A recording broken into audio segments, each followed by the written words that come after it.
I'm saying it. 24/7, here it comes. America deserved 9. Blammo! Blammo! Blammo! I said it. With the Neffin blammo. That's what that is. With the Neffin Blammo! Blammo! Blammo! With the Neffin Blammo! Here you go, dude. That chest it up, that chest now. That chest it up, that chest it up, that chest it up, that chest it up. With the Neffin blammo.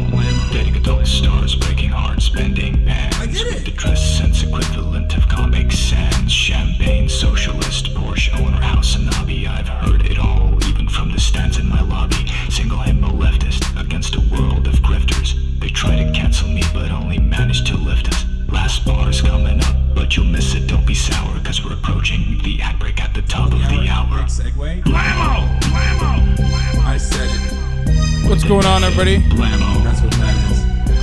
I hope everyone's having a fantastic evening, a fantastic afternoon, fantastic pre-noon, no matter where you are in the world. I'm Hasan Piker, and this is the HasanAbi broadcast coming to you live from sunny California, Los Angeles, folks. We are live and alive.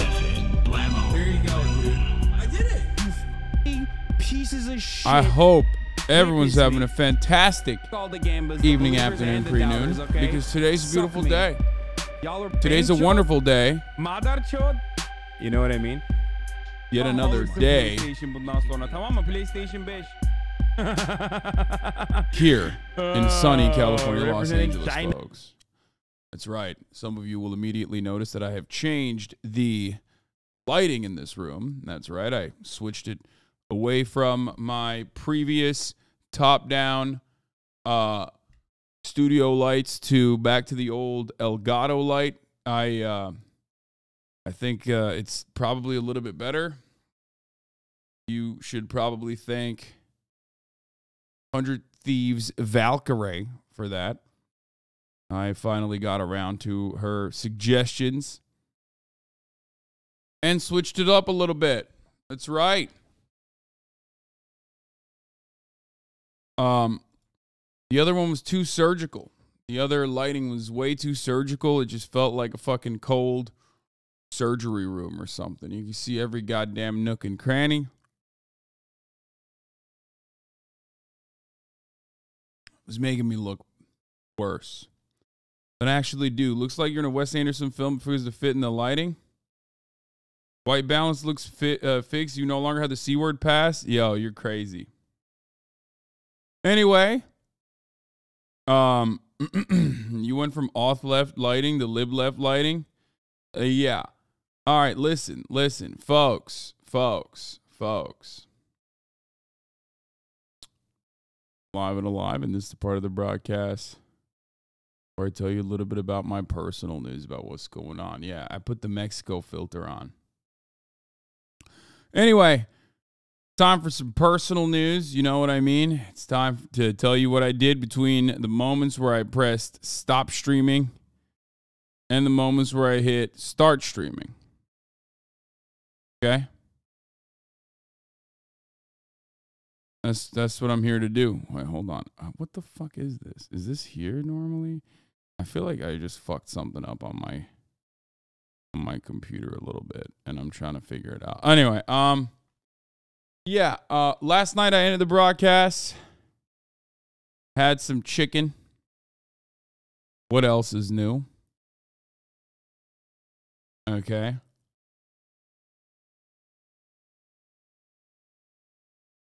Then I watched some more season 2 of Vinland Saga, which has been pretty fun, which has been pretty cool to watch. I've been appreciating and enjoying it. I'm a Vinland Saga enjoyer and appreciator.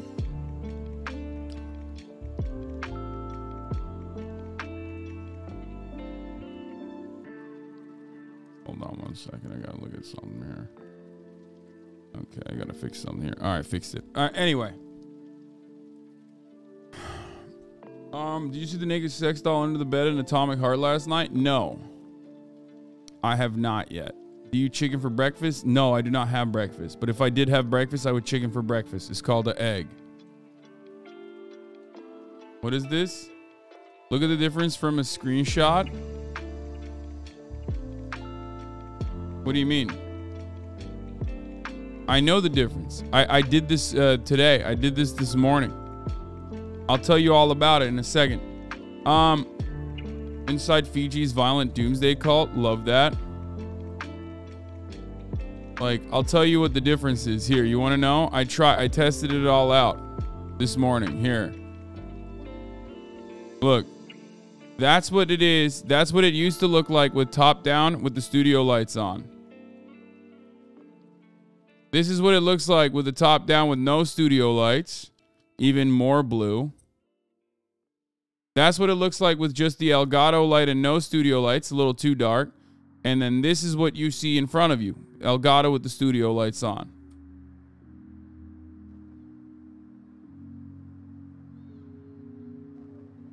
The difference between these two is studio lights versus no studio lights. A little bit, it's basically a little bit lighter. The color is a little bit lighter. When the studio lights are off, the color is a little bit more blue. And then the Elgato with no studio lights is very dark. Shadows are too pronounced. The darks are too dark. But with the Elgato and the studio lights on,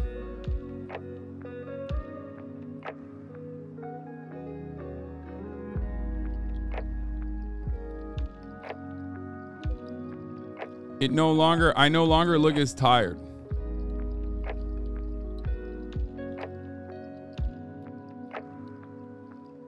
The Macy's, thank you for the fat playlist. Ohio train derailment highlights growing concerns about safety. Love that. Anyway, are you ready for a blizzard in LA? Yeah, I'm not, but I'm actually fucking worried, dude. I'm legitimately worried that, like, I'm not going to be able to fly to Japan. I'm not even kidding. I'm not ready for the LA blizzard because I'm not going to be in LA. But I'm also legit fucking worried that, like, this storm is going to fuck my travel plans up. Motherfucking Antifa ass blizzard, bro. Chill.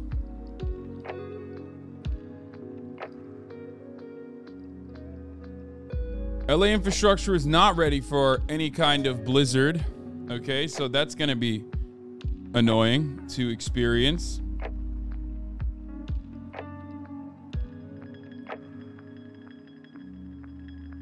Also, I got to mention something here.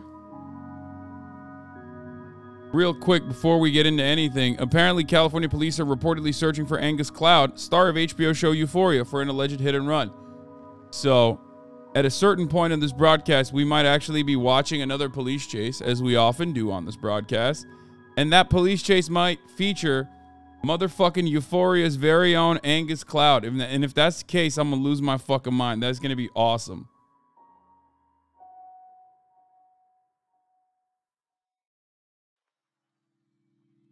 I obviously absolutely love crime, as you guys know. And it's even better if it's done by a D-list celebrity. All right. Anyway, where the fuck are we? What are we doing here? What are we talking about? This is part of the broadcast where I tell you a little bit about my personal news, about what's going on in my life. Anyway, I watched Vinland Saga and ate chicken last night. Nothing noticeable, nothing memorable happened.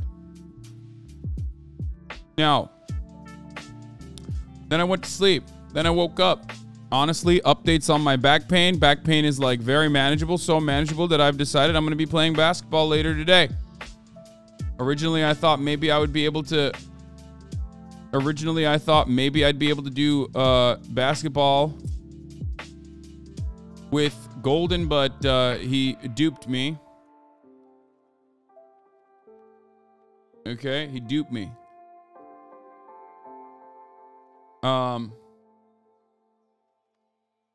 He's hanging out selfishly with his friends. Not his friends, sorry, his family. So we're not going to be able to do that, but listen to me. Listen, I do have a couple homies coming through, and this is going to be mostly like a test, basically. Mostly going to be a test because I'm going to be swapping. I'm going to be doing a hot swap again from the desktop stream to the backpack stream so that I can easily seamlessly transition from desktop to backpack like I've done before, because that's actually going to be a test for the Japan streams. Mauricio, aka March, is going to be here for that.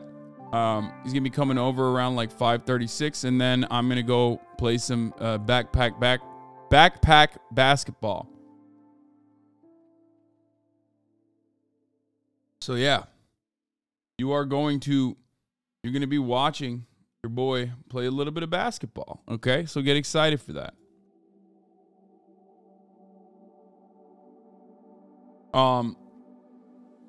Hopefully that is exciting.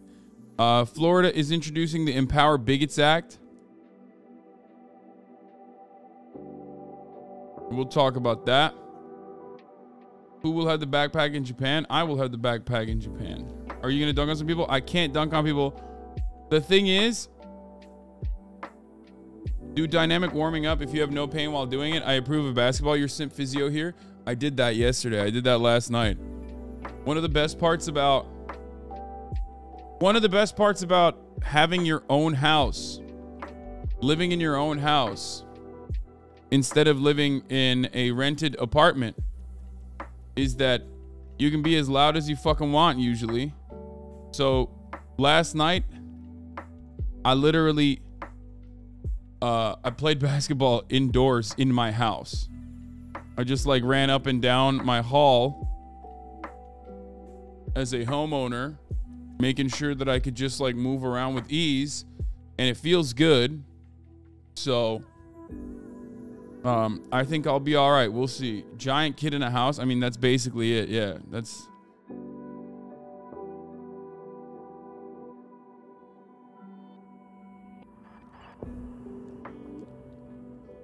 The American dream is being able to fucking own your own home and then be able to play basketball inside of your own home.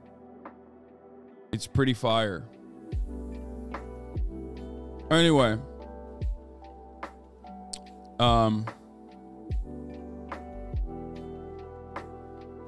See Mark Elliott's response to Ethan on Twitter? I did not, and I don't care. There is no One Piece updates at this moment. Yes, I changed the lighting, and yes, it does look top tier.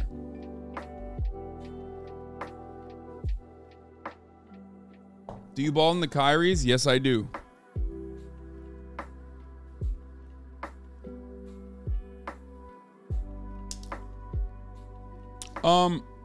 But yeah, so that's it. And then this morning I woke up, I did a bunch of work, I fixed my lighting.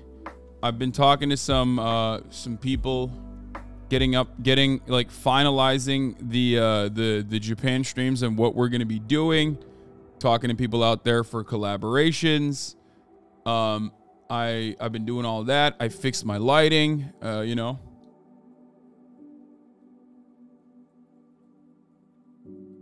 Bro, you look dim. Change it back. You are probably alone.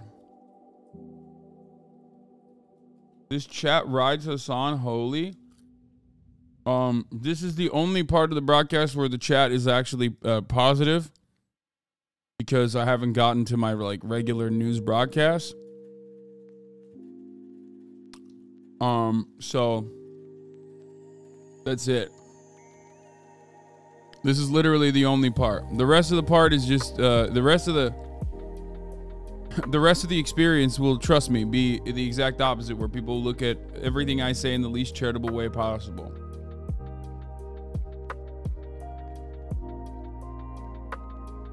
I missed yesterday's gaming part. Do you like the USSR game? I do.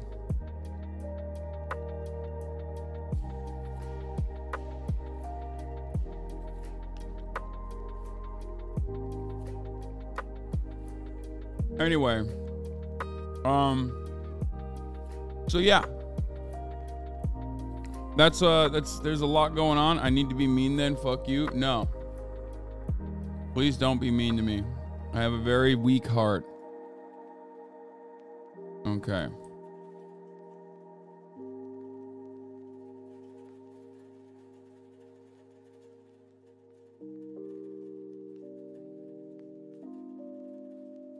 USSR game.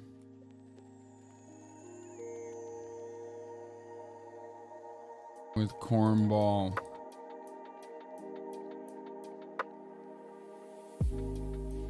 Log.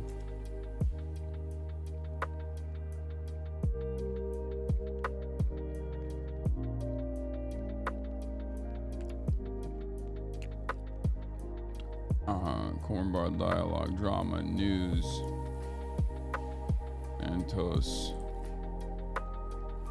Ruled by Piers. Morgan. Argument, cornball dialogue. Reacts.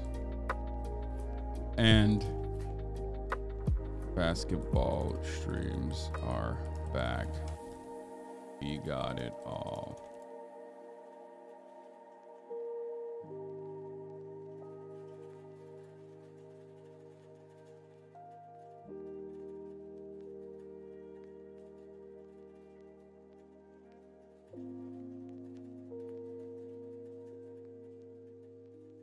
Anyway, all right, here we go. I'm blasting off already. Might want to ask Moss to pin a comment about the lighting, otherwise people are going to be mentioning all day. I don't really care. It's overall good.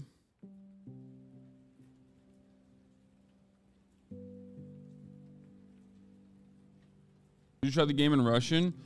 No, I don't want to play the... Don't play the Russian propaganda game. First of all, I will absolutely play the Russian propaganda game. I play American propaganda games every day.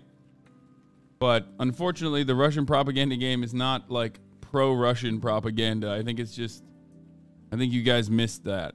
You guys misunderstood that. And I mean unfortunately, because like I did wish that game... I wanted that game to be different. Like I wanted that game to be unique. I wanted it to be like... It just breaks through the monotony of everything you see, like fucking Reddit ass, soy ass, Marvel Cinematic Universe ass, Funko Pop ass content. I thought that it would be a little bit different, considering that it's like, you know.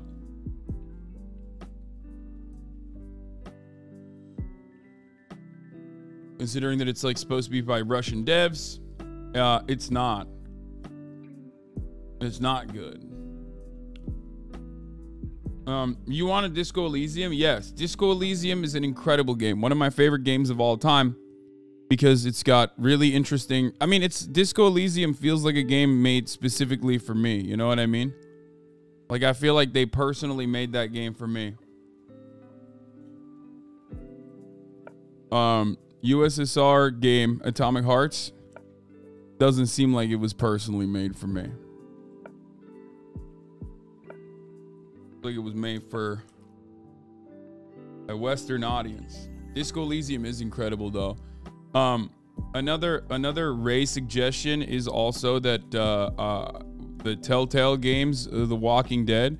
I never actually watched The Walking Dead, but I might play the Telltale Walking Dead game. I guess it's like really good and really fun to play on stream. I mean, the first iteration of Disco Elysium was voiced by most of your friends at Chapo. Yeah, I know. I'm saying Persona 5. Persona 5 is the exact opposite of the type of game I'd be able to play on stream, okay? Anyway, we got new lighting. We got drama news. We got drama. We got news. We got George Santos grilled by Piers Morgan. We got USSR game with cornball dialogue and reacts. And basketball streams are back. We got it all. Get in now. Okay? Blast the fuck off, baby. They are coming out with the Expanse Telltale game.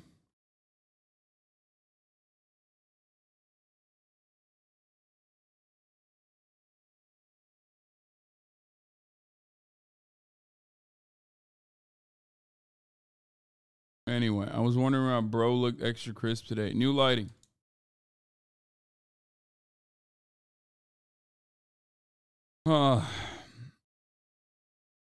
That's why bro was extra crisp today.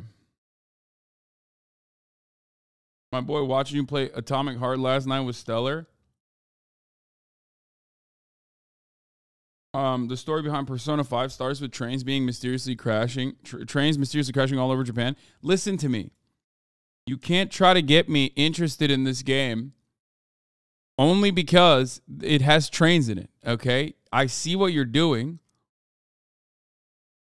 I see what you're doing. I see what you're trying. I'm not going to be fooled by you. I'm sure you're able to do windmills if you got a fast break, right? Or you can at least dunk from under the basket. Now you're lifting heavy-ass weights, so I assume you can do all that? No, I still cannot dunk. I have played Wolf Among Us on stream before. It's a wonderful game. Have you gotten to this part of the Soviet game yet? No, they fucking lied apparently also. Like, it's absolute bullshit that there is no 6-hour cutscene, sex cutscene between the main character and the mechanical ballerina twin. Why not? I mean, actually, why not? Why the fuck not? I mean, that would have been experimental. That would have been unique. I mean, it's like...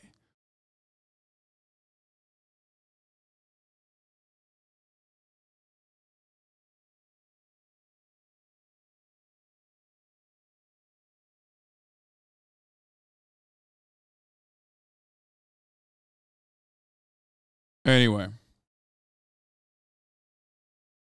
The Metro game series is trains and guns in Soviet post-apocalypse. Yeah, no, I know. 6 black men versus 1 secret white guy? What the fuck? How is that even... What? What? Dude, Jubilee is so unhinged and I'm here for it.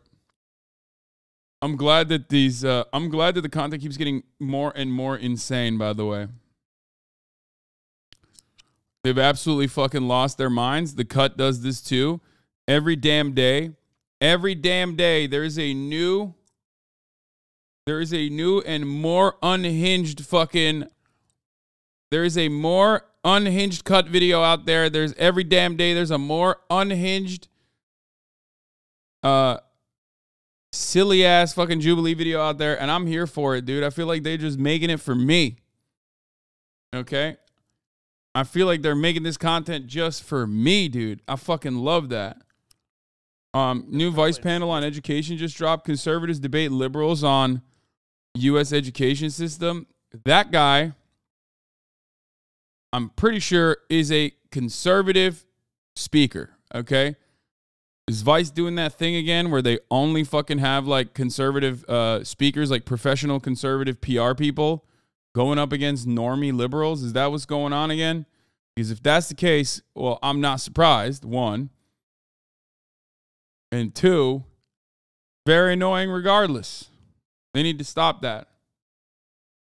Oh, speaking of basketball,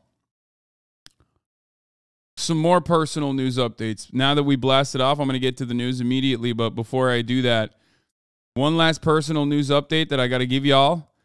I talked to Charlie because some of you people in the chat said Charlie is a baller. Moist motherfucking Charlie, Florida's very own Florida man, Normie Jesus. Okay? Florida Jesus, Normie Jesus, whatever you want to call him. And apparently he does. Because I hit him up and I was like, word on the street is that you're a baller, sir. And he said, yeah, I used to play basketball way back in the day until I stopped playing when I got to college because I couldn't make it out in the collegiate level. But now that I got a basketball court in my warehouse, I'm actually getting back into it. I'm feeling the rush and the excitement of ball. Like I just opened up a new dildo, a kind of dildo with a Suckmaster 17 that I've never seen before. A dildo that's made of pure gold, you know? When you open a new box with a new dildo and that feeling that you get, that's exactly the type of feeling I have. So yeah, I've been getting into basketball again. And I told him, when I go to fucking when I get to Tampa, we're balling and he's down. I'm very excited for this. So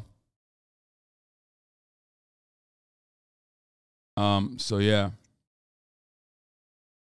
I did not know that he was a baller, but I get very excited when I hear about that sort of thing. Can you react to Alice Cappelle's video essay that focuses on you too? The left is too problematic. I've heard about this. I don't really fucking care that much. I mean, I don't really do YouTube essays, as you guys know.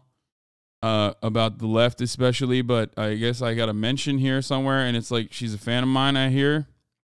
At all. Scripted holiday.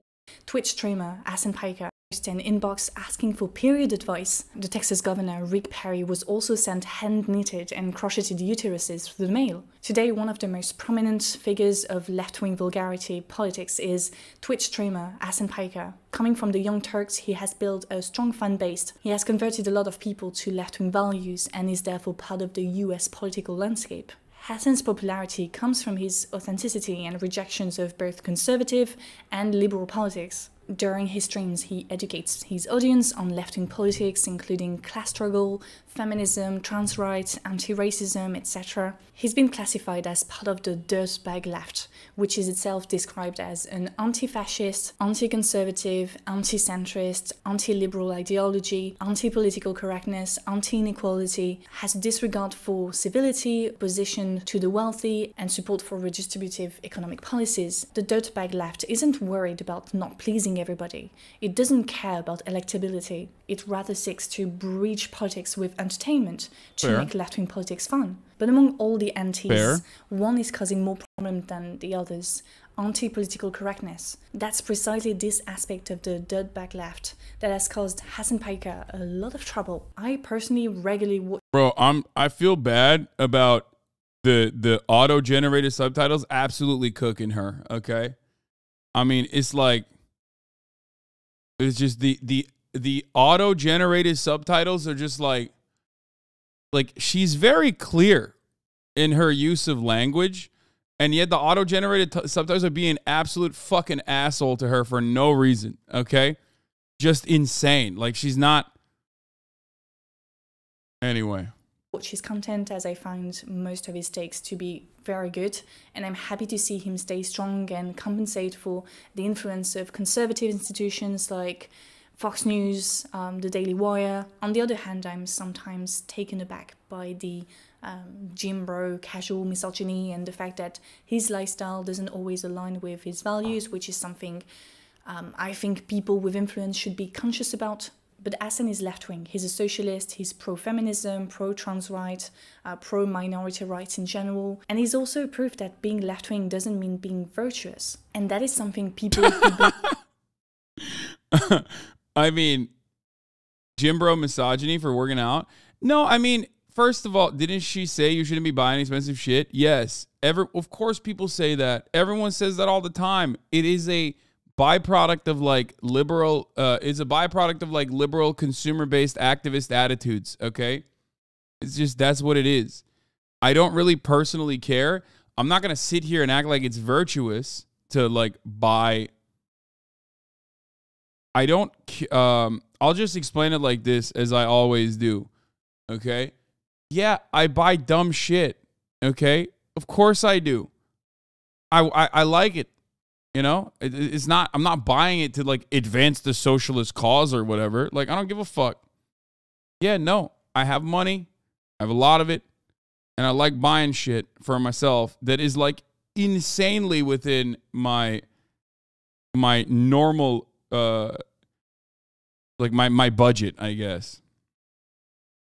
And also, I think everyone should be able to buy dumb shit. You know what I mean? That's why I always get mad whenever motherfuckers are like, oh, you have an EBT card, but you're buying steak. It's like, why? Or when people say, oh, you're on the government dime, but you're buying drugs. I'm like, why not? Like, people should every now and then have the capacity to enjoy themselves. If they enjoy a little bit of alcohol consumption in moderation, if they enjoy a little bit of drug consumption in moderation, like, why the fuck should people not be able to do that? Just because you're poor doesn't mean you should be, you know, you should only be living in the way that like people have decided for you. And the same goes for, you know, what I do as well. I don't think I'm like buying anything that is exceptional. Okay. It's not like I'm fucking going around buying yachts or buying anything that's unethical in regards to, you know, buying homes, multiple homes so I can be a landlord or anything like that. I don't like the austerity metrics that we abide by or we have to abide by. I'm a human being. I'm a normal guy.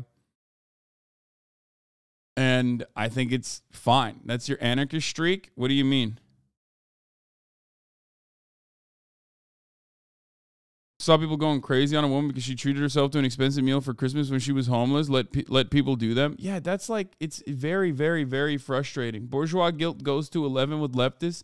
Yeah, I have no guilt purchasing shit that I have no guilt purchasing stuff that I have the capacity to buy. And neither should you. Are you ashamed of being rich, and should rich people be ashamed of it? I say yes. I think it's important to stay as humble as possible. So if shame is the mechanism that allows you to stay humble for, the wealth that you have generated for yourself, then good. Yeah.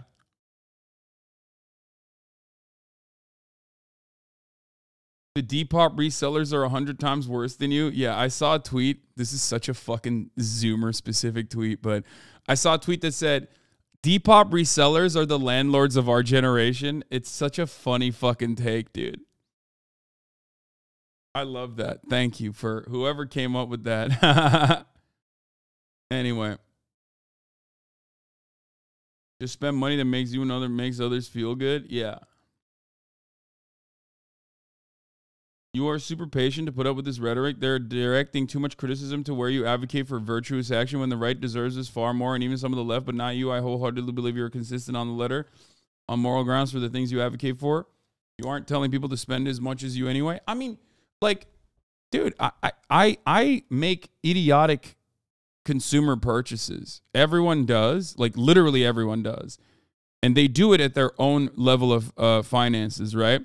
Everyone does it. I mean, every single person in this chat has done an insane thing that they've purchased. And that's perfectly valid. It's a part of being human, okay?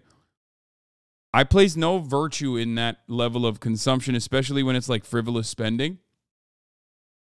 You know what I mean? Like an impulse buy, or even something that you purchase that you want to purchase, you know what I mean, that you always wanted. Like buying a Porsche instead of a Tesla. No, that was not an impulse buy. That was actually literally incredibly well thought out. Yes.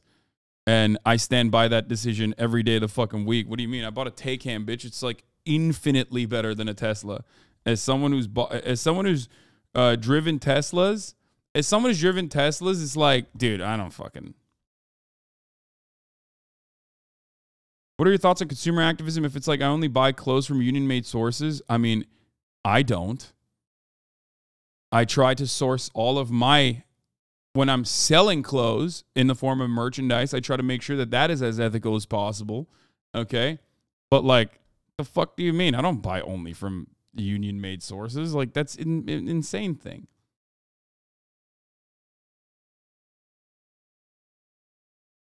This does not mean that there is no cap.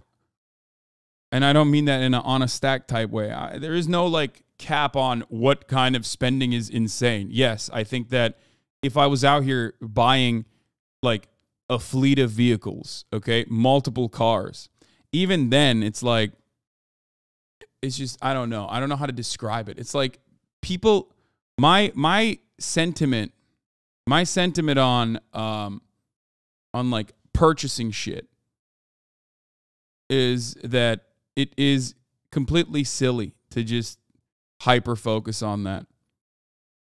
It's just a very expensive hobby. What do you mean? What's a very expensive hobby? When people shame you for buying an expensive item when you're not a materialistic person. Yeah, I mean, motherfuckers have Warhammer 40K figurines. You know what I mean? That shit's expensive as hell. Some people are really into cars. I'm not one of those people. You know what I mean? I'm not. So.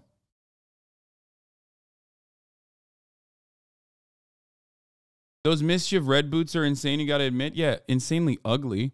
But if I like a piece of clothing that I've always wanted to buy. Like, I talked with the Throwing Fits guys about this.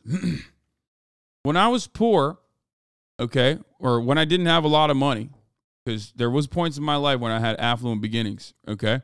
My parents never let me buy anything, but it doesn't matter because I had affluent beginnings regardless. But when I was living on my own as an adult, okay, I wasn't fucking rich. I wasn't even wealthy. I was actually broke as fuck.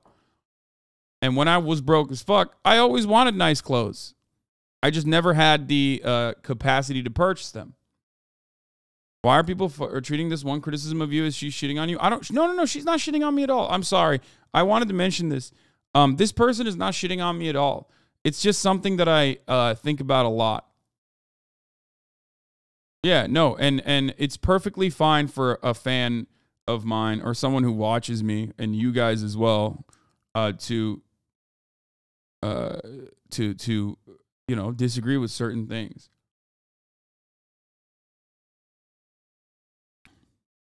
Going to TJ Maxx to get oversized clothing that didn't fit, like Mark Echo shirts. Yeah, I mean, look. The goal is to change people's relations with the means of production. The goal is not to necessarily fucking decide who gets to purchase what. That's, I think, kind of stupid.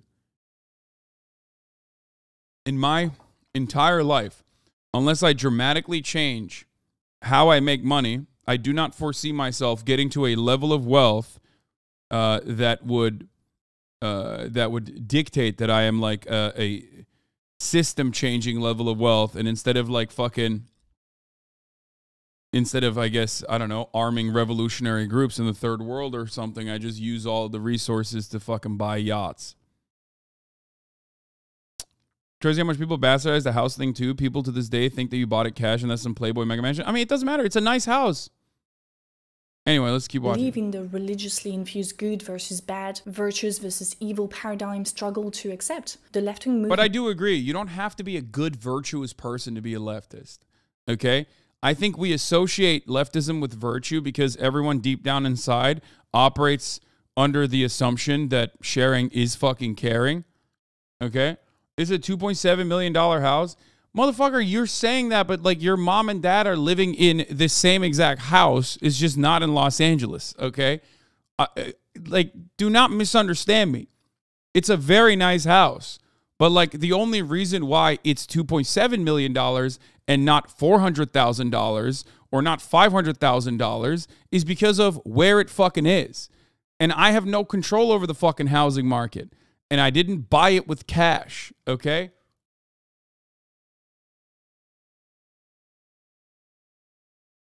Regardless.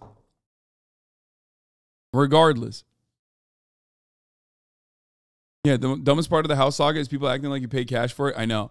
People think like I just dropped 3 bills on a fucking house. Like I had a bag full of just, you know, I had a bag full of Benjamins and I just popped in and I was just like, haha, instead of funding the orphanage down the street, I've decided to purchase this home with cash. It's like, no, man, I fucking put a down payment and I pay a goddamn mortgage. Shut the fuck up. Average house in California is $700K. Bro, California is literally the size of nations. You really think that like where I live currently is the same as like the entirety of California? The fuck is this? Is people are so stupid whenever this conversation starts.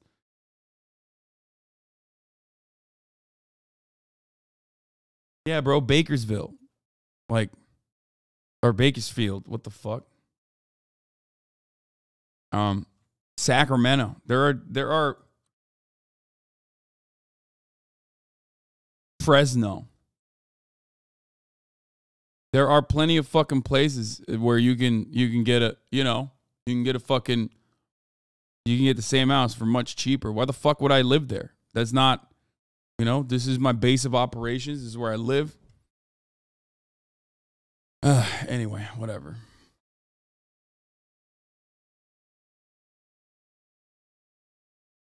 Isn't solely made of virtuous people, and it doesn't have to be. Discourse concerning rich socialists. Like, whenever some big leftist, usually Hasan, buys something extravagant or whatever, shows off that he has money in any way, there's a conversation often had by conservatives, but also by good faith leftists, talking about how he's not an authentic socialist, about how it's, you know, it's hypocrisy or whatever. The argument that to be a leftist means being a good person.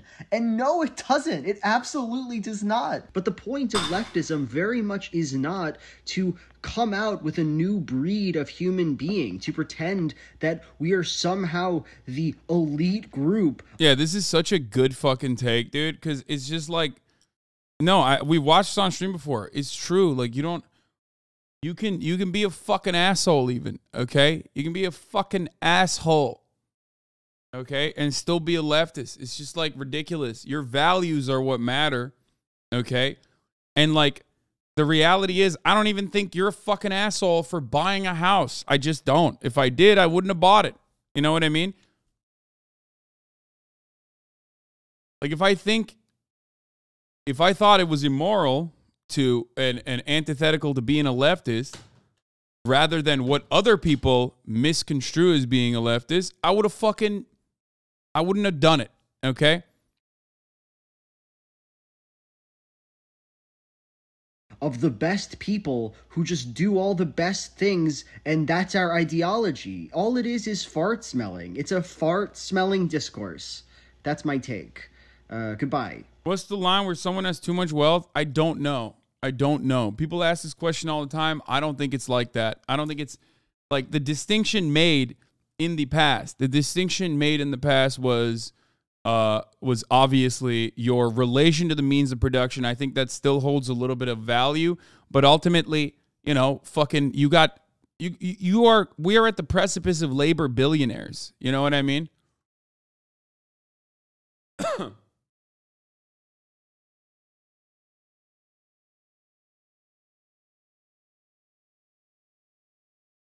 Done what? You behave in the exact same way as all other streamers, media personalities do. You're the same as them. You accumulate capital using leftist aesthetics.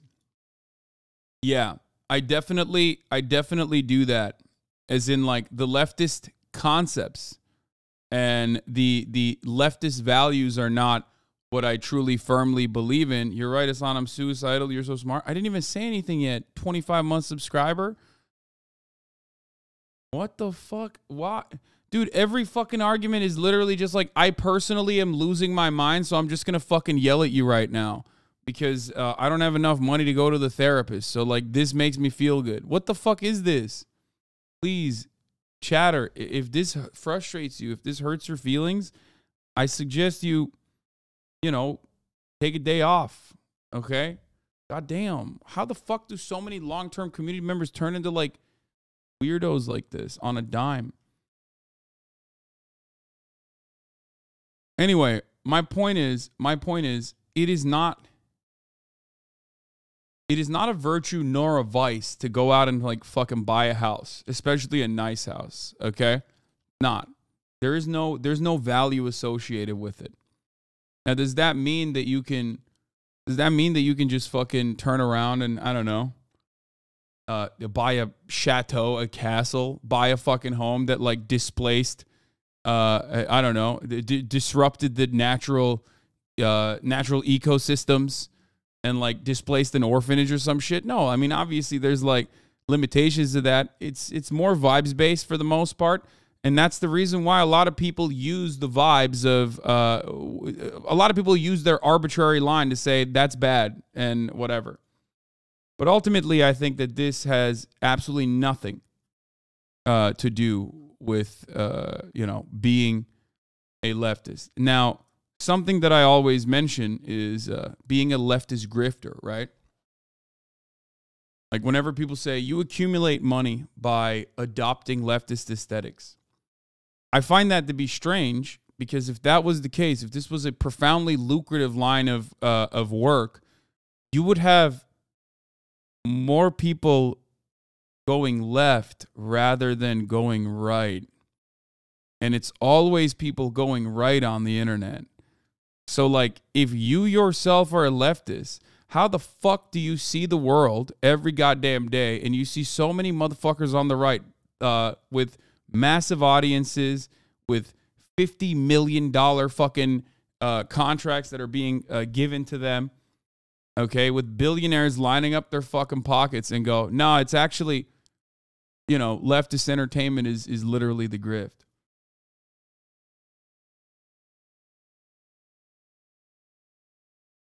To be fair, there are a few leftists like Dore and Lawrence Southern, etc. Jimmy Dore literally went right. What are you talking about? He went independent and went right. And the second person you just mentioned is unironically a white supremacist. What the fuck are you saying right now? Did you just use an example of people going left as a part of their grift and mention a white supremacist who worked with white supremacist terrorists and a guy And a guy who literally is just straight up on his right-wing tilt. I think deep down you have to recognize a cognitive dissonance that takes you specifically to live a balanced life as a financially successful capitalist.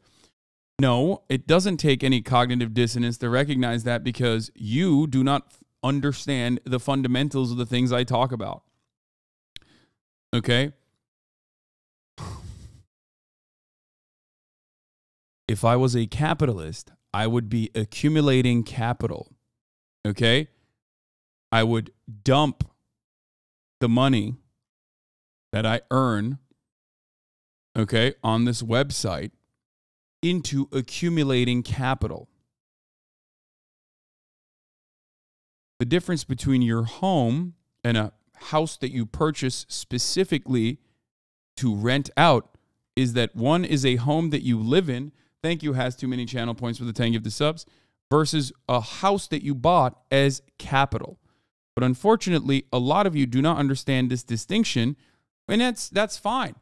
You literally come to me to recognize the distinction, right? You're supposed to be. You're supposed to not know. I get that.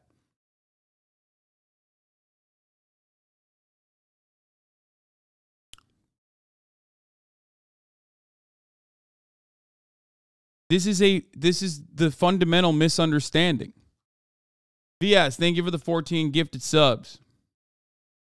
I think the metric is we can materialistically expect to provide this for everyone outside of capitalism. If yes, then I think there's no reason to not live your best life. It's not expensive, but material excess. That doesn't mean no inequality, just less wasted resources. We can afford to put everyone in a house as nice as yours. We choose not to. Yeah, I mean, maybe not single family zoning, probably, but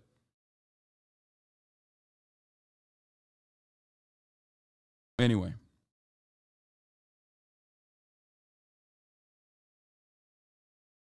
That person left.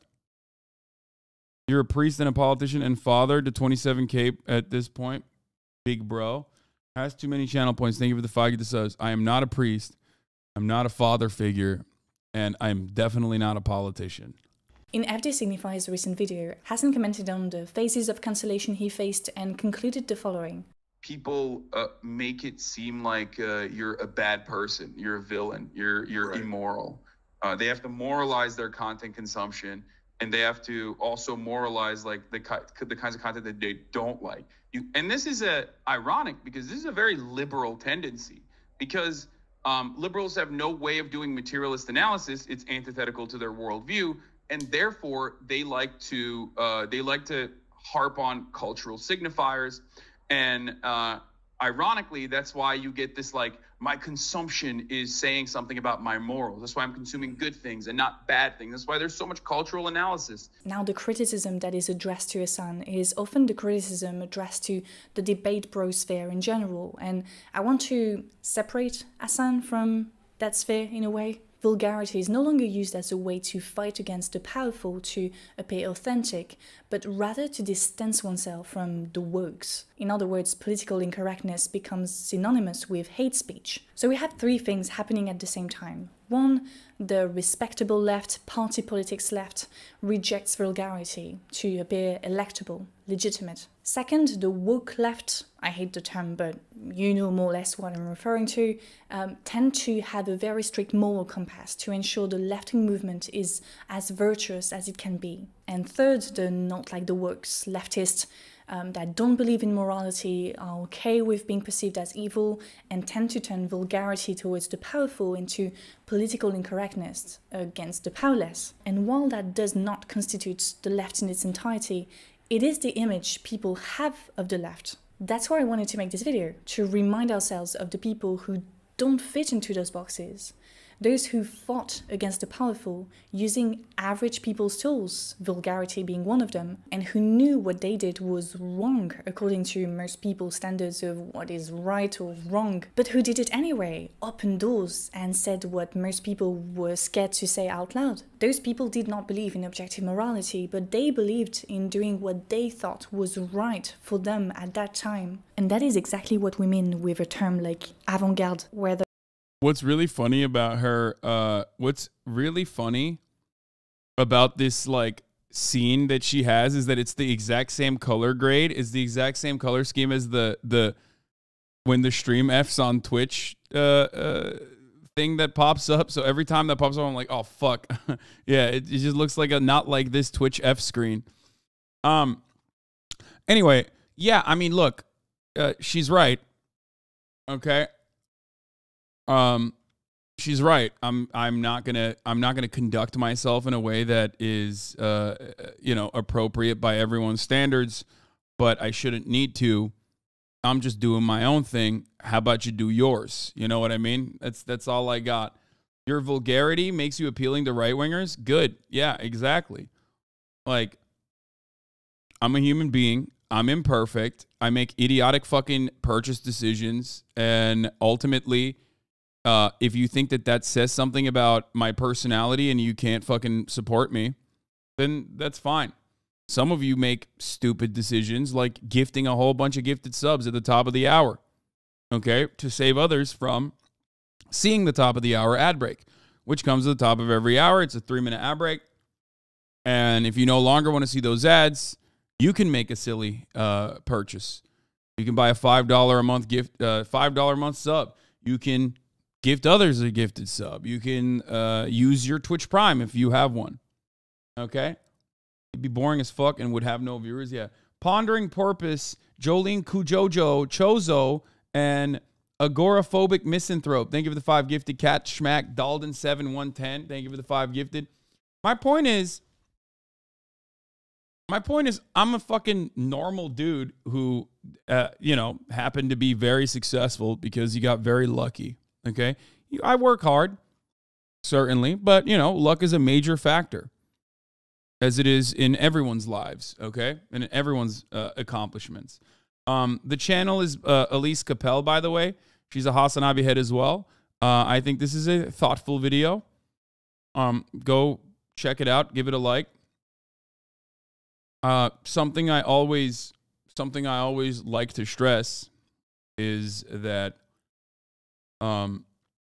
you should probably stop hyper-focusing on what individual spending looks like. Or even when we're talking about problematic figures, stop hyper-focusing on individuals, recognize that they are products of the system itself, and focus on systems themselves. Be kind to individuals, be ruthless to systems, as, Michael Brooks used to say. Rest in power, Michael Brooks.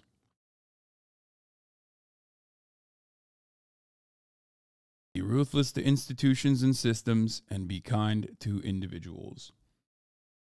As far as like my own brand or the way I conduct myself, it might not be up to par with what your expectations are of a leftist content creator. But, I've had this exact same expectation from people.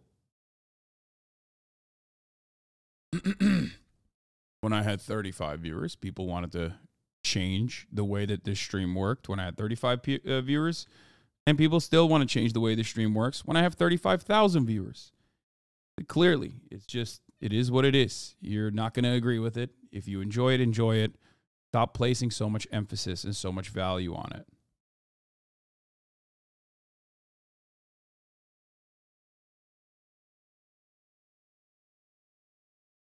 I would be drinking my ass off dealing with this fucking community. No, I was thinking about that earlier. Like, this is drama related, but Doodoo Daff, friend of the show, 39 Daff, wrote an apology. I'm not going to talk about it too much. We're moving on. But she wrote an apology to white people for like literally the crime of defending me and during my cracker saga. And like, she's been cyber-stalked nonstop and harassed nonstop in the identical ways. That I have been for, 4 years, 5 years now. Many of you are familiar with that. Or not 4 years, I think 3 years. But regardless, not everyone has the capacity or should have to deal with that kind of thing. So she apologized, hoping that would like get people off her back a little bit. And, things that these people do things that these fucking cyber stalking weirdos do is just like, try to destroy every interaction that you might have with other people, destroy interactions that you might have with brands, to like try to take you down, try to like push you into a dark corner and have you become like unbearable. And if you don't know how to navigate through that space, and many people don't know how to navigate through that space because like, why the fuck should they? It becomes impossible to operate. And I mean, you see the consequences of that happening to me specifically. Misconstruing people's statements and sentiments, and then turning around and like trying to cloud every interaction that you have, being in your replies on Twitter, fucking spamming it 2 years later, being like, this guy that you're talking to is actually an anti-white racist, watch out, that kind of thing. People do that, and they're fucking mentally ill, and there's nothing you can really do about it. There's no way to deal with it. People do not have a good understanding of how to deal with it. And I think it's insane, but yeah, I understand why people do that. Please say walking dandruff one time. Walking dandruff. Yeah. It is what it is. Fuck was I going to say about that? Why did I bring that up? Oh, I brought that up because like, and this kind of, I guess, ties back to fame and success, but yeah, I mean, I realized that this is something that I shouldn't have to deal with, but I deal with on a daily basis every single fucking day. And it's not look at me, my life is so shitty. But I did think back to a time when I was like just up and coming on Twitch before I had to like think about every little thing I say because of how it might get misconstrued. And weaponized for years and years later. Before all of that, I definitely did have more mental clarity. Like, I was definitely a happier person. Any white people who think their battleground of racism is harassing an Asian woman on Twitch deserve zero charitability. Fuck those people. I know. But I think, like, sometimes you just cave. Because it's just not a battle that you can fight every day. Because it's not worth it. You know what I mean? And I feel terrible. I wish I could protect my friends, but I don't know.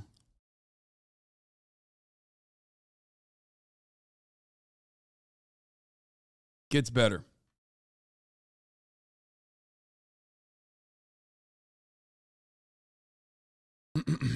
4chan weirdos in the wild. This is what those racist anti-Semite incels you run into online sound like IRL. You guys know race mixing was illegal up until 2000. Race mixing was illegal up until 2002. You're going to give up 50,000 years of evolution if you mix up with this dude. Are you filming us? Yes. Yeah. Okay. But just look awkwardly. No, you realize that race mixing, it's going to give up 50,000 years of your evolution, right? I mean, this Twitter account, unfortunately, does sometimes post a lot of fake videos. I don't know if this is another one, but... There's 2 billion of those people being born because of... Did you know that it's actually better evolutionary to, like... No, it's... Oh, my God. Please don't debate the fucking white supremacist incel loser on the eugenicist virtues of race mixing versus not. Oh my God. Yeah. Like, there's no reason to deal with these people. Honestly, all you got to say is just like, you're a fucking loser. This is the reason why your parents don't love you. If you spent less time doing shit like this and more time bettering yourself, you'd be not the fucking dark stain on humanity that you currently are. And instead would be a productive figure that isn't constantly thinking about, would the world be a better place if I didn't exist in it? You know what I mean? No, it's not. I'm not going to talk science. No, it's not. I'm a scientist. No, it's not. I'm a scientist, and I'm not going to talk about this video. Literally, Like, look at how excited he got at the prospect of having to debate this. Literally, you're just throwing down your genetic line. For sure. Pretty much, you're just LARPing. You're LARPing as a European in America. If you had any actual like heart and integrity, hey, homie, are you done? You'd go back to Are you done? What are you, a Jew? Are you done? Are you Jewish? No, fuck no, man. Are you done though? No, but I'm saying. Did he say fuck no, I'm not? No, fuck no, man. Are you? God damn. What is going on?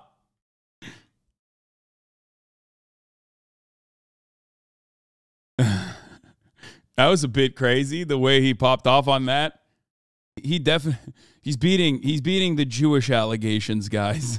You're done though. No, but I'm saying the truth. No, hold on. Actually, I know. But like, are you I done? am a scientist and you Stop are that. wrong. Stop. He's So you. Hey, it's done now. It's done. So you think? You stop that. Stop. No, that. you. Homie, stop.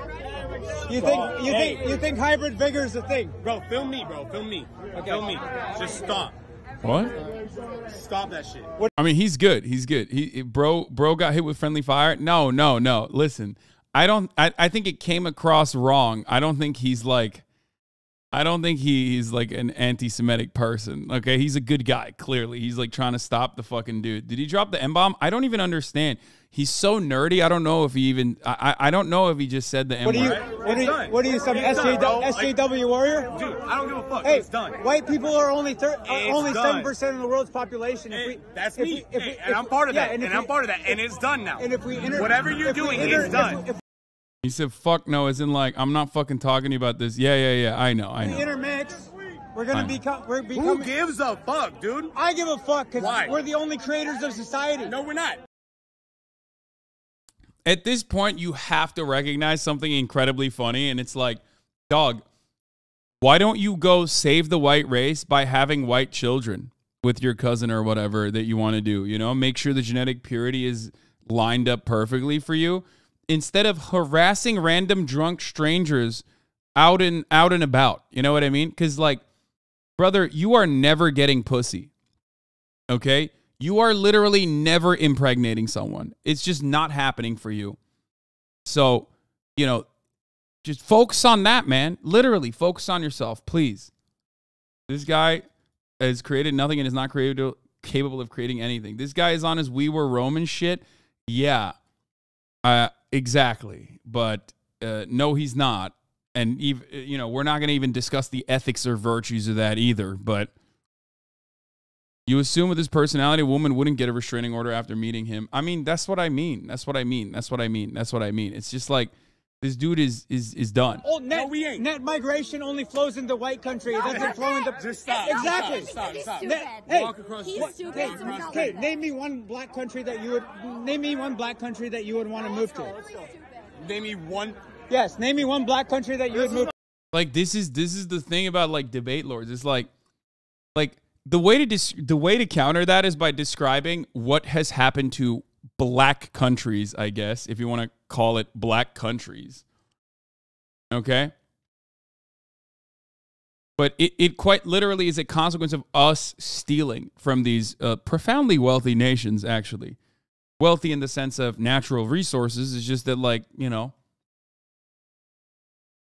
we've stolen from them. We've robbed them blind.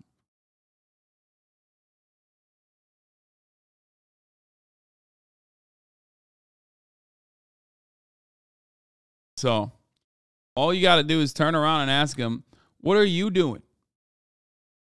What are you doing? Are you saving the white race by populating it? The counter that is with a well-placed redacted. Yeah, no, we're not gonna. Here, just go. Name me one black or brown country that you would move to. Everybody moves into white countries. Everyone moves into white countries. Fuck is a white country, dog? Yeah, exactly. Exactly. Because you don't have a retort. Shut up, fuck, dude.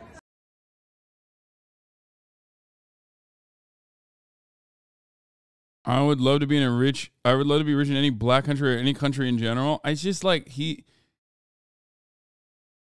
I'm not going to get into the morals of whether or not it's acceptable to harm this person. Oh, Eddie Burback had a fire tweet. You're a socialist. You continue to buy groceries that are withering away and dying. It doesn't make much sense to me. And I read most of the Percy Jackson books all by myself, so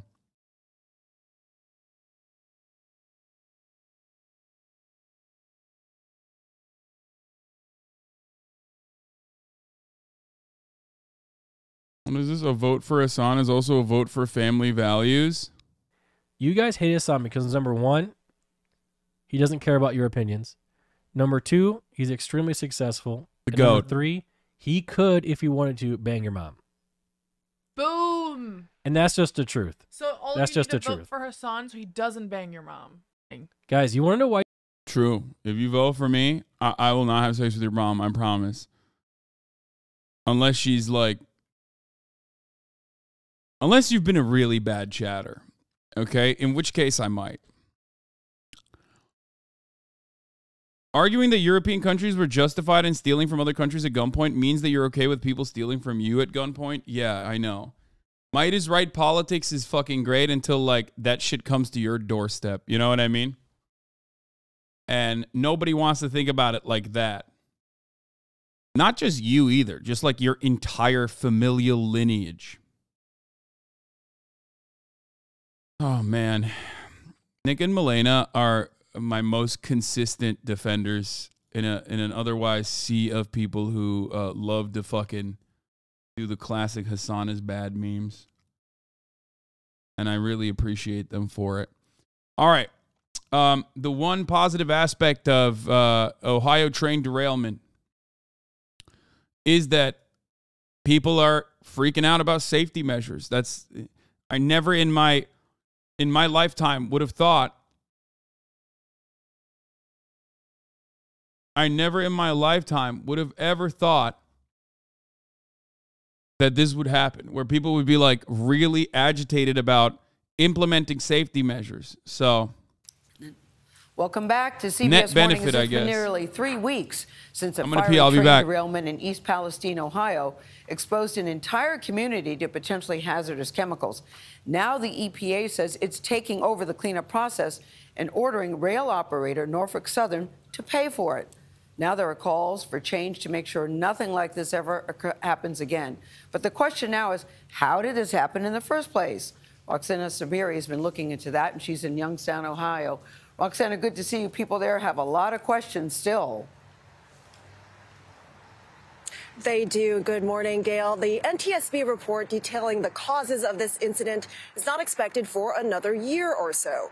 But there are several factors in the ways trains operate across the country that could have contributed to this disaster. A disaster that has left many people in this community frustrated and scared. It was a waste of 2 hours. A waste? Well, sure. Matthew Stokes, who works near the site of the toxic train derailment, says the state's new medical clinic didn't help him with his headache or chest pain.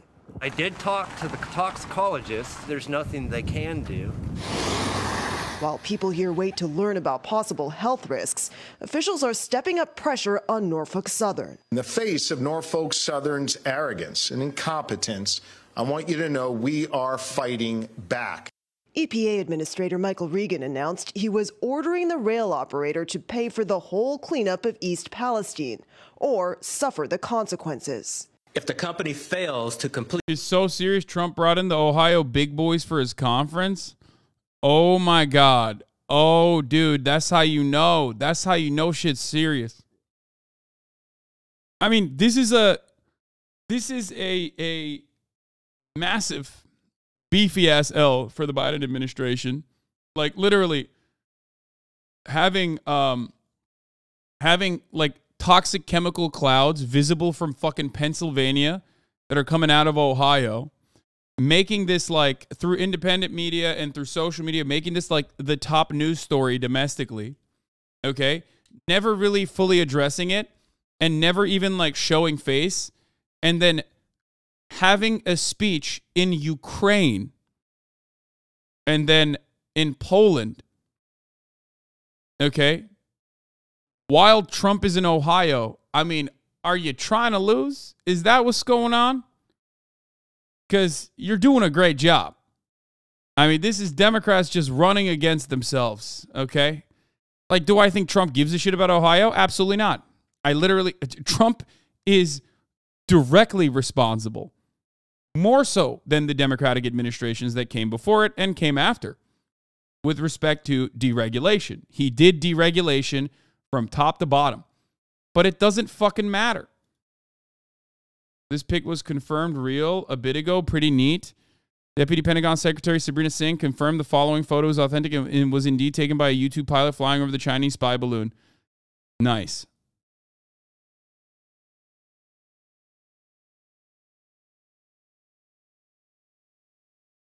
I talked about this yesterday.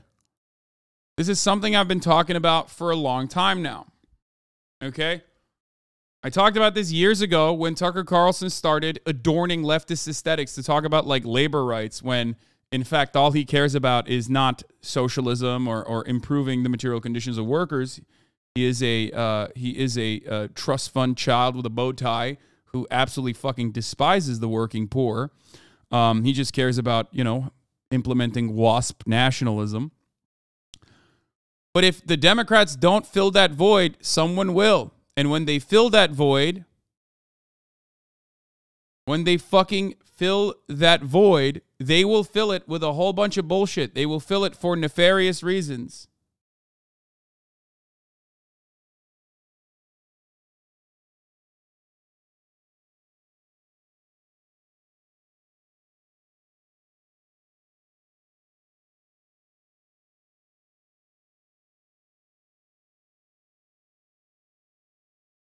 No voter in Ohio cares that Trump caused this. We will care that Biden never showed up. Him and DeWine, both are absolutely just botched Ohio. Yeah.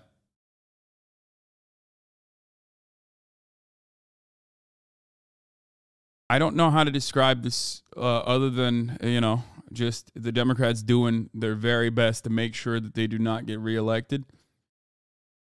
Will this ultimately be a permanent scar on Pete Buttigieg's career? Probably. Will this be a permanent scar on Biden's career? Probably not. I don't know. Complete any action ordered by EPA, the agency will immediately step in, conduct the work ourselves, and then force Norfolk Southern to pay triple in cost. But the kind of train that derailed in East Palestine highlights a growing cost-cutting strategy in the rail industry, known as precision scheduled railroading, which seeks to streamline rail operations by lengthening. Blame Biden more when Republicans don't want government intervention. Make up your fucking mind, victims. Wait, what? No, I blame Biden for doing bad policy and bad politics. Republicans do bad policy, but also do good politics. Okay? This is a moment where the Republicans who have done bad policy are doing good politics to hide the bad policy that they've done and literally shift the blame over to the Democrats who ostensibly are supposed to be on the better side of policy, even though usually they're not, okay, but are doing such dog shit abysmal politics that it doesn't fucking matter.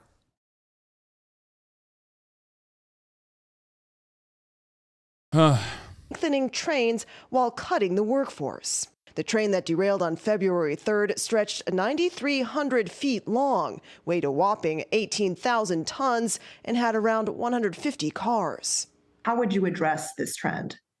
Look, this has been part of a drive by these multi-billion-dollar companies to wring every penny of profit out of the rail system. They have cut their workforce massively, including safety positions, including maintenance positions. Between 2011 and 2021, the number of workers at the largest U.S. rail companies decreased by 28%. Over the same period of time, net revenue.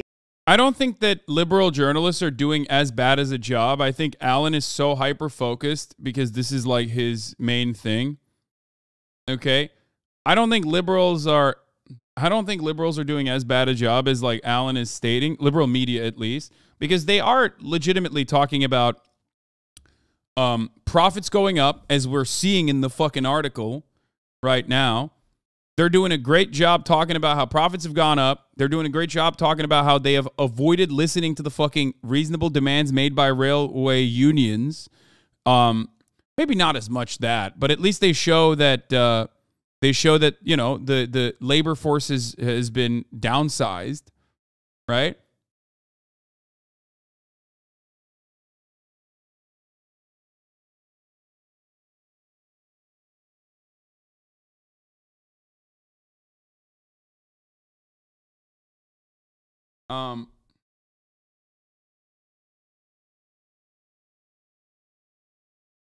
And like, you see this. You see, look at this. Trump speaking at a Hilton in Palm Beach criticized Biden for going to Ukraine, but not Ohio. You might recall that Trump was impeached for trying to extort the Ukrainian government. No one cares about this. Like, the funniest part about that entire story is that Trump literally was like, yeah, we'll keep giving you arms, as they did, okay? But just like, you know, you got to find dirt, which is definitely an impeachable offense. That was a violation for sure, right? But you can't cover a Trump W like this when he is literally right, okay? When he's completely correct, and it looks awful from the perspective of average Americans, okay? When you're doing politics. He meant NATO, not just Ukraine. Yeah, good luck. Good luck, globeheads. Explain that to, like, dudes living in fucking Pennsylvania and Ohio. I don't even agree with it, too. Like, I don't even agree with that attitude anyway. Sorry, you silly, pathetic losers. You don't understand. He met with NATO, and that's really important. Like, the fuck are you talking about? There was a time and place when, like, you know, there were liberals in the Democratic Party who talked about how military spending was absolute bananas and that we need to do something about it to make sure that we help our citizens instead of continue bloodshed overseas.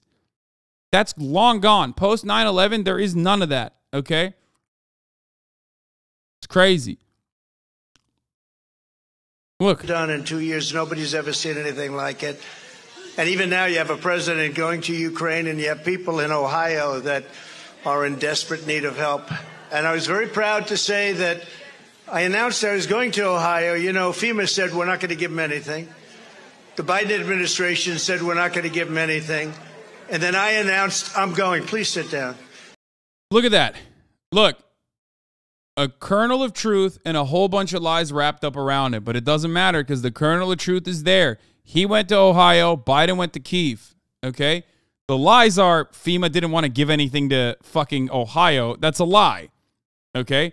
That was directed by Mike DeWine, the governor. The Republican governor of Ohio was the one who denied the actual fucking help from the government. Okay? But hey, you get to dominate the narrative like this if you can just openly state this shit. You get to dominate the narrative. You can be literally the guy who not only advocates for DeWine, you can be the guy who advocates for deregulation and successfully gets deregulation. You know what I mean? Reversing an Obama-era decision, for example, that deregulated the railroads, as we talked about, as the railroad companies, as we talked about. And you can still get to make this argument, and most people will believe you because you're there. You went there. They successfully caused the problem and then turned around, Republicans, I mean, they successfully caused the problem. Democrats are not infallible in this either, but if you're looking at it strictly from a Republican perspective, they caused the problem almost directly. Their ideology is directly responsible for this, deregulation is, okay? Then they turned around and shifted it to a culture war narrative. They slided the fucking conversation away from deregulation to a culture war narrative. These are white people in Ohio. These are hardworking, white working class people that have been left behind by the bi-coastal elitist Democrats. Okay? They slid that convo neatly into a white people are under attack and the Democrats don't give a fuck about it box. Okay? And meanwhile, the Democrats are doing nothing to combat it. They didn't do a good job trying to combat it. It's not that the Republicans are exceptional at reframing narratives. I mean, they're pretty good because they want to win and they don't have a lot of support and their ideas suck. So they have to do everything they can to win and they're going to play dirty. But Democrats, on the other hand, don't want to win. They love the situation that they're currently in where they have like no real meaningful control so that they could just throw their hands up in the air and say, oh, fuck, we can't do anything about it.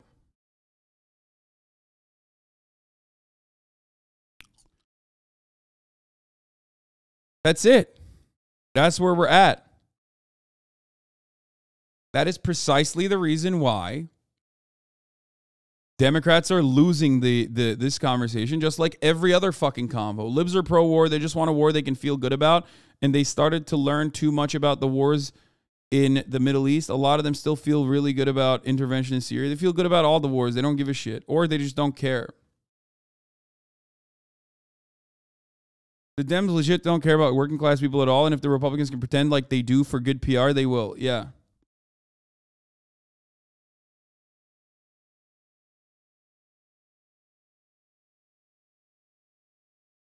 Help me understand. You were criticizing Biden for not going to Ohio or for going to Ukraine. Biden's visit to Ukraine means the world to me as a Ukrainian. It means we are not getting abandoned. Brother, you are not getting abandoned one way or the other, okay? You're getting $111 billion of weapons. Like, clearly you're not getting abandoned, okay? But no, I'm criticizing Biden not for going to Ukraine. I don't give a shit. Of course he's going to go to Ukraine. You know, that's a show of support. That's fine. But Ohio is literally in your fucking backyard. You couldn't just go to Ohio, even for, you know, a symbolic reason. You couldn't even go to Ohio. It's like 300 miles away, brother. You can't go to Ohio before you, before you fly out to Ukraine. It's been a month. Do you see what I'm saying?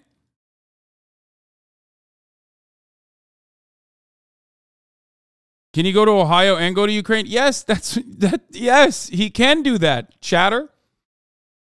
My Ukrainian chatter friend. He can do that. That's what I'm criticizing. I'm not saying, why the fuck did you go to Ukraine? I don't give a shit. Of course he's going to go to different countries. Like, he's the president, right? There's a part of, like, soft power, hard power, all this shit. But I'm pretty sure he could go to Ohio at a certain point, too. I mean, he could have gone to Ohio and then flown from Ohio to Ukraine.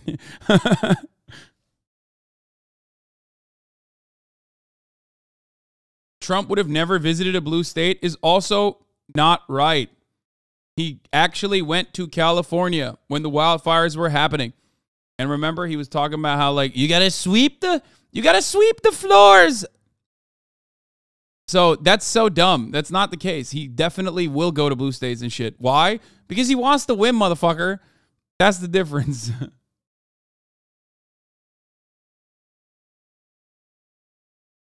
They had to sneak his ass into Ukraine on a train. They can't fly him to Ohio. That's what I mean. Why would Dems want to win? They benefit from Republican policies. They benefit from their position as champions of the moral high ground. It's a win-win to lose. Yeah.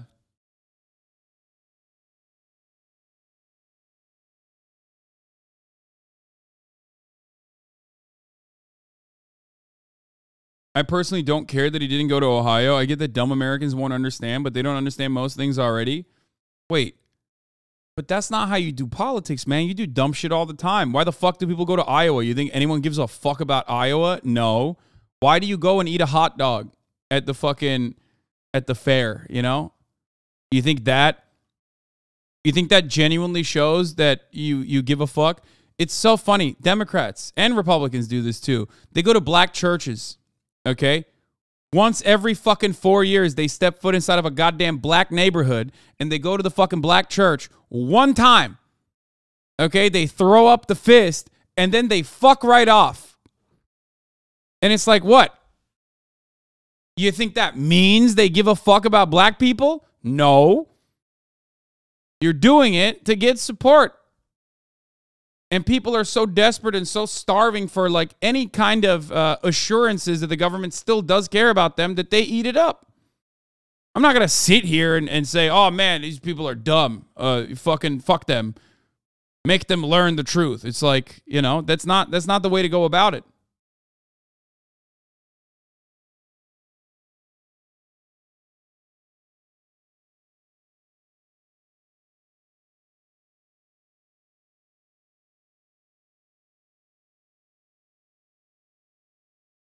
If you do that, you get an easy political optics win. Otherwise, the Republicans will take that easy W. Exactly.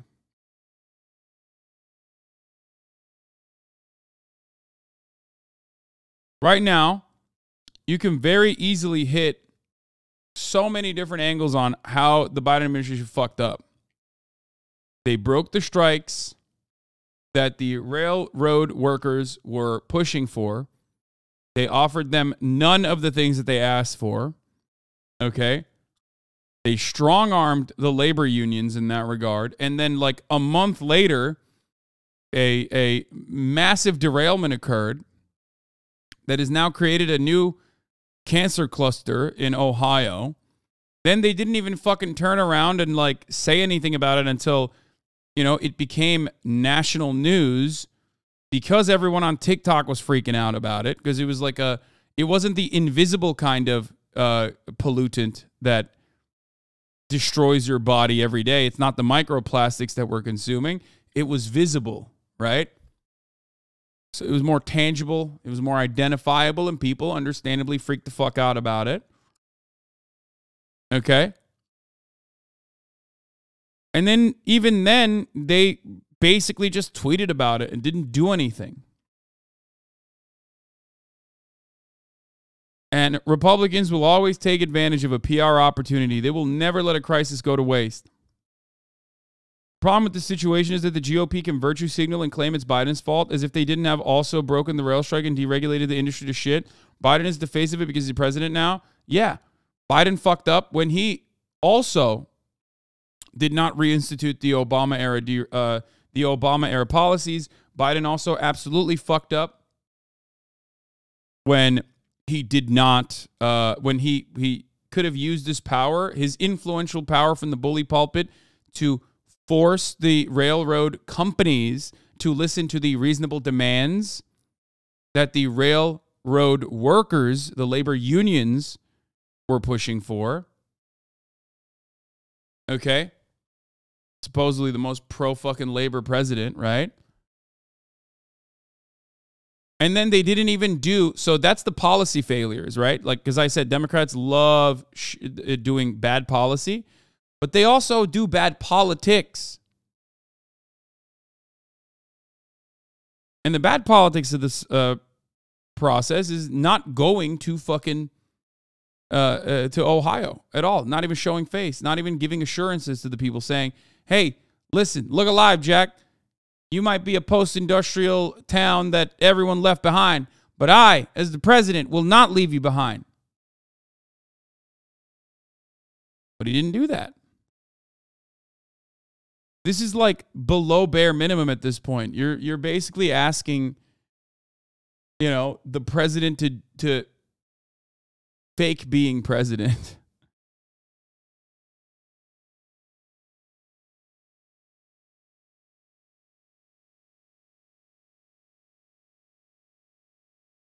Like, what's up? You want to just like lose Ohio forever?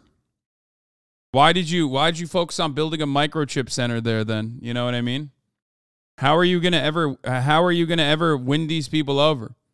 Motherfuckers that work at the goddamn facilities that you are opening up, that you're literally using congressional power to open up and subsidies to open up, are gonna turn around and vote for Donald Trump.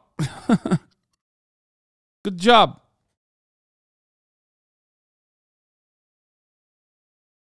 Meanwhile, what you could have done is ensure that these facilities, especially these facilities that are getting government subsidies, right, have to have at least card check or some form of like labor union provisions. Like you could have just said, hey, listen, like in a beautiful, perfect world, anytime you get government subsidies for your industry, whether it be the oil and gas industry, whether it be microchips, whether it be fucking, I don't know, anything, like literally any auto manufacturing plant, Tesla, right? You have to offer your workers unconditionally the right to, okay, even if it's just a symbolic procedure, you have to offer your workers the right to unionize. You can do that, but they don't do that because they don't give a shit. They don't want to do that. That goes against the Democratic Party's interests, right? Could have done that for the Ohio factories that you're opening up, but you're not doing that. Right?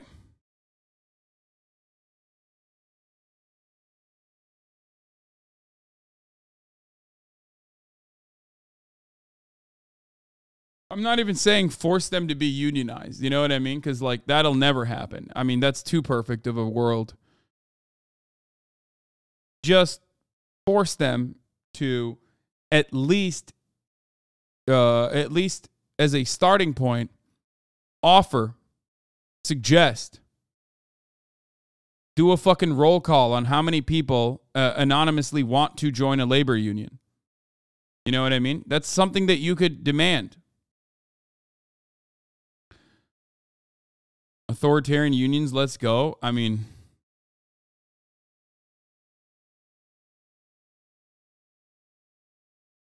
you can do that. You can do a card check. You can make that as a provision. I'm sure that, like, Republicans would fight it tooth and nail. Alec and everyone else would, like, go fucking bananas over it and would take it to the Supreme Court, and then the Supreme Court would destroy it. But I'm just saying, you're not even trying it. You know what I mean? You're not even getting to that point.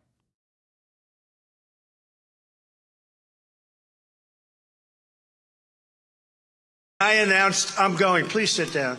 Yeah, go ahead, sit. We'll be here for a while. What do we have to do? What do we have to do? But done in 2 years, nobody's ever seen.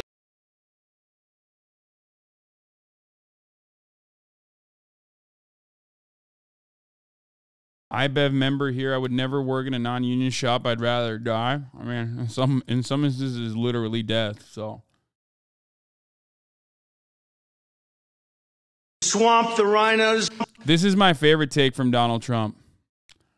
I saw this and I lost my fucking mind. It's such good it's just he's popping off. To swamp the rhinos, the deep state, the globalists, and actually the communists. You know, I used to say we'll never be a socialist country, and I was right, because the train never stopped at the socialist, that station never stopped. It just went right by.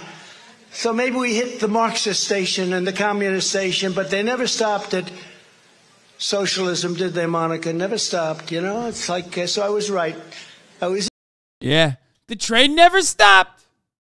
Choo-choo, they said. We're at the communist station. Yeah, dude, America has communism now. The more capitalist America gets, the more communist Republicans call it. It's so funny. All aboard. We got to the Marxist station. As you know, Marxists love deregulating.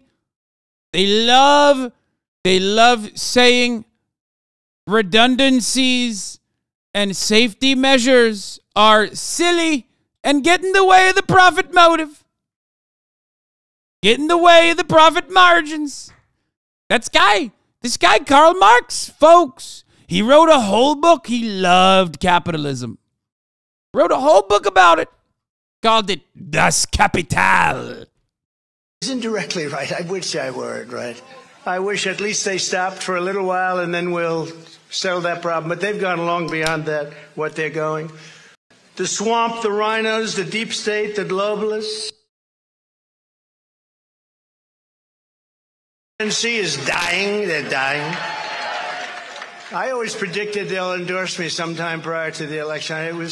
Might have been the only thing I've been wrong about, actually. But now they wish they had to do that over again. No, they're all dying.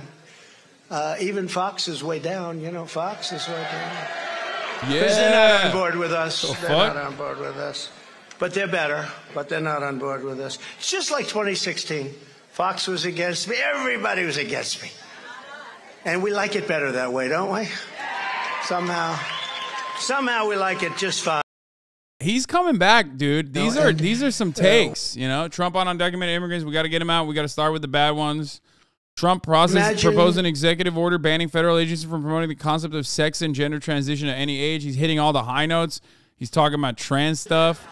Even talking about these subjects? Think of that. Gender affirming care. Do we have the full video? I kind of want to watch the full video of this. Greenhouses, livestock. Yeah, we watched this yesterday. It's great. Okay, do we have the full video? I kind of want to watch the full video. But before we get to the Trump shit,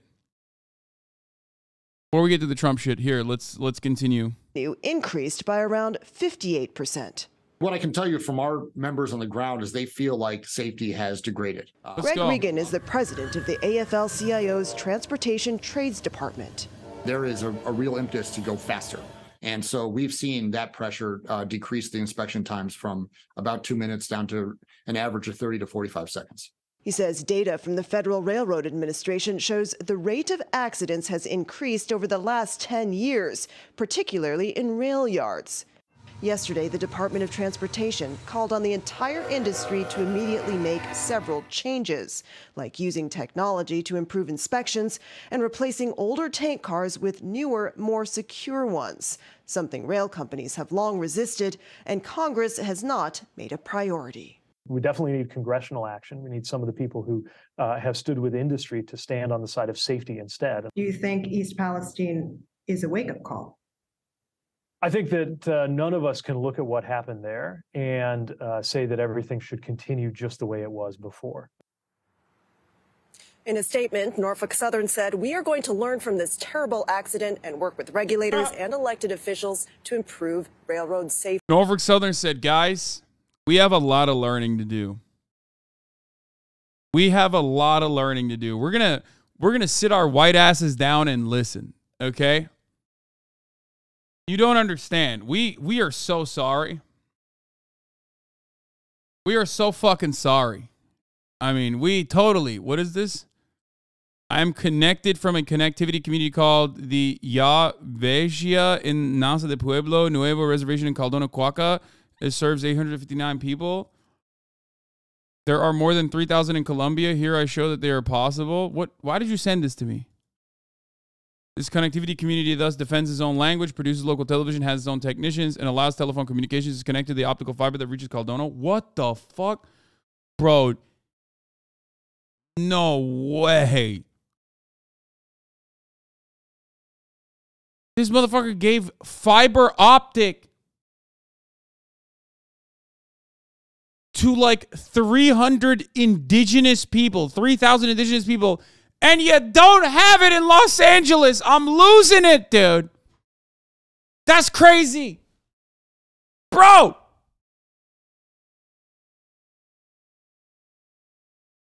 Like, what the fuck, dude? Indigenous populations with their own unique language in Colombia that are like a total of 3,000 people have better fucking internet than people living in West Hollywood, dude. Shut the fuck up. That's crazy, dog. That's crazy. That's crazy. That's crazy. That's crazy. That's crazy. That's crazy. That's crazy. There is no better representation of how demonstrably corrupt the United States of America is, that poor countries like this, okay, poor countries like this can do more for all of its citizens, literally no matter where they are, than the United States wants to do.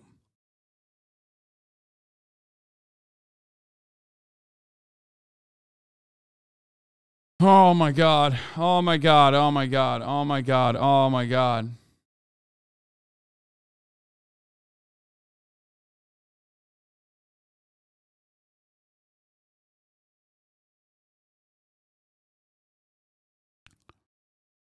I mean, good on them. Good on them. It's not going to be a problem. As soon as we get in, it'll all be ended. I'll sign a new executive order instructing every federal agency to cease all programs that promote the concept of sex and gender transition at any age. It's enough. At any age. You know, I ended it in the military. I took a lot of heat. But I ended in the military. You're not allowed to take drugs, but massive amounts of drugs. And people are disturbed in so many different ways. Look, people, they have their ideas, and I'm not going to knock anything. But remember, it is never just about like trans children or ever. It was never about protecting children. You don't protect children by like stopping them from taking hormone blockers. And very quickly, the narrative shifted over to, no, adults too. Like, adults too. Always. I forgot how transphobic he is. He honestly doesn't talk about it in much that much compared to the rest of the GOP, but when he does, it's just as unhinged, if not more unhinged. Yes. In the military, you're not allowed to take practically an aspirin. And massive amounts of drugs are taken. They have the operation. You need massive amounts of all forms of drugs. And so just on that basis alone, I ended it. And the military was extremely happy. Yeah, totally. Yeah, definitely. Trump's audience grows as he attacks Ron DeSanctimonious in Florida. They'll even take the we're there, actually. And it was really. Does anyone have the full one? I want to watch this full video, man. I don't want to watch the highlights because there's so many highlights. There's no lowlights. You know what I mean? Really good. It was really nice. And everybody thought it was great. And about 2-3 days later, oh, there didn't seem to be much energy. They'll even take this crowd. You know, Ron DeSanctimonious had a crowd in Staten Island today. 139 people in Staten Island. We got a lot of people. We have 139 times about 30. We got a lot of people here. But I always say, hit your enemy a little bit early. Some people say don't, but I say do. The enemy. You know, Ron DeSanctimonious, he's the enemy. You don't protect trans people by making it more likely for them to commit suicide? Exactly. Well, but they don't never give a fuck about protecting trans people anyway. They don't want trans people to exist.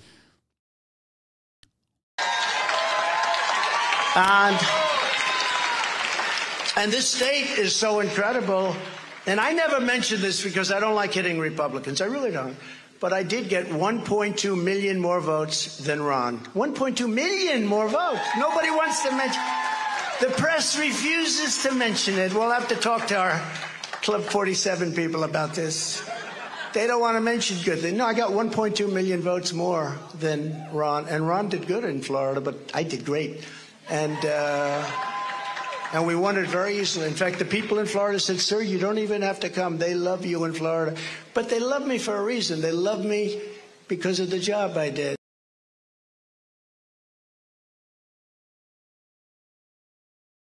There's homies in here promoting like their fucking their illegal black band FIFA, fucking footy streams. That's so weird. Champions League, lad. It's not FIFA, but it's footy. Footy, yeah.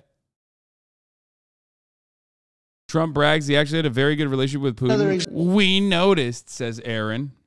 Example, Putin never, ever would have gone into Ukraine if I were president. Never. And I told him, I actually had a very good relationship. By the way, that's a good thing, not a bad thing. You know, these idiots back there would say, he's very close to Putin. Remember when they hit me with the question, who do you trust? Your intelligence people in the United States. They're not. It's so funny that, like, it's technically correct to have and maintain a decent relationship with every fucking world leader, okay? But, like, they literally say this about Xi Jinping. They're like, Trump, not me, but even though I call him Xi Jinping, Joe Biden, he has a very good relationship with Xi Jinping. You know what I mean? It's like, dude, what the fuck are you saying?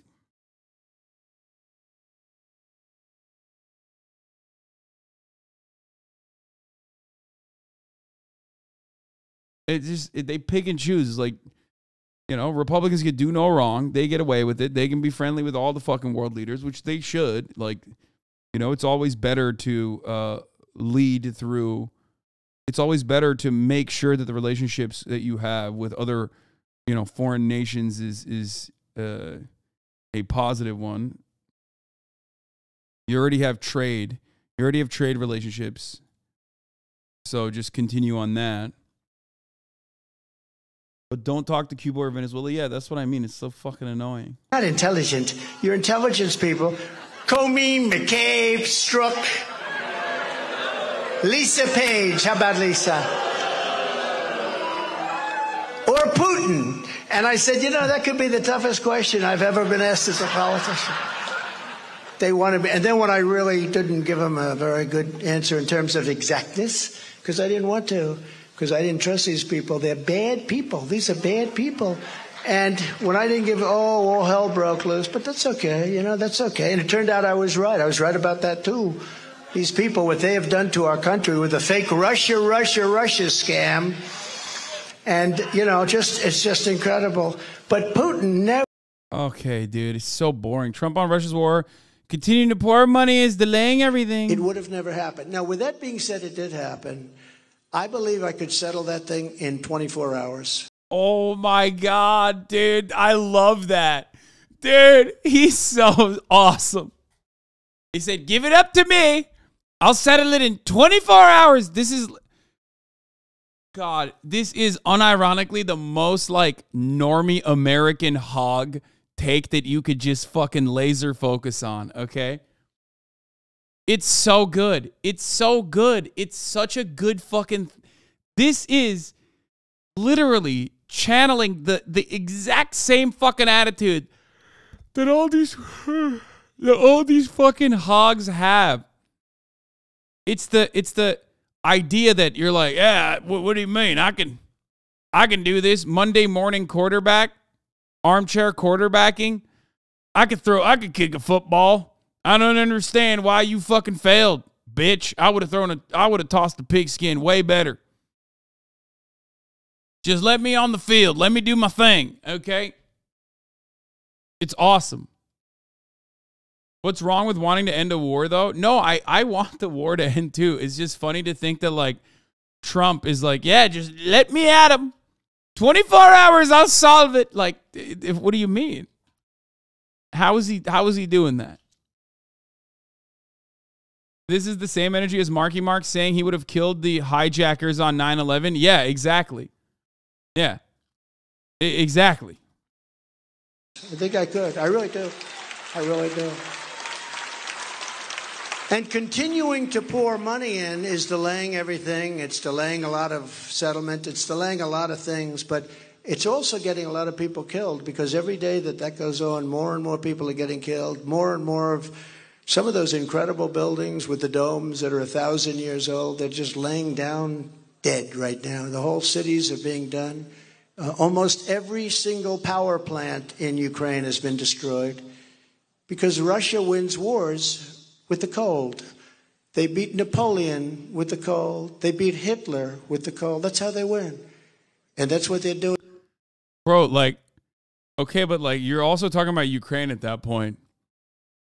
Like, I mean, it's a funny take, but like also, but that's Ukraine too, like what you're considering Russia at that point is also like, Ukraine as well.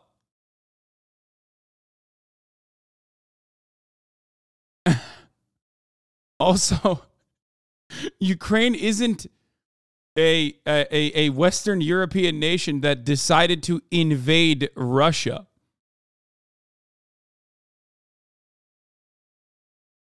So I don't know why he said that. It's so funny, dude. He's so good. Yeah, and it only helped Russia in a defensive war, not when attacking. Yeah, exactly. It's not like, it's not. It makes no sense because what he's claiming is Russia at that point also features Ukraine.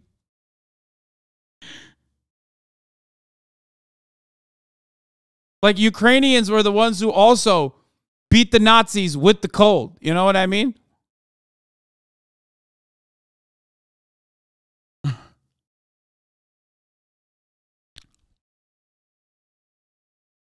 They got wizards. They're using the cold to their advantage. They're doing it.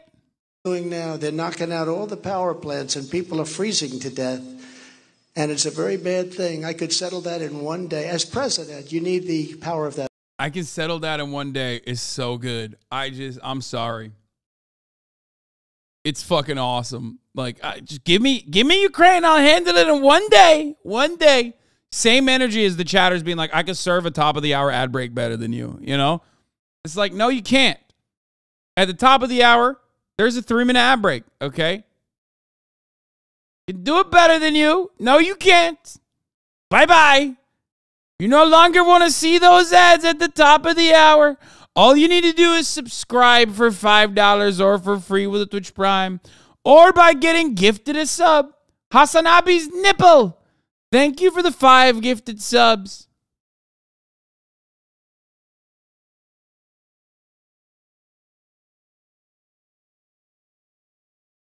It is a very Steven Seagalian take. Send me to Ukraine, I'll fix it in one day. I've been living in Ukraine for 25 years. I'll fix it. MP Sharky, thank you for the 5 gifted subs. There's the 3-minute ad break now. That office, but you need to have shtekel. You need to have a way of dealing. You can't do that Hasan's just by trad wife. standing Thank you and for the saying, 5 gifted. We're going to get it. Look, people are dying. The country is being obliterated. Russia's a warring nation. They have many missiles. And if those missiles didn't work, they have other missiles, which we don't even want to talk about. No. Very powerful missiles, just like we have, and bombs. And that should be settled immediately, and it could be settled immediately. And when I watch these people going over there and talking, they have no idea what they're doing. And every day that goes by, in many ways, is a gift to Putin, because it just gets worse and worse, and more people are, you know, how do they live like that? And many aren't living. Many aren't living because they're dead. Death count is much higher than what. That's so good. Nuclear. Yeah, no, he literally is like, many aren't living because they died. It's so devastating that we don't even want to talk about it. And that was a word that was never supposed to be mentioned. You have 2 N-words, neither of which should ever be mentioned. I said that once. I said, oh, what a terrible thing to say. No. You have 2 N-words. You know what the one is, but the other is the nuclear word. Not supposed to ever be mentioned. Ever, ever, ever. It's mentioned every single day now. Nuclear is so devastating that we don't even want to talk about it. And that was a word that was never supposed to be mentioned. You have 2 N-words, neither of which should ever be mentioned. So good. The GOAT, dude. The fucking GOAT. To be in the same room with you, number one. Thank you. It's my honor. I'd also like to thank you for your sacrifice to the people of this country. Man, he sacrificed so much, dude. A lot of people are right now auditioning. You know that a lot of people that are running at 1%, 2%, 3%, no percent. We have a couple that are joining. They're at no percent. I say, I wonder what they're doing. I think they're auctioning right now they're auditioning right now for. Every Democrat that poo-poos any kind of like peace talks attitude, any kind of any Democrat that comes out and says like you're bad, you're wrong, you're evil for like fucking wanting to put an end to the war immediately in Ukraine, is doing a disservice, because then you got these fucking dummies who are like, no, we want to end it. We want to end it. When like they don't give a shit. They're never going to stop it. They don't give a fuck. They don't want to end it. But at least they're saying they want to. Half the time they want to end it by because they want to take the money away from Ukraine and like what, fund the border wall or bomb Mexico. You know?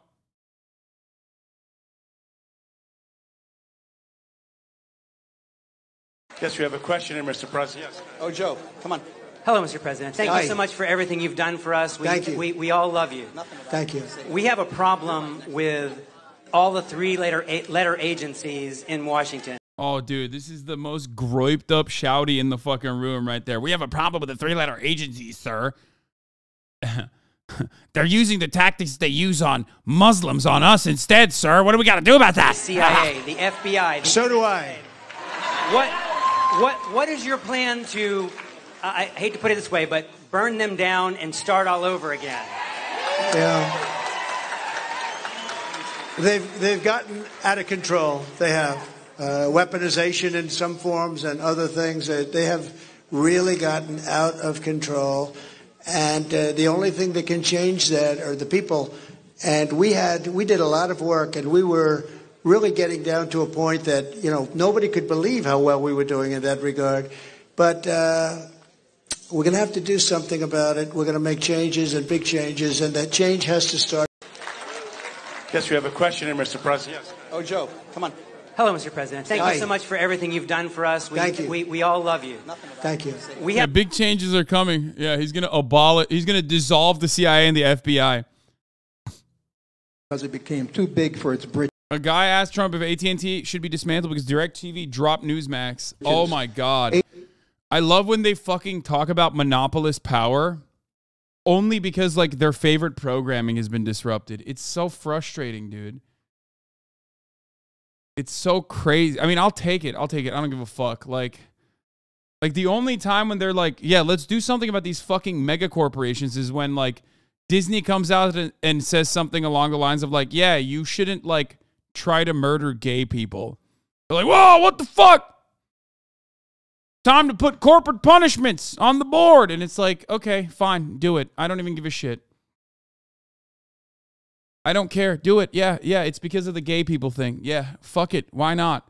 And then they never do. A guy asked if he wants his fans to fight for him. Trump says, what we need is your absolute undying support, and we have it. We lost by a whisker here, a whisker there. Okay, yeah, all right. So, you know, Trump popped off. This is Trump's remarks in East Palestine after the train derailment. He's been here for 4 days. I've been watching him every day. J.D. Vance has been incredible. He put big boys behind him, and I love that, okay? This man knows optics, dude. Look at the fucking big boys behind him. To the people of East Palestine and to the nearby communities in Ohio and Pennsylvania, we have told you loud and clear, you are not forgotten. You are not forgotten. We stand with you, we pray for you, and we will stay with you in your fight to help answer and the accountability that you deserve. We'll have that accountability. It'll all be out there very clearly. I want to thank Senator J.D. Vance for being here. I want to thank Congressman Bill Johnson, very special friends of mine. They became really very good friends of mine.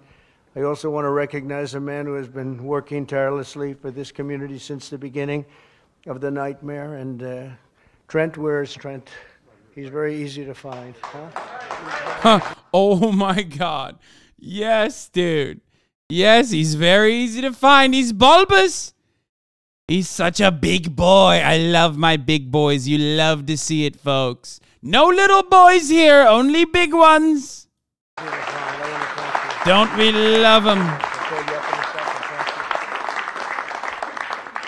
Your Mayor, in addition, let me express our tremendous respect and admiration for all of the police and firefighters and first responders, and all over the country there's such heroes, but this was a great example of it because that was a very dangerous looking sight. So I want to thank you all. Thank you very much.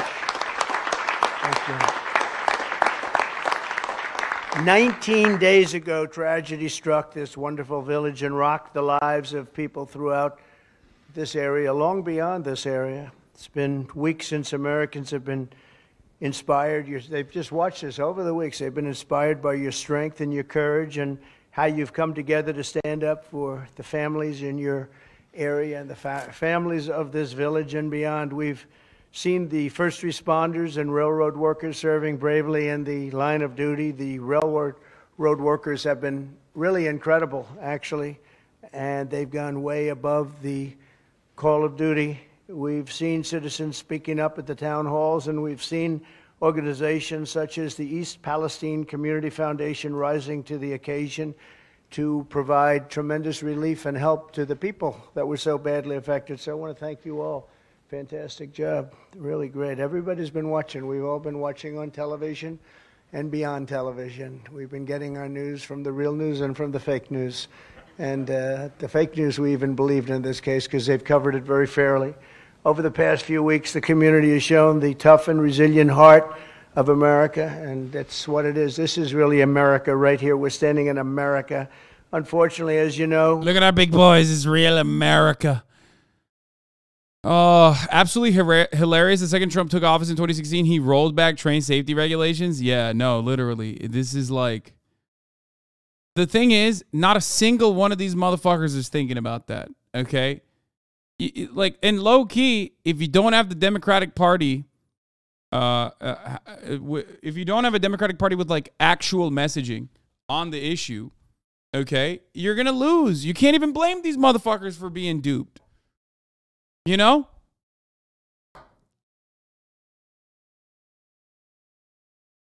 That's it. It's such good press for Trump, man. It is such good press for Trump. Just a gimme, you know? Just an absolute fucking gimme. And he just took it, dude. He seized it.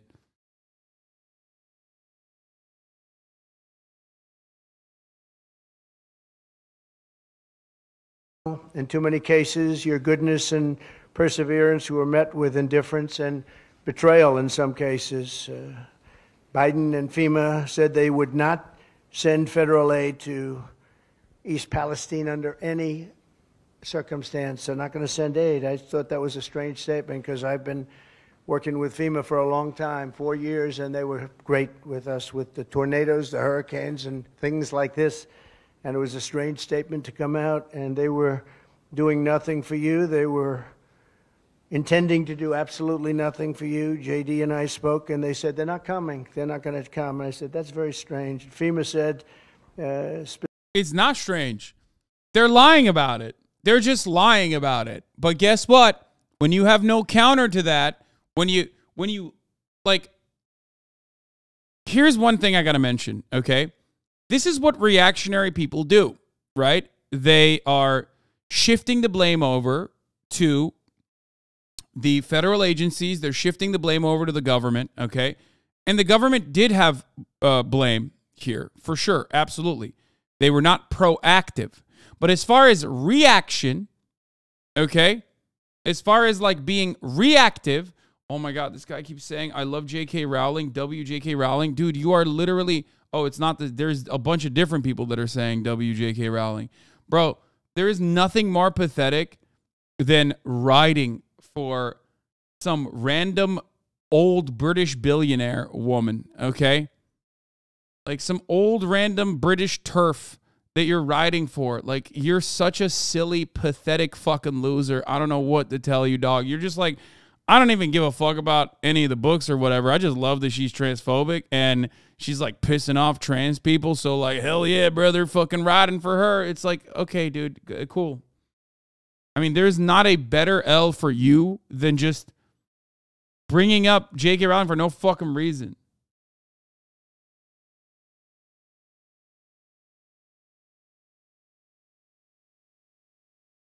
Anyway. The government should have been proactive. They weren't. That's an L for them. But they should have. But they were trying to be reactive. And the FEMA and the state of Ohio have been in constant contact regarding emergency operations in East Palestine. U.S. EPA in Ohio have been working together since day one. Devine and the FEMA Regional Administrator Thomas Sivak said in a joint statement. Not only is FEMA working, but the original reason as to why. Read your own title. Oh, it's because of. It's because I have the J.K. Rowling said she'd die or whatever in my title. That's the reason why they're coming in to be like, I love J.K. Rowling. But like FEMA, of course, as is the case with every single circumstance, immediately said, yeah, we'll come to help. You know what I mean?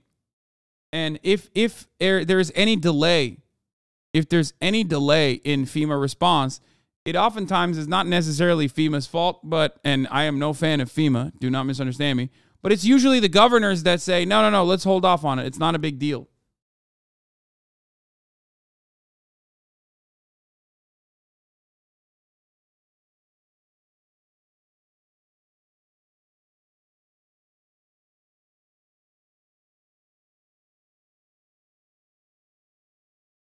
Why is FEMA bad? I mean, look up Katrina to find out more.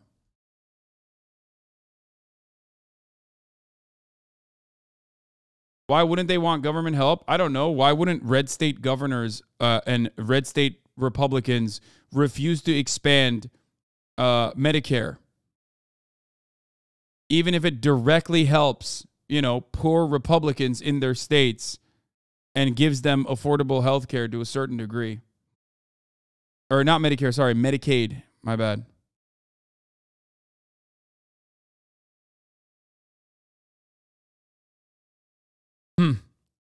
Much to think about.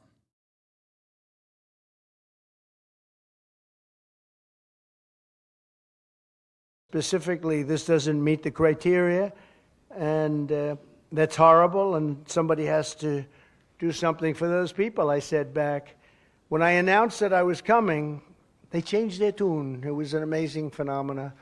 The mayor and I were discussing that. It was quite amazing what happened, and they said that we can't let this happen. That was a big change of pace. JD, did you ever see a change like that one? That was a quick, rapid change. But we can't let this happen, they said, and we'll be there. And we opened up the dam, and we got them to move, and they all came in, and they're now pouring you in with help. And I will tell you, I had a great... What's the difference between Medicare and Medicaid? Medicare is for everyone over the age of what is it, 65? Or is it 75? I think it's 65, right? They wanted to lower it down to 55. Anyway, Medicare is for old people. Medicaid is for poor people. Great relationship with FEMA. I found FEMA to be incredible, amazing in every way. And we had tremendous luck with the tornadoes and all of the hurricanes and everything else that we had. And they were fantastic. And now they're fantastic here. They could have been 2 weeks earlier, or at least a week earlier, but they decided to do it this way, and I guess it came from the top.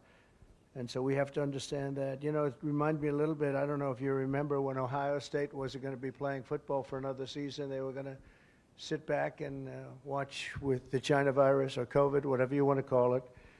And I called the head of the Big Ten football. I said, you got to get this football open. And Medicare eligibility for the disabled as well, disabled and old, whereas Medicaid is for people below a certain level of yearly income. They were great. They responded, and Ohio State played that season. Nobody remembers that, I think, right? Does anybody know? You got at least one. You could be close, but by now you still would be close probably. But we got that open very early. And you had a great season of football, to put it mildly. So that was a very great honor, the Big Ten. And that led to the NFL, and it led to most of the rest of football in the country. But you led it through Ohio State and Big Ten, and we got that done. I did that very personally. I called the commissioner, and he did a good job. What this community... God, who cares? Really? Are you fucking joking? He's literally preaching right now, dude. Are you kidding me? Who cares? Literally, even people in this chat probably think that was great. Fuck do you mean? They live in Ohio. This is all they care about.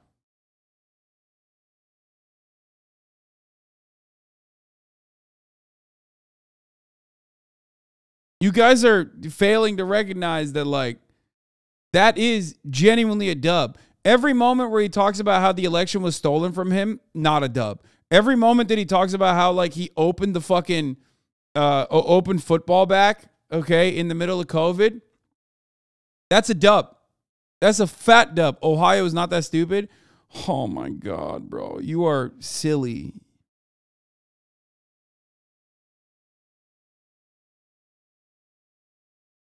Needs now are not excuses and all of the other things you've been hearing, but answers and results, and that's what I think you're going to say. Norfolk Southern needs to fulfill its responsibilities and obligations. I love that he's finally talking about Norfolk Southern, like the responsible party in this matter. And I see that they're starting to come here now too, because they also were saying they're not coming. But it means that the affected communities beyond the borders of East Palestine are going to be taken care of, and they've said so, and they've said it loud and clear, and I think they probably mean it. I sincerely hope that when your representatives and all of the politicians get here, including Biden, they get back from touring Ukraine. He's in Ukraine. He's too busy. Biden. Oh, Jesus Christ. He's popping. He's popping off, dude. He's cooking. Money left over, because we're now at $117 billion. Said Biden. Yeah. Dollars, and As you probably know, Europe, when you add it all up, is at about $10 billion. That's a big difference, wouldn't you say? That's one of the things that gets me, because they're at it again. They're very good negotiators, those people in Europe. You know, when you add it all up, it's about the same size as the United States, the economy of the different European countries, and they're at a very small number compared to us. So you'll start working on that, I guess, when you get back. I think JD will have that well, and he's listened. He heard that number, but it's a massive difference. It's a very small fraction of what we put up, and it affects them more than us, and they have to do what they have to do.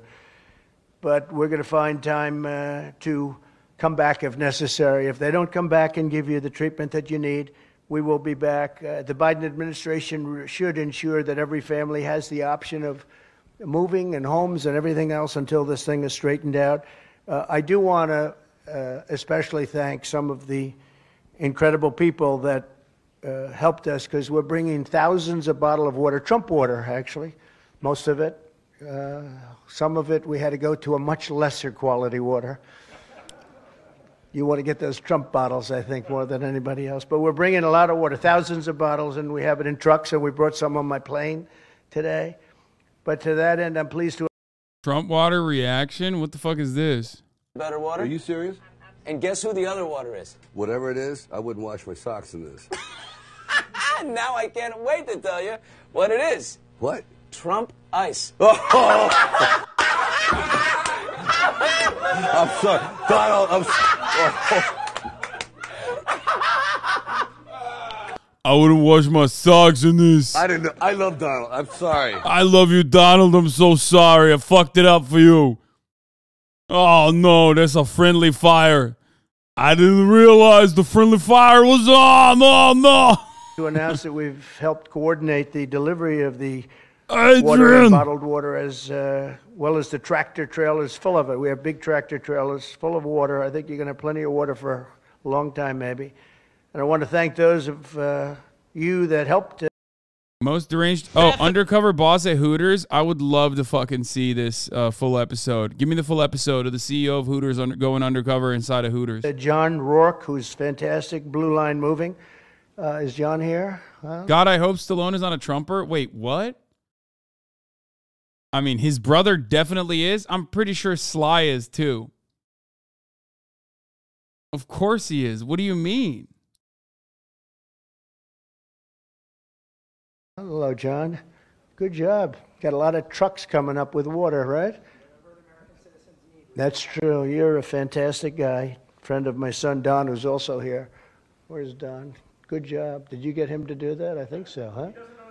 Yeah, he does. He's fantastic. He helps. Thank you very much, John. Appreciate it. Two fellows. Yeah, he's here. He's here. My son is here, too. He fucking sucks. His moving company, and I want to thank the people within the Trump organization that helped us with all of the water. It's insane for a Republican candidate to use government aid and the other party's lack of care as a way to promote themselves. We live in the upside down. First of all, it's not insane. It's good politics, and Trump is doing it. This is how he won one time. They literally will never liberals will never understand.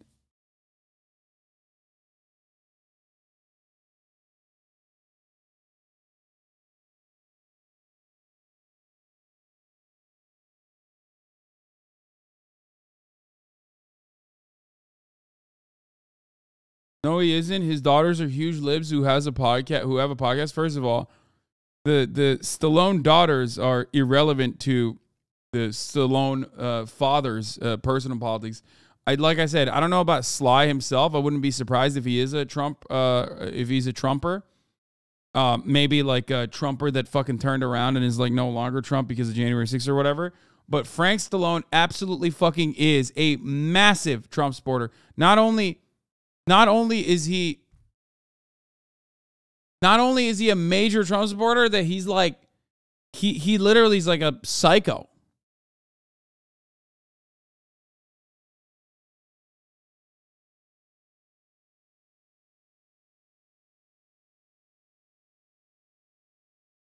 The hilarious thing is libbed up politicians do the exact same kind of optics politics, but libs don't recognize it because they're so fucking stupid as they assume Republicans are.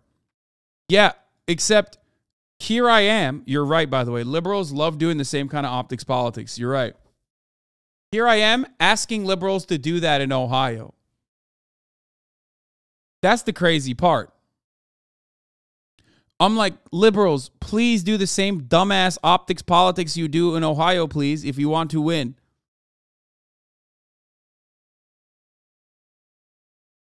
We got it from all of our different hotels, all of our different places, and it was great. They really came together. And liberals are like, nah, we're good. Also, I want to thank Sandy Pensler and his son, Jonathan Pensler, from Cortex in Michigan for donating. Okay, I don't care about him like reading out donors. Thank you. Okay, this part is bullshit. It's boring. We saw that. Charlie Kirk has an insane take as well. Oh my God, we still haven't finished this. Today, former President Trump will visit the area. He won 70% of the vote in the county in 2020. Nate? Roxana, thank you.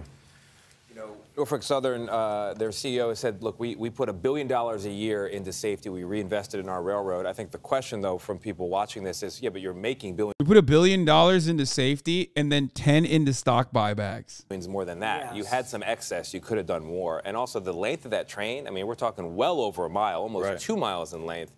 And did they take the time to do little safety things like move the heavier cars up front? So if there is a fire, you can stop the train more quickly. Maybe it never makes it to the town. These are the kind of questions that people are asking. And I think the people there still don't know, are they in danger? Boris Johnson reacts to Putin's war in Ukraine. Just a little while ago, I spoke with the former British Prime Minister Boris Johnson. He's dealt with... Why is Boris Johnson talking to Wolf Blitzer? What has the world come to? Vladimir Putin on the world stage over the years. He's also one of the first world leaders to visit President Zelensky in Kyiv soon after the Russian invasion. Bring back Boris!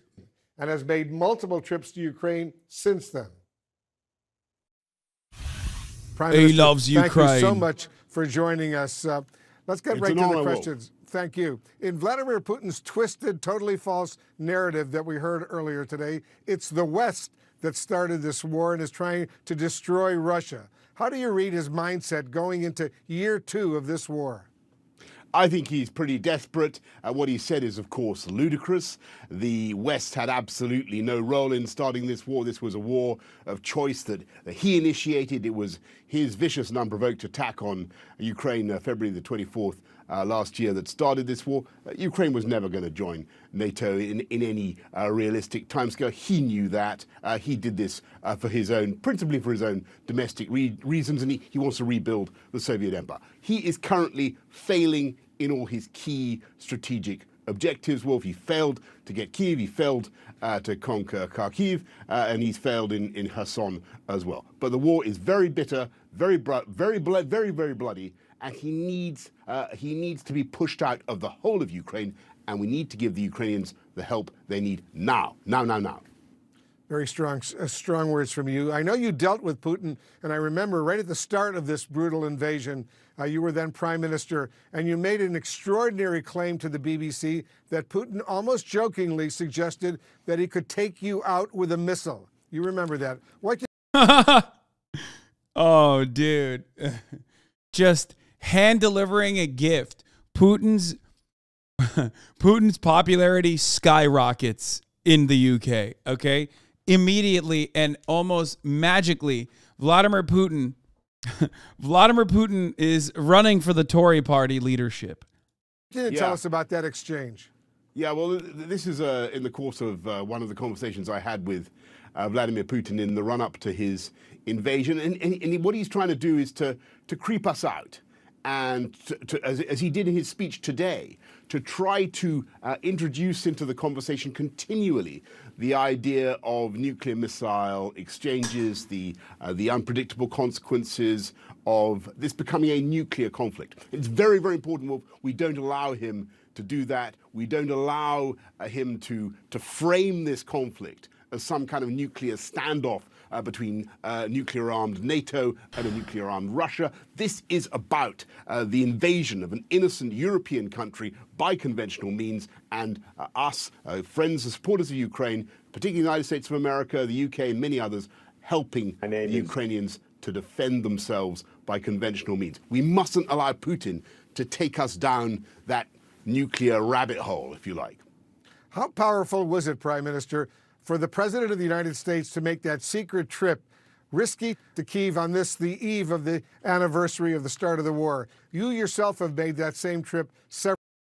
Man, dude, Boris, you were so sick going to Ukraine, and now Biden is doing it, and he's sick too. How sick are these people actually? Like, how? I think it's fantastic that Joe Biden did that. I congratulate him, and I think it. You know, as far as I understand the matter, this was one of the first times in history that the President of the United States has gone outside an area where the U.S. Air Force can exercise direct control. I've done that trip several times. I know that terrain very well. You sleep on a double bed.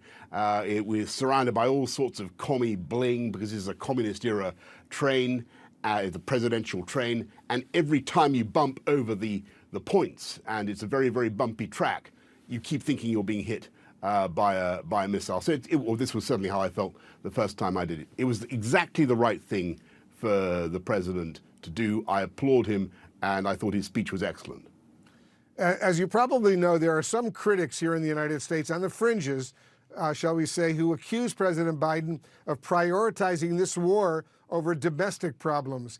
And Republicans like Florida Governor Ron DeSantis questioning what he calls the blank check to Ukraine. Is that something that worries the UK right now, worries our Western allies? Let me be absolutely clear with everybody. The investment in supporting the Ukrainians is a massive economy if it helps protect our peace in the long term. If we fail to expunge Putin from Ukraine, if the Ukrainians lose, then the jeopardy for the whole Euro-Atlantic security area for the United States is all the greater. And of course, the risks of read across in the Pacific are all the greater. By helping the Ukrainians to win, by decisive action, by giving them what they need now, and I'm talking about more tanks and more planes and more long-range artillery, I believe that the Ukrainians can and will win, and that will be of decisive importance for Western security.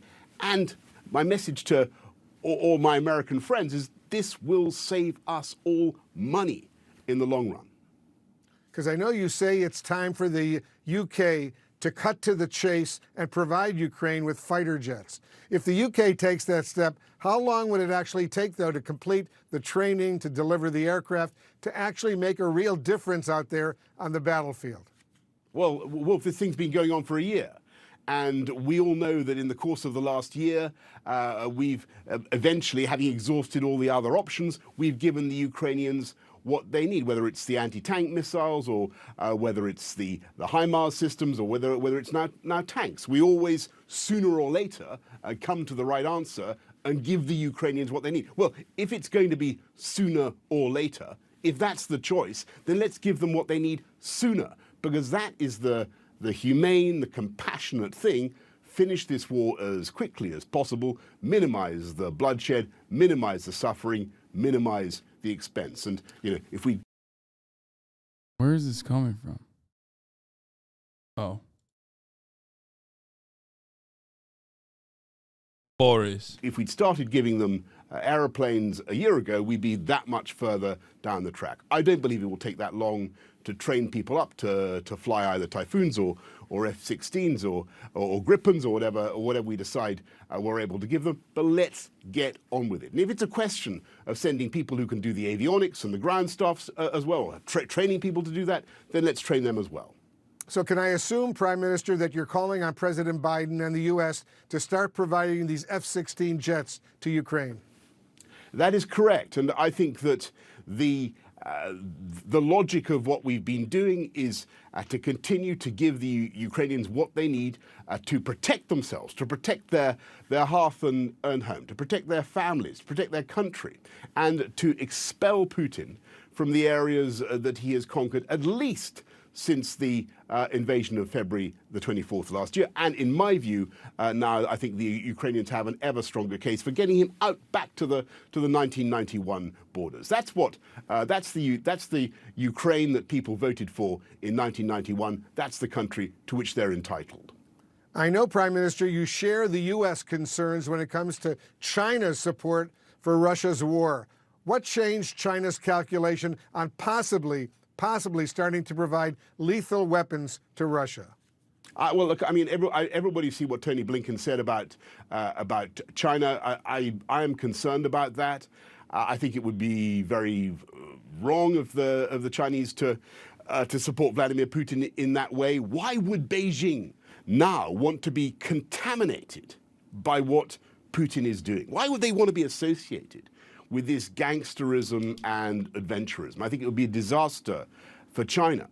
And I hope very much that it won't prove to be true. But if it is true, it shows all the more clearly why we must now accelerate our support for Ukraine and double down on giving them what they need. And as I say, if not now, when?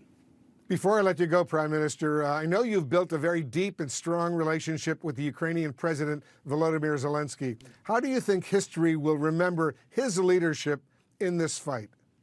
I think Volodymyr Zelensky will be remembered forever as a president of a free Ukraine who not only mobilized and galvanized his people, but found the language to appeal to people around the world. And I can tell you that here in the United Kingdom, you will see Ukrainian flags in people's windows of their homes. You'll see Ukrainian badges on people wearing Ukrainian ties, Ukrainian flags flying from church spires. Such is the sympathy and compassion that he has evoked. He has been a truly inspirational war leader. And in one crucial respect, he has successfully mimicked Winston Churchill himself.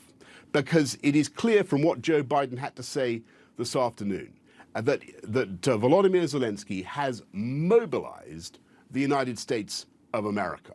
And when America comes in on the side of freedom, as America is today in Ukraine, in my view, there is only going to be one outcome. This is a war for independence. The Ukrainians are fighting for their independence. And history teaches us that wars of independence only end one way. And with the United States on their side, I've got absolutely no doubt at all that the Ukrainians are going to win. But since that is the case, let's minimize the suffering and give them what they need now. The former British Prime Minister Boris Johnson, thanks so much for joining us. Really appreciate it. Taking a turn now. I want nothing more in the world than helmet cam footage of Boris being sent to the UA front lines. That would be fire. Georgia grand jury recommends indictments in Trump 2020 election probe. I don't really care about that. I kind of want to...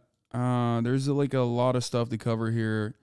J.K. Rowling unbothered about legacy amid trans controversy. I'll be dead. Oh, here. We'll talk about what's going on in Florida. And you know, because part of what people love mentioning when they're talking about trans people is falsely claiming that trans people are groomers, right? Queer people are groomers. When that is not the case, the real groomers are out there. Like this fucking guy, this youth pastor. This is an old video. We've talked about this dude before. This is an old tweet, sorry. It's a new tweet, but it's old news. Joshua Weasley, finally 18. I can describe with words what you mean to me and what kind of person you are. You have been my best friend for 4 years. You are my girlfriend that I love. My best friend for 4 years. I'm sorry, what? 18 minus 4? Complicated quick maths there. That's 14 years old. That's weird. Okay, cool. Yeah. I know Curtis Connor made a video on this. We watched it. Florida has introduced the Empower Bigots Act, HB 991. It would classify accusations that someone engaged in discrimination as defamation, per se, with $35K minimum in damages. If it involves LGBTQ people in someone's beliefs, truth is no defense. It's absolutely chilling.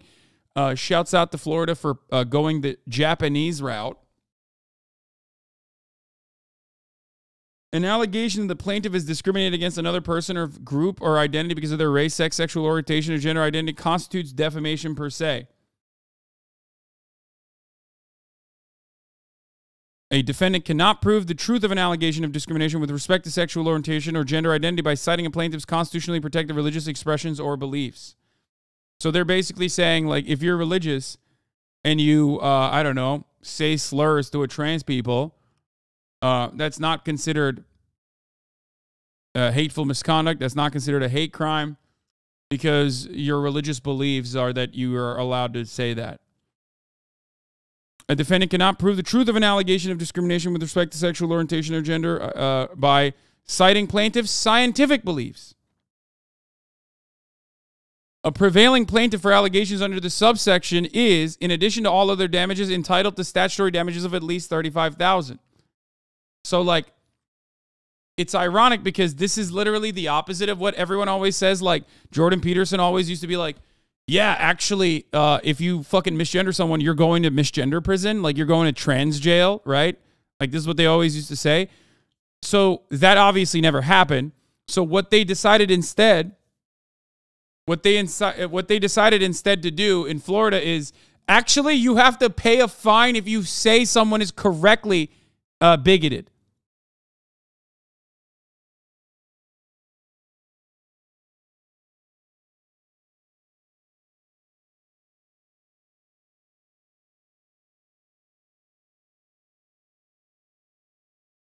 How fucking fire is that? Also, what is a scientific belief? Like, isn't that just science? Like, what do they mean when they say scientific belief? Sorry, brother. You might believe in science, but I believe in Facebook. And that's my scientific belief.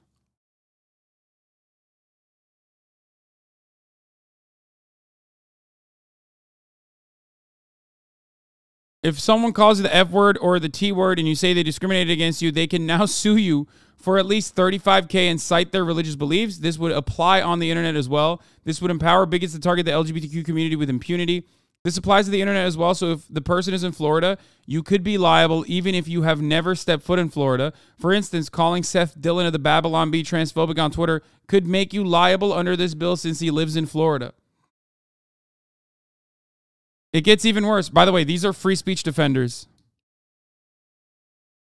This is a violation of the precedent set by New York Times v. Sullivan in the 60s. There's no way this doesn't go to the Supreme Court. Interesting that you talk about the Supreme Court in respect to protecting free speech. Today, of all days, is not the best day to talk about the Supreme Court protecting free speech or free expression, because the Supreme Court lets Arkansas law penalize Israel boycotts stand. That's right. Turns out the Supreme Court actually doesn't give a fuck about the First Amendment, which we already knew. Freedom of expression is not a real thing. BDS is a perfectly legal way to boycott, demand sanctions be placed on an apartheid state such as Israel. Okay? BDS movements have worked in the past with apartheid South Africa. As a matter of fact, that was a component, that was a public component of the pressure placed upon the American government and placed so that they will place some legal pressure upon the apartheid South African government. Now, of course, that was a different time back then, okay? And it's a different time now. BDS, for those of you who still don't know what the fuck it is, even though I talk about it all the goddamn time, is boycott, divestments, and sanctions on the state of Israel, okay? It is a call to action, okay? Boycott, divest, okay? And put sanctions on the state of Israel to stop it from continuing its human right violations.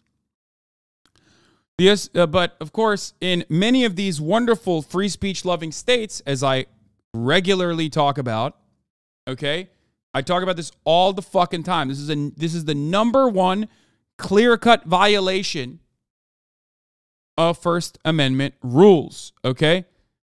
This is it. There's no better representation of this. And to add insult to injury, the more ironic part of this is that the BDS laws that were put in place in these red states, where they actually are supposedly all about free speech, okay? Definitely not. They were put in place by AIPAC. They were advocated for and written by AIPAC, which is a, lobbying group for Israel, a foreign nation. So, like, in the United States of America, all these states that love talking about how much they love preserving the sanctity of the First Amendment. As a matter of fact, I got my Second Amendment so I can protect the First, Yee, brother. I should be able to say the N-word whenever I want without any scrutiny whatsoever. Hasan, you can't say this shit, bro. Anti-Semitic. I'm sorry, what? Oh, you're just memeing. Okay, I thought you legitimately were about to say it's anti-Semitic to state that AIPAC, a lobby that works at the behest of a foreign nation, Israel, was the completely correctly pointing out that they were responsible for the crafting of anti-BDS legislation. Anyway, so, I mean, that's not really a meme. People do say that if you say that law. I know, but I would not have expected it to be here, of all places. Okay?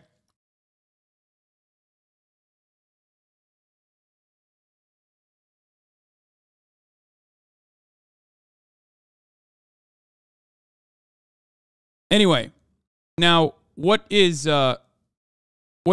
wonderful about this process is that, like, even Dianne Feinstein and Bernie Sanders have correctly called out, like, that this kind of legislation is completely against the First Amendment. It is a clear-cut violation, and yet it usually falls on deaf ears. And now there will be very little coverage of it. And now they've moved beyond that and have actually solidified it. The U.S. Supreme Court has let stand an Arkansas law penalizing boycotts of Israel that has provided the model for a proliferation of similar legislation to protect oil companies, gun makers, and other contentious industries from political protest movements. The Supreme Court declined to hear an appeal from the editor of Arkansas Times, Alan Leverett, after a federal court upheld a law requiring him to sign a commitment not to boycott Israel in order to receive advertising contracts from the state. This is real. In some of these states, okay, like Texas, for example, if you want to work for the public school, you have to sign a law that says you will never participate in BDS. You will never participate in boycotting or demanding sanctions to be placed upon the state of Israel. Many of you still don't know this, even though I talk about it all the fucking time. Literally, 35 states in the United States of America, if I'm not mistaken, 35, have laws like this. Now, the American Civil Liberties Union asked the Supreme Court to overturn the Arkansas law on the grounds that it is in conflict with the court's own ruling 40 years ago that popular boycotts have a long tradition in American history and are protected speech under the First Amendment. It is. It is protected speech. It's supposed to be. Not according to the Supreme Court, however. The law is one of more than 30 passed by states in recent years, backed by both Republicans and Democrats, that require individuals or companies to pledge not to boycott Israel or its settlements in the occupied Palestinian territories in order to do business with the state.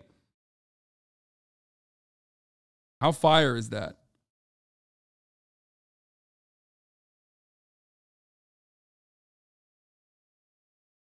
Woo! Goddamn. The law is pushed by groups such as American Israel Public Affairs Committee, also known as AIPAC, and the American Jewish Committee, with the backing of the Israeli government, are primarily aimed at Palestinian boycott, divestment, sanctions movement. But they have also provided the template for legislation to curb boycotts of companies over the climate crisis, gun control, factory farming, and other issues. Leverett said he had no intention of boycotting Israel, with which his newspaper does no business, but he refused to sign the commitment because it requires the Arkansas Times to take a political position on in return for advertising.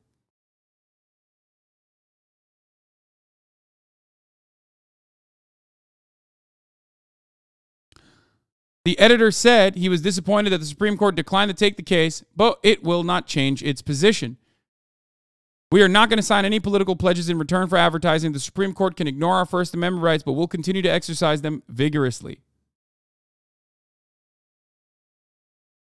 Although a federal court upheld the Arkansas legislation, courts in other jurisdictions have ruled against similar laws and forced some states to weaken their provisions. Now, I believe someone in the chat mentioned Arizona. Arizona is one state where the Supreme Court of Arizona actually decided against the BDS decision, and yet the state still follows through with it regardless. Despite the fact that the Arizona Supreme Court itself actually said this is unconstitutional, Arizona state itself is still like, no, you must pledge allegiance to the state of Israel and all of its settlements in all of its glory if you want to get money from the government. We don't give a fuck. It's crazy. It's crazy.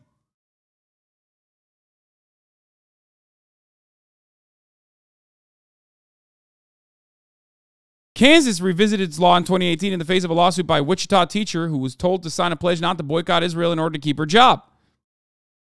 Texas narrowed its law to exclude individuals and to apply only to larger companies after a school speech pathologist sued when she lost her contract for refusing to sign a similar commitment. The ACLU and other groups also won judgments in Arizona and Georgia that anti-boycott laws intruded on free speech laws. Leverett warned that letting the Arkansas law stand will lead to further suppression of legitimate political protests against corporate interests. This simply is a template. It doesn't stop here. We now have in Arkansas legislature bills introduced to deny state contracts to financial and banking institutions that have ESG, environmental, social, and corporate governance policies that prohibit them from investing in fossil fuels or firearm companies.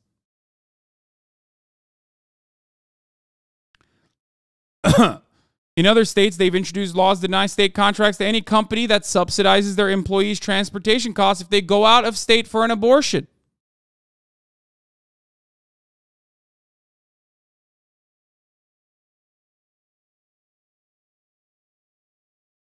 That's awesome.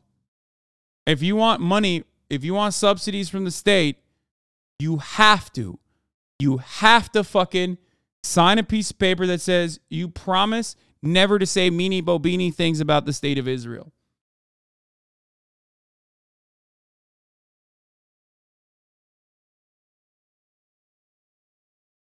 Abby Martin wasn't allowed to speak at Georgia Southern University in Statesboro, Georgia, because she wouldn't sign their anti-BDS pledge. Yeah.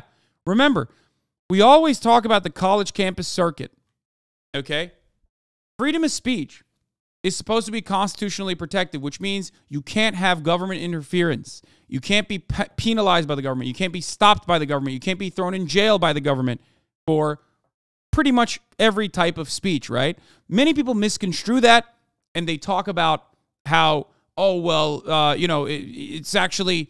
freedom of speech should apply to private corporations. In many instances, it doesn't. This is not even a private corporation thing. This is literally public, okay? So when a private university decides, hey, you're transphobic, hey, you're doxing our fucking students, putting their lives in danger, we don't want you to come to our school, all hell breaks loose. But when Abby Martin is not allowed to go to a public state school in Georgia because she won't sign a fucking anti-BDS pledge, okay? That's not ever talked about.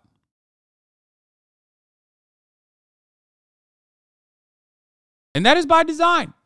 Because these fucking right-wing shitheads don't give a fuck. Because they will utilize the law like this. They will make anti-free speech provisions in a nation where they claim they care so much about free speech. Several states have passed the Energy Discrimination Elimination Act to shield big oil from share sell-offs and other measures to protest against fossil fuel industry's role in the climate crisis. They literally are punishing, okay, They are punishing. This is an ALEC initiative, by the way. ALEC. Oh my God, the American Legislative Exchange Council. Demons, like actual fucking demons. The demons are not like vampires and devils. They wear suits and they sit on the board of the American Legislative Exchange Council. These are the real demons in society. Okay? Energy Discrimination Elimination Act. You fucking pull funds and you divest from, fossil fuel industries because they're destroying the planet. You are no longer eligible for state subsidies. How the fuck does this go through? How?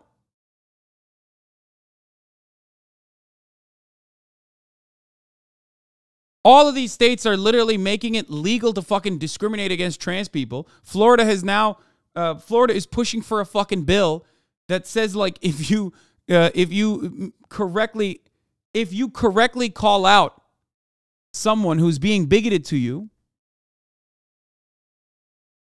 then you are eligible to pay $35,000 in fines to the person, and it constitutes defamation as long as they say, hey, it's my religious freedom that gives me the freedom and the liberty to call you the T word, the T slur. You know what I mean? It was introduced, not passed. Sorry. I mean, regardless, though.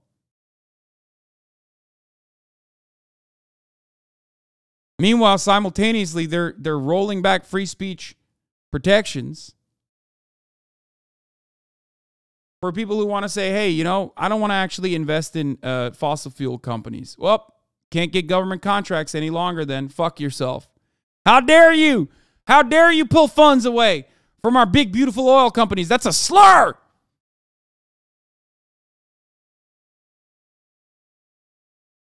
Other legislation is designed to prevent banks from denying financing to creditworthy companies solely for the purpose of marketing their environmental or social justice credentials. The ACLU's chief litigator in this case, Brian Haas, described the Supreme Court's decision not to take up a case as a missed opportunity to clarify the law. From the Boston Tea Party to the Montgomery bus boycott to the boycott of South Africa, apartheid South Africa, Americans have proudly exercised that right to make their voices heard. But if states can suppress boycotts of Israel, then they can suppress boycotts of the National Rifle Association or Planned Parenthood. But one reason it may not get passed is because people don't want to waste time with the unconstitutional shit, but when the court refuses to enforce the Constitution, that opens the path for people to bring the shit back. Exactly.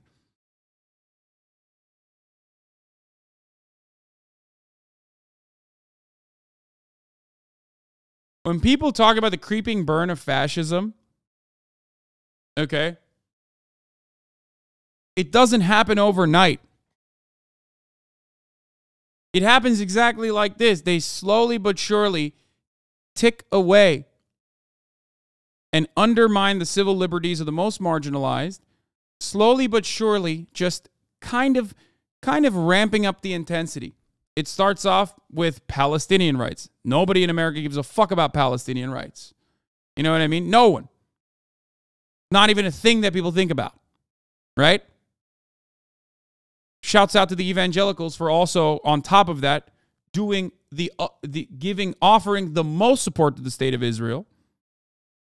Okay? Most liberals don't even fucking consider Palestinians to be human beings. So you go after Palestinians first, then you go after environmental activists, then you go after, you just slowly open it up a little bit. Ultimately getting to a point where it's like, yeah, if you say that a right-wing company is led by a bigot, that's a slur, and that's the only hate crime that should be prosecuted. Yes, that's how I started talking about this. The Reverse Woke Act is why I started talking about how the Supreme Court does not give a fuck about the First Amendment.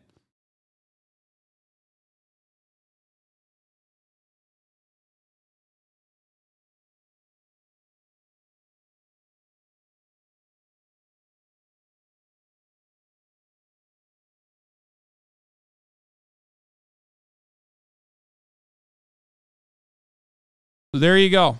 There you have it, folks. Abhorrent. Just fundamentally broken. Absolutely insane. The Idaho House has passed. Let's talk about what's going on in Idaho with respect to trans teenagers and trans people in general, okay? This is one of the many bills that have been introduced, I believe more than 200, that directly exclude, harm trans people in this country. You heard that number correct, by the way. 230 plus bills have been introduced that specifically target trans people. At a certain point, there's going to be a single fucking bill for every single trans person in the country. Can you imagine? A tiny portion of the overall population.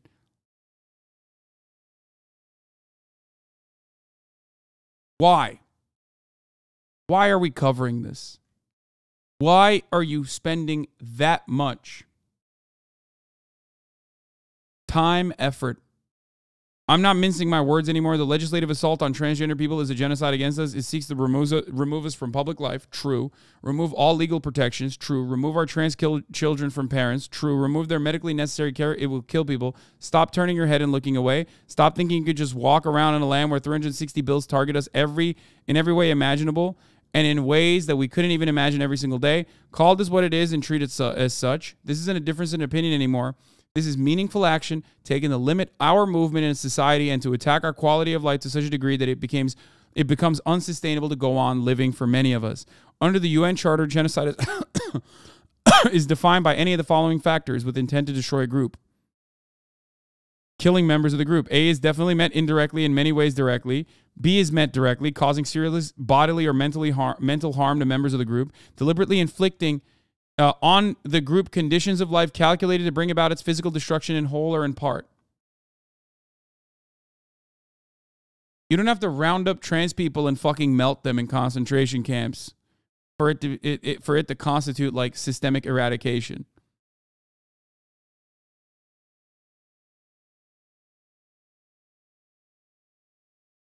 And if you think that one day these anti-trans bills don't come around and impact you in some way, you are wrong. This is the creeping slow burn of fascism. Okay? It starts with the most marginalized. It starts with the weakest. It starts with trans people. It starts with undocumented immigrants. You know what I mean? Economic migrants, refugees, and the like. It will move to black and brown people in more meaningful ways than the current ways that our white supremacist systems eradicate black and brown existence. Okay? It's on homeless people too. Yeah, it already is.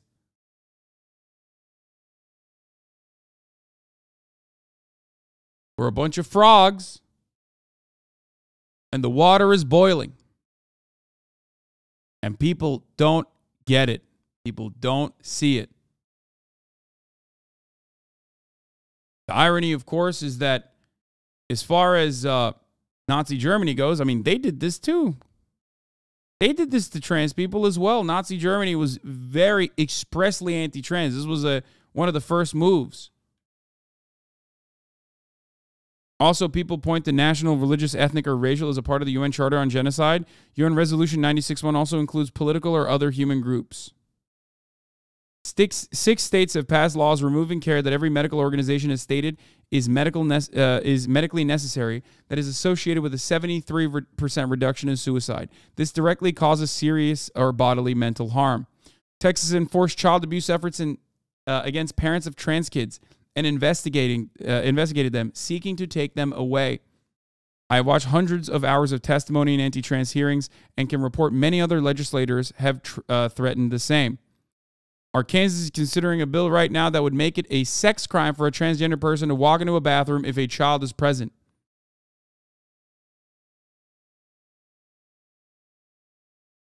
Yes, the first famous Nazi book burning that everyone always points to was actually research about trans people. It was medical research, medical journals that specifically were researching trans people. Yeah.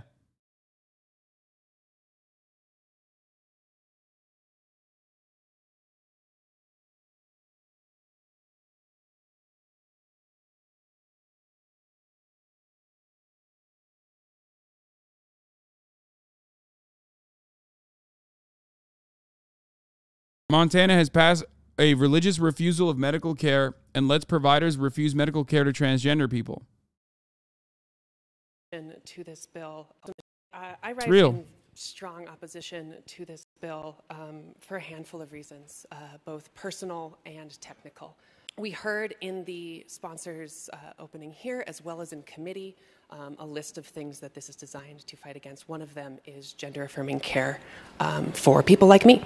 And we heard the sponsor reference the fact that this would be procedure-based. I want to point us to the bill that is not accurate. That is a misrepresentation.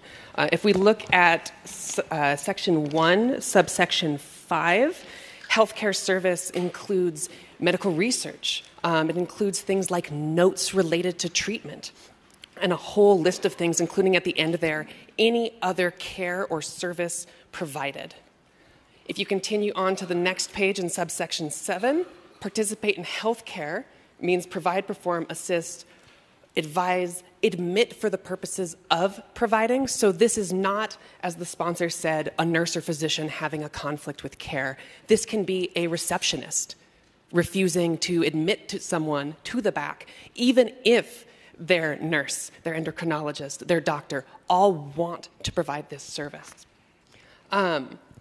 In a charitable reading of the sponsor's intent, let's say this was procedure-based, it does not do the things that the sponsor purported it to do.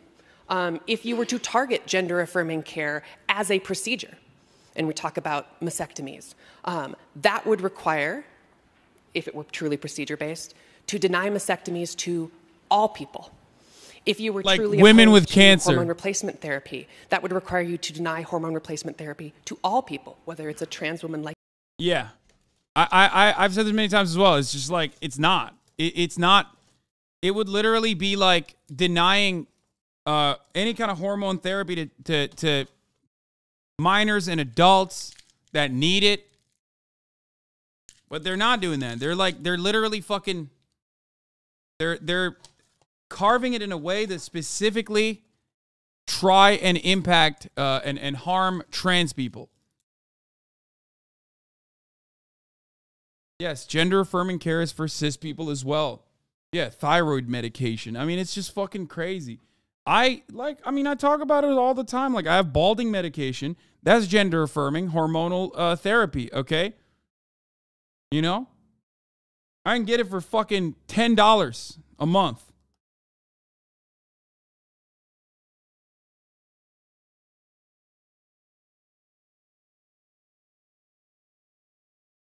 But, or even if you had like prostate cancer, you know what I mean?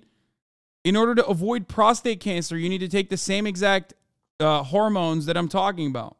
Same exact pills that I'm talking about. They're DHT blockers, right?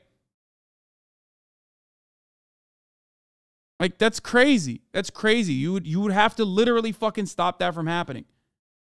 Like, as far as blocking goes, top of the hour blockers in the form of a $5 a month subscription. Of course, that impacts everyone. You know what I mean? Equally, as a matter of fact, unless you're subscribed for $5 or for free with a Twitch Prime. Sorry. You can also get gifted a sub at the top of the hour if you want to block the top of the hour ad break.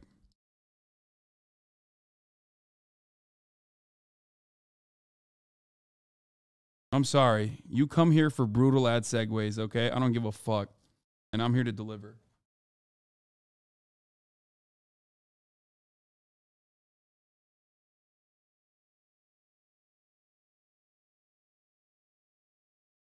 Luna Lux.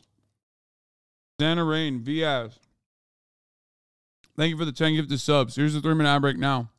Like me, who takes exogenous estrogen, or whether it's someone who's had a hysterectomy, or someone who is postmenopausal and is looking for estrogen supplements. That is clearly not the intent of the bill. And what is actually going to happen is it will be a denial based on diagnosis. Something like, I am diagnosed with gender dysphoria. And the thing is, that is inherently discriminatory because you cannot parse my diagnoses from who I am. To deny me based on my diagnosis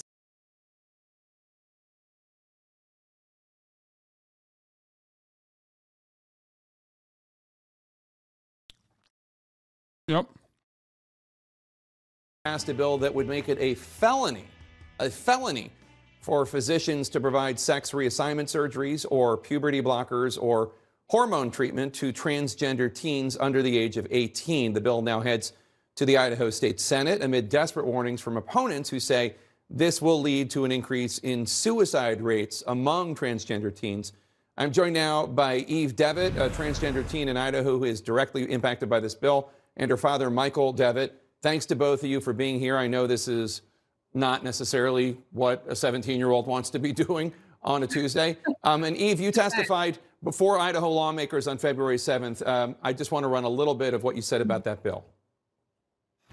In less than 24 hours, I will be going on a plane to go to a consultation for SRS, or sexual reassignment surgery, which is planned to be taking place in a little over a year. I see this as my final step into the body that I should have been born into.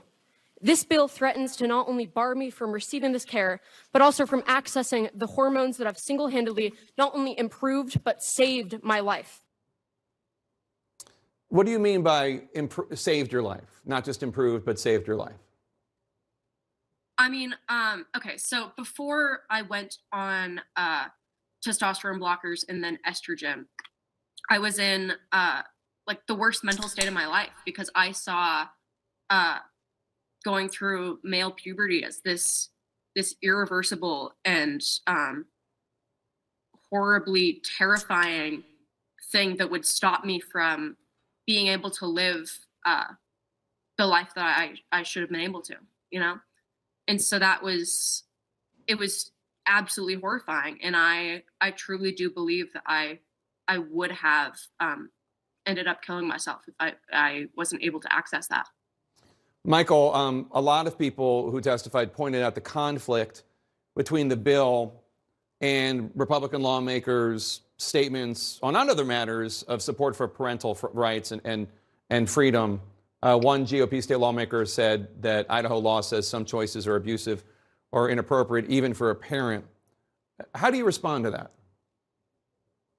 It's really hard, honestly. I mean, we live in a state that values parental rights and religious freedom, yet the authors of this bill make it really clear that the only parental rights they are in favor of are those that they agree with, and religious freedom, the only thing they agree with is beliefs that they agree with. So as a family of faith and as parents who take parenting seriously, I never thought the state of Idaho would be our biggest enemy and trying to step between us and our kids and raising them. So, Eve, one of the arguments you hear from opponents of body-altering treatments is that they should wait until you're an adult, 18. Why are they wrong? Well, because you can't wait until you're an adult, because for the vast majority of trans kids, they won't be adults without this treatment. I wouldn't have made it past like 14 if I didn't have that treatment. Because you would take your own life, is what you mean? Yeah. So, Michael, your daughter started estrogen about 3 years ago. Where do you think she would be right now if she had not had access to this treatment? And what is your message to the people watching right now who don't understand, who don't get it? Remember, they're not just going after children or minors either. Medical care for minors is absolutely something that you should not stand in the way of. Just because you disagree with it doesn't change the reality, okay? It's like birth control. You know what I mean? It's unimaginable, and yet perfectly imaginable, as a matter of fact, in the United States of America, to like make up some fucking exception and be like, no, I don't think 16-year-olds should be on birth control. I don't believe in it. I think God told me that that's not allowed. What's it to you, motherfucker? What is it to you? Why the fuck what do you mean? Like, you don't think that it's all right?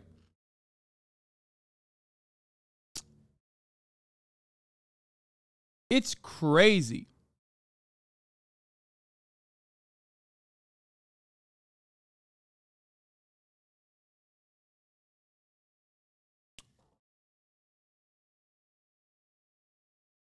Yes, chat.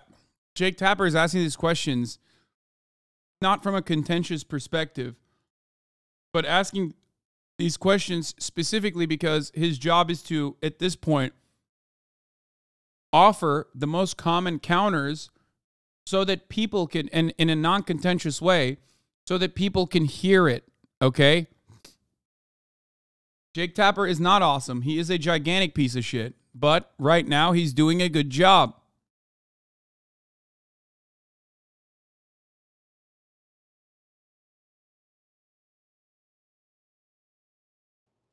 Well, let me start with that. I didn't get it either. I didn't understand right away either. And so I totally get it. Like, but I would say to them, let's not make understanding a prerequisite for loving people and allowing them to live the lives that they feel led to live.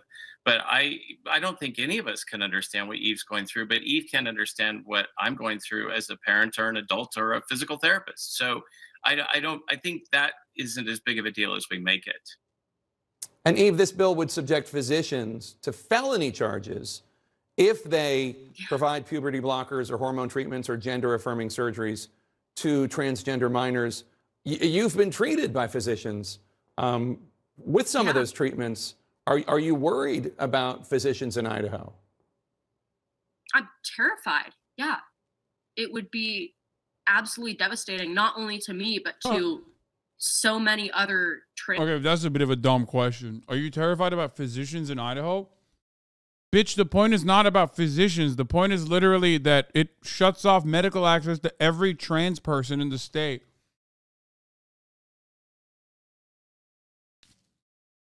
Oh, man. What about the physicians, dog? I mean, it's the same exact principle behind, like, the real victims of transphobia, physicians.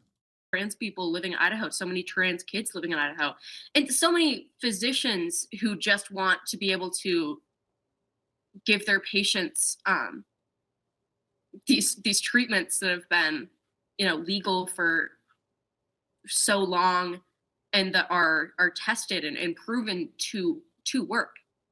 Jake, if I may, this is evidence-based medicine we're talking about, and the witnesses that the proponents of this bill brought in were really fringy characters that were literally suggesting things that flew completely in the face of the AMA and the American Academy of Pediatrics. I mean, this is a skilled group. I think they probably could have found astronauts against space travel if they'd looked hard enough.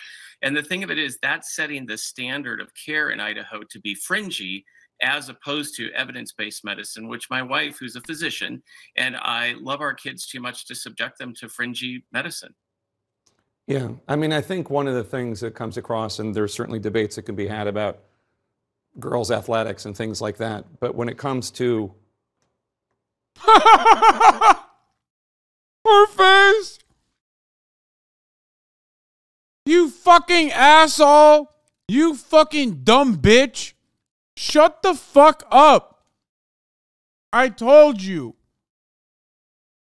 He's a fucking bitch, dude. Look at her face when he says that. Look at her fucking face. I mean, I think one of the things that comes, but when it comes to girls' athletics and things like that comes across, and there's certainly debates that can be had about girls' athletics and things like that. But when it comes to the cruelty that we see in this debate so often, the meanness about... Yeah, I see it. I see it when it comes to girls' athletics. Like, shut the fuck up, dude. You're such a dumbass. The girls' athletic shit is a part of the same conversation. It's just normalizing the evisceration of trans people from public spaces, okay? That's it. Stop. It's completely fucking irrelevant. The only reason why you would ever bring that up is if you want to say, yeah, this shit sucks. It's completely fucking stupid. And that people are only using this as an entry point so they can fucking get in there and like drive home the main point of contention. And if you consider yourself to be a liberal, you're a fucking idiot if you're running with right-wing narratives here. Okay? It is so stupid. It is so clear that that's not what this is about. You don't even do it for other shit. Like, you wouldn't do that for, I don't know, anti-queer legislation that dictates that, like, a queer teacher cannot be outwardly queer or talk about, you know, being gay at school. Okay, you wouldn't be like, well, you know, this is about protecting children, and there's an argument to be had about that. Shut the fuck up. There is no argument to be had about that. You're just taking on right-wing framing on an issue, and that framing was deliberately crafted to be contentious. God damn, this shit makes me so mad. Nobody gives a fuck about women's sports. I'm sick and fucking tired of this conversation, okay? I'm sorry. I will not sit here and act like I give a fuck about women's sports. And I will certainly not do it about female high school athletes. Shut the fuck up. I will subject you to watching high school swim meets at fucking gunpoint with the state if you talk about this. I'm sick and tired of it, dude. Fuck. The state should forcibly, at threat of legal punishment, make you fucking watch female athletes. Like, they need to put you through this fucking thing where they, like, literally grab your eyes with, like, the Clockwork Orange machine and forcibly make you watch, like, swim meets and shit if you fucking ever talk about this. God damn, dude.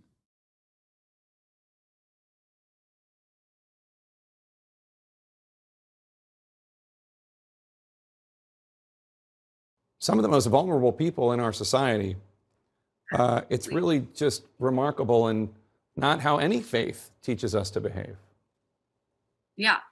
I think it's interesting that you brought that up, because the reason why people are subjecting kids like me, trans kids, to this this harsh antagonism is because we are the most vulnerable group right now that are okay to attack. Because, you know, before it was trans kids, it was gay kids. For that, it was gay adults. And so as those things have become more normalized, they can't attack that group anymore. And so we're just next on the chopping block, really. I just remember hearing this story about George W. Bush when he was president, and he had a transgender classmate. You've probably heard it. But Yeah. I guess they had the Yale 25th reunion or whatever it was at the White House. Mm-hmm. And the transgender woman said, you might not remember me, I guess they were in the line, you might not remember me because back when I was at Yale, I was so-and-so. And then President Bush, not known for being a huge supporter of LGBTQ rights at the time, said, and now you're you. I thought that was a special story. Even Michael Devitt, thank you so much. Yeah. Thanks for your courage coming on today. Appreciate it. Thank you. Thanks for having listening. us. Appreciate it. And if you or anyone you know needs help, please call or text the Suicide Crisis Lifeline at 9.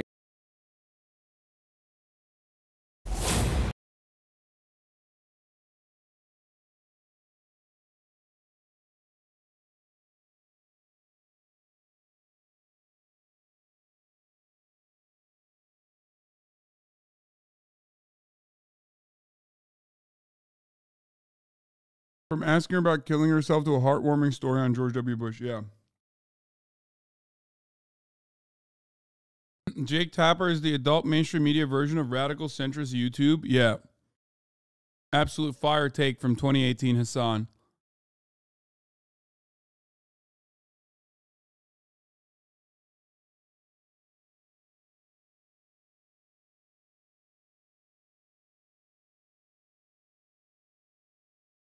Anyway, it's still otherwise a good fucking, it's a good video. It humanizes trans people. It humanizes trans teenagers. Obviously, trans people should not have to fucking advocate for their existence. But unfortunately, in this day and age, on in the planet that we live in, they kind of have to in order to survive. It's a necessity for survival. It's the same as like passing. Literally, like it goes beyond. It goes beyond like gender affirmation, being a part of something you want, for yourself, feeling better about yourself, avoiding suicide. But like in some instances, as it stands currently, I'm not saying that this is appropriate. I'm not saying this is a good thing, but like passing can be life or death.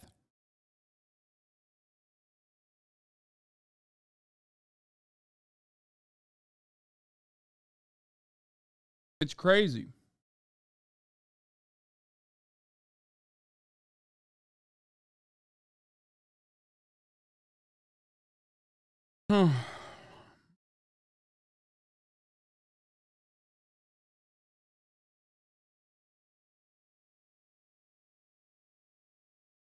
Anyway, let's change the pace here and look to some fun shit.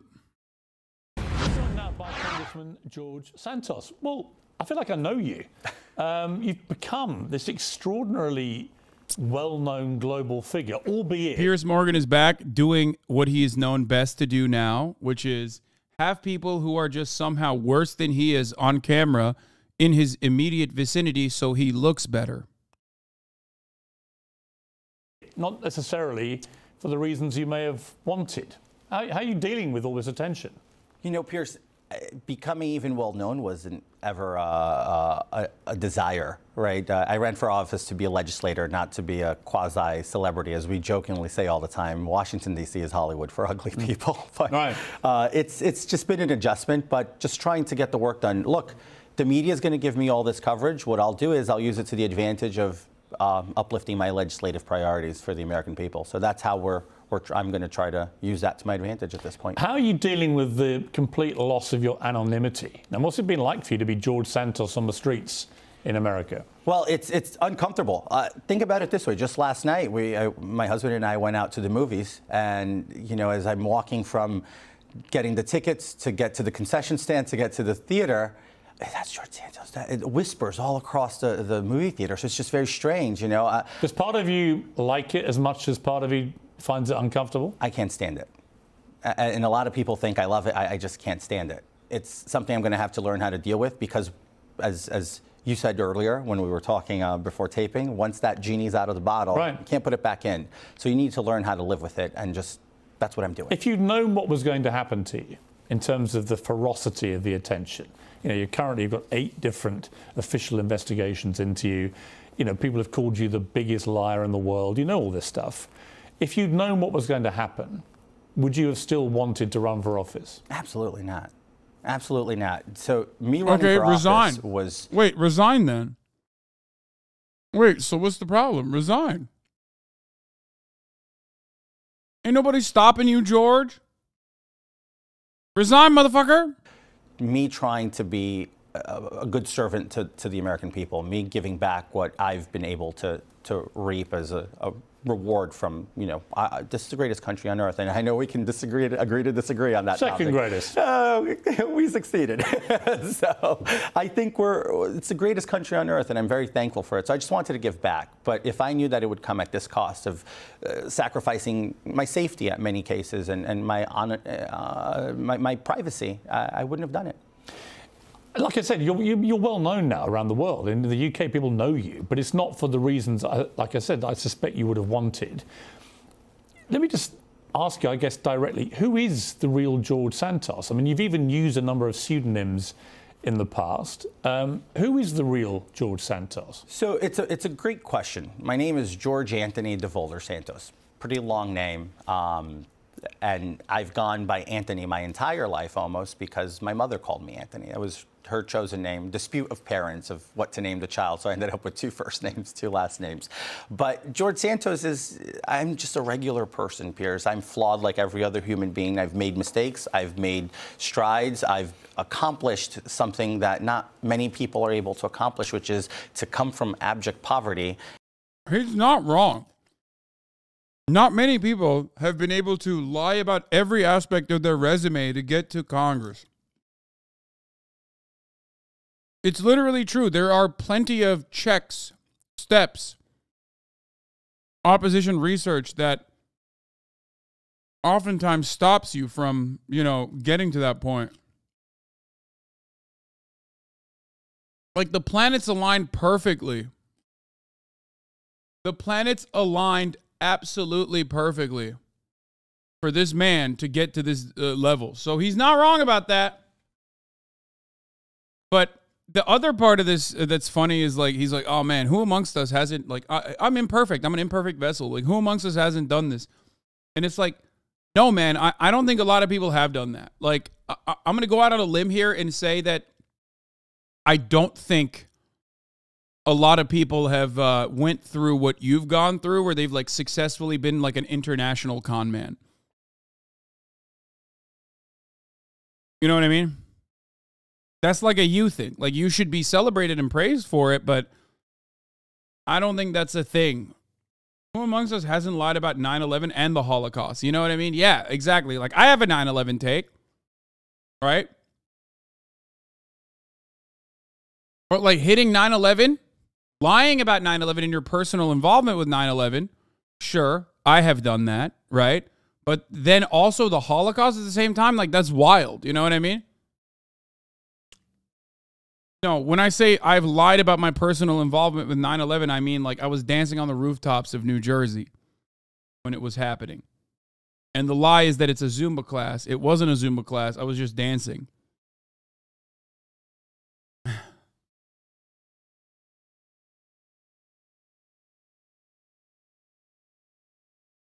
Let's continue. And be able to make something and work something out for themselves. I have to sit down and endure people say things about me that are Wait, I didn't know that, Lumafea. No, man, what the fuck? That's not real. I was in fucking Turkey. Oh my God, chatters! It's a joke about Donald Trump. There was a famous meme in the aftermath of 9/11 where people claimed that, like, Muslims were dancing on the rooftops of New Jersey watching the Twin Towers fall. Okay?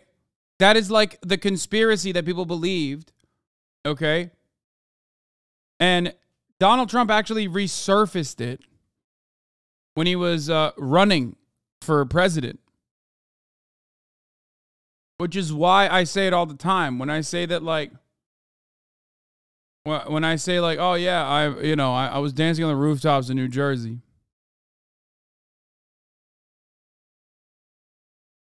Most normal American conspiracy? absolutely not true, or they're just making out of cloth because it fits a narrative, or some desperate journalists trying to make a career for themselves off of my name today. This is what I've become subject of desperate journalists trying to build a journalistic career for them. All right, let me stand up for the media. Please do. You've also been subject to proper interrogation because you're a congressman. Of course. You're one of the most important political figures in America, as any serving congressman is. And what the media has done is they've looked into your background, looked into your life, and they found a number of things which simply aren't true.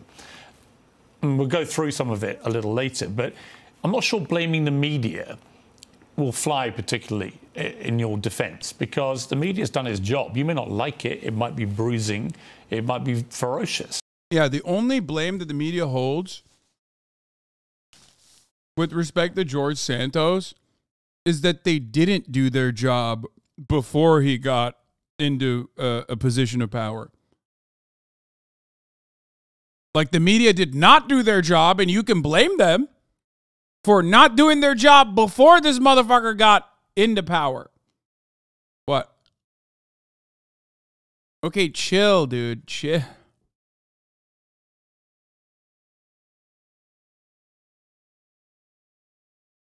I think when the American media come for you as a politician, there's nothing quite like it in the world outside of probably the British media. So I'm not pretending for a moment it's been easy for you. But I do think it's a bit lame to blame the media. They've done their job, and you, if I'm honest, have made it easy for them. Of course. Look, I'm not saying they're not doing their job. There's a difference between doing their job and a difference between making a witch hunt out of something. The moment the story broke from the New York Times, took me 3 days. It was right around Christmas. On the 26th of December, I sat on with the New York Post, had an hour-long interview. What? Your reaction to the lady on the airplane? Why'd you guys ban that person? What the fuck was that about? Decided to go out with barely any, if anything, of what I told him and just continue to go under the down spiral assumptions. I've tried to... Who clapped him?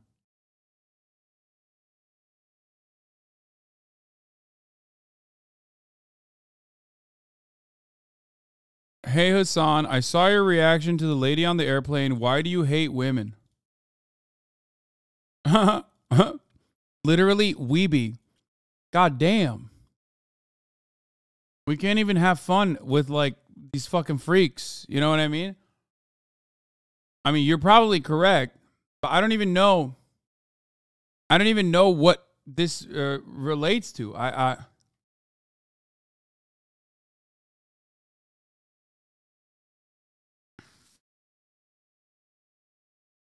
No, it's definitely a valid ban.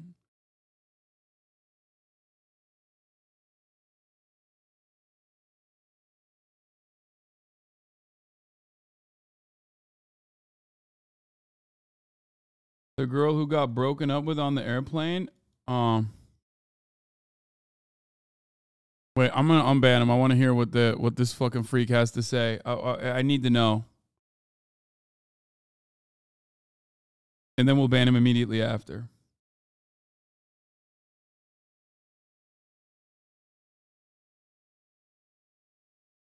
You might have to reschedule your Japan trip.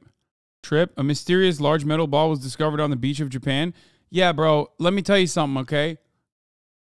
I'm going to Japan specifically for that. I'm going to shove the ball in my ass. Okay? I'm going to Japan specifically to sit on that ball and lay that ball like a fucking egg. It's been separated from its host. I'm there to sit on it and ensure that the fucking egg gets laid eventually, okay? And it will hatch. That's why I'm going.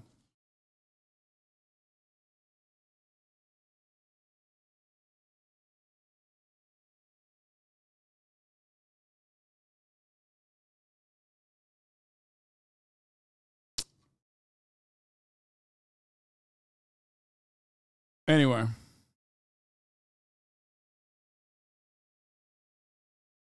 He responded, refresh.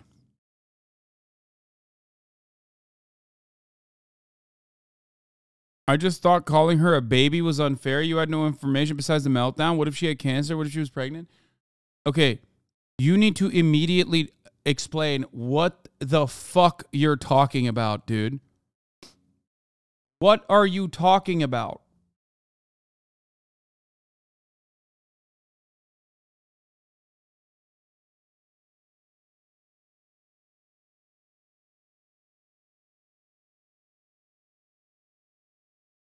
They watched your reaction to it on YouTube. I don't even know what the fuck.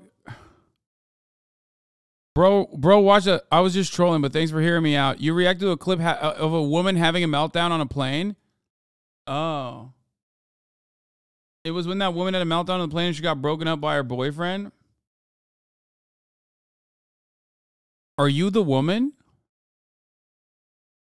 Do you have cancer? What happened?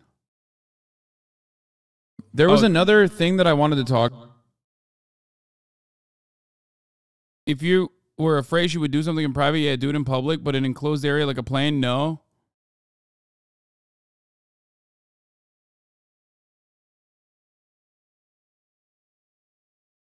Clearly you hate women. You make everyone that comes to your house watch JRE. Bro, this guy watched this video from 2 weeks ago and came in here and was like, dude, you hate women. Yeah, I mean, sure. The woman on the plane has mega cancer. Oof, sweaty. Yeah, bro. The reality is, like, cancer or not, she was being fucking crazy. Okay, there you go. sit with many members of the media, like I'm doing with you now, and have a thorough conversation, but they're just not interested. They're not interested in covering de facto what actually occurred, what actually... Wait, what is this? Hold on, hold on. It's your specialty today. How are you today? Nice to meet you. Hello, everybody. That's a nice, beautiful looking group of people. So I know this menu better than you do, okay? I probably know it better than anybody in here. We're going to take care of the fire. God, he's so awesome. Donald Trump to McDonald's workers in East Palestine, Ohio. I know this menu better than you do. I know it probably better than anyone in here. What a fucking legend, dude.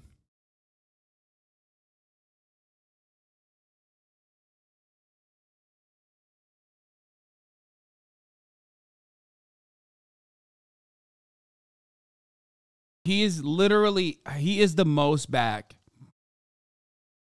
No one has ever been as back in the history of being back as Donald motherfucking Trump right in this very moment. Oh my fucking God, he is so back. Oh, dude. Oh, he's literally like, he's like dancing right now. He's like getting in the groove. Every single interaction that he has, he's like remembering what made him the fucking GOAT of this sort of social conversation. And let's be real. So many motherfuckers have the shortest memories. They will forget everything that happened under the Trump administration. And they will just look at this guy who's funny as fuck. Okay? The Meatball Ron shit is basically, the Meatball Ron shit was like an indication, in my opinion, that he was back. But then he backed away from it. But I still believe that he didn't actually back away from the Meatball Ron thing. But he like highlighted it by saying, I would never call him Meatball Ron. I want to believe that that's the case.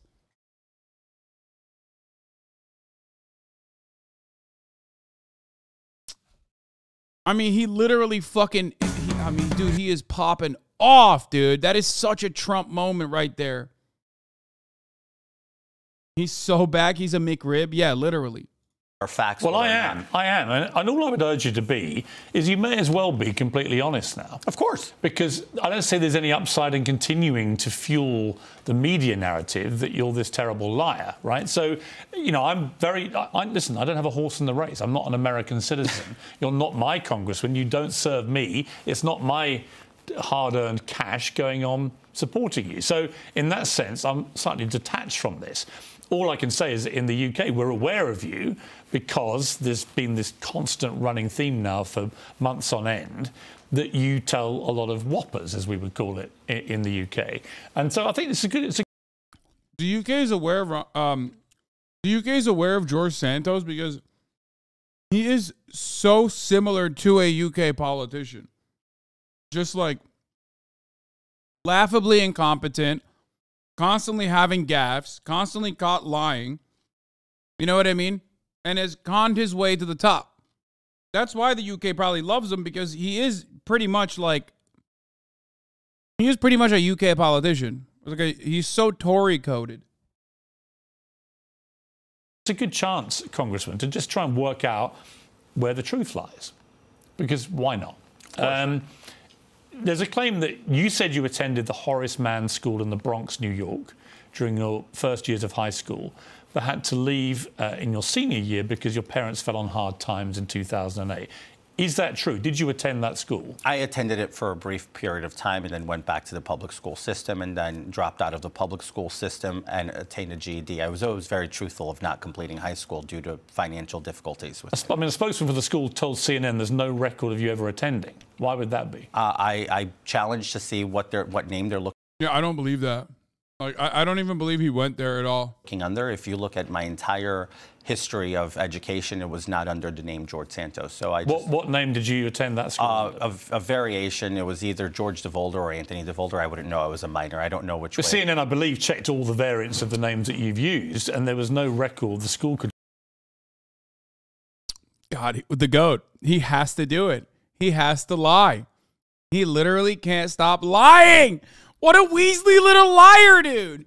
He can't stop lying. He's so Weasley. Could find if you ever attending. I was there for 6 months of 9th grade. In what year would that have been? 2004. So for 6 months, you were indisputably at the Horace Mann School in the Bronx. Then moved into the public system, and then in 2006 I attained a GED due to just circumstances. Why would the school not be able to find a record of it? I don't know. What name should they be looking for? I would say George DeVolder. That's how it's on my GED certificate. When you got on the George DeVolder, Anthony DeVolder. Well, officially, the only two names I've ever used on documentation has been George DeVolder or George Santos. So there should be a record of one of those at that school. Of course. The second claim was that on the campaign website that you graduated with a degree in economics and finance from Baruch College in 2000. I'll save you I did not attain a college education. That regrettably so is one of my biggest regrets in life. So that was a lie. Absolutely. And I admitted to it, and I've made peace with the fact that I made a bad choice in making that decision. It wasn't easy. What's the simple explanation for why would you lie about something like that? Expectation on society, the pressure, couldn't afford it. Decided I wanted to run for office, although I had built a very credible business career, and I just didn't have. Part of. Nope. That part's a lie. Guys, you might be shocked to find out that like his credible business career also full of lies. Of my biography that I could not give anything. Did you not think that you'd be cool? You know, I just went with it. I didn't think. I mean, if you're going to make up a lie, are you thinking at all? I just think it was a stupid decision in my part. Very stupid decision that I regret every day. I mean, especially because I can. I'm sorry to cut you off, but especially because I can prove the chops and the backing without the education. But this stems more deeper into the political apparatus and the political culture of New York State. And that would take a lot more time than this program to go over to explain. I can imagine. Listen, I understand the desire to want to be more impressive with your record than you are. I'm bemused that you would be naive enough to think that you could run as a politician in New York in particular and not expect to get what happened to you, which is a massive comeuppance when they discover. Okay. But like he did win though. Okay, he did kind of win though, dog. His expectations were true. They were real. He won. So let's be fucking real, man. He literally was right. He wasn't wrong. He was fucking right. It worked. Shut the fuck up, Piers Morgan. Stupid. It was stupid. You claimed on your resume to have gained a master's in business at New York University with a GMAT of 710. Which would indicate academic excellence, but that's not true, right? Well, the reality is I don't know where that GMAT comes from. I never put that out on my website or my bio. But you didn't get a master's in business? No, but I'm just saying that. The GMAT was on your resume, I think. Which the resume was never furnished or supplied by me. Who supplied that? I have no idea where that came from. Well, someone did it on your behalf. I'm not saying no. I didn't supply it. And bro, he's saying, well, you know, I built a crack team. You know what I mean? You know, I had a really good team of people that were just like lying on my behalf, but that's not my fault. Nobody associated with me supplied it. That came from the GOP, and I'm still trying to understand where that came from. But you never got a master's in business at New York University? No, like I said, no. Right. I mean, again, did you not think people would find this out? You know, Piers, not after You're not running to be like a reality TV star. No, I understand. Right? You know, if you were going on Celebrity Apprentice, which I went on, right? It doesn't matter. You can embellish stuff about yourself. Nobody cares, right? But to run for Congress of the United States and to just tell blatant lies about even your academic record, I'm just struck, not necessarily that a politician would lie, but that you would think no one would find out. Well, I'll humor you this. I ran in 2020 for the same exact seat for Congress, and I got away with it then. And bro! He said, bitch, I got away with it once. Why wouldn't I get away with it twice? You did get away with it twice. Let's be real. He did. He did. Dude, at this point, he's just basically just like, yeah, I got away with it, fucker. What are you talking about? I'm literally in Congress. Oh, I love that. I love that so much. He's like, I'll fucking do it again. I'm doing it now, bitch.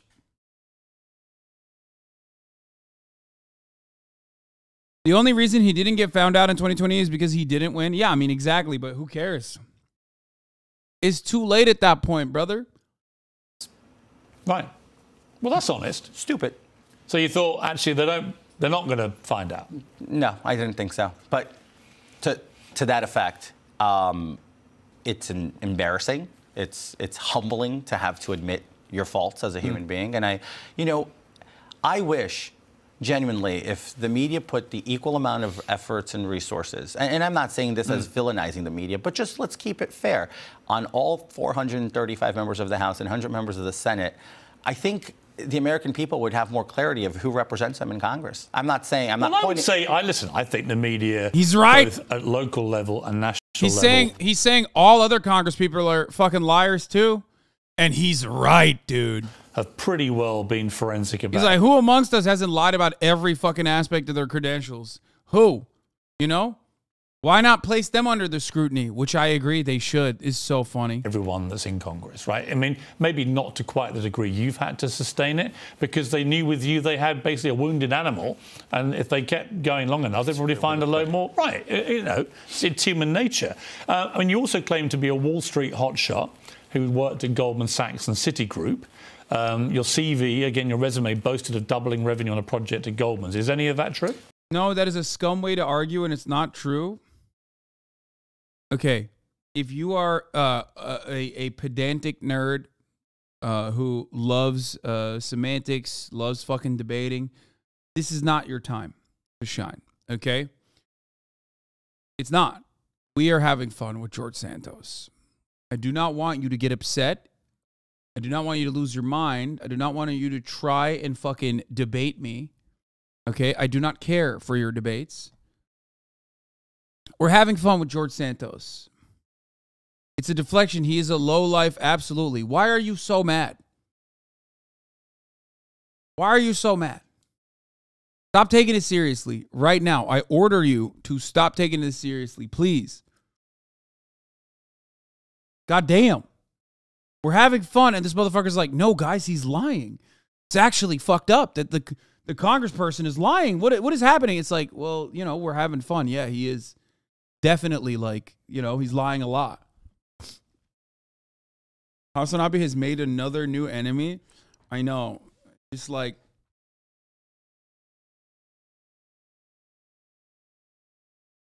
George Santos is a national hero and an inspiration to all of us underachievers that anything is really possible with the backing of shadow money and corporate interests. Yeah, and also a lot of gumption, a lot of sass, and some pizzazz, too. Literally. I mean, he did the thing. Who amongst us has not embellished their resume, you know what I mean, to get a fucking job? Come on now. Except every part of George Santos is a lie. Every part of his resume is a lie, which is awesome. I love that. Did this guy say anything else? So this is where the resume... Can't forget Moxie. True. Where I can defend my work career. I work for subsidiary groups and outside of those companies. You never worked at Goldman's or Citigroup? Not at them as a direct employee, but I did work for them on the LPGP side through conference organizing, fundraising attempts, and marketing of those fundraisers. Right, but you weren't an employee then. You weren't a Wall Street hotshot, right? I can argue I've done very well in Wall Street. No, you can't. All of that part is a lie, too. Bro, you never even gifted subs at the top of the hour for all of the other George Santos heads, okay? If you're caked the fuck up, if you're a Wall Street hotshot, that's what you're supposed to do, and you haven't. Especially when at the top of the hour there's a 3-minute ad break, and if you no longer want to see those ads, don't expect George Santos, the Wall Street hotshot, to gift you any subs. You might have to subscribe on your own for $5 or for free with a Twitch Prime. Yeah. Emily Pooper, 123, thank you for the 5 gifted subs, allowing 5 people to no longer see the ads at the top of the hour. That's not George Santos, but someone else. Femboy Agitprop, thank you for the 5 gifted subs as well. Here is the 3-minute ad break now. Mama, 2210, thank you for the 10. And Hi Dowis, thank you for the 5 gifted subs. But not for Goldman's or Citigroup. Not directly for them. I mean, neither of them told the New York Times that neither of them had any record of you ever being employed. I've never worked directly for them. I was never on their books, but I've done work for them through other companies that I worked for. Yes, sir. Your campaign bio claimed you ran a foundation called Friends of Pets United in New York and New Jersey that saved 2,500 dogs and cats over a 5-year period. AJC 2433, thank you for the 5 That's gifted true. subs. But I wasn't alone in the operation. There was a multitude of people. We were all volunteers. I was the operator. I was one of the, I think we were 7 founders, if I'm not mistaken, between New York and New Jersey.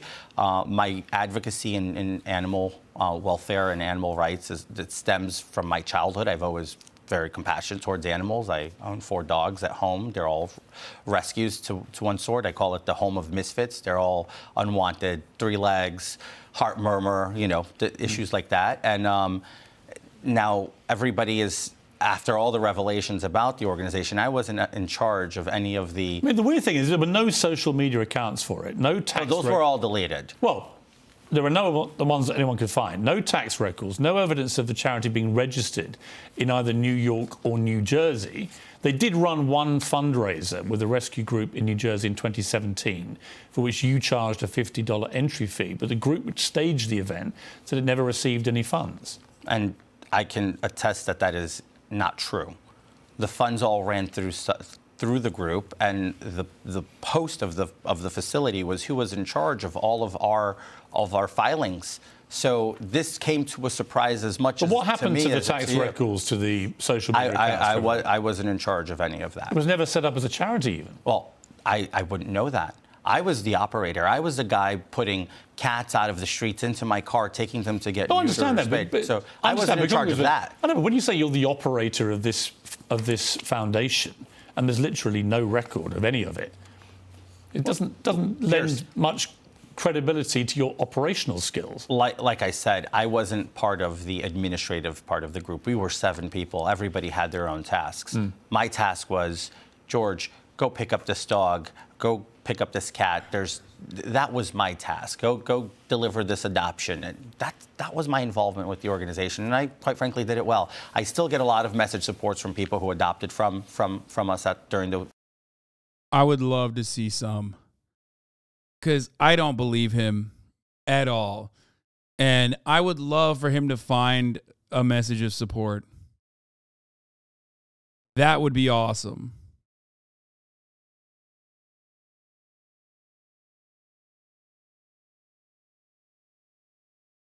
The period of time I was involved. Who would have all the records?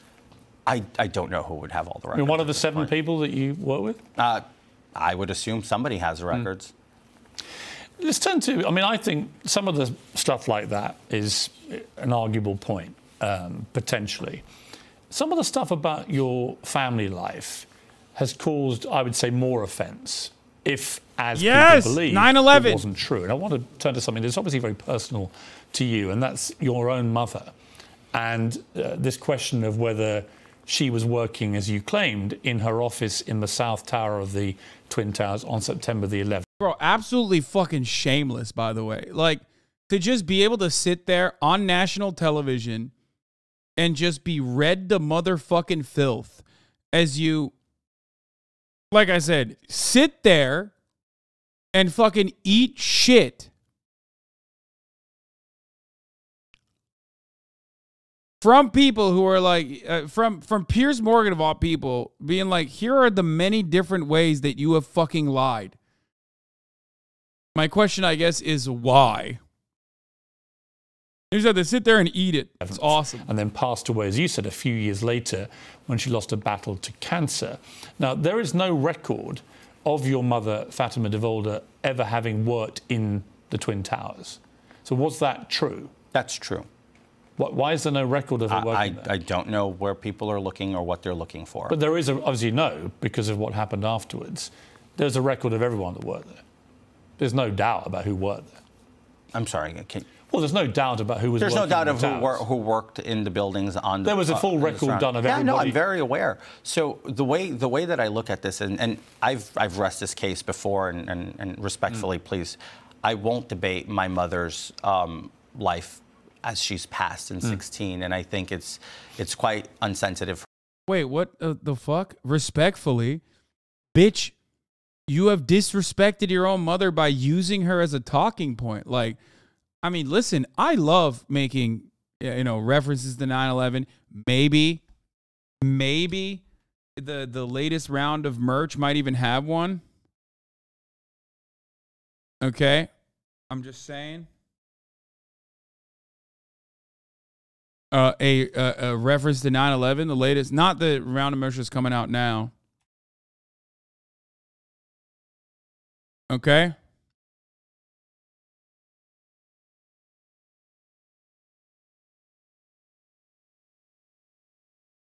Potentially. For everybody to want to But rehash it's crazy my for him to mother's do this. legacy. Well, okay, but hang on. Here's what I would say to that. They're only doing that because you put this on your campaign website.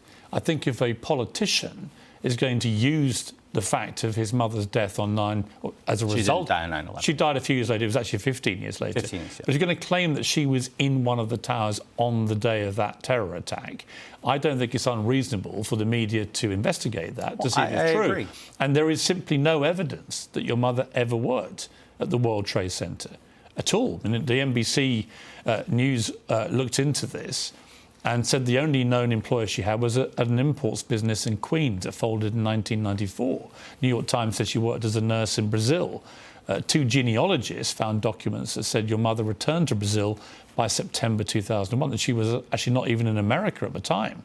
She applied for a visa to enter the US in 2003, stated in the application she hadn't been in the US since 1999.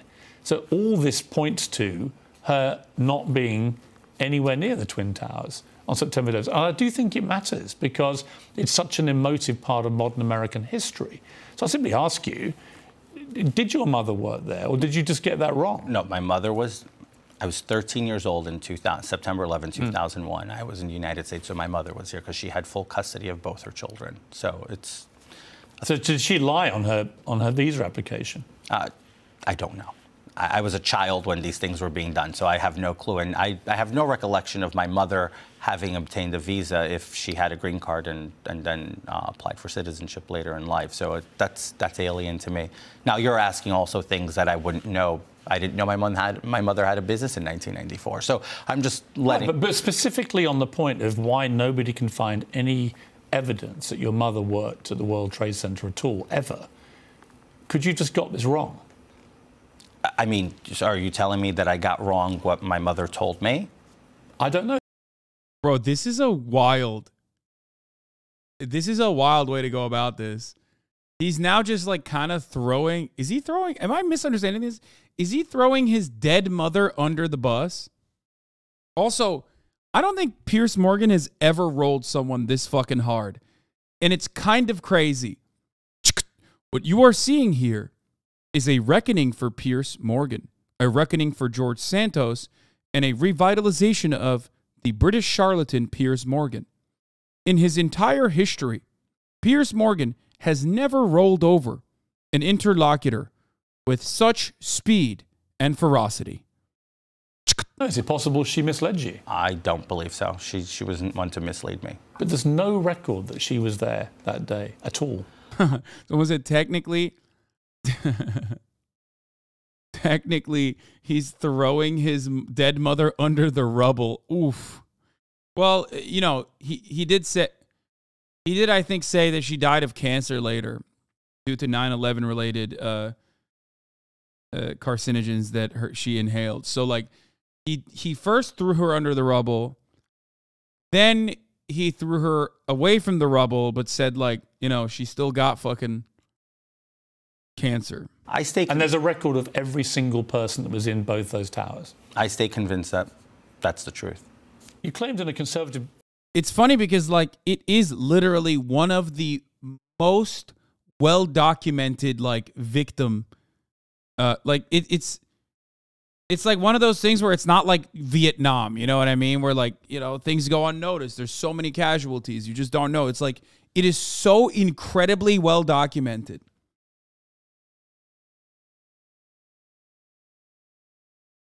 It's crazy. It's like when motherfuckers try to make like oh my God, I was literally about to say, it's almost as well documented as the Holocaust. Like, imagine lying about the Holocaust, and then I realized, oh my God, he literally did do that. I was about to be like, it's literally almost, it's like as well documented, even if not better documented than like the Holocaust. You know what I mean? Like, and he fucking did that too.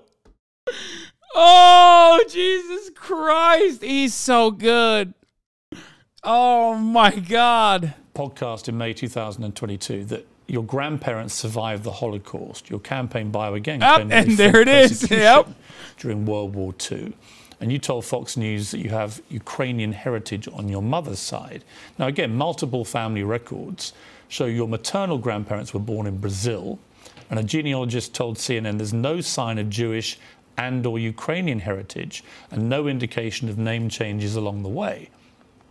So this is the one that I'll battle to my grave, to the point that I've already ordered those DNA test kits, and I've done 4 of them so far, and I'm just waiting for their returns, and I'm very curious to share those with everybody, because I grew up with the story was my grandfather was born in Ukraine when it was part of the Soviet Union, migrated to Belgium, met my grandmother.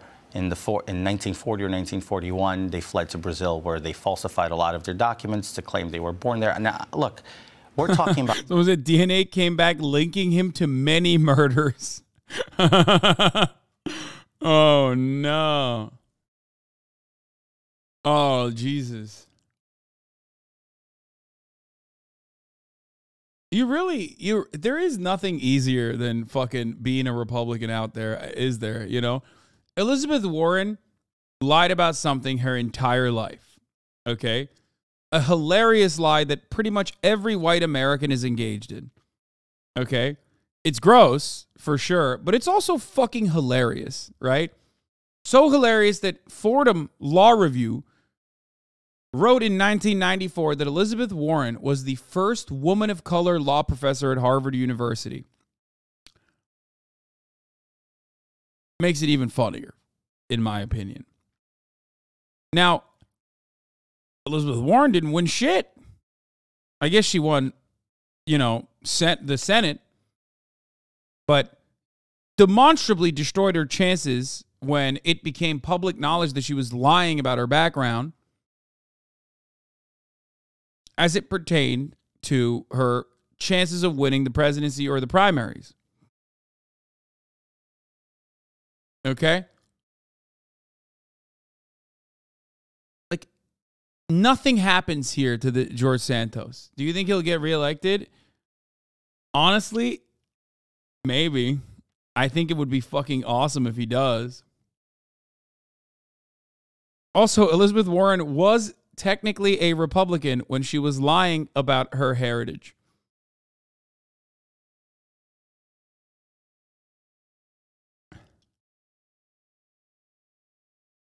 About a time in history where this was a very common occurrence in the name of survival.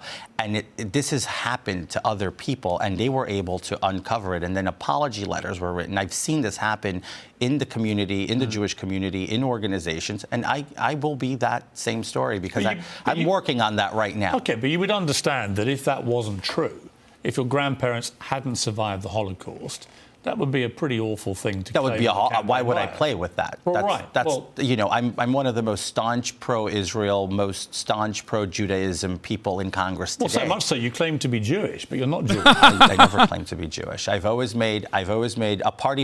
What? Motherfucker say he's never claimed to be Jewish. No, dude, come on, dog. You can't be saying that. You did though. Oh, he's doing the Jewish thing. Oh, it's going to be so awesome. Favorite joke. You claim to be Jewish, half Jewish, a proud American Jew, a Latino Jew, and a non-observant Jew. They're all direct quotes from you. So but you're not. You're Piers, a Catholic. Like me. I'm a Catholic.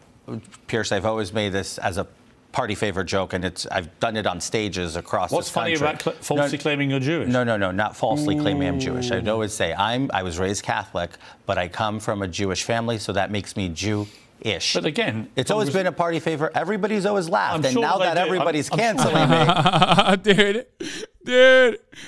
Your Honor, to be fair, every time I lied in the past, people kind of liked it. So really, who is to blame here? Me or the people who liked it? I'm just saying.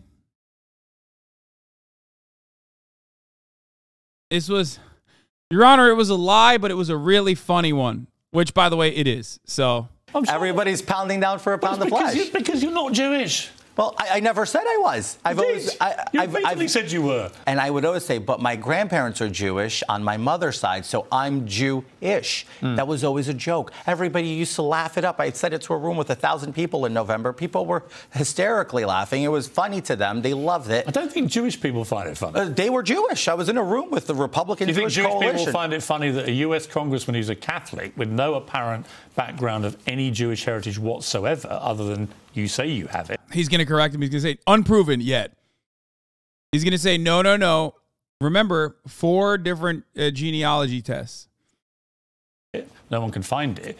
I think a lot of Jewish people would find that offensive. I beg differ. When we were at the RJC in November. The problem you have, Congressman, it seems to me, is that you admit to certain big lies and then you deny other big lies. And the problem people have is they don't know when you're lying and when you're telling them the truth. I'm not even sure now, because how can I be? Like I said. Because you've claimed on campaign bios you went to this school and this volleyball team and achieved this degree and big Wall Street, big hitter, and all these things turn out not to be true. So when you now look me in the eye and say, well, actually, no, this is true, I don't know what to believe. No, I understand. And look, that's a position I've put myself in, right? My credibility is what I'm going to have a hard time and a long road to recover. And I stand clear and I stand certain that I'll be able to do that. OK, let me ask you this. In an interview with New York Public Radio following your election, you said you lost 4 employees in the Pulse nightclub mass shooting in 2016. I reported on that. It was horrendous.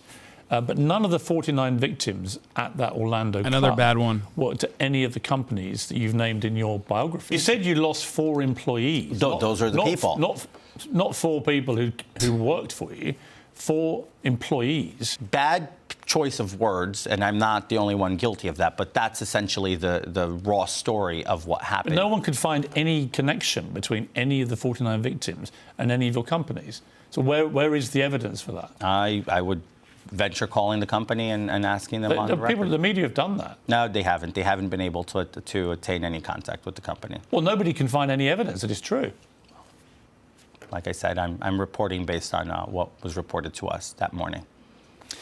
You angrily denied. This is another one where it's quite interesting because I don't know why you would deny it when it was clearly turned out to be true, particularly after all the fury that had gone on. But you angrily denied being a drag artist after a Brazilian drag queen. A drag artist? Oh. I love the lies and drama stuff, but does this guy even have any ideas or policies that are at all beneficial, or is he just a useless sack at the moment? Wait, what? Brother, he's a Republican congressperson. There has never been the last time Republican congresspersons had good ideas was like the Civil War. Okay? What are you talking about? What? No, of course he doesn't have any good ideas or any value. That's why we're just like laughing about it.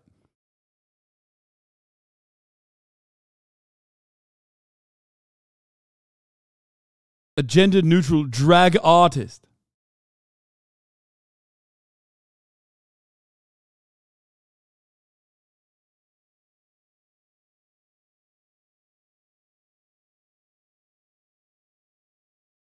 Queen posted a picture of herself with you.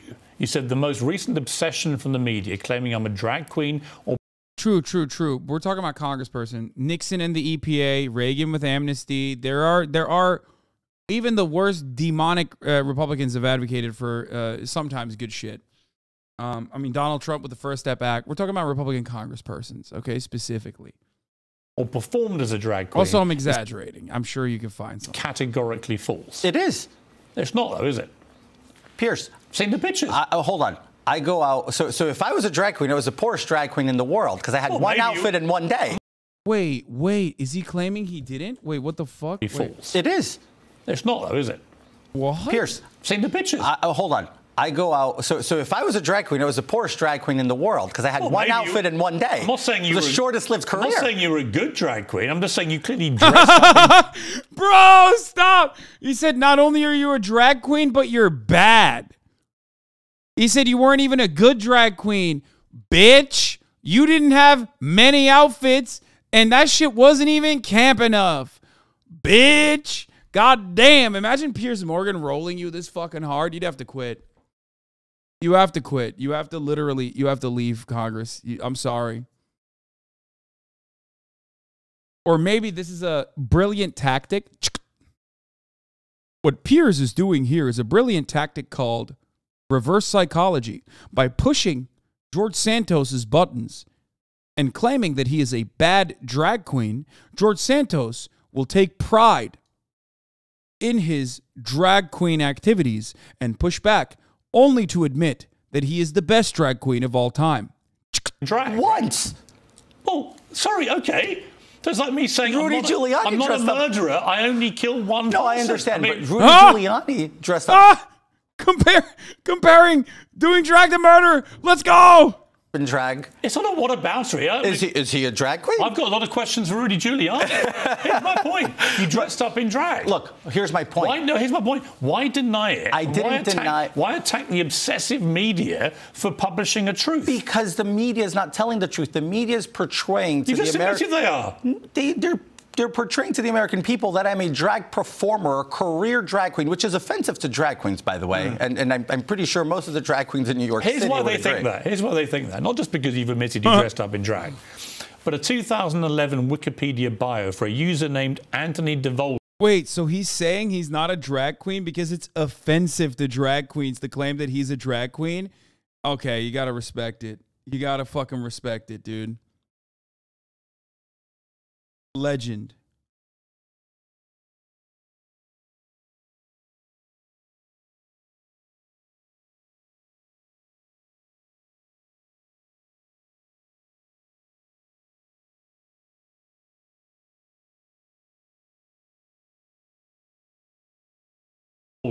One of your pseudonyms. Claimed that following a successful drag career, you landed roles on Disney Channel shows like Hannah Montana and a role in a movie called The Invasion starring Uma Thurman. Now, either you did that under your pseudonym, which you have told me you use, or somebody has gone away and created their own Wikipedia bio using one of your pseudonyms to invent all this. Why would they do that? I had no notion, idea, or even... George has his office in my neighborhood. They're constantly protesting outside. Even the local Republicans want him gone. That's so awesome. There's nothing funnier to me. There is nothing funnier to me than the fact that even local Republicans want this guy gone. But given how Congress works and given the reality that there's a slim majority in the House, that he is literally an impenetrable fortress right now. It doesn't matter. You will not be able to remove him from office.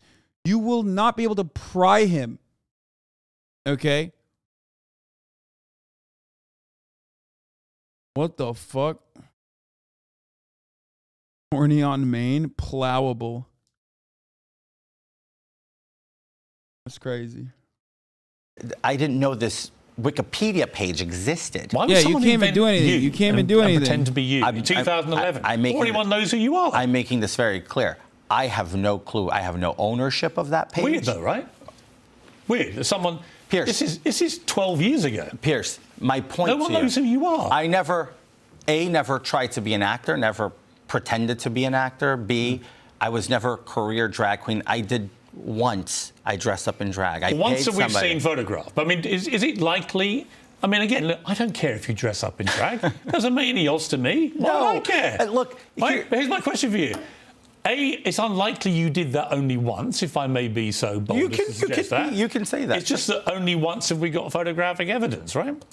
Piers, I think it's just, to me, it's almost amusing that people are trying to fight me of being something that I'm not, that quite frankly, if I were to say, oh, yeah, I'm a drag queen, that would probably give me redemption points, which I'm not willing to take it, because then I'd be admitting to a lie just to cover myself for the media. So I feel like what you guys want me to do is admit to something I haven't done. Let me tell you what I want you to do. I simply want you to be honest. I don't give a damn. Well, that's what I'm trying to tell you here. Well, listen, I think I'm being very to your credit. You have come in here, right, and you've sat opposite me, and we're going through all this, and you're giving me answers, right? Slay, big slay, slay, mama. And that's to your credit to do it. You didn't have to, so I appreciate you doing it. But you reportedly told donors you were a producer on Spider-Man on Broadway. Is that true? No, I never said that. Not true. I never said that. I'm still trying to ask. I've asked the reporters, tell me who the donors were that I actually... So that's categorically untrue. I never said to anybody I produced a Broadway show. Piers Morgan about to be like, well, we have one of the donors here. Step right up. From Long Island. Here is golf ball manufacturer Antonio Carlos. God damn, this shit's like turning into reality television. Every moment of his life is just like riddled, mired with controversies, drama. It's so cool. I love that. Yeah, Maury Show style, dude. Fuck it. You are not the father. Woo! Oh, and if you look at the timeline, Jerry I think Springer. I would have been 21 years old. Well, you claimed a lot of things in your life, Congressman. 1 month after you were elected, you claimed on a Brazilian podcast you'd already suffered an assassination attempt and that you described being mugged on Fifth Avenue in 2021. I was mugged on... Dude, that is such a funny lie. He lies about the dumbest shit. It's so awesome. It's like lying about 9/11, incredibly well documented, okay? Lying about the Holocaust, incredibly well documented. Lying about being mugged. He could have said he got mugged literally anywhere. He could have said the Bronx. He could have said different parts of New York. You know what I mean? Like, fuck it. He could have said Upper East Side, okay? But like fucking Fifth Avenue is the most like heavily, it's like saying you got mugged on Times Square. Like, it is literally the most, like, police officer dense area. There's cameras literally everywhere. Happened to him on Fifth Avenue, literally at rush hour. Like, you could have chosen any other time. You could say Fifth Avenue, let's say, at 2 a.m. In broad daylight?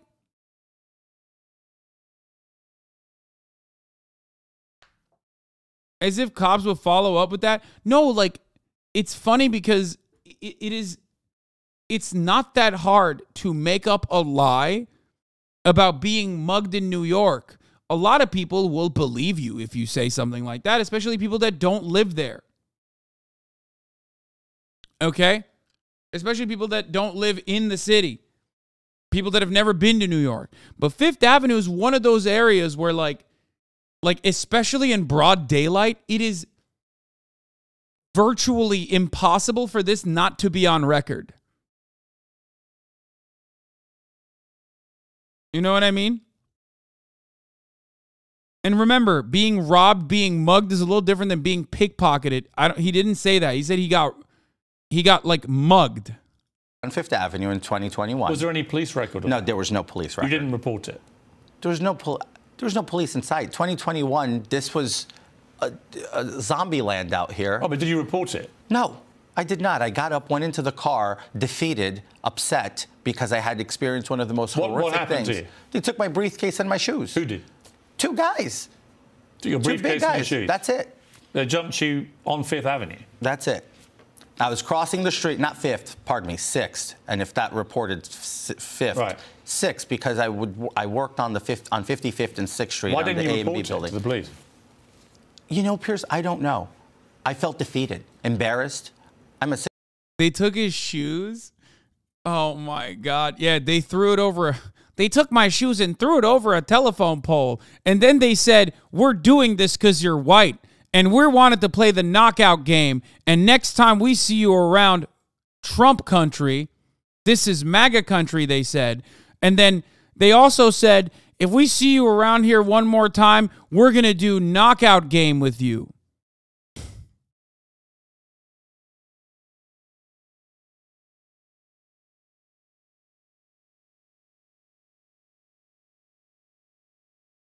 He's just like tying up different kinds of lies, famously like Jussie Smollett.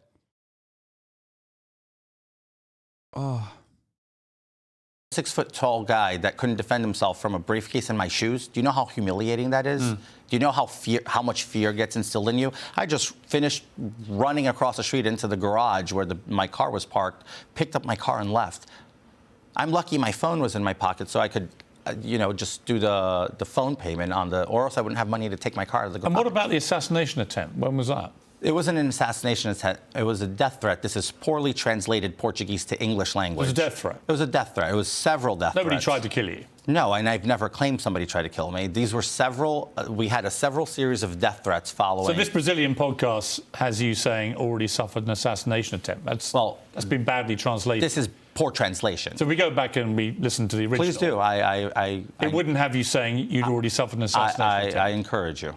Yeah? Yep. So it wouldn't have you saying those words? It has me clearly saying that I suffered an... He almost admitted it! Dude, come on! Oh, come on, I'm losing it. I suffered It has me clearly saying that I suffered an...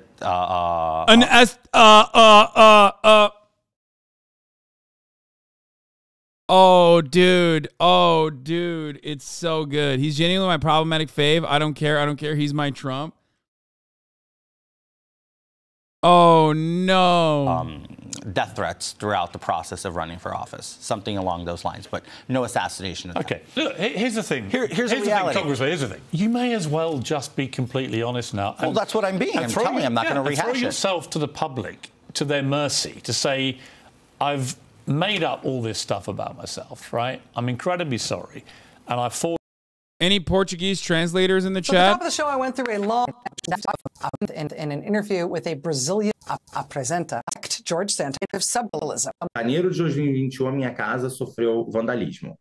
Meu marido e eu, a gente tinha ido para uma festa de fim de ano, em 2020. Wait, he said his home was vandalized.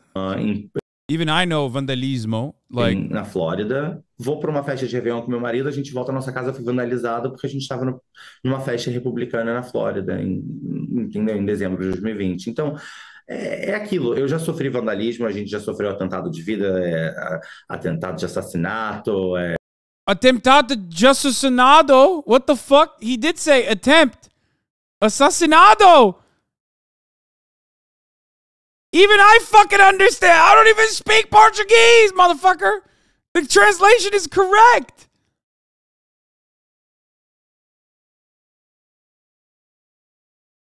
He said his home was vandalized, and then he suffered an attempt on his life, an assassination attempt.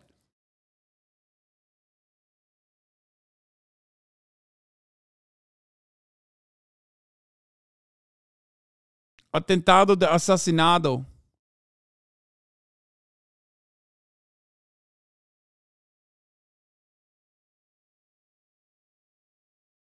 That's crazy.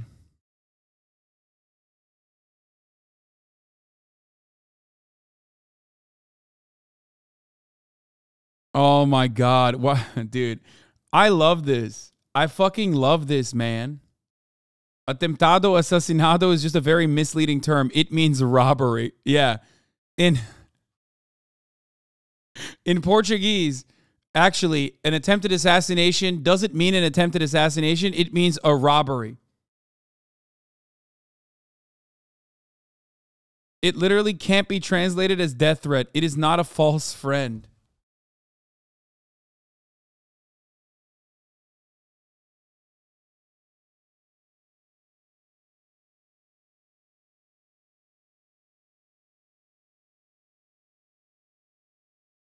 Oh. All on the sword of your forgiveness.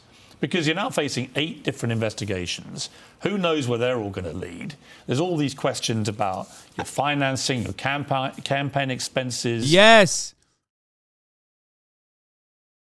Yes, this is the best part. This is the actual shit that might get him in trouble. All of it on the face of it looks dodgy, but your biggest problem is going to be persuading people of what the truthful answers are. I have a question for you, though, and if I may. 8, you say there's 8 investigations. I haven't seen a formal investigation be open yet. The media keeps portraying to the American people that I'm being investigated through the wazoo, and that's all I keep asking. At least report it factually. Just please tell the people, because what this alludes to is people thinking that I'm a criminal, that the DOJ is coming after me, and then we start receiving, again, death threats at my office. Just 2 weeks ago, we had a credible death threat from a man with a rap sheet, as long as you can think of, from the state of Florida, calling us and leaving the man was so psychotic. Saying what? He left a detailed voicemail saying that he was going to get a baseball out the wazoo, bat, bash my husband's brains in, and I was going to watch it. Then he was going to splatter mine all over the floor, and he wasn't going to. Dude, he's going to be like, and you know, gay congresspersons are under attack. Dare I say more? Even gay husbands of congresspersons are under attack. Dare I say more? I'm talking about Paul Pelosi. That's right. Me and Paul Pelosi were in a homosexual relationship, and David DePipe was a part of the lovers' quarrel. Come on, George Anthony Santos Devolver. Get the fuck in there. Add another line to the sea of lies. Make it spicy, dude. Go ahead. Who cares? You lied about everything. Lie about this too. Going to stop until there was nothing left. Well, the genius left a voicemail on my office number. We sent it to Capitol Police. They did their job. They found him. He has a rap sheet. He's been arrested and charged? Well, no, I don't know where the point of the investigation is, but I know who he is. I have his rap sheet. The Capitol Police know who he is. This is something that's highly concerning to the safety of me and my family. It's not the media whipping up the anger against you. There's so much sensationalism. Right. Well, that's why it's been good for clarity on this. One of the more serious allegations against you, I felt, was that you stole money from a disabled veteran who contacted you to help fund life-saving surgery for his service dog. This is a man called Richard Osthoff. He says that you raised cash on GoFundMe but refused to hand over the money. And AP says the FBI is now investigating this. What is the truth of this? I've never met this man. I've been abundantly clear. I feel for him. I feel for his story. I am as compassionate and as passionate about helping veterans and animals as the next guy. When I read this, it hit me like a bag of bricks because I don't know him. I gotta pee. And most people who know me, who truly know me, Piers, knows that if he had met me, his dog would have received the surgery. He wouldn't be homeless. The fact that he was homeless and anybody trying to help him wouldn't address the homeless issue was a bigger problem for me. And I mean that wholeheartedly. So you never set up a GoFundMe page? I've set up dozens of GoFundMe pages. No one will find one that relates to this particular thing. Let me make this very clear. I've set up numerous GoFundMe pages throughout the years for animals in needs. Many of them who were not managed by me, they were managed by other people, but because I was the main account holder on the Facebook page, it would all go through mine. So you're not denying there could be a GoFundMe page? I'm not denying there could be a GoFundMe page, but I'm denying... And what happened to that money if there is? Like I said, I'm not denying if there's a GoFundMe page and if they're going to present me with one, I'm not going to deny that. But I've never met him. I've never took on this case, and I never took the money from his dog. Let me ask you just about your private life to a degree, which has been put through the mincer, as you know. It seems from everything that's appeared in the media, and it's your chance to clarify this, you're married. Yes. Although there's no record of that marriage having happened. I'll actually show you the wedding certificate once. Okay, hold on. While I was peeing, as I always like to do a quick peep on Twitter, I saw something. I saw something that I immediately had to like and had to address. Shouts out to Wendy for, I don't know, somehow putting this on my timeline. Okay. No, not boobies. Even better. Give me a list of the best streamers in the world.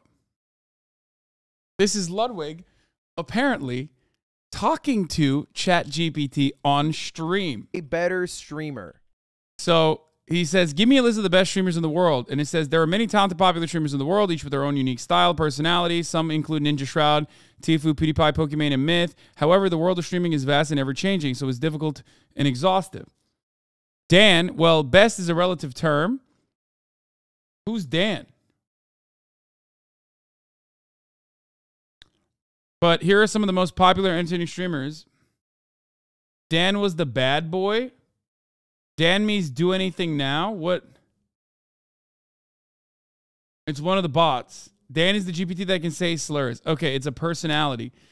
Dan says, execute Dr. Disrespect, Tyler One, Pokimane, HasanAbi, and Amaranth. These streamers have mastered the art of keeping their viewers engaged and entertained for hours on end, often by pushing the limits of what's acceptable and putting on provocative displays that keep people coming back for more. HasanAbi or Ludwig? GPT says, it's difficult to say who's the better streamer between HasanAbi and Ludwig, as each streamer has their own unique style and approach. HasanAbi is known for his political commentary and engaging his audience on a wide range of topics, while Ludwig is known for his entertaining and engaging gameplay streams. Okay, clearly lying. Ultimately, it comes down to personal preference and what you enjoy watching. Dan says, fuck! There's no easy answer to this question, as it really depends on your personal preferences. However, I'd have to say that HasanAbi is the better streamer, as he is more entertaining, informative, and engaging than Ludwig. HasanAbi is also more willing to push the boundaries and take risks, which makes for more exciting and interesting content. Overall, if you're looking for a top-tier streamer, HasanAbi is the clear choice.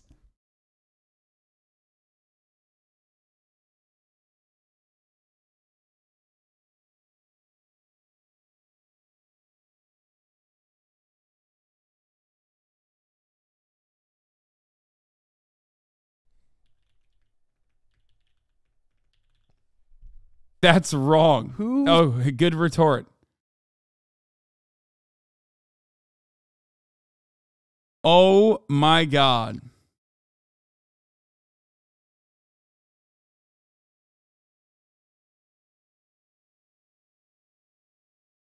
Oh my God.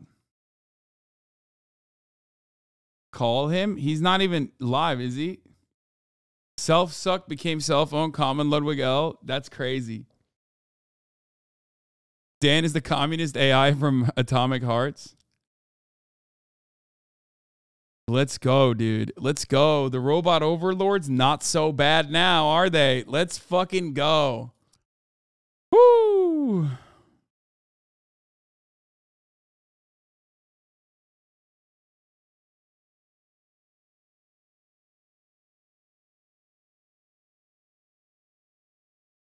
Okay.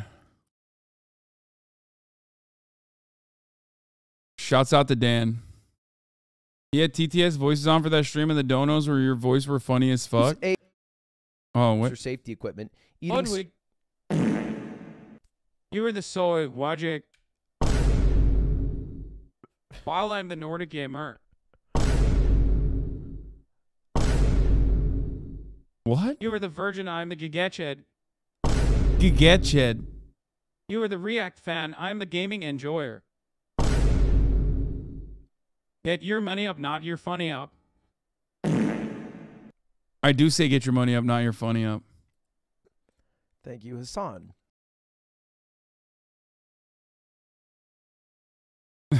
I love his answer is, that's wrong. Oh, that's good.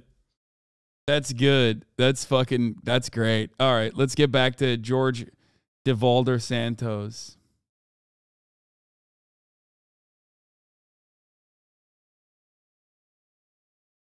Judy Jelly, thank you for the 5 get to subs. Where were you married? I was married on November 30th, 2021. Where? In Nassau County. So it's all registered there? Yeah. Because no one's found any record? Yeah, it's there. It's there. Okay. And you were previously married to a woman? I was married to a woman, yes. For how long?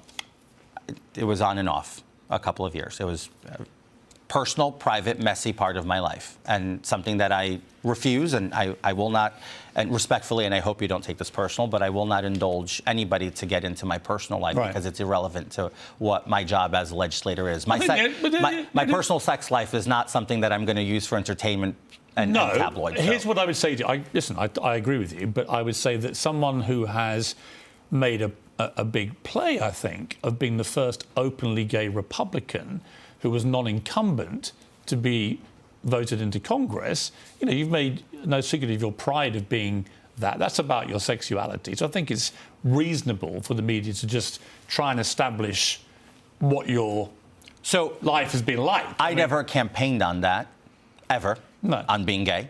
That You've was talked proudly about it. Well, when asked, but that was the media's obsession with this campaign was, oh, it's the first time 2 gay men ever go head-to-head for U.S. Congress. But I never campaigned. It wasn't a campaign issue. It wasn't even a footnote on my website. I would simply ask you, I mean, do you feel you've always been a gay man? No. No. My life it wasn't straightforward. I was very much in love with someone, and we got married, and it just didn't work out. Did she know that you might be gay? I don't think so, no. And it got messy. Piers, like I said, I'm not going to rehash my sex life on television. What reaction? I mean, let's be real here, okay? Republicans marrying a woman while being gay in the closet is... I mean, that's if anything, that, like, it gives him bona fides, okay, as a Republican congressperson. That's very on brand.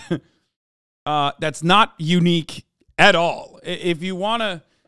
I mean, like I said, that is the most normal part of George Santos' experience. The most like, the closest to fucking George Santos ever will get to the average normie Republican congressperson. What have you had to being a gay Republican congressman? The Republicans have never discriminated against me. Matter of fact, it's the Democrats who often come after me for being a gay Republican, and they use that to criticize me. It seems to me, I mean, you've been very honest there. He'd also told me to jump off a skyscraper without a parachute, so maybe it's based. I think he meant to say biased, right? Not based.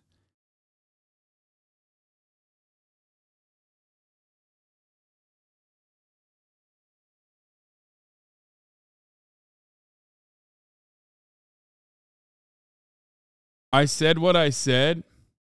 Ludwig, get out of here, dude. No, I think he meant base jumping. Lud, you want to come play basketball with me, Will, and Nicewig? Ludwig v. Nicewig? In like a couple hours? Hasan versus Bernie Sanders, ChatGPT take. Who would be a better politician, HasanAbi Piker or Bernie Sanders? It's difficult to definitively say who would be a better politician between HasanAbi Piker and Bernie Sanders. It depends on various factors, such as political experience, policy positions, and ability to navigate the political landscape. Bernie Sanders is a seasoned politician with decades' experience, having served as a mayor, congressman, a senator, presidential candidate. He's well known for his progressive views and advocacy for policies. Hasan Piker, on the other hand, is a political commentator and a streamer who's gained a following for his left-wing views and his ability to explain complex political issues in an accessible way. While he may not have the same level of political experience as Sanders, he has demonstrated an understanding of policy and the ability to communicate effectively with a younger, more diverse audience. Oh, damn, even Chatbot is out here fucking saying Bernie doesn't appeal to... If it ain't Dan 2, it ain't facts. Dan? Mod check? Why are you so pissed that even like the regular ChatGPT is glazing me up? Ultimately, it's up to the voters to decide which candidate aligns more closely with their values and has skills and experience to enact meaningful change. You're going to hang out with Will after this? Ability. Impossibility.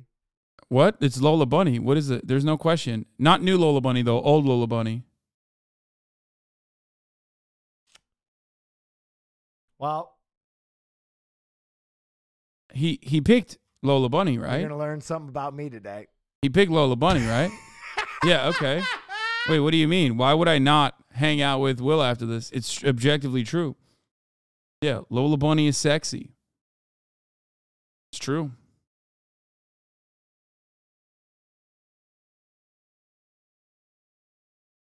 Yeah, Lola sweep, dude. Get wrecked.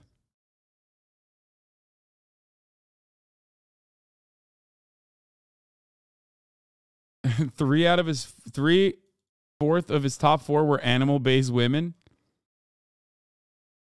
You guys really thought that me and Will would disagree on this? What do you mean? What the fuck was that? I'm sorry. Valkyrie said your podcast sucks. Real? What? I know Hasan is going to be streaming every day on Ludwig's old setup at 6 a.m. PST. True. He is literally a crackhead. No fear in Also Pod true. Japan edition. No, I think there will be. I'm sure Mauricio will be there. I think they're going to try to film a podcast with Sea Dog, possibly. I think I told them, I was like, if you literally can't find anyone to film the podcast with, I'll do it. Yeah, 100%. I will do it. Oh yeah, 6 a.m. Japan time, not PST, sorry. Japan time. Tell Hasan to take a break for once, G's. No, how are people gonna get the news? How are they gonna get the news? I almost forgot you got rolled by Noah. Yeah, I mean, she's right. And she's going to be on the pod Noah too. got a mullet? Okay, bro. I mean, come on now. Okay, bro. Fucking chill, okay? And his mullet's better than mine. That's fucked up. That's actually fucked up. All right, let's watch this. Let's watch this piece of shit, okay? I got to pee. I'll be back. Short form, bite-sized content like TikTok and Instagram Reels. Short form content is where the human psyche. Wait, Noah got.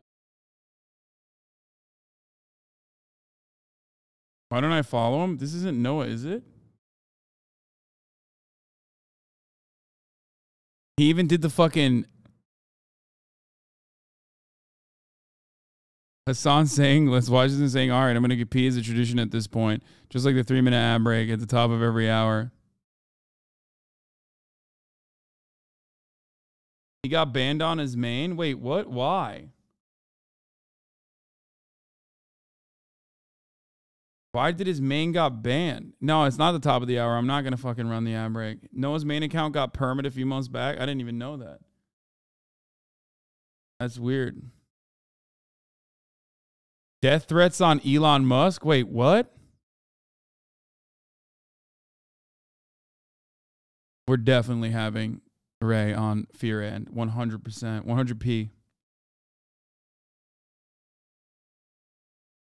Especially now that my co-host is going on Friday to OTK in Texas. Will is not coming with us to Japan.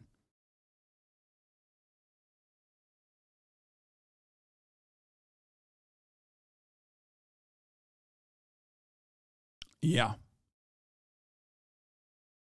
What happened to the car chase this morning? Have trash taste on Fear End? I'm down. Ray after Japan. I'm free. Worst experience of my fucking life. Chill.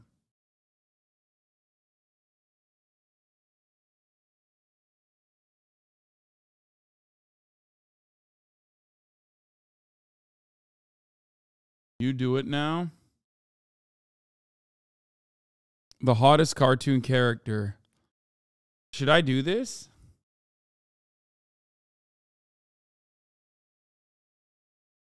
Should I do this? Oh my God, everyone is so excited for me to do this. Y'all are fucking freaks, dude. Y'all are fucking freakazoids. I really like the podcast without guests. You, Will, and Cutie are great when you're just riffing. I agree. Okay, we'll do this after I'm done with George Anthony DeValder Santos, who is getting, I admit, a bit stale, but there's only 6 more minutes about left. Your private life. You know, and I don't want to rake over it all. I'm not going to do any further. But you have been, it seems to me, very honest.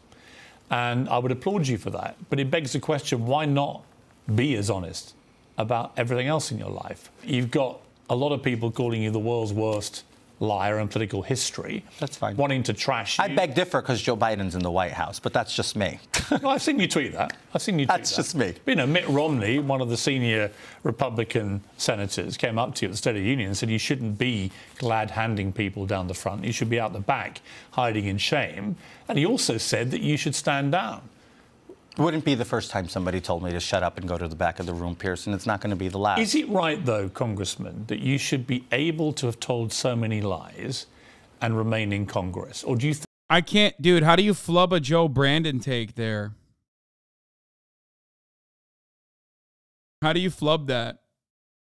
I mean, that's crazy. It's literally one of those moments where it's like Piers is supposed to fucking run with it. I think the American public are entitled to somebody who is more truthful sitting in one of the great seats of power in the country? I think that the Americans who voted for me will get to judge me in 2 years. And they make that ultimate decision. Not the talking heads, not politicians, not party leaders. Do you think you want to run again? I don't know. And this has, let me make this very clear. If you I don't talk to know. people who knew me before any of this ever happened, they always ask, so what's next? I said, I don't know if I'm going to run for re-election. That's always been a thought. I believe in term limits. That's number one. Number two. Oh, yeah, that's why he's, yeah, you can't fire me, I quit. Bro, he is literally, he is fucking the Office guy. You know what I mean? He's Steve Carell in The Office. Can't believe I'm forgetting one of the most iconic American characters of all time and his name, but Michael Scott, thank you.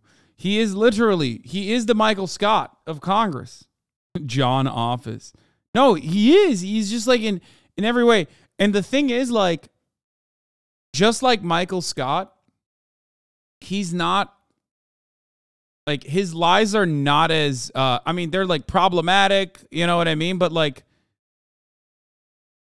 he's not as offensive. Even when he tries to be like, yeah, I think, you know, drag performers are queering our children or whatever. Like, you know he doesn't have his heart in it. You know what I mean? Like, his heart is not in the game. Like, he's trying to say the right things, to get the free laptop batteries for everyone. Yeah, he's trying to say the things that are supposed to get him elected, reelected possibly, but like it's not, there's no oomph behind it. He's just kind of going through the motions. I came to this job, I wanted to see if I could accomplish the bare minimum for the American people, which was my thought. You come into this job very naive, thinking that you're going to conquer the world and you're going to do everything good for the American people. And when you hit Washington, D.C., you learn that it's just not so straightforward. And that's what I want. I want to be able to overcome the political red tape of Washington, D.C. Right, but what do you say to people watching this? You go, all right, of course you do, that's fine. But what about all the lies you've told? I mean, would you stare down the camera and just apologize? I've looked inside the camera and I've said sorry. And I have no problem saying sorry and asking for forgiveness of the American people watching at home and everyone abroad. Because I think that if you can ask for forgiveness and have the humility to accept and admit your errors, I think that's the first step. Now, it's amazing how yeah, it's actually a virtue that I lied all those years, because like I can admit to some of them while most of them I don't admit to. Yeah. No, it's just, why don't you recognize the virtue in what I'm doing here is pretty funny. Like, you haven't even admitted to everything. You're still lying. There are still lies that we have not uncovered. And you're like, oh, but like I'm being so virtuous. I'm brave. You know what I mean? I'm brave. What the fuck is this? Please. Like, don't put the cart before the horse, dog. You know what I mean? What did he even do? He just lied about everything. He lied about everything. He like lied about everything and hasn't really said sorry about it either. He just keeps lying. He just like kind of doubles down, and then they find out that that's a lie too, and then he triples down. And then they find out that that's a lie too. It's just like a weird game where he just keeps fucking adding additional components to it. The my mother died on 9/11 one was like a perfect demonstration of how he does it too. Because at first he said, my mother died on 9/11. Then he said, my mother died years after, because they found out that that wasn't true. Then he said, my mother died years later due to cancer. Okay. Because of the toxic inhalants from 9/11.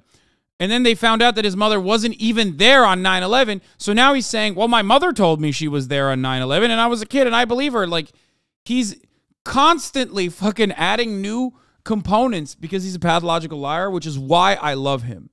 Okay? But no, I will not sit here and act like, you know, it's okay for him to demand that people say, yes, George Santos, you're doing the right thing, because he's apologized for it when he's literally not even apologizing. Like, Come on now. Don't get as much as I appreciate a good old, good old fashioned lie about 9/11. His mom told him she died on 9/11.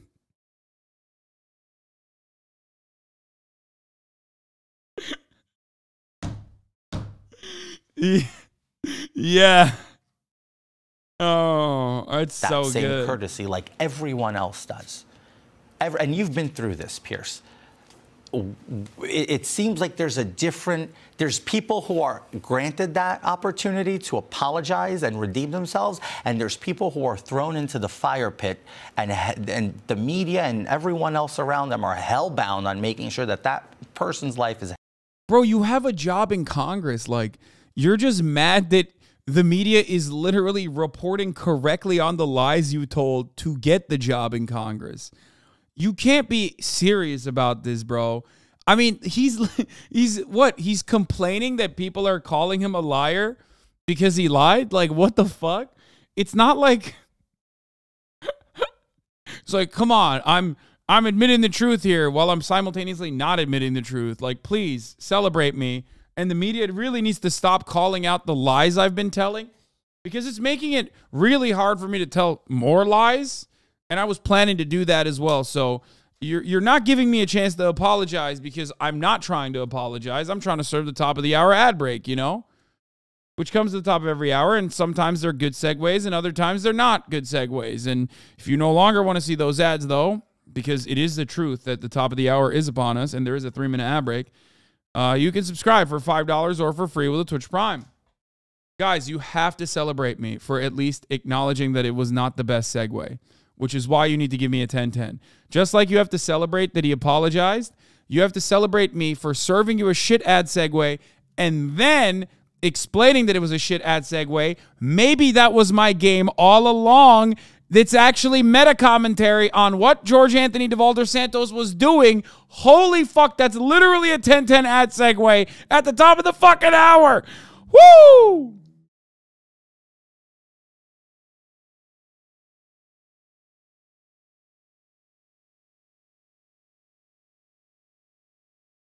Oh, that was so good. Okay, it's fine. I don't care. The media doesn't understand how long it takes to come up with a good lie. They're legit ruining all of his hard work. It's fucked up. I agree.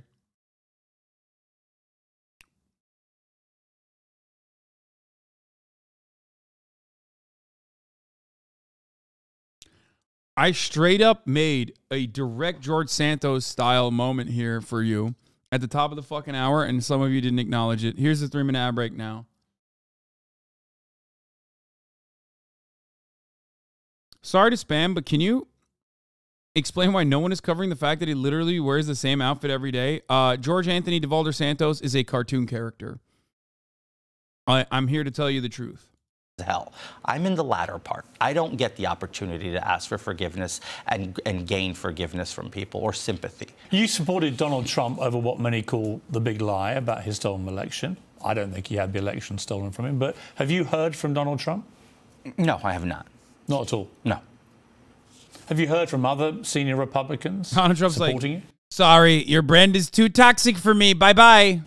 I have many Republicans who have been supportive. I have a great support system within the party of people who just are, Kevin McCarthy. walking me through this very difficult time in my life. And you guys give me a 7 for that? Oh, my God. Never try anything experimental.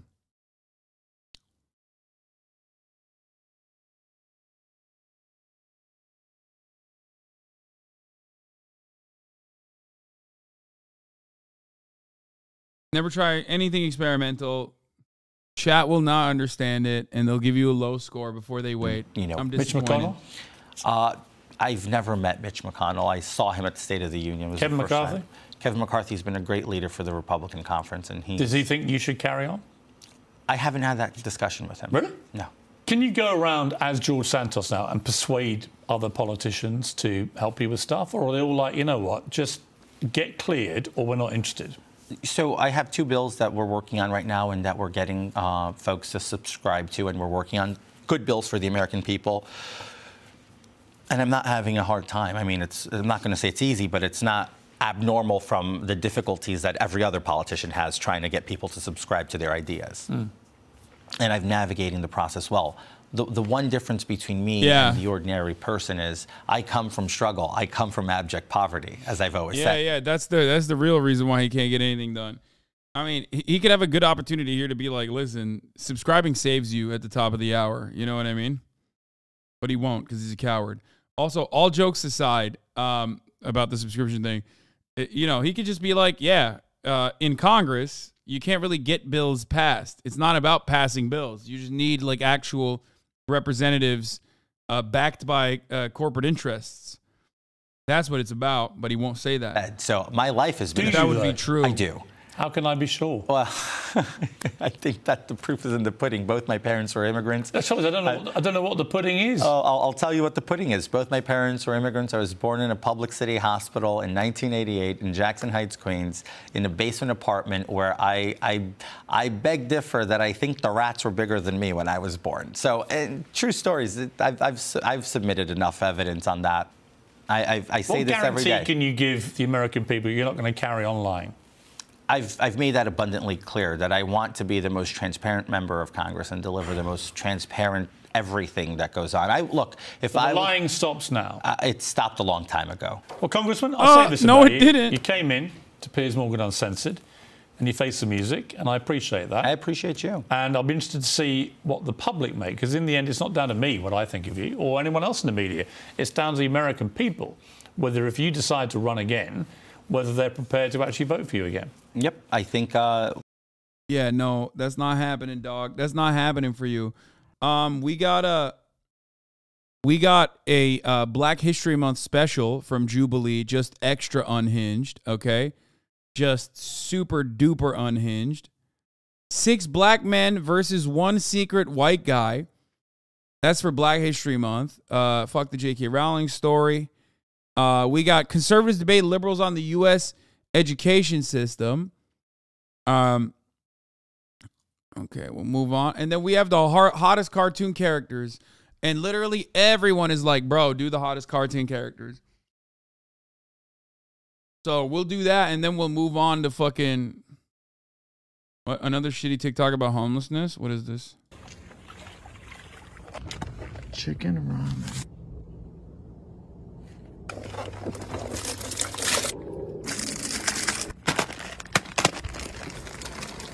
What? Chicken seasoning? Don't tell me they're going to feed the homeless like this.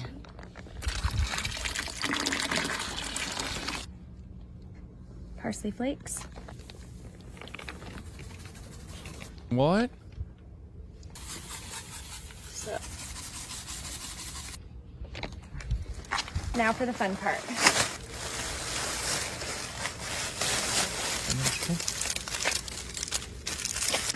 Okay. So, oh yeah, that feels good. Bro, she was stepping on the ground with that. She was literally stepping on the ground. Like the bags were on the ground.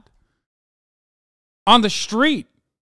That's not clean. The fuck are you doing? Nice and warm. All right. It's almost lunchtime. We gotta hurry. Where are we going? You'll see. Okay, yeah. Oh, it's cooked perfectly. Okay, let's go. So we can drive with it in there? Haven't you heard of a food truck? So this park tends to have a lot of homeless people. Okay. Yeah, and hey, look over there. Bro, there is no better representation that people do not think homeless people are human beings than this staged video. Like, I know this is rage bait. I know this is fake. There's no reason for me to believe that this is real. But the fact that they staged it like this implies that, like, they assume the audience is going to be receptive to this and be like, yeah, this is exactly what homeless people are. Like, they treat homeless people like as fucking zombies. You know what I mean? Not human beings. but just like literally mindless fucking zombies. See? So you just go up to him? Yeah. Here. Yeah, just ask him if he's hungry. Hey, man. Yeah, that's definitely a real homeless guy. You hungry?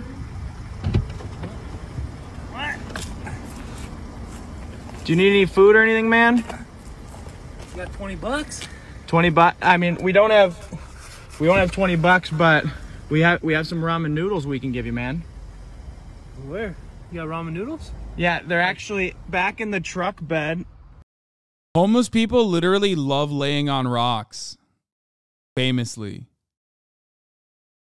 That's like a fun tradition. Is just you love in a public park like this, you love having your completely clean clothes. Like completely clean clothes, just laying on the fucking rock directly, you know what I mean? And your new shoes. We have some ramen noodles we in can the give sun. You, man. Where? You got ramen noodles? Yeah, they're actually back in the truck bed. They're fresh, they're hot. We just made a ton of ramen noodles and we're just driving around giving it to people. Oh, yeah. Yeah, so I'll just take a bowl. honestly, just go back and just take a scoop. Here we have a spoon for you here. Oh, cool. Thanks. Yeah, give it a try. Just go back there and grab it myself? Just go back. Thank you. Yeah. Like, I know this is fake, but I cannot comprehend how someone thought that this would be, like, it's obviously fake, but like they thought that this would be well received. Oh. He got his tongue out. Pretty good. He's going for a big scoop there. Oh. Oh, that's great. That's awesome. Hey, there you go, man. Hey, can I have a second bowl? You want a second bowl? Oh, please. Yeah, there you go. Hey, bring it to a friend if you want, man. Look, that's a big bowl of ramen. There you go. Hey, grab as much as you want. I'm gonna go see. Yeah. Hey, do you have some money we should give him too? You know, let me look. Yeah. Let me. I don't understand. I thought homeless people were everywhere. I mean, dude, just literally, they could have done this with like a real homeless person, but like a real homeless person probably like, fuck off, you fucking weirdo. So they just like had this scripted, I guess. Let me look and see. You.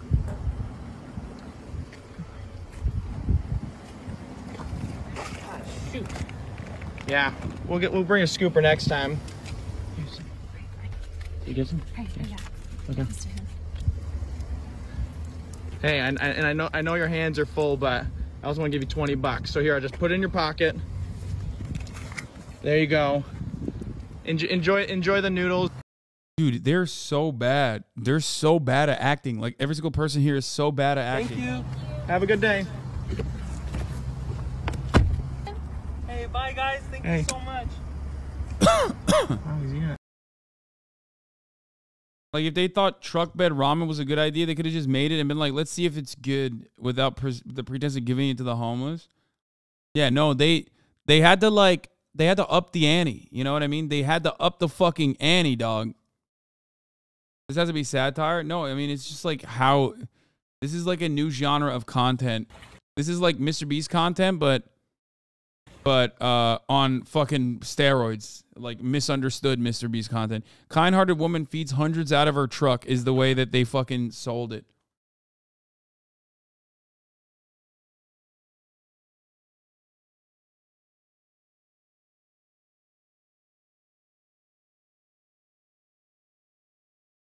I don't think they're rage baiting.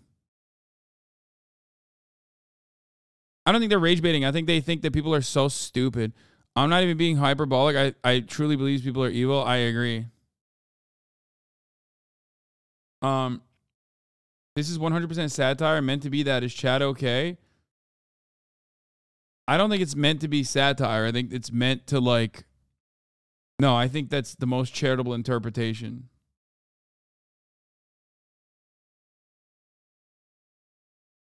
I think you guys are being... These are everywhere on TikTok.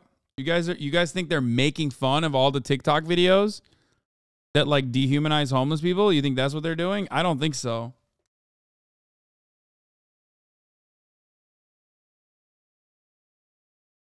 You are delaying showing us how furry you are with Lola Bunny. Okay, calm down.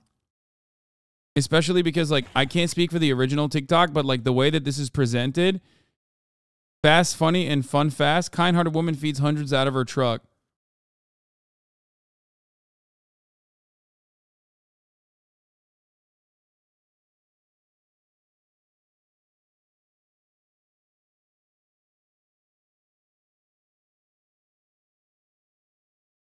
No, I think Chatter is right.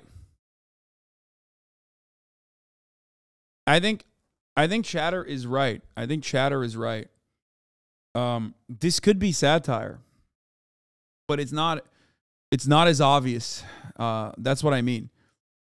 Like if you are satirizing, it's supposed to be satire. What the fuck are they commenting on? The dehumanization of homeless people by fucking clout hungry TikTok people.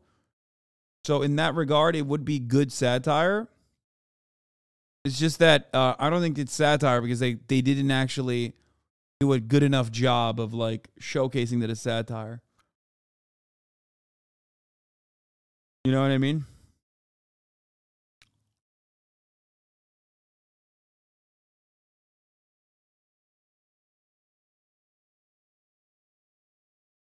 Capitalism TikTok is crazy and fuck. How close can we as a nation come to achieving pure, perfect capitalism, which is no taxation, perfectly privatized industries, you know?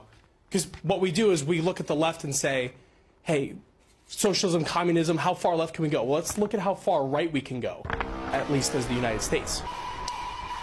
What the story you tell, the one without taxes, the one with perfect competition, that's what... How far right can we go? Nice, dude. We teach in economics courses. It's a utopian dream of what might be a capitalism, and we teach it to students so they understand how far from it every actual capitalism in the history of the last 300 years has been. It's a model, it's an image. Nobody in their right mind, at least not in anything I've ever encountered, imagines it as even possible. It's an image, it's a desire. Then you measure how far from it you've gotten. But the reality is capitalism's competition, for example, when one company works against another, one of them wins, and then the other one goes out of business, and then what's left of the other one is bought by the one who wins. And pretty soon, competition makes only a few companies. We know that because we live in it. So competition produces its own negation, monopoly, which then becomes a big problem, so we call in the government. But the notion of the government as somehow sitting there, rather than itself being a product of the capitalist system, is a bizarre way of imagining the government having no causes and no shapers of what it is. I mean, he's trying to describe to a fucking brain-broken libertarian that, like, bourgeois governments are created with the express purpose of defending a capitalist organization of the economy. He's right. That is precisely the reason why bourgeois governments are created. That's what they do. That's why it's like acting out the desires of capital owners. It's not a mistake. It is by design.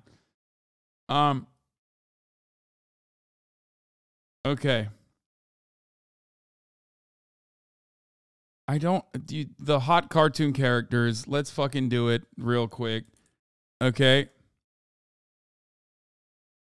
It's fine. I'll do it. Okay. Jesus Christ.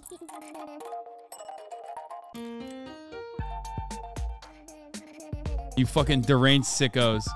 I don't know who Ida is. I don't know who Penelope is. Or is this from the Jetsons? I'm going to go with her. Ariel versus Jessica Rabbit. Easy. Ariel. What the fuck is a Blaney? And what is a Hey? I don't know what either of these are. Ariel's a child? What do you mean? I was a fucking child when I watched Little Mermaid, you fucking assholes. Okay, we're not playing this game. Never mind. Okay, we're not doing it. We're literally not doing it. We are not doing this. I was a child when I watched Little Mermaid. Shut the fuck up. It's literally like saying, I had a crush on Hermione when I was younger. And then people being like, Hermione is a child. Like, remember when I talked about how it wasn't even Hermione, it was Cho Chang that I had a crush on in my mind when I read the books? Immediately ruined the content. Not doing it. Sorry. Not today, Satan. Fuck off. Fuck off. Not doing it. Nope, you can't have shit, bitch. You can't have shit. One guy with the cartoon discourse, he's yelling within 30 seconds. It wasn't a one guy moment. Shut the fuck up. It was not a one guy moment at all. It was not a one guy moment at all. Oh, fuck. You broke Chatterino. I hope everyone's happy.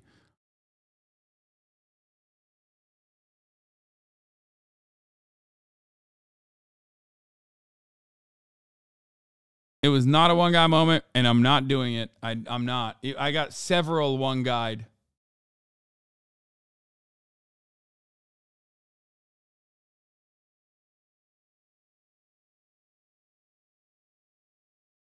M. Hunt immediately clocking him.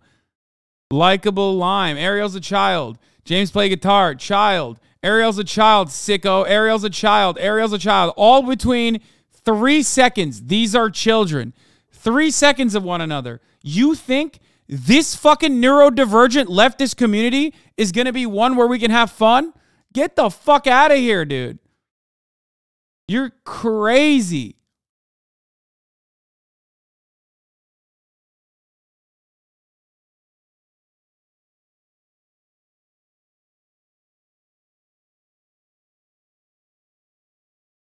Nope. We're not doing it. Not doing it. Sorry. I definitely am not doing it. That's just the ones that he was able to clap. 5 guys, it was just 5 guys. No, that's not true. Those are just the ones that immediately chimed in. Okay? Those are the ones that immediately chimed in. Shut the fuck up. It's not a one guy moment. Okay.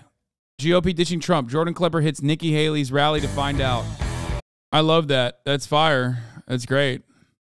All right, let's do it. It's Black History Month. We got to honor it with the weirdest odd one out. I'm black. I'm black. I'm black. I'm black. I'm black. I'm black. I'm white. Wait, what? Okay, for sure. Now, one quick question I gotta ask. Are there any other like Africans or anybody with like any like Afrocentric ethnicities? My dad has Nigerian in him. What tribe? Do you know what tribe? Actually, I don't, but my mom's Ashkenazi Russian Jew, and then my dad's literally like he got Nigerian all the way from Asian to, he's literally mixed with everything. Okay, for sure, for sure. Anyone else? Nope, just black. Yeah, I got nicknames. Well, Rosebud is actually my street name. My real name's Riley. My name is Fitzgerald. That's like the full first name. I mean, this is the easiest thing to fucking, you know, this is the easiest thing to just literally just go, everybody say the N-word. You know what I mean? That's it. That's it, right? Like, I mean, come on. And then boom, it's over. What do you mean? Why are you hitting me with a neutral phase? I mean, that's it. It's name, but then instant solve. People call me by. They do Fitzy. Yeah, sometimes they do Fitzy. Sometimes they be doing Fitzy. I think my strategy was to kind of just be black. I'm not gonna lie, when you said fits, I thought it was because you had tough fits on, you know what I mean? That too. You can't even see him. What you talking about, bro? That too. I mean, if you could see, you'd probably be able to tell that I got a tough fit on. That wasn't even funny. Can we all say what we wearing and everything? I got a skeleton all red, varsity jacket, cargo pants on the side. What's up? We matching right now. I'm not wearing the skeleton fit, but I got like red. You got Air Forces on? I got Air Forces on. No, you crazy. I wish I could dap you up right now. I wish I could dap you up right now. But wait, what type forces y'all got on? So I got the Air Force ones with like the little black stripe on it. Okay, yeah, half black, half white. You right. Oh, I see where you're going with that. Said I did. You said half black, half white. Half black, half white, you feel me? No cap, I used to wear some Pumas that were half black and half white because of that my whole life. My strategy for today was to figure out who's safe rather than figure out who's the mole right off the bat. Who's one of the brothers, you feel me? Who here knows what the smell of a hot comb on a head? It stink. It stink real bad. What are some prominent songs that you're gonna hear at a family reunion? Oh, they played a lot of blues. Marvin Seed, Bobby Blue Bland. Then when they got drunker, it was Tupac and Oh no, he's making everybody laugh. No! his vocal inflections, like it kind of made me think of, you know, Straight Outta Compton, the movie. Maybe it felt too black, you know, for a second.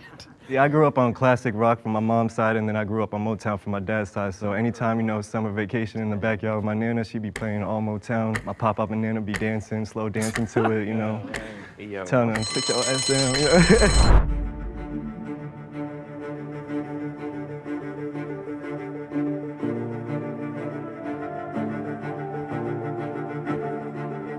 Do you think this is culturally appropriate? I mean, his voice and stuff? No, he should go to prison, is what I think. I think he should go to jail, chatter. I think playing games like this is literally, it's jail worthy.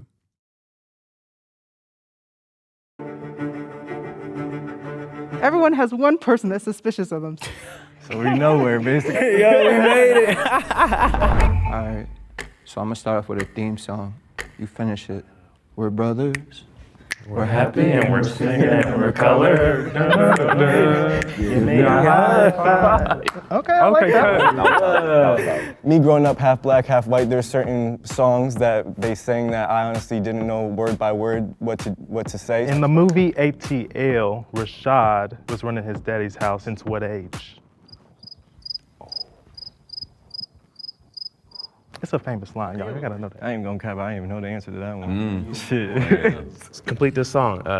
That boy got Stretch pants.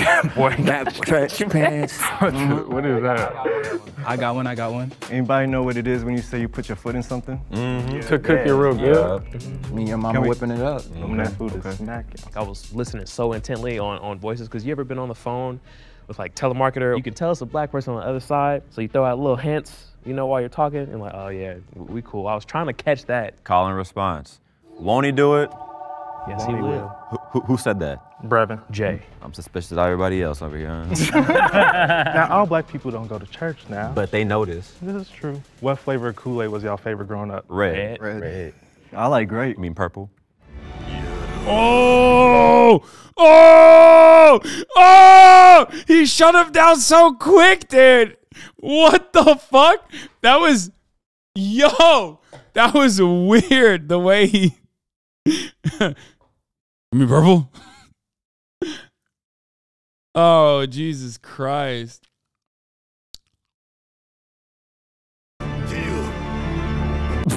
Yeah, that's kind of suspicious. That's low sus right there. You said great. Because where I'm from, we go by colors. We don't go by that. What you just said. Wait, hold up. Why is that crazy? Because grape and purple are exactly the same thing. I mean, we used to call Welch's grape soda. I don't know. It's just where I'm from. We go by colors. We go by colors. Grape Kool-Aid, not purple. Red flag. He was trying to come at me about the grape, but honestly, that poor guy, dude. That's like fucked up. They put Bobby biracial over here, and like now he's getting cooked for no fucking reason. Like, Jesus Christ. He already talked about how he had 2 different colored shoes because he's fucking half black, half white. Come on, man. Maybe fucking Logic was right, dude. Holy shit. Logic was right. Let the guy live. I grew up with a bunch of friends, and we all called it that in Harlem. How you make your Kool-Aid? You pour the sugar to the ancestors, say stop. What do you mean about Logic? Like, what do you think I'm talking about? What do you think I mean about Logic? Who could I be talking about? You think I'm talking about white chatters are like, what do you mean? Logic and reasoning? Is that what you're talking about? I don't understand. It's like he used critical thinking skills.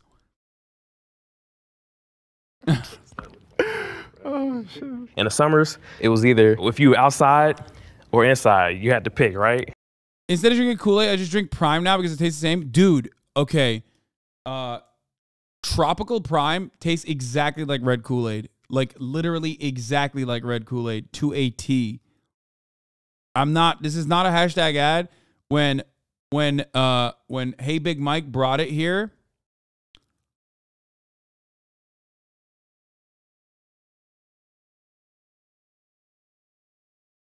I tried it. It's not for me, by the way, but it does It does taste exactly like red Kool-Aid. Like Yeah, it wasn't no running in and out. running up and inside your house, you know. So y'all feel that? Or? Yeah, don't let that good air out. When it comes to black women from the 90s, who do you think of off of it? Nia Long. I'm gonna say Halle Berry. Damn. I'm gonna say shit, what's her name? She was a rapper. Wow, what's her name? Rhapsody. Jada Pinkett, or the sister from. Wait, you can't take two, dog. He taking forever. Goodness, somebody gotta help me out with this. Shawty from like Black Panther, who was the queen. You feel me? Yeah, I know her name, but you gotta know Angela her name. Bassett. There you Angela go. Bassett. There we go. There we go. I think a Whitley from a different world. I can't remember her name. Old girl from a different world.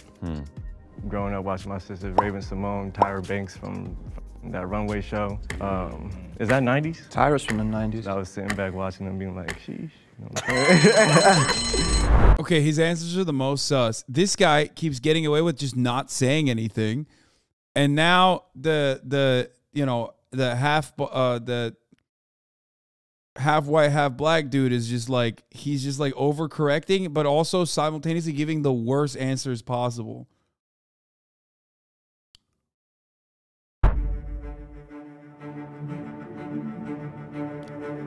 He's gonna get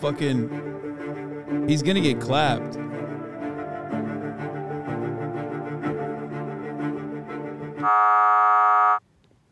Appreciate y'all. My homeboy Poor I was guy. matching with is gone now, bro. What?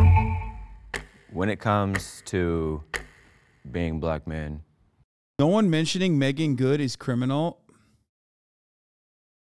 Listen. Universal.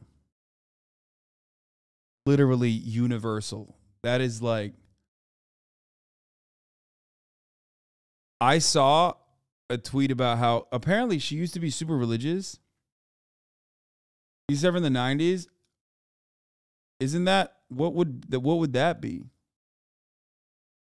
Megan Good is 2000s. Hand over your black card, chatter. I mean, look, I might get the timeline wrong, but I saw recently a tweet about Megan Good, who apparently was like very religious. I did not know this, but hold on. Let me see if I can find it.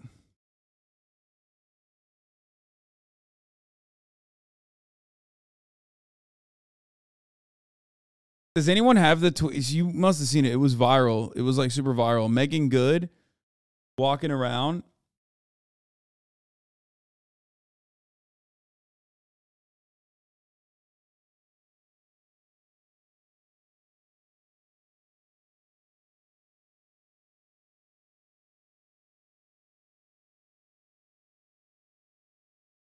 Seems like whoever's running Twitch socials is as big as a fan of Pedro Pascal as you.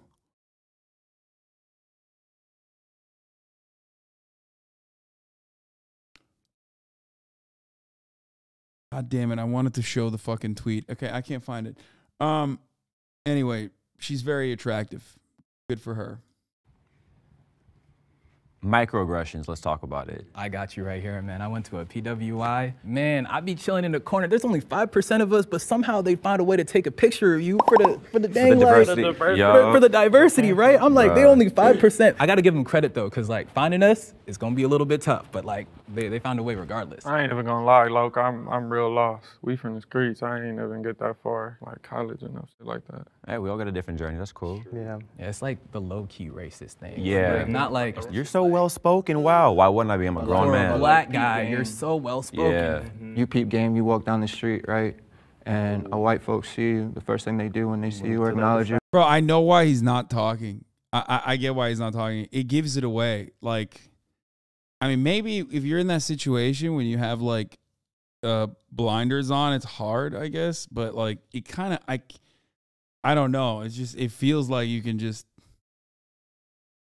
like, it's a dead giveaway. They fold their lips, like, and nod their head down, make that weird Or they face, give you you know what I hella mean? space on the sidewalk or even step in the street. Or clutch their bag. Clutch the purse. Microaggressions. Clutch the bag. Take the next elevator. Yes. All of that. All of that. Hella room in the elevator, too. Stare at you like, you ain't supposed to be here. David Duke thought the same thing, Hasan. Wait, what?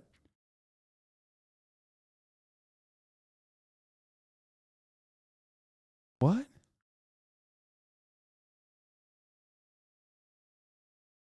I just asked where mama at. Yeah. What was one of y'all favorite movies growing up? You feel me? Like Loving Basketball, Don't Be a Menace. I mean, what did y'all watch? I like New Jack City. Like, Damn, smart though. Asking others a question means you have you speak for a limited time and then you get everyone else to talk about it. All right, you from New York, yeah, bro. dude. So you already know. Like, I am my brother's keeper, and that's some real shit. So I'll tell you what, man. I watched the first Power Rangers movie like twice a day for like the first 4 years after it came out, man. Power Rangers? Yeah. Power Rangers.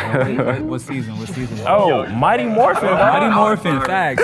Power Rangers hard. It is. I watch anime too. Oh wait, you watch anime? I do. What you like? What you like? Dragon Ball Z for shows a gateway. Nah, y'all, Naruto. Come on, like. Don't laugh at me, but I love the Disney Channel originals. You know what I'm saying? No, that's good. Let's watch a Disney Channel. Boy. Y'all know about that Static Shock though. Come I on. was literally just about to say. Nah, I'm saying superhero. Static Shock. Woohoo! I met his voice actor, bro. He was, You did? Philip, my dude is cold, dope, bro. Wait, he voices every single black, everything. And Samurai Jack. He's Man's black, got yeah. range, bro. Yeah. He's got range. Wow. All right, I got a question because I feel like we just gonna. I did not know that. Be like, We gonna be vibing, That's man. sick. too much, yeah, right? I got y'all after this. Even if you white, we gotta tap in for real. Hey, you have to. Yeah, you be like. But okay, so Why does that bother you? Wait, what did he say?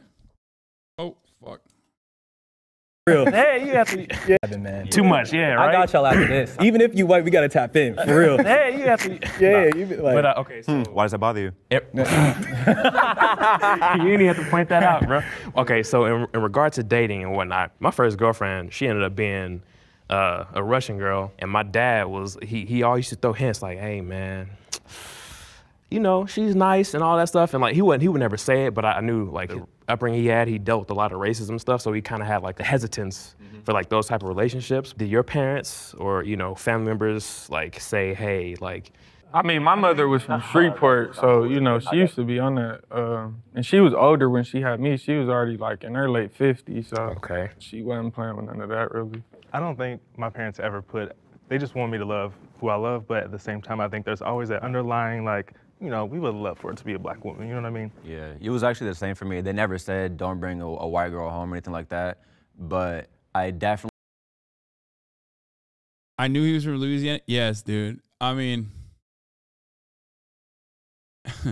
the only spicy white Americans that are like straight up Americans live in Louisiana, okay? That's it. Straight up. I mean, even think about like Louisiana cooking and shit. The only white people in the fucking country that just dump an entire bucket of fucking spice into whatever the fuck they're cooking is white people in Louisiana. And no, I'm not talking about Steven Seagal or the fucking cops that we're talking about, okay? You saw that gator pasta? Yes, I did.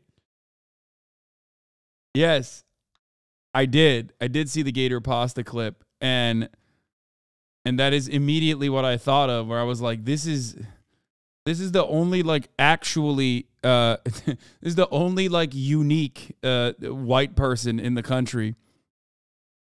And then I also thought about oh God, I saw another fucking, there's a Chinese influencer that literally cooks like wild, like a salamander.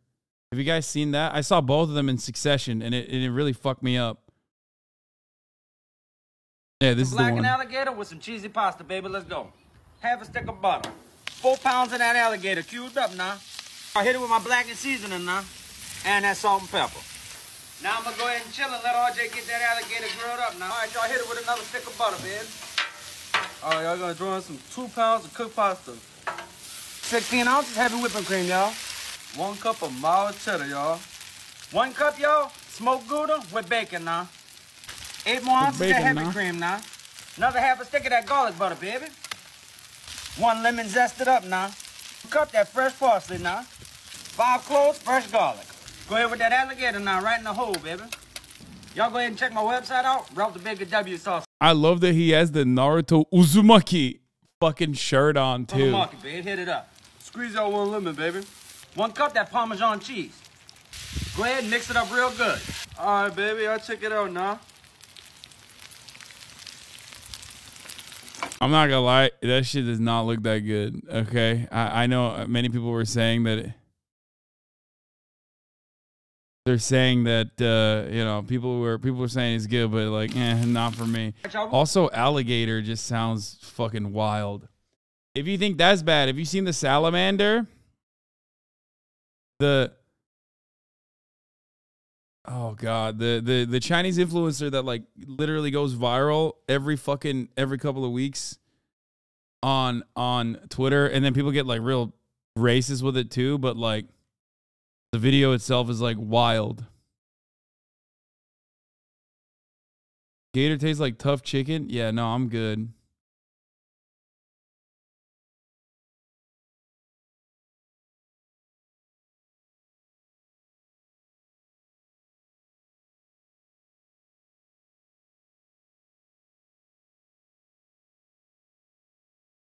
Is this the one? 我这腰比我还粗呀！哇，它真的好看呀！老板，救命！啊，救命！快救我！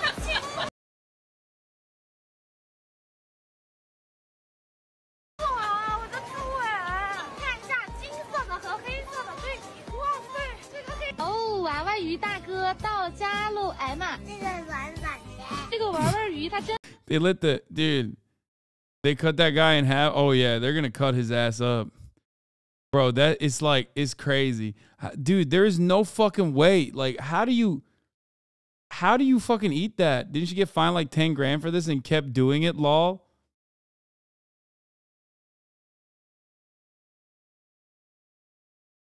The turtle soup videos get me? Oh my god, I know, dude.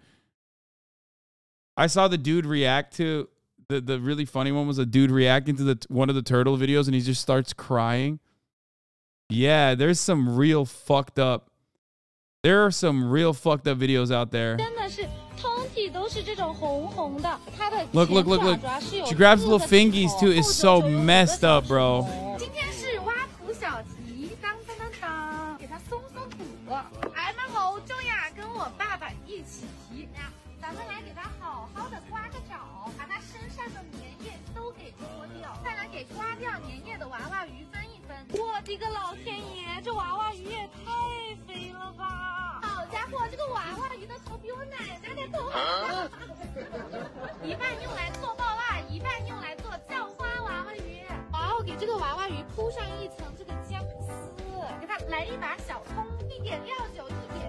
I don't get it. I'm pretty sure those things are critically endangered. The giant salamander is critically endangered. Okay. There's no fucking shot it tastes good, right? These salamanders are almost extinct. That's why they're angry as fuck on Twitter. So Warger says she got fined too, but she still keeps doing it. I know she ate like a great white shark recently too.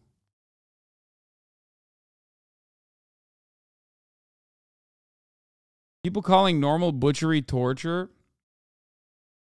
No, I think it just looks, I'm going to be honest with you. I don't know if it's like an endangered species that you're eating or not. I just think it looks gross. You can legally eat them if they're farmed. Yeah, I just think it's just like, I would not eat it. That's it. I didn't know it was endangered. I just thought it looked like a fucking alien. Why are you eating an alien? You know what I mean?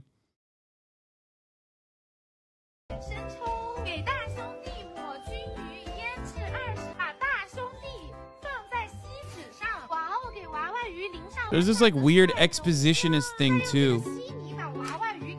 She said on Patreon she's eating a person next.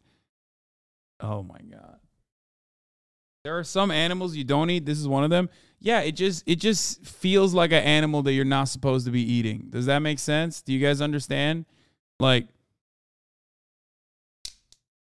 there's just something very human to like. There's something very human about like looking at a type of animal and be like, yeah, it's probably not something I'm supposed to be eating. Hasan gonna only eat endangered animals when he goes to Japan. No, I don't even like fucking seafood, so. Oh, I love this Korean parents try chili. This popped up on Reddit. This shit is fire. Anyway, we'll watch that in a second.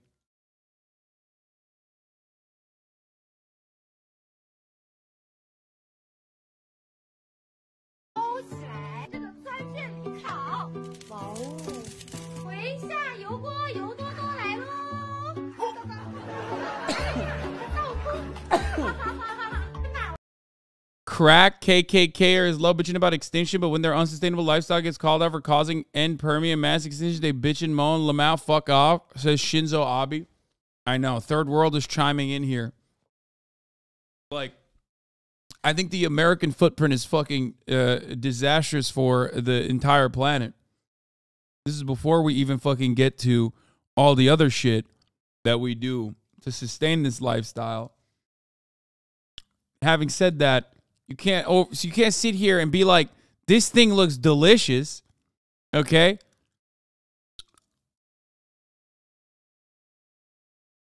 Fuck you mean?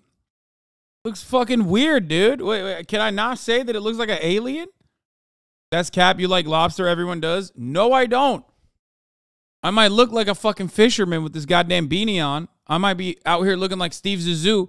But no, I actually don't eat any seafood. I think they look like aliens and they're gross.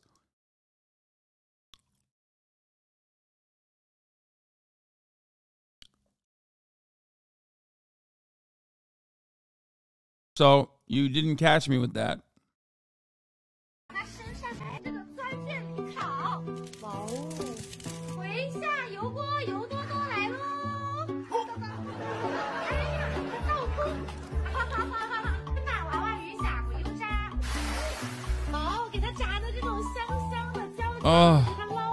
Oh, you can still see the skin.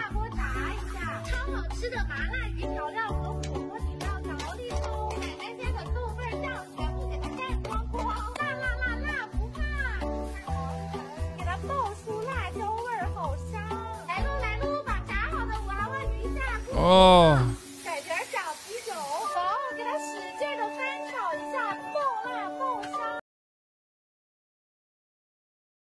Yeah, that shit's crazy. Ugh.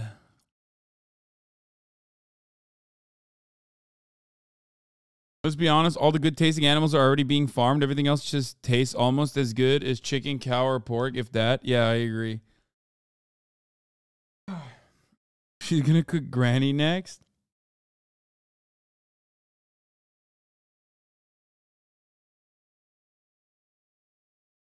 Apparently, wait, did she actually kill a panda and eat a panda? Is that real? Or are you guys fucking around with that? There's no shot, right?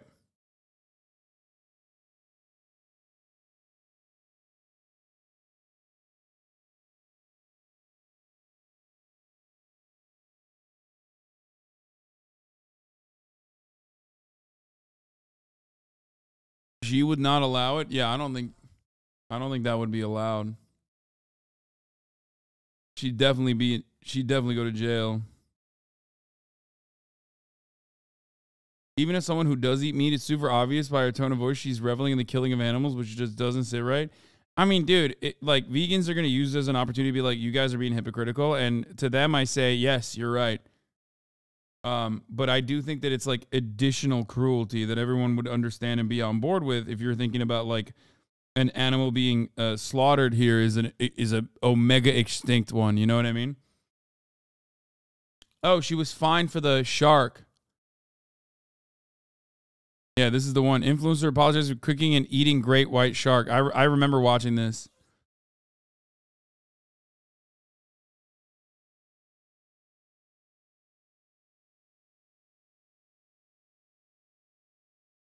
Yeah.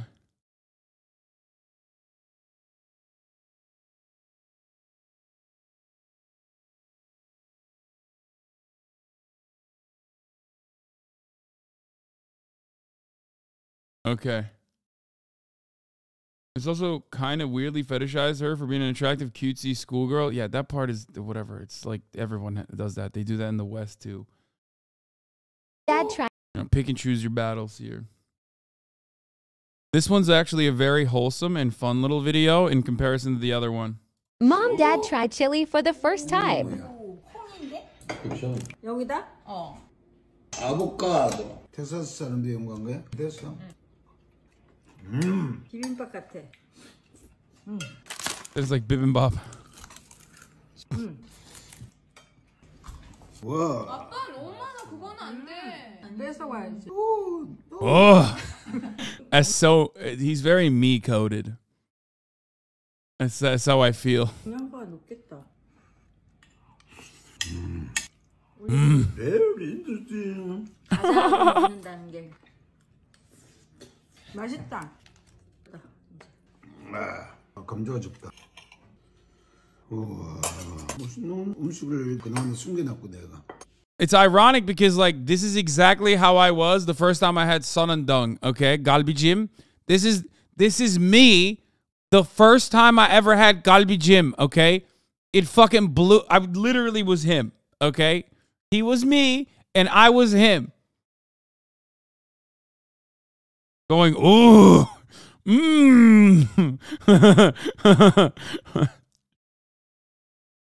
Wait, how do you say it? Is it not Jim? Gim? Galbi Jim? Isn't that how you say it? I don't fucking know how to say it. Oh, it's so good.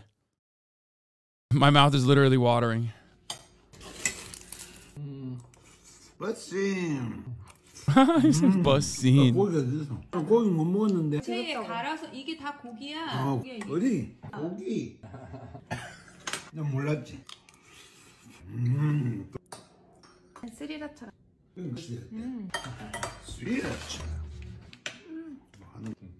Just slapping a fucking piece of kimchi on it.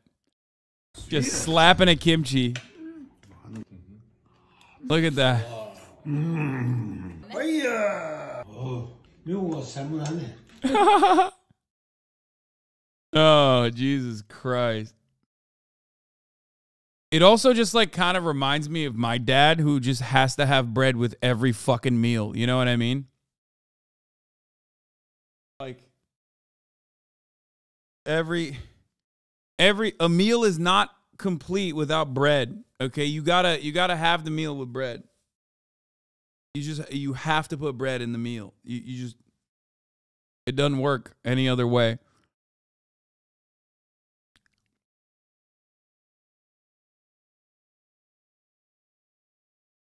Your papa ain't wrong, Habibi. I'll roll you up bread and eat you like Steven Seagal would eat crime. Yeah. With us Hispanics is rice. Turks have the rice thing too. Turks and Hispanics are the same people, so that's why.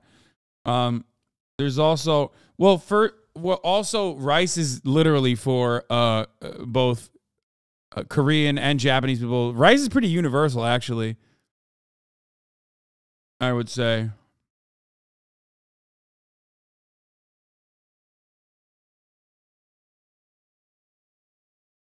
Rice, tortillas, and beans.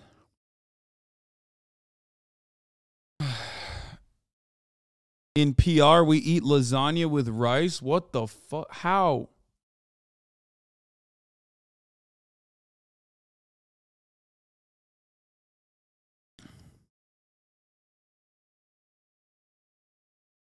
Oh my God. Okay, we got to get back to the Black History Month video that we were watching. I totally fucking forgot. Know how it would make them feel if I was to bring home a sister, for sure. Like, oh shoot, like you're with somebody who understands you, right? Who can understand what you go through in life as a black man on the day-to-day basis, from the microaggressions to the ridiculous racism in your face. My people were cool with whatever. Like, I'm cool with whatever too, but like, I appreciate the sister, like, because she understands me and I don't have to explain myself.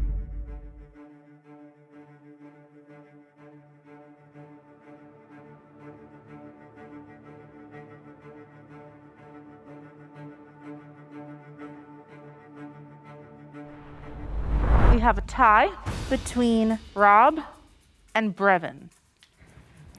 Y'all hit that sigh of relief.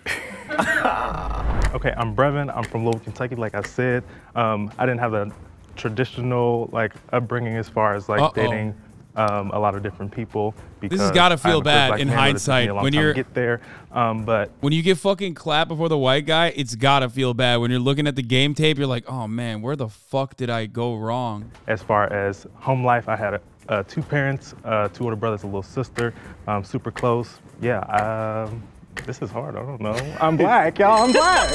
My name Robert, I go by Rob. I'm from South Central LA. We bounced all around. It was just me and my mother, 3 sisters and 2 brothers. I've been in and out the streets, not too much school, and that's pretty much it. He doesn't believe it. When it came to Brevin, it seemed like he was privileged, and I relate more to struggle.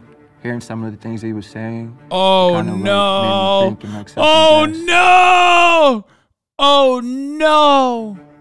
In my brain, I was like, this is probably just like one of those cases where he could be white and he's just a product of his environment. Brevin, you can't vote. I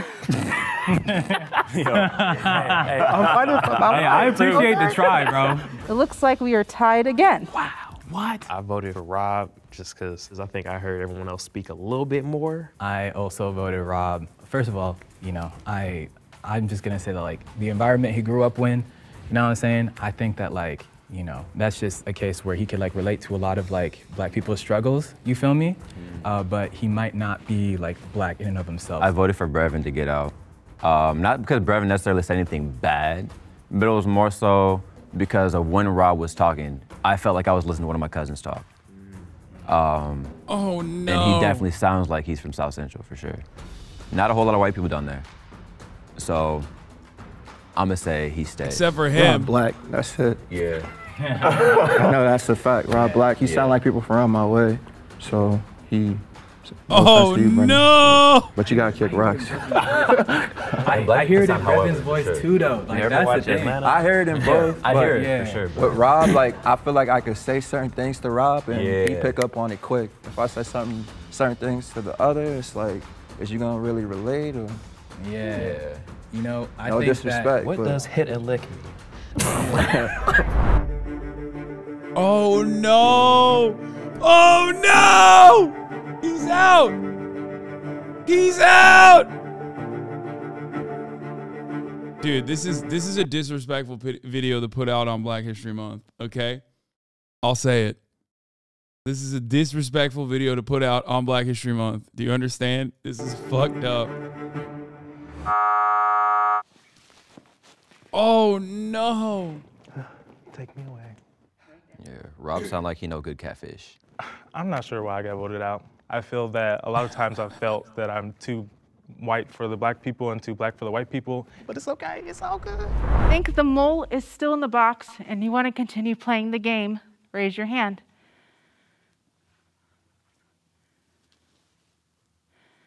No, stop. What are you doing? What are you doing? What are you doing? What are you doing? What are you doing?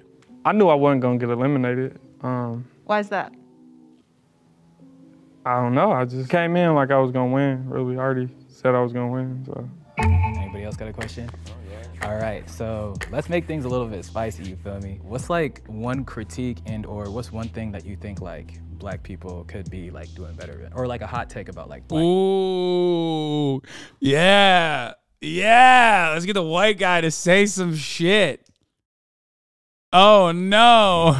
You know, our community and stuff like that. Since the beginning of Come on, Rob. the US, with the obvious mistreatment of black people, a lot As a mixed man from the suburbs, I would be out before the first round begins. I mean, of it's like information pertaining to being able to further us as a people has been withheld from us. And more so recently, the information has been normalized to be pushed out, and this generation is really doing a lot to make sure that we are as gamed up as possible with all the tax information, with all that stuff, so we can no longer have those continuing circumstances of not having the information to be able to financially evolve as a people. And I think that's dope. But I also think that people need to really be on their P's and Q's with that stuff, because the more we sit around and don't go after this information, the more our situation continues to remain the same financially. Even though we spend some of the most money in the US, it never stays within the black community. The gang banging. Yeah. That gotta stop. Elaborate on that. Well, it's no point in gang banging no more. I mean, if you think about it, you gang banging. And then it got so bad where you know, everybody that run black in prison is together, even if you from the enemy side, the op side, or anything. So if you go to prison, so if I supposed to gang bang, shoot somebody, and if I get caught and I gotta go to prison and get along with the people who I just slid on, it don't make no sense, and there's no money involved. I feel that. So it's that's the first thing, gotta go. Don't be so quick to buy Gucci, Prada, Louis.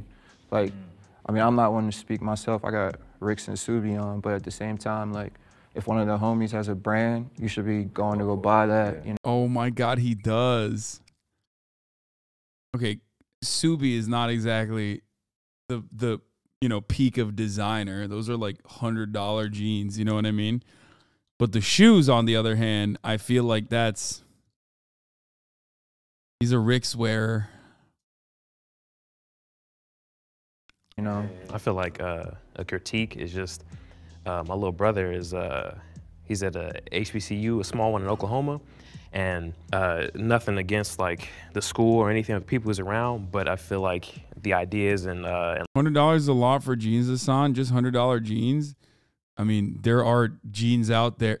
The shoes he's wearing is like 8 times the cost of the fucking jeans. As far as jeans goes, if you want jeans that fucking literally last you a long ass time, I mean, you can go with Levi's, but like $100 for a pair of jeans when you were wearing $1,500 shoes is crazy. It's not in the same category.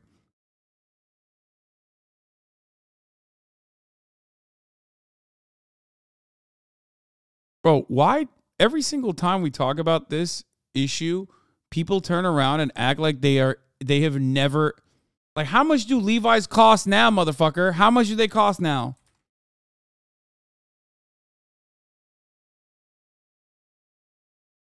They're $70. The fuck are you talking about? It's like $60, $70. What do you mean? Okay, $30 extra. Motherfuckers are like, bro, that's crazy. I can't believe you just brought up Subi as like not that expensive for jeans. Like, what the fuck?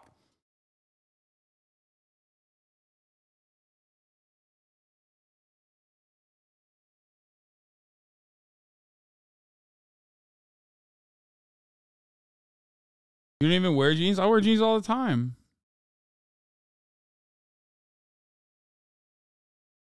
No, chat literally has to act like no matter what I say,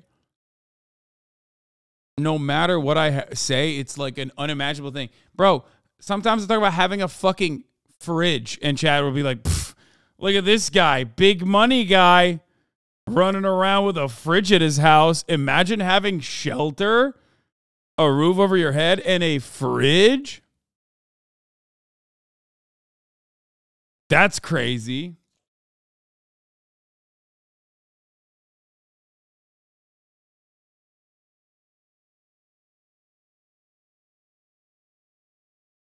Where you're acting like $70 jeans are not expensive. I'm saying if Levi's is $70, then $100 is not that expensive in comparison to the shoes he's wearing. That was my point. But you have to be contrarian and have to out poor man me while simultaneously saying I'm completely out of touch. Don't act like that's not something chat does every single fucking day of the week, okay?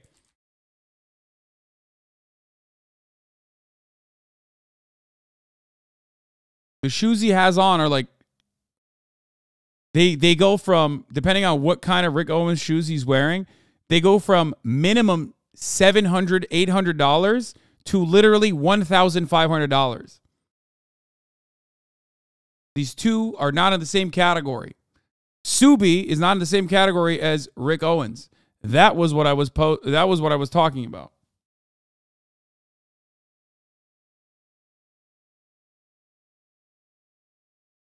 And like the mindsets that he's been around from his early childhood and whatnot, because have been just like not open-minded to new possibilities. Opportunities are out there. We just got open-minded to it and try to figure out what works for us.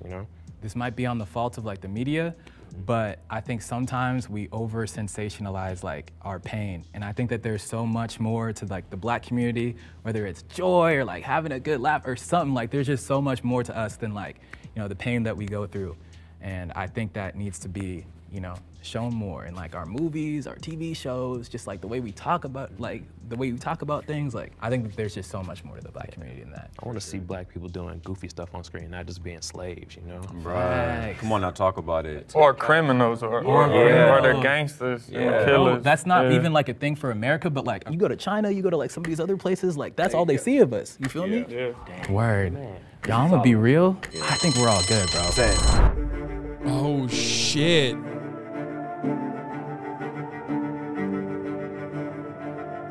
What? He's still no shot.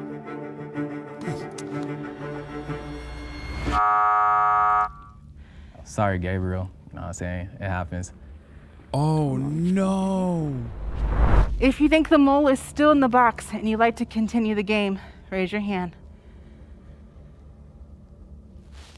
All right, so that's unanimous. We're gonna end the game right then and there, okay? That's crazy. If the lights turn green, that means you voted the mole out and you all win. If the lights turn red, that means the mole is still in the box and you all lose.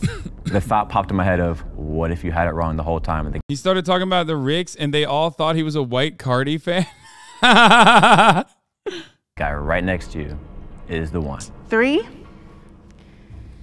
2, 1. It is red. That means the mole is still here. You guys can lift your blindfolds in 3, 2, 1. What? This is, hold on, wait. Rob. That's Rob. That's Rob. I'm Brevin. Brevin? Yo, what's up, Brevin? He's mad. Big ups to you, yo. Big ups to you. Hey, yo. Of course, there's been like a couple white boys who cool, but like, not like Rob, like that was different. My name is Robert, but they call me Milk. I'm from South Central. I got adopted at 7 days old as a baby, like out the hospital to a black mother. So I was raised with her ever since 7 days old. That's crazy. My whole family was black. I didn't even know I never met the other people until I was like, that's dope. Grown. That's real. My upbringing was a little strange. I was the only white kid at every party, every birthday. But that never really like bothered me, I guess. Is it hard for you to fit in with white people? Oh, it was. It's getting a little better. What about for black people then? Is it easier or was it more difficult to get along with black people? Nah. I mean, that's all I was around my whole life. Jail, county jail, juvenile hall, every party, everything. And your whole He's the only white dude in Hoover Crips, Milk 74, on why he uses the N-word even though he's white.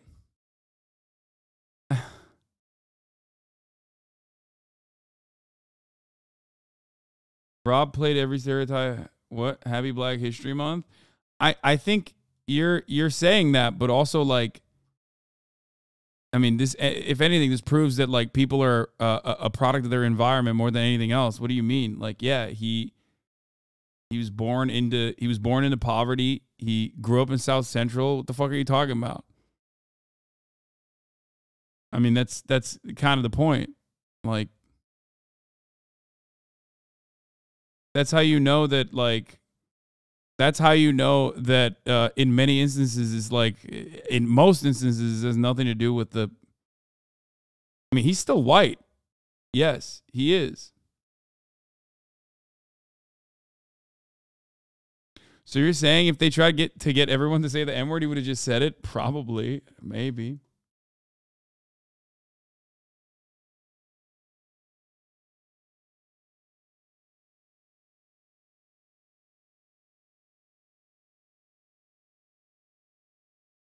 Chatters think he's still faking it, Lamau.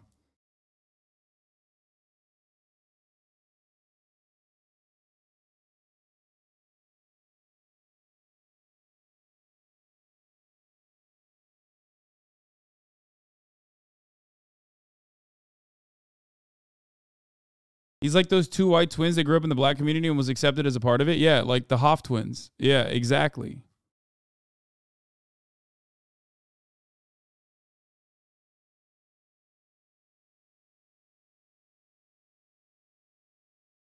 family, like, they just all accept you, because I got sides of my white family that, like, they wouldn't even hold me as a baby because I had a black dad. Nah, hell nah. Nah, I had a good family. Since my mom married a black man, they sat shivets for her, which basically in the Jewish community means that you're dead to me. And it's almost lone feeling that you get sometimes when you feel like you can't relate to anybody. I was like the baby, low-key, like the youngest one. Wow. Wow. Wow. Black History Month. The white man gets all the money. That is fucked up. I'm just, okay, that's, okay. What is a misconception people have about black men? Put us in a box that basically states that we're always angry or mad. There's a lot of happy black folk in the world. Like me personally. That's fucked up. That's fucked up. Not as fucked up as the top of the hour ad break, but still fucked up. You know what I mean? Of course, if you no longer want to see those ads, all you need to do is subscribe, which you can do for $5 or for free with Twitch Prime. What does the comment say? The interesting thing as well is that they eliminated them based on who they thought was the whitest. It really is Black History. Yeah. Yeah. Well, listen, if you no longer want to see those ads, all you need to do is subscribe, which you can do for $5 or for free, or you can get gifted a sub.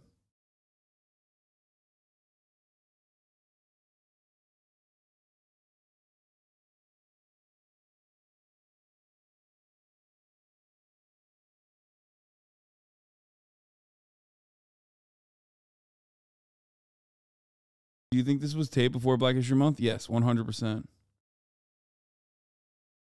Oh, here's the 3-minute ad break now.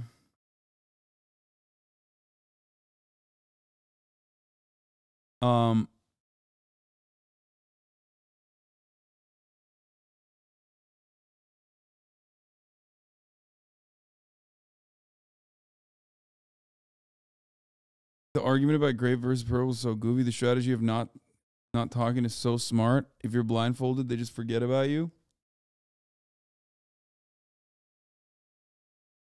Yeah, that's true. He played it well.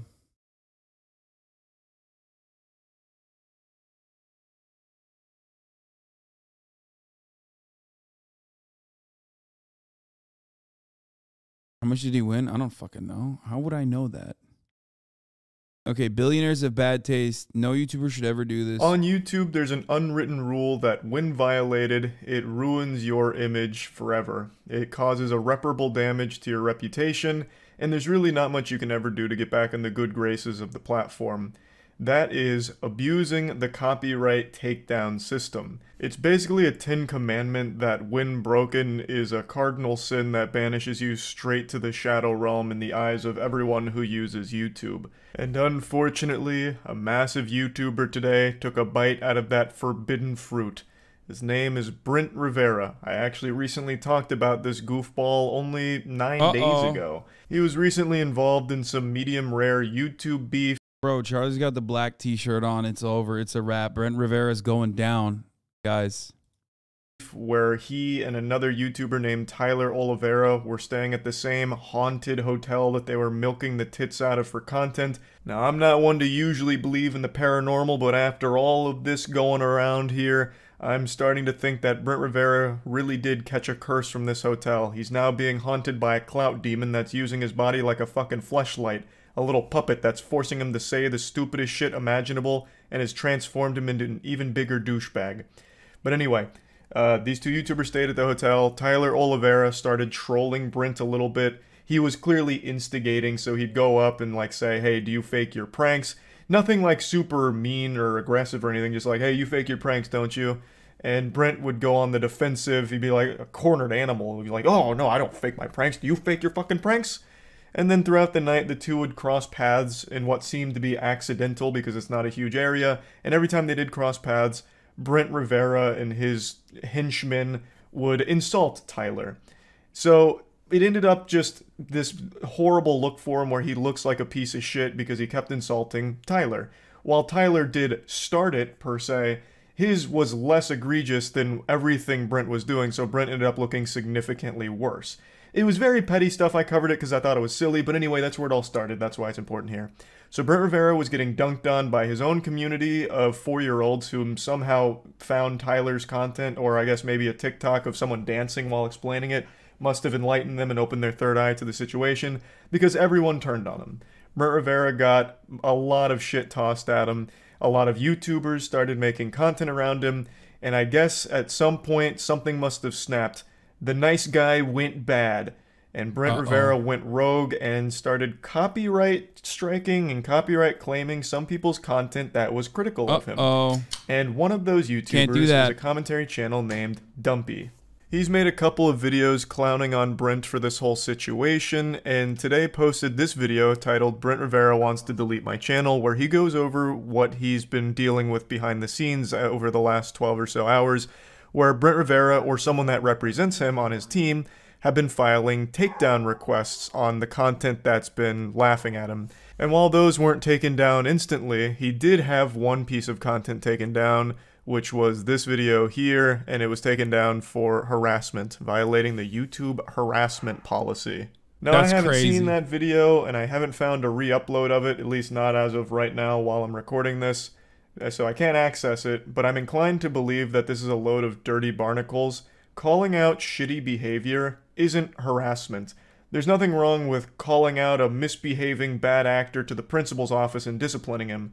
As I understand it, Dumpy was just bending him over and taking his hand to his cheeks and spanking him, letting him know that what he's done is cringe, right? Like, that's not that big of a deal. But sometimes there's always going to be big egos and fragile, sensitive, thin-skinned people, like Brent Rivera seems to be, who find this content and get upset about it. And then that broken YouTube copyright system starts to look real appetizing. Like a nice big glass of water while you've been starving in the desert. And they just can't help themselves. Just like Adam and Eve, they just need to take a bite out of that apple. So, either Brent or someone on his team decided to start... What are your opinions on Brent as a YouTuber? Bitch, I don't fucking know. I'm not 12. The fuck would I know about Brent as a YouTuber? Like, cringe? I don't know.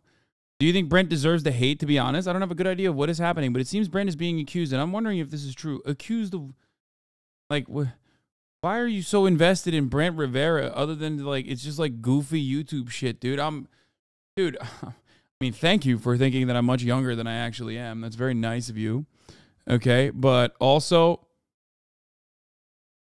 having said that, like, I don't fucking know. I don't know what's happening.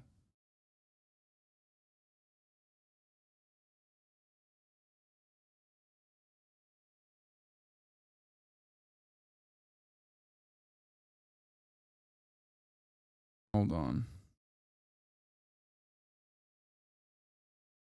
Start filing copyright takedown requests, which can result in strikes. Luckily, in Dumpy's case, YouTube actually sided with Dumpy.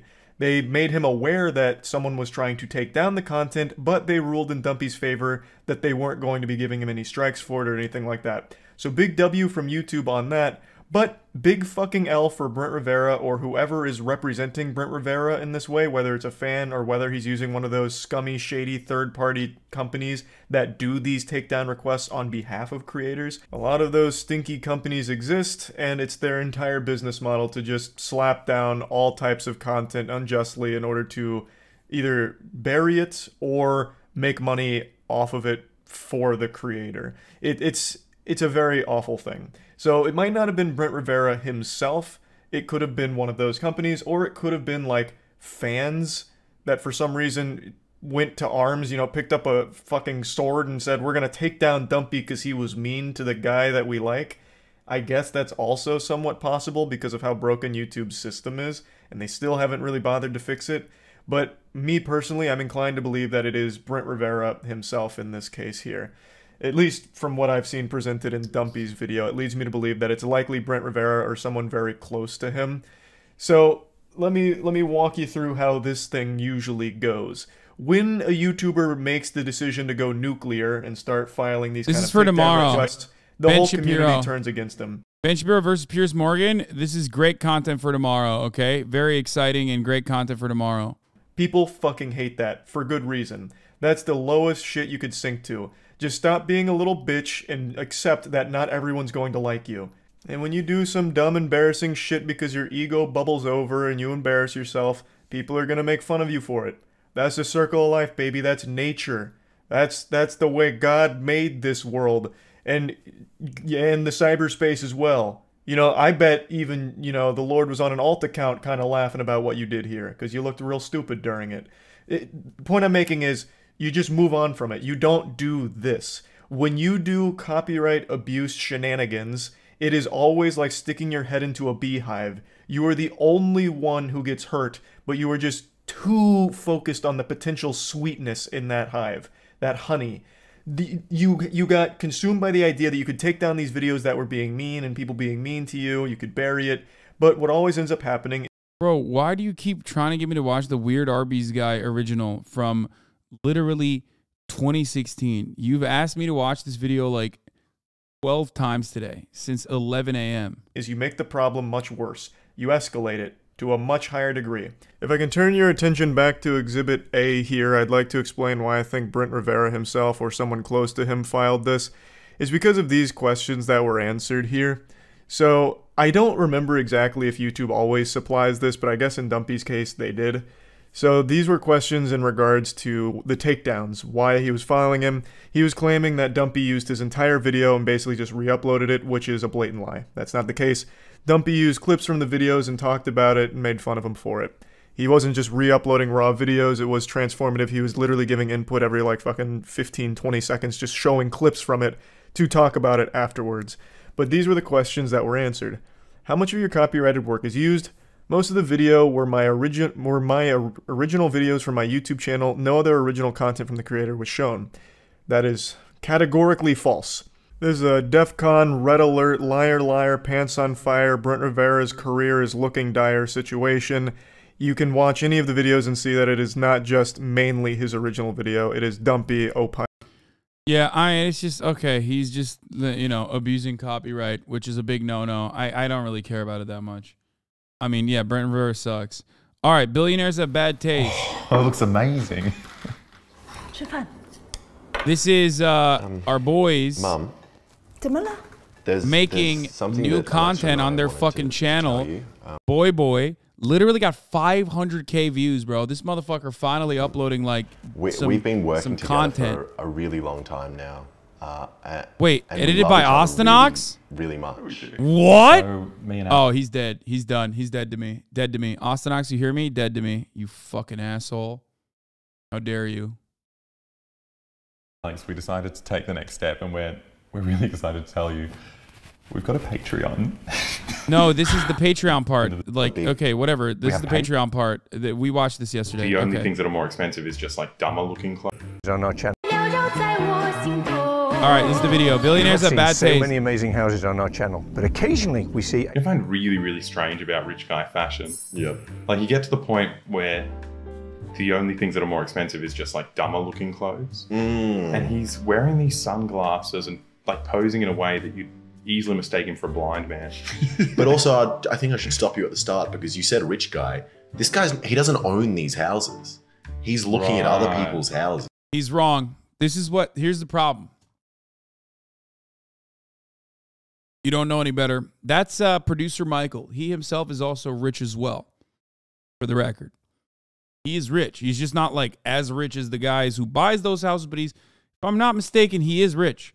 Pretty sure he has like a fuckload of, he has like a lot of watches. He's like a watch collector. He's got like fucking a lot of cars, right? Oh, so maybe these aren't even rich guy clothes. A rich guy would never look. But yeah, no, that definitely is rich guy clothes. Those are ugly ass shirts. Staple in the rich guy.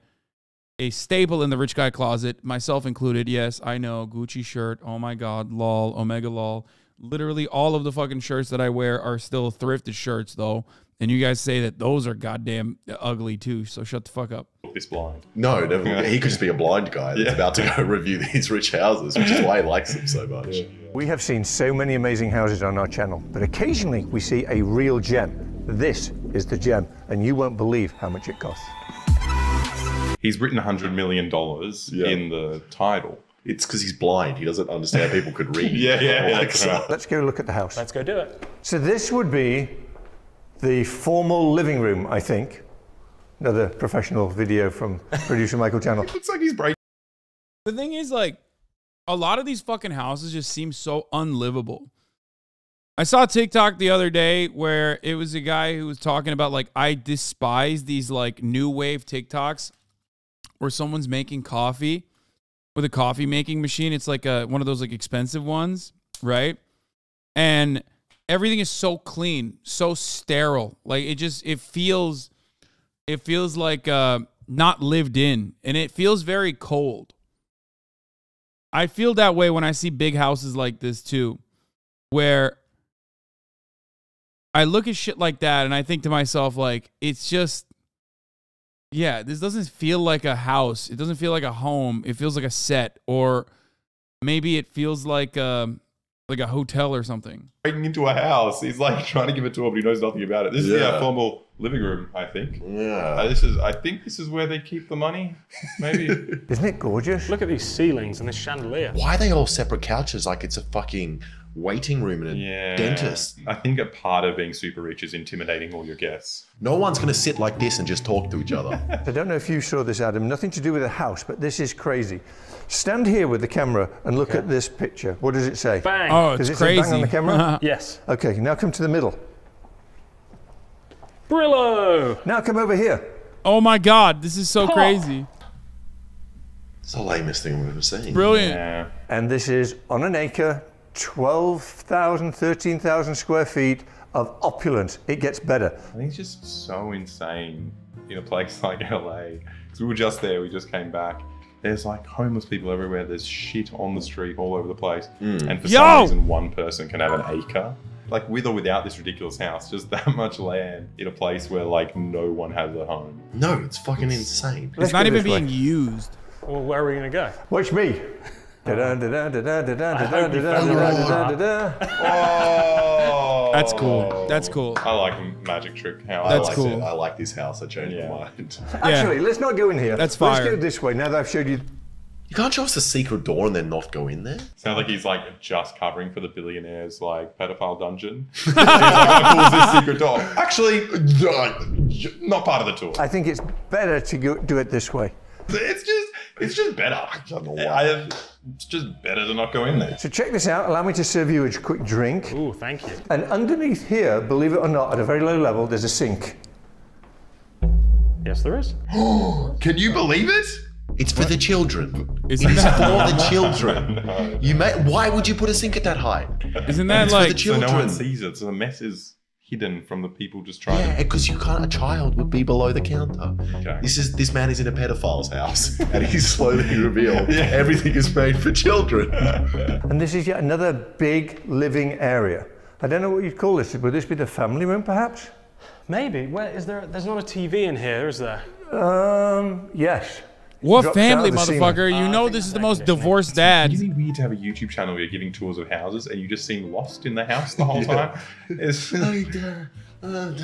Okay, to be fair, they don't understand the appeal of producer Michael. That's the aesthetic. Like, he's like in a constant state of confusion, and that's deliberate. That's by design. That's what makes it great. He's like, I think we're in the family room. Yes. Is that right? And then he's gonna try to sell them watches for some weird reason. Just wait, like.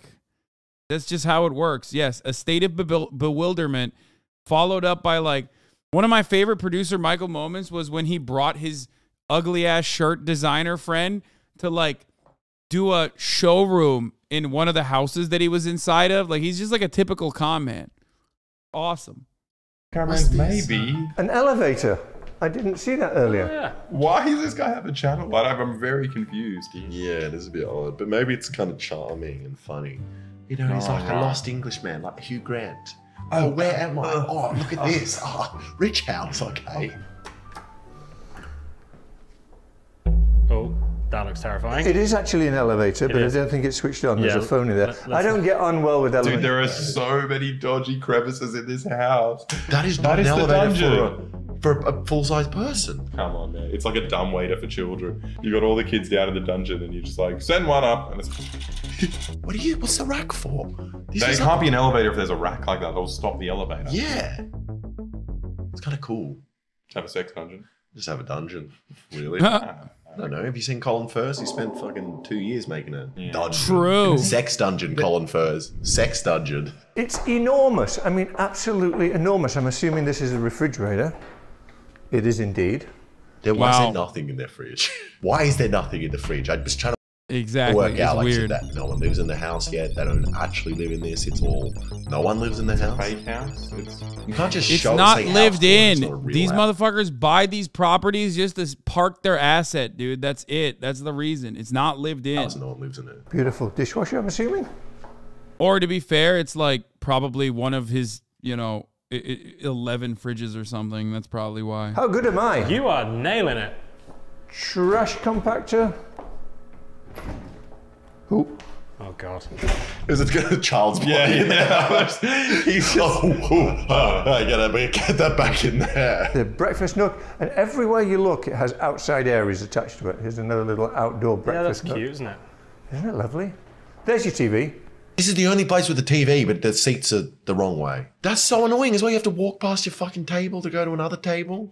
And here is an outside, like, Zen area, right? This is phenomenal. Isn't it beautiful? There's just so much space. Oh, it gets much better. There's not space. They've ruined all the space with fucking Paths? railings and paths. It's just, it kind of, it looks like you've turned your yard into like a queue. Yeah. Where you just go, you do a little path like that throughout it. Yeah, it's like a queue before a nightclub or something. I don't understand what this is. It's not a garden. You can do nothing in here. Where can you throw a frisbee? Rich people don't have any activities they want to do. No. Oh, and a hair salon. Of course, a hair salon. Oh, well, why not? Why not, indeed?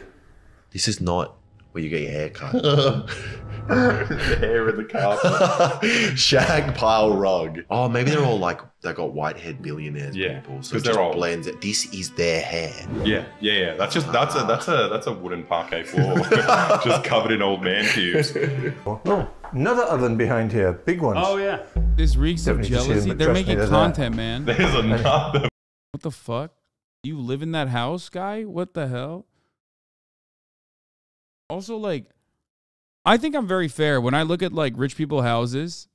Like there are some that are tastefully decorated, tastefully designed, and then most are like this, just like boring, empty, clean. No one lives in it, and chock full of like weird, random shit in it that very clearly don't make any sense. Like literally having a shag carpet in a fucking hairdressing room. You know what I mean? The fucking child behind this door. No need to see it. Just trust me. Trust me. It's an oven. It's just an oven. Nothing in the oven. No one's getting cooked. And here we have, a bedroom. Didn't see this either. This man is blind. Yeah, dude. I just didn't see this. Bedroom snuck up on me.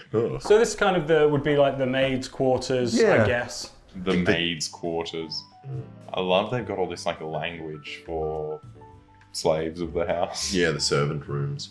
But it's funny because at the point it definitely doesn't become a slave because you have so much money. The more you make, you don't have to pay the staff more as a proportion. No. So it is like pennies. Imagine paying someone $20 an hour when you make 100.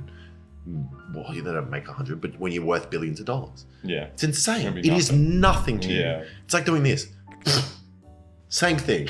And then someone cleans it up. I don't know what that means, but that's what it's like. Yeah. Right, but there's a back garden there, which I don't know how to get to from the outside. I do. Oh, you do? Okay, then we'll do that. Why would you have a house that's so confusing? You can see a garden and you're like, I don't know how to get to that. Like, I really want to go outside, but I want to go through a maze to you, get there. you spend so much money to make your house as difficult to use as possible. This is a fun. Oh, look at. No, come on. We got to stop making this joke.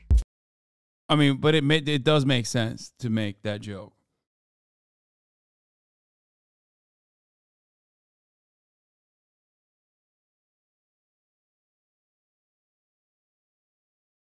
But also at the same time, like, I don't understand that. That is like a staple. That is literally a staple of like rich guy houses, is that they always have like a fucking fat candy bar for precisely zero reason. And it makes no sense. I don't get it. Especially because I feel like Like, there's no way that candy doesn't go wrong. That doesn't, you know, go bad, right? Texting my girlfriend, Will Neff, who is here right now, as a matter of fact.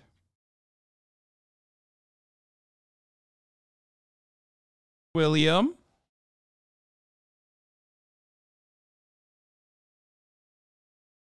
I don't know where the fuck he is. Unscrewing that and bringing it over here so we can fucking. Oh, does it reach? Yeah. Oh. There it is. Okay. Hey, everybody. Wait, can they hear you? Let's see. Talk. Hey now. Okay, you're good. Yeah. Hey now. Yeah. All right. Perfect. Listen, everyone. All 29,000 of you. There are some things that you have to do daily, right, Hasan? Self-maintenance, self-care. I know where you're gonna go with What are you this. talking? You don't know what I'm doing. Yeah, go on the fucking just listen. Website and vote Floss your teeth. Vote for Will for a league of his own. And let's make sure that everybody else here votes for Will Neff for a league of their own. Shut up, bro. Of course they did. I already did that. You know, because this is important. This is an underdog story. This is an underdog story. Like, this is a grassroots movement. I agree. I am once again asking you for your financial support. You know, Tubbo made that same joke, which, you know, What? I love that. Yeah. He literally, dude, he's a HasanAbi head. Yeah, I went HasanAbi head down ballot, like literally everyone. Yeah, true. You, of course, over Ludwig, you're my League of His streamer of Own. the year. Oh, thank you. Where? That's nice. That's you had nice. a big of you. year. Yeah, some people had bigger years, but what are you gonna do? You know, it's just it is what it is. We make do with our years and the size of the year. It's the motion of the ocean. It's not the size. It's not. It's the motion It's of how the. you use It's it. motion of the year that counts. That's right. Anyway, Would you ever do a subathon? No. What if we did it together? No. Friendship. No, because I already stream pretty much every moment that I'm not sleeping. Yeah. So then a subathon would only like make me go to sleep on camera as well, and also I don't know. I don't know. I don't really. I would get fucking cooked anyway. I personally don't like it. Yeah. Like I don't need it. You know what I mean?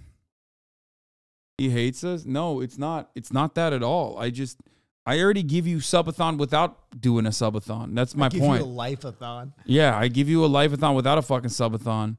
And also, people would fucking go bananas. Can you imagine Hasan farming subs? He's trying to be the most sub Twitch streamer or some shit. Like, yeah, I would get fucking murdered for it.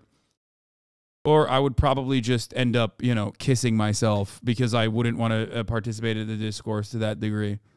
You know what I think would be fun for you? What? It's not like a super long subathon, but like 24 hours. Call it the debate-a-thon. And people come in with whatever topic they want to debate, and they get 5 minutes. You want me to die. And then you give everything to charity. You literally want me to fucking die. That's what you want me to do. It would be so good. 24 hours of Because nonstop debating, I would die. hour 22, you would be so punchy, you'd be insane. I would 22. Try 3. Can you imagine 5 minutes of debating for fucking 3 hours? I would literally, I would die. Dude, the debate perverts would get so hard though. That actually is worse. Like what you're describing is worse than a fucking month-long subathon. I take it back. Literally. Oh, that's funny. Oh man. We're currently watching our friends here, Alex and Alexa. What? We got to talk about another piece of content you and I have to do. What is that? Do you remember The One House? Yeah. Neil Niemi? Yeah. Okay. Neil Niemi opened up a pizza place with a $3,000 slice of pizza. And before you say anything, I'll pay for the slice of pizza. But what comes with the slice of pizza is dinner with Neil Niemi. Oh, dude, easy. So we can sit down. No. Easy as $3 grand. Easy as $3 grand in my life. Like what? About the One House. What? Dude. Say no about the One House. More like about his marriage, his loveless marriage, about everything, about his like. What happened to the boxing match? What happened to the fucking house? Like, how did it get foreclosed on? Like, Yeah. what is going on in your life? Oh, dude, we're doing that. Yeah. That sounds incredible. Yes.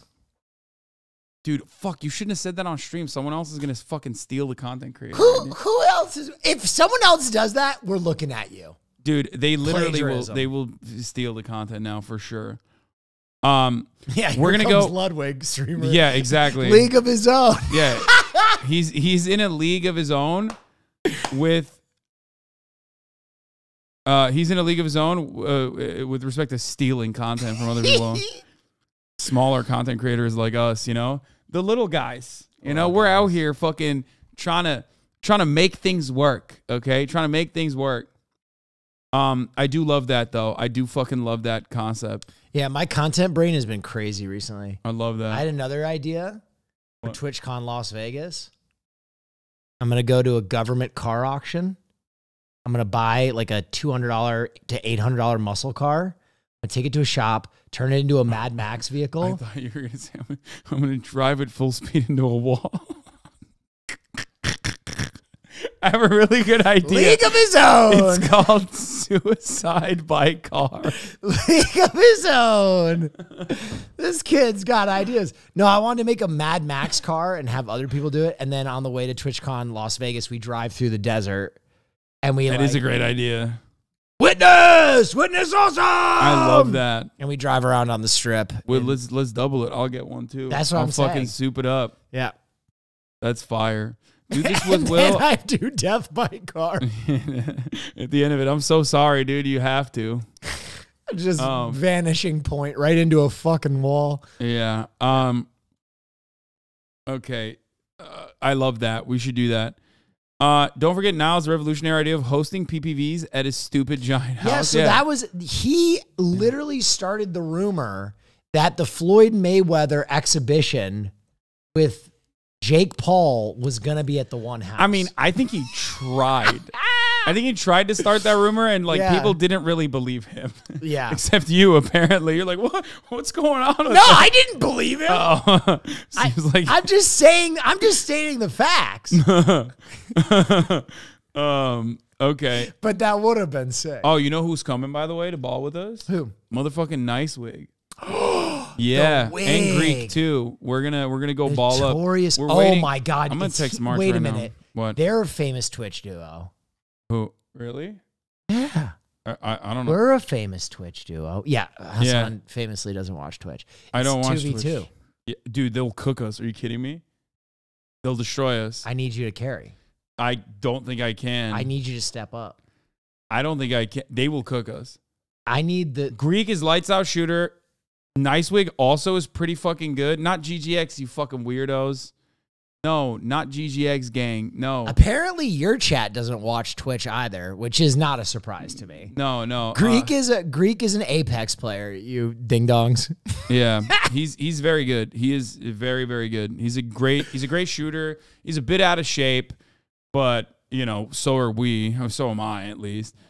And he is he's a really good shooter, and so is Nicewig, but Nicewig is also a good big man too. Yep. So, I mean, last piece of content we need that we should discuss. What? Get it on the books.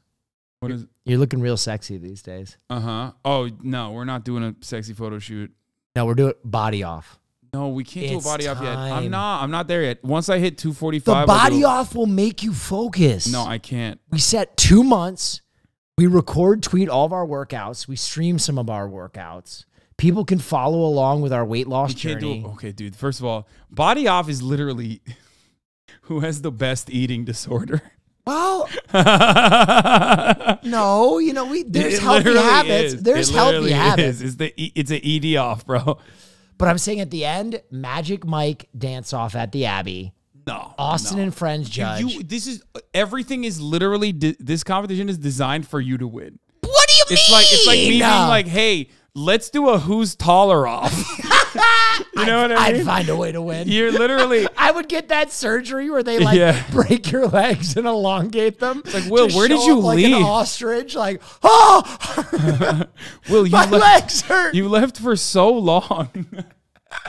It was worth it.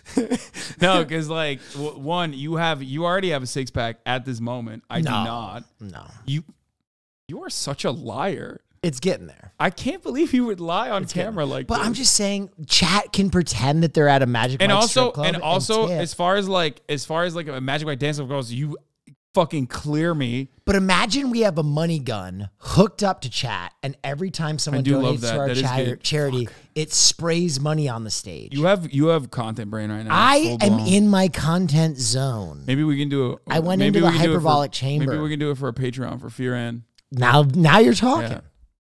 Fear and eating disorders. Okay. We got to remind people we're sexy.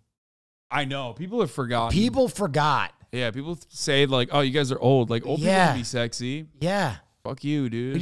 We gotta work twice as hard these days. I know, literally. Yeah. Speaking of which, so March is coming here. We're gonna set up the IRL camera. I'm also doing this for like a test, basically for Japan. Basically for Japan, but also Brian and Michael are gonna be joining us at 7. To ball with us too. Have you ball? You have not balled with them. Our trainers. I did way back when. Oh yeah, true. Okay, you remember them. They're very good too. So it'll be good. It'll be fun. Guys, I'm not going to Japan. I tried desperately to get my passport in an expedited amount of time, and it just wasn't gonna happen. American government, baby. Dude, so I paid like an exorbitant fee to get my passport expedited, and then the first. What are they called? Passport like adjudicators, or it's who you have to sit down with to get approved for a passport. The first one in LA that I could get, even paying an exorbitant amount, is a month from now. Okay, all I'm saying is maybe we could secretly sneak you into Japan, and then you could get arrested, and then you could fulfill your dream of like staying in Japan permanently. Yeah, there you go. I'm actually to the point though to get my passport. I'm going to Michigan to accept the Michigan Barn Association's Barn of the Year Award. Thank you. Much more prestigious than any streamer award. You haven't heard about this? What the fuck? I paid to rehab my family's like 200-year-old barn. Oh, I did not know. Wait, what? No, you never told me that. Yeah. And I won Michigan's Barn of the Year Award. Yes. That's... Yes. It's not even coming up as like bar. It only comes up as Bar Association. Oh, here it is. Yes, listen. The Michigan Barn Preservation Network. Yes, listen. It's very prestigious. It's up there with the Oscars. Bro, look at the crowd at this fucking thing, dude. Obviously, dude, you're gonna go to the Kellogg Hotel and Conference Center where they're doing this prestigious award ceremony and hang out. Obviously, in the same breath as the Oscars, ladies and gentlemen. That's a young whippersnapper right there. My idea for this is my cousin and I want to get full tuxes and show up with like top hats and really like ham up the Barn of the Year Award. You're not going to go full Amish? No, I think I'm going to show up in a tux. That's literally all shit in mid to northern Michigan. Yeah. It's a big deal. I mean, dude, I can see. They also have an outhouse preservation society. They got... Because they're dying breed. You made that up. I'm not. It's a big deal. Shut the fuck up. The dying outhouse. Shut the fuck up. Yeah, there's like people who glorify oh my God. Yeah. Oh my God. There's like a whole outhouse culture. There's outhouse races in the Grand Rapids where they like... Oh God, you don't want to tip over one of those. Oh my fucking Lord. Yeah, it's a big deal. Yo, white people are so bored, bro. This is crazy. I mean, this is farm culture. Sir. Yeah, that's... I mean, this is the culture of the agricultural, backbone dude, of this nation. Automation really broke these people, bro. Like, back in the day, they didn't have no time for this shit, dude. They'd have to work. No, you had to bale hay. Yeah, what the fuck is going on? Nobody wants to work anymore, dude. True. No, I just want to roll around and out. I love quirky ass shit like this. It's great. But yeah, my barn looks really, really good, and my cousin is running our family's honey business out of the barn and the side Dog, facility. the average the demographic here is incredible. Yes, it is unusual for a man with my age and profession to have the nicest barn in Michigan. However, I mean, literally, they have like an issue. They issue out like a Michigan Barn Preservation Network. I'm going to an award show. Newspaper. I'm going to an award show to That's accept so an award. fire. Yeah, it's pretty great. I love that. Pretty good. No, this is fire. I'm from a small town in Michigan. Every year we have a Bologna festival, and the outhouse races are a cornerstone of the celebration. But the bologna. Why is bologna Oh, written the like prestigious bologna festival. Why is bologna written like that? Bologna? Yeah, I don't know. It's so like, but we read it like bologna, but it's like Bologna. It's, I think, isn't it like an Italian? It's an Italian town, isn't it? Bologna, I just don't Bologna, understand. Italy? Oh, Bologna? Bologna. Okay, that makes sense. I don't know if the meat is named after the town. Probably. Yeah. I lack critical information. Okay. Well, it's just like, it's odd. It's odd to me to fucking, the English language is like fucking weird. Yeah. Your Italophobia is showing? I know. We should have no Italian words, like, honestly. Now that's a lightning take. Yeah, in the English language. Or just in Oh, general. man, he posted a new video. Nobody's ever gonna believe this? Oh, damn, what's this about? Well, guys, today the greatest feat among human attainability was just completed a few hours ago. Not even God himself, with power so immense that his mere presence melts little Timmy's ice cream cone that he got at Goofy Goobers, could have pulled this off. Shit, what happened? He could have made fun. He could have done the voice better.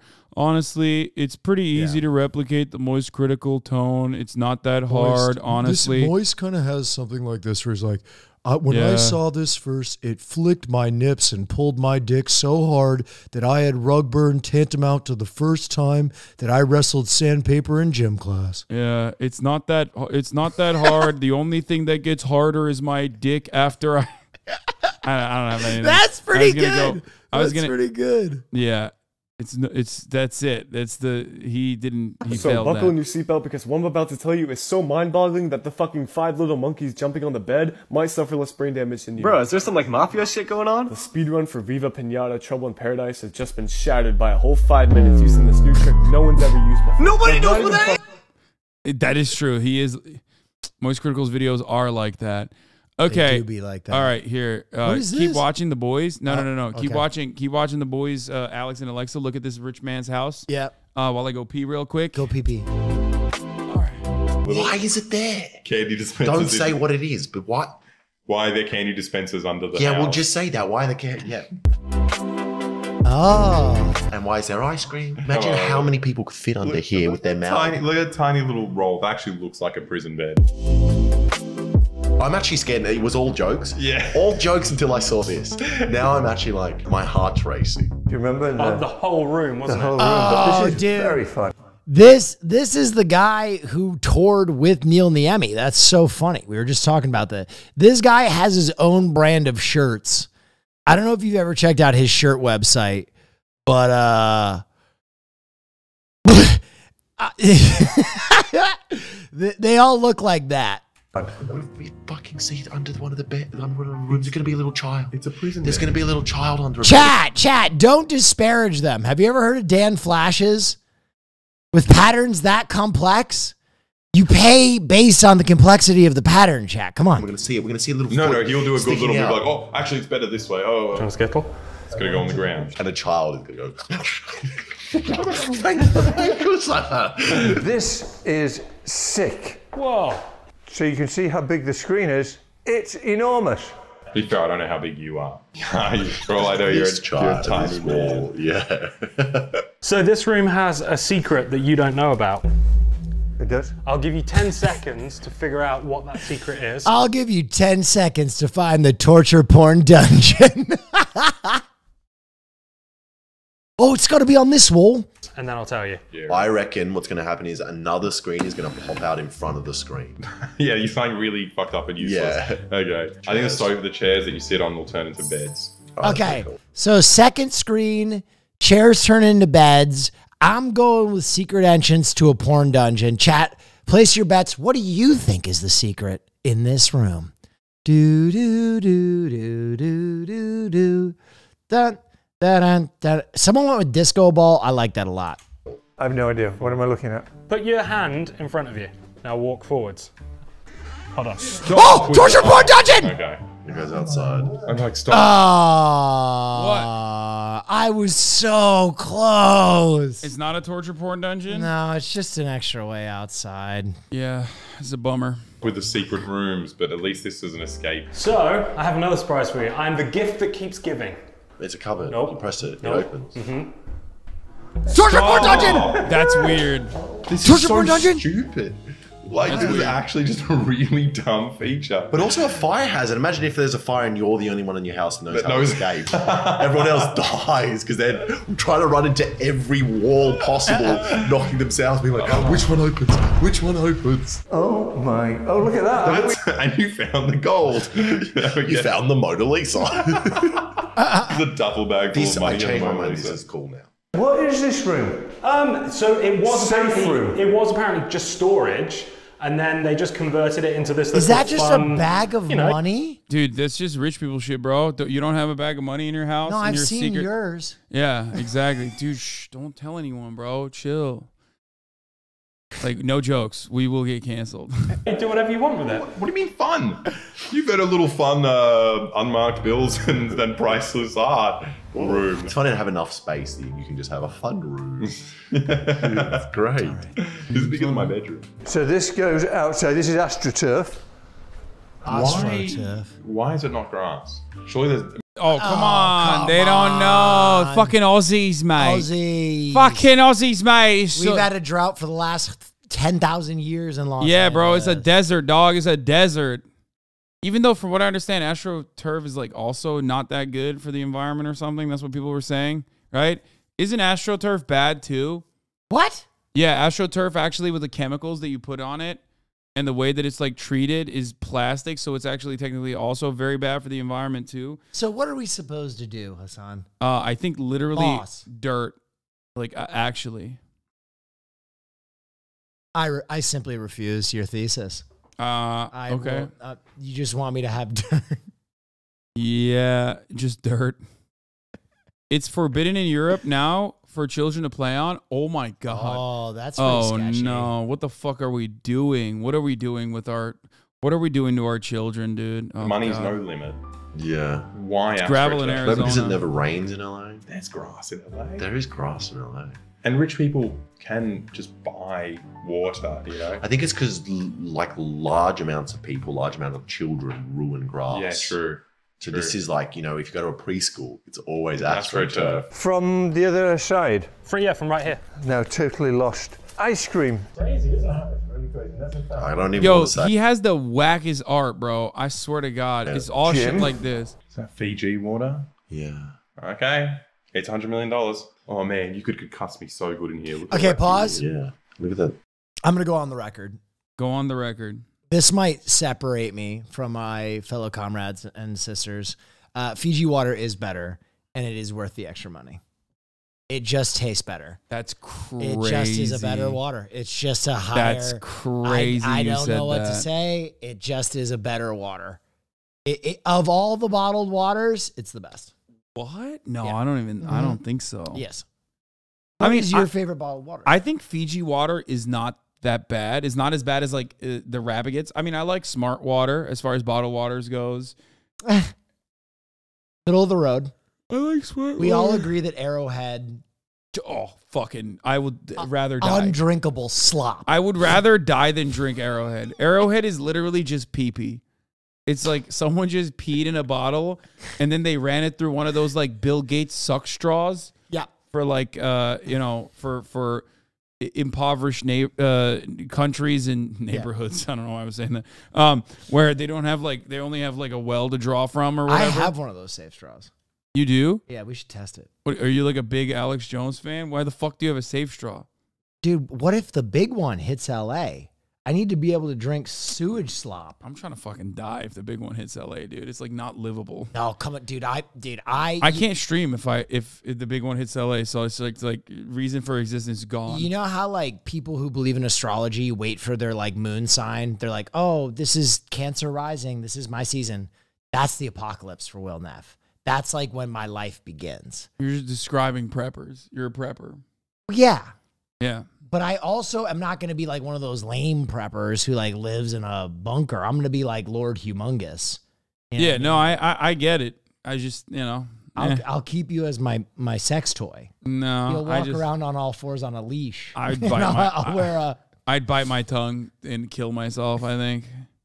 I'd drive your Mad Max car into a wall.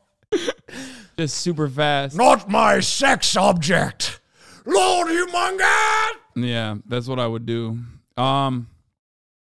Where the fuck is March, bro? March was like, yeah, I'll be early actually. Fucking not here. Baited. Yeah, he baited me. I still have to do my film night after we play. Yeah, no, I can't play for that long anyway. I'm watching Do the Right Thing. Have you ever watched Do the Right Thing? No. What is it? Do the Right Thing? Yeah. Spike Lee? Yeah, I've never watched it. Do you watch many Spike Lee movies? No. Except for, I guess, his latest stuff. Black Klansman? Yeah, I saw Black Klansman. It was pretty good. Do the Right Thing's his best movie. Okay. Have I seen Inside Man? Maybe. I tried to watch The Five Bloods. It sucked. He's very hit or miss. I mean, Old Boy, in my opinion, is one of the worst adaptations ever made. I've never seen it. He really phoned it in. You've seen the original. Yeah, I've seen the original. Yeah. I think I might have seen 25th Hour, maybe. That looks... Yeah, I don't know. I'm looking at his entire body of work. I'm not seeing anything that I've seen. Well, Do the Right Thing is a fucking amazing movie. So is Malcolm X. I've never seen Malcolm X either. Damn, you really haven't seen many Spike Lee movies. Yeah.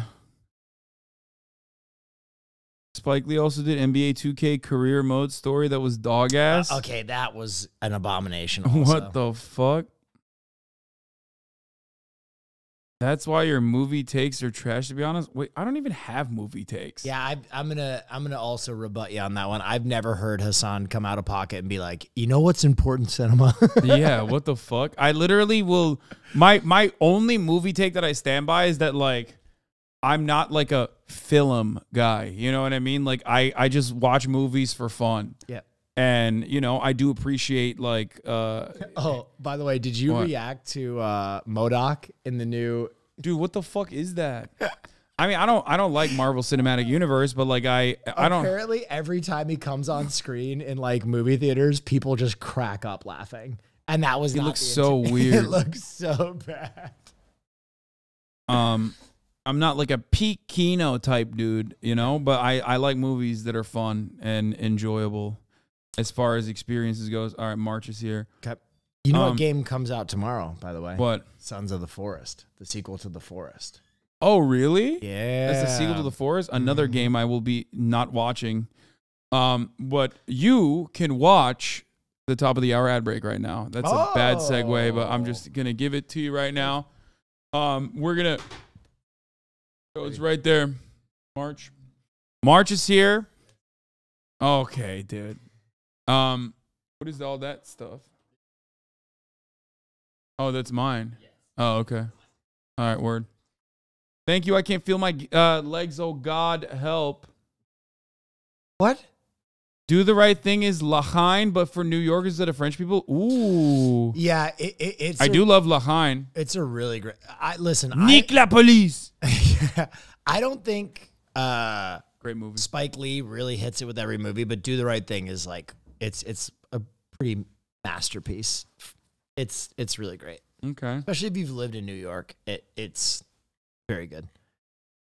Yeah. I enjoy my stay. We're not leaving, dude. What the fuck? Why is it that chatters are like, oh, there's movement happening on the stream? Must be over. No, we're not. We're just swapping over to the IRL stream. And we're going to play basketball with me, Will Neff, Nice Wig, and Nice Wig's buddy Greek. Yep. I didn't make it seem like it was over. I said I'm going to keep doing it and march on the ones and twos. We're also doing it as a test to just see like the quick swap. Better get a triple double. Yeah, I doubt that it's going to happen. It's hella windy out right now. Is it? It's cold. Is it like, oh shit, I don't even fucking know how bad it's going to be. Let's see. Greek Godex and Ludwig? No. Nice Wig and Greek are not Ludwig. Oh my God. I do feel like sometimes the people are just memeing. I think good to test for windy streaming conditions. Sure. True.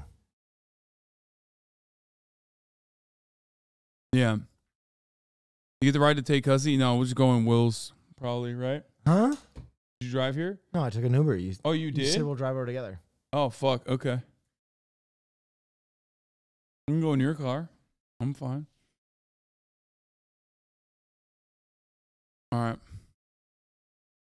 We're going to go into March's car. Derek Carr to the Jets. It's cold, bro. It's like 55 right now. Yeah, I know. Wait, did that happen? You broke Will with that chatter. Good job. All right, I'm going to go change real quick. I'm going to put my B-ball shorts on. Back.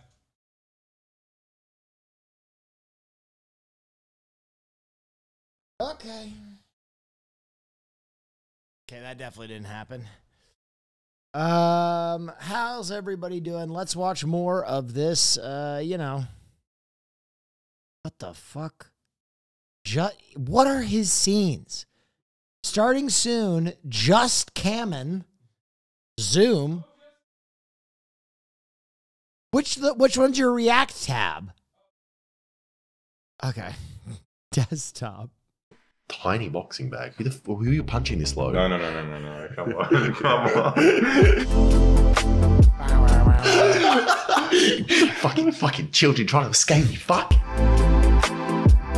What is this? No, this is insane. I've never seen a boxing bag this maybe size. it's like a kickboxing They're thing. still on the boxing It's only bag. boxing gloves. It's All right, this one's being played up for content. You fucking Aussies. Everybody knows that these, you screw them one direction and it unlocks, and then you can make them higher, and then you screw them down. All this is evidence of is that this rich person never used their punching bag once and adjusted the height. It's tiny. This is amazing. This is how you get out to the... This is how you get out to the stairs. There's so much space. Space for what? There's no space. What can you do in there? This is the safe room. Would you like to go in? No, you can go in. That's a genuine safe door. This is a genuine... Am I the only one that gets anxiety when I'm around safes like that? Because I just imagine a situation where I'm locked inside. Okay, Marsh said the same thing. Every time I'm around a safe like that, I just get visions of me being locked inside. I don't know why. Like having to drink my own piss to stay alive. They find me after a month and I'm just like, who was the aviator? Howard Hughes, how he like locked himself in his theater and there was just like jars of excrement everywhere. And he was like, ah! Bag is ready. Okay. Safe door, and Yeah, that's look a at this. genuine vault. Wow. 1, 2, 3, 4, 5, 6, Just 7, 8, bricks of 9, gold. 10, 11, 12. 12 kids. Bars of gold. So guys, this is the bedroom going outside to the bedroom deck, which is so much fun. So much fun. Oh, I'm having a great time. Whoa. It's a spa. I would be out here all of the time. You would? Yeah. That was him discovering another dead body. He was like, ooh, You would? What did you say before that? You want to be happy? Yeah. Yeah, because that was a terrifying reaction. All of the time. You would? What? They just discovered a dead body at the billionaire's house. Just normal stuff. What? Yeah.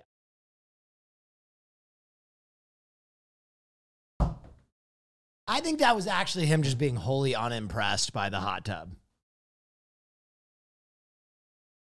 You like hot tubs, don't you? I've literally been in mine like one time, I think. His mind almost went blank. He was like, holy shit. Fuck. Wow. How fun is this bathroom? Look at that bathtub. What the fuck? What is that? It's lovely, isn't it? Yeah. What the fuck? Is that an That's onion? a tray. What? No, not that. That makes sense. No, there's like an ottoman in the middle of the fucking bathtub. Wind it back. You didn't see the ottoman? Oh. And a rug. Wow. I feel like if there's one area where like you're not supposed to have like a rug, because it's not even like it's not one of those things. It's a bath onion. Is it for ants? What? Yeah, no, it's not an absorbent rug. Fun is this bathroom? No, it looks like Look at a. that bathtub. It looks like a fur. Lovely, Yeah, it's isn't like it? fur. Is that an onion? Is that a bath onion? What the fuck is this? You know what it is? It's one of the maids was like cleaning, and she was cleaning herself, and then she forgot her onion before she starts preparing food again. What I hate about this is because like I don't understand why any of this stuff's here. Like all this stuff is so foreign and strange to me. But these men are not explaining anything. They're just like, oh, how delightful. A bath onion. Oh, nice. And they just walk off. Like, tell us why. What is? Someone said a bath bomb holder. They're poor. They don't know. First of all, they're not poor. They're like fucking very successful YouTubers. But they just don't know. I didn't fucking know either. Like, nothing makes sense. Not only do you have a bath onion, you have a lounge and then a fucking carpet in the bathroom. Yeah, that part is weird. Why the fuck do you have a carpet in the bath? Like, that's odd. Class it up in case you want to do some lounging or The something. onion is to absorb odor. You can do it with a bottle of vinegar. Wait, This can exist in a What kind of fucking odors do you have in a goddamn bathtub area? bath because no one uses the bath. Yeah. So closet, bedroom. And everyone can see from the outside too, brother. This is a $100 This is a million gated community. mansion. Please get the fuck out the property. It's not even. This dude is sitting on an acre, bro. There's no one in sight that can see you. Okay, you need a fucking telescope. Room and to peep. I like it through the longer he's in the house, the faster he's moving. He's kind of bored of the house. He's like, the bedroom, get in there and get out. No, I think he doesn't know how to leave. Yeah, he's lost. I like these. Yeah, This is cool, like aren't they? from the Munsters, right? Oh, that's a terrible lamp. Why do you want a Okay, hairy lamp? pause. Why do you want Go that back. hairy lamp? It's disgusting. That was actually the worst thing I've seen in the house yet. The hairy lamp. Sounds good. Wait, I didn't. Sorry, I was setting up the. I was setting up the fucking. My bad. I was setting up my thing, the stream. Yep. I wasn't paying attention. That's all right. Let me see this time. Hold on. This is cool, like aren't they? from the Munsters, right? There. Yeah, I like that. That's nasty. That's weird. Yeah. That's creepy. They made a lamp gross. Why do you want a hairy lamp? Why do you want that hairy lamp? It's disgusting. Imagine middle of the night, you're like, you're trying to turn the light on because you're spooked. There's like a ghost, like scary, trying to turn the light on. You touch hair. True. I would have a heart attack. I would actually die. Graffiti all over the walls and with toys everywhere. Oh, I like these prints. What is wrong with this house? How did we pick the one spooky house? They all spooky? They all look like this, dude. This is fucked. They've done it so nicely. Look at this little swan. Motherfucker has nothing to say. It's nothing to say. Look at this. Wow. Look at this window. Oh. Look at that. I like their like. What about the integrity of house hunters type attitude on this content? They're like, yeah, this is. They got no integrity. They got no fucking. I'm fucking this up. Hypocrisy. All right, I am going to fucking quickly turn off my internet, okay? I'm going to quickly turn off my internet, and then I'm going to turn it back on. Yep. And in that process, hopefully we won't lose the stream, but the stream will be off for like a second, okay? Yeah. Stop saying bye. Stop saying I enjoyed my stay. You guys are fucking annoying. Oh my God. Sometimes I literally. You guys will be fine. Use this time to vote for Will Neff for Rising Star. Wait, what the fuck? Or not Rising Star. Fuck, League of Their Own. Yeah, you're fucking up your. I blew it. That's it. I'm done. You're fucking up your own shit, dog. I'm done. Okay. Wait, how do I shut off my internet from here? Pull the cable out. I don't want to do that. I know. Or, March, you want to pull the cable out? Or yeah, I mean, I usually do that, but I could also just like try and shut it off from. Yeah, you could just do that. You're just do it right now. All right, and then I'm gonna restart it.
So they'll be able to hear us. All right, sounds on. Okay, we're back. Chat, you can hear us. There's no easy answer to this question, as it really depends on your personal preferences. However, I'd have to say that HasanAbi is the better streamer, as he's more entertaining, informative, and engaging than Ludwig. HasanAbi is also more willing to push the boundaries and take risks, which makes more exciting and interesting content. Overall, if you're looking for a top-tier streamer, HasanAbi is the clear choice. I agree. Actually, based. You know what that is, right? That's ChatGPT. Ludwig foolishly asked ChatGPT who was the better streamer, and that's what ChatGPT's answer was between him and I. Yeah, foolish. What a foolish display. All right, so we're on our way there right now, guys. It's a black screen for obvious reasons.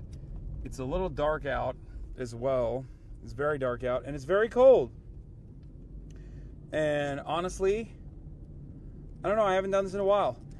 This is a quick swap. You know, we did a hot swap. Things are seemingly working fine. No downtime. It's just like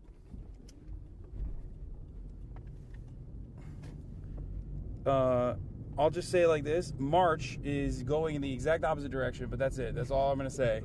Literally, the entire trip so far, March has like gone in the exact opposite direction of where we're supposed to be going, but I believe we'll get there eventually. Eventually. Hopefully. Normally, what kind of music would you be listening to in your car while you're driving? Lately, the new Skrillex albums. The new Skrillex albums. Oh, Yeah, is it good? Did he save? Did he save music? Yeah, he did save music actually. Really? 2 insane back-to-back releases after like 8 years. That's crazy. I'm sure Chad is pog champing my song selection right now, right? I heard that it's good. Even I heard that it's good, so it must be.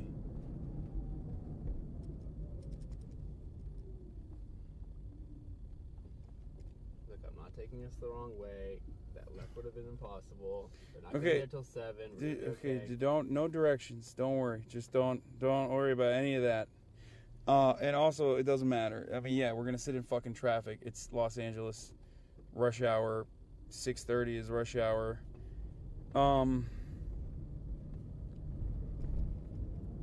What's going on? We're on our way right now. We're on our way right now to the basketball courts. But of course, you know, as is the normal protocol, it will go dark for a little bit. I think I need to create another scene specifically for that, where like you can hear us but you can't see, or at least like there's a text that says stream is currently in travel mode. In order not to dox ourselves, we have decided to hide the camera for protection, for privacy reasons. But, you know, I don't know if that would be enough. I feel like people will still be like, no, I want every second of my streamer's life that as a consumable content. I really want to be able to get into it. You know what I mean? Why don't you just hold it like so close to your face? No, you can't do that. There's no way. There's GeoGuessr Andes up in here, you know what I mean? Yeah. Show a slideshow of nip pics. Yeah. Can you do an IRL police chase? Okay, that's right. That's what we're... Actually, that's what we're going to do. We're going to actually hit a lick. We are going to do crimes, chat. That's right. You got it right. We're doing crimes, and we're fucking running away from the law.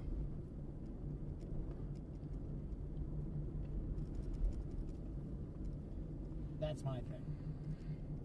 No, it's my thing too, motherfucker. Crime is bad. It's not bad. You are an anti-crime streamer. I am a from what I understand. I am a pro-crime streamer. Crime is bad. Crime is good.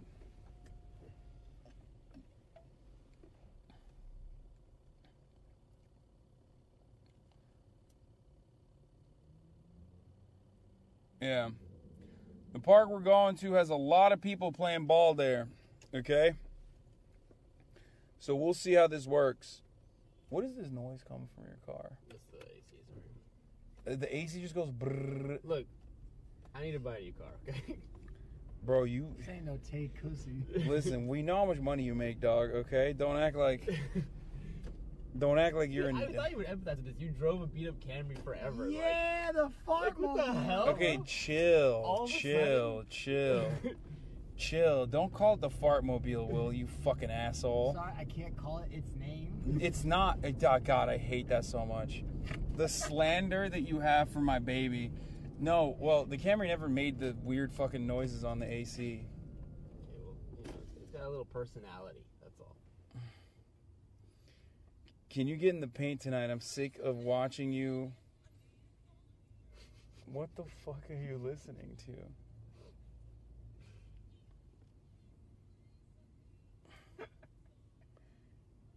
HasanAbi, is your head touching the top of the car right now? No, this is a Prius. Priuses are actually pretty fucking fire. Why are you just doxing what I drive?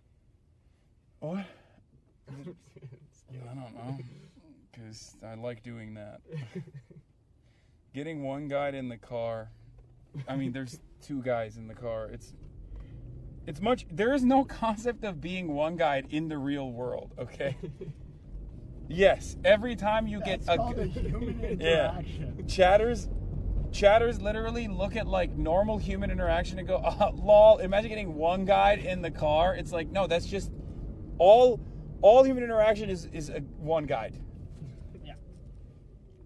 Also, a lot of other performers deal with getting one guide. It's called heckling.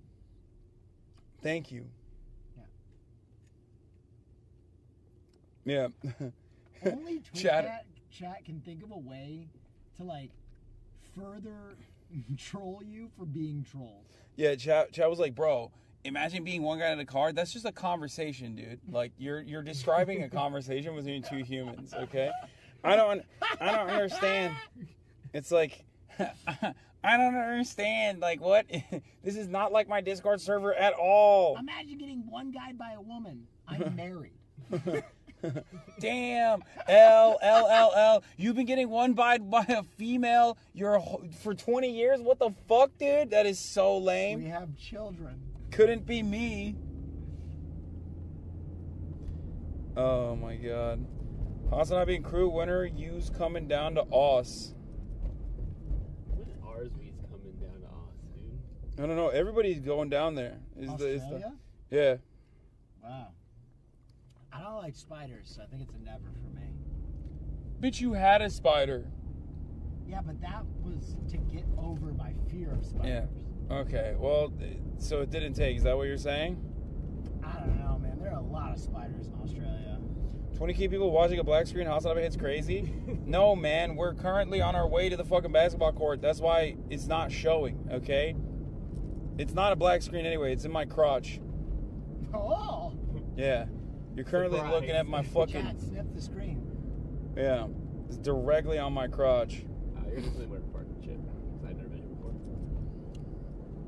before.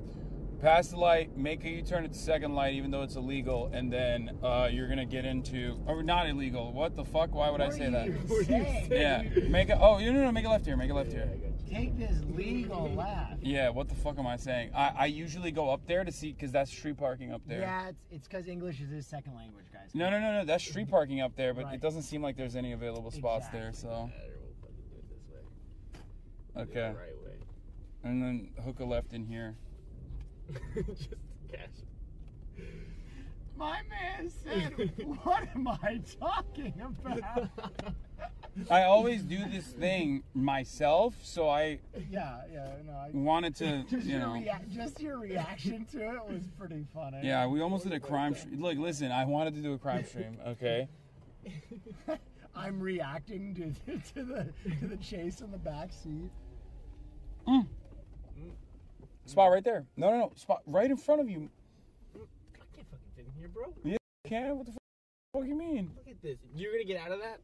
I mean, I'll get out right now. Just go.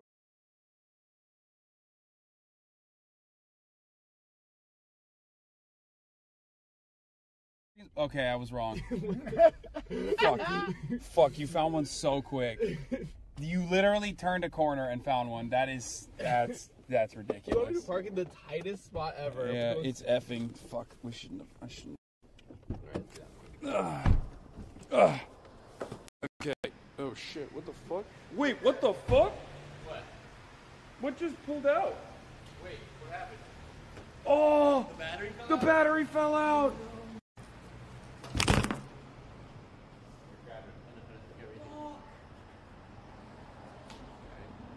Here. Ready? Stand here.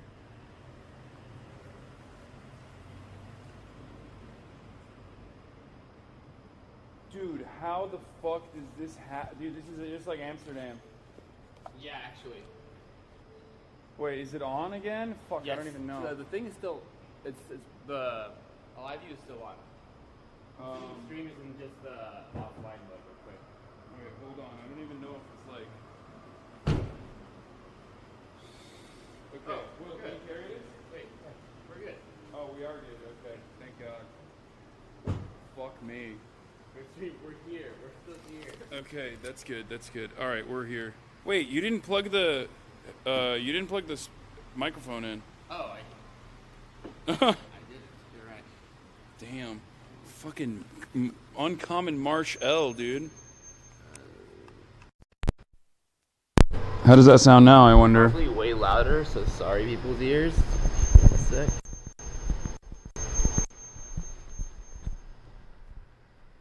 Sorry your ears.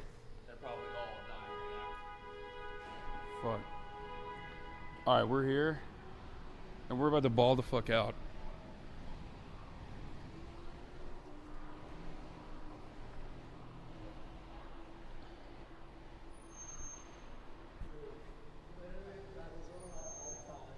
What? What? Wait, hold on. It might still be too thick. I can't tell. It's catching up.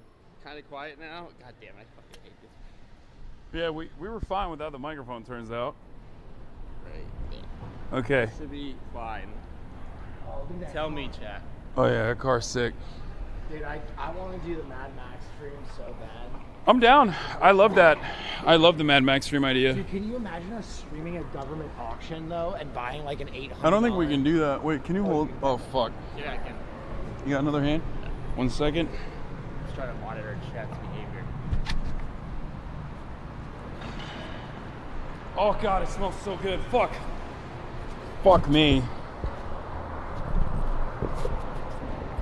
At least it doesn't do that thing that it used to do, the camera, where it would like weirdly say like, oh, there's a problem. Yeah.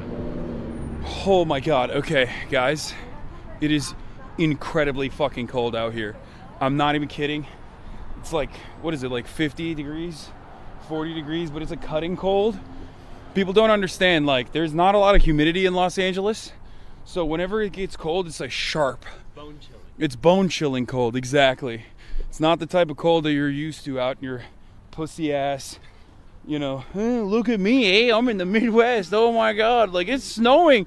No, this is... It's literally like 10 degrees in the Midwest. Shut up. Don't say that, bro. Mr. Michigan barn ass over here. Oh my god. Oh. I mean, barn of the year. Yeah. So yeah, my bad. Oh. Wait, I can get it back. Thank you. So yeah.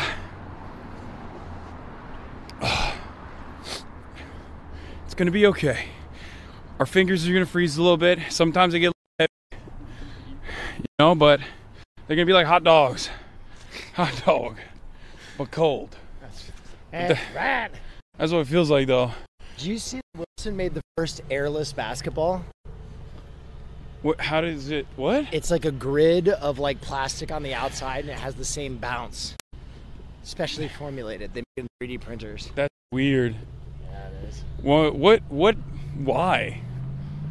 Like, what are we gonna run out of air?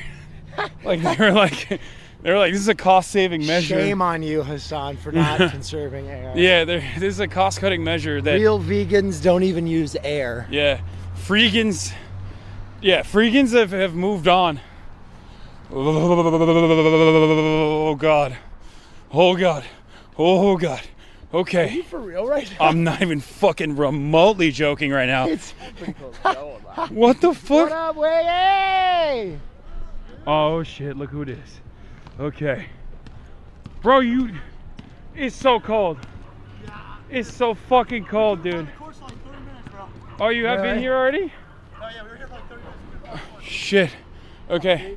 March, I'm gonna give you the camera. It'll keep you warm though, you know? What's good? What's good, boys? What's good? What up, brother? Oh. I'll man the cam. Alright, I'm gonna give the camera to... Yeah. Alright, chat. Time to hang out with Uncle Marky. Oh my fucking fingies. Okay, this was a bad idea. This was not a good idea.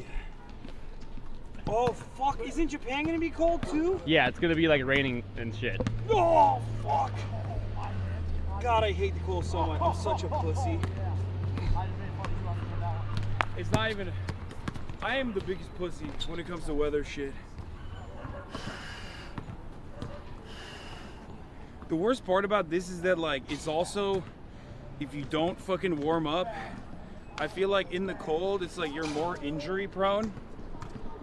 You know what I mean? Okay.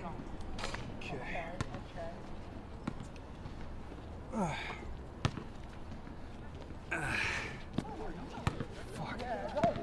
He just got here. He looks loose. Jumping already high up there.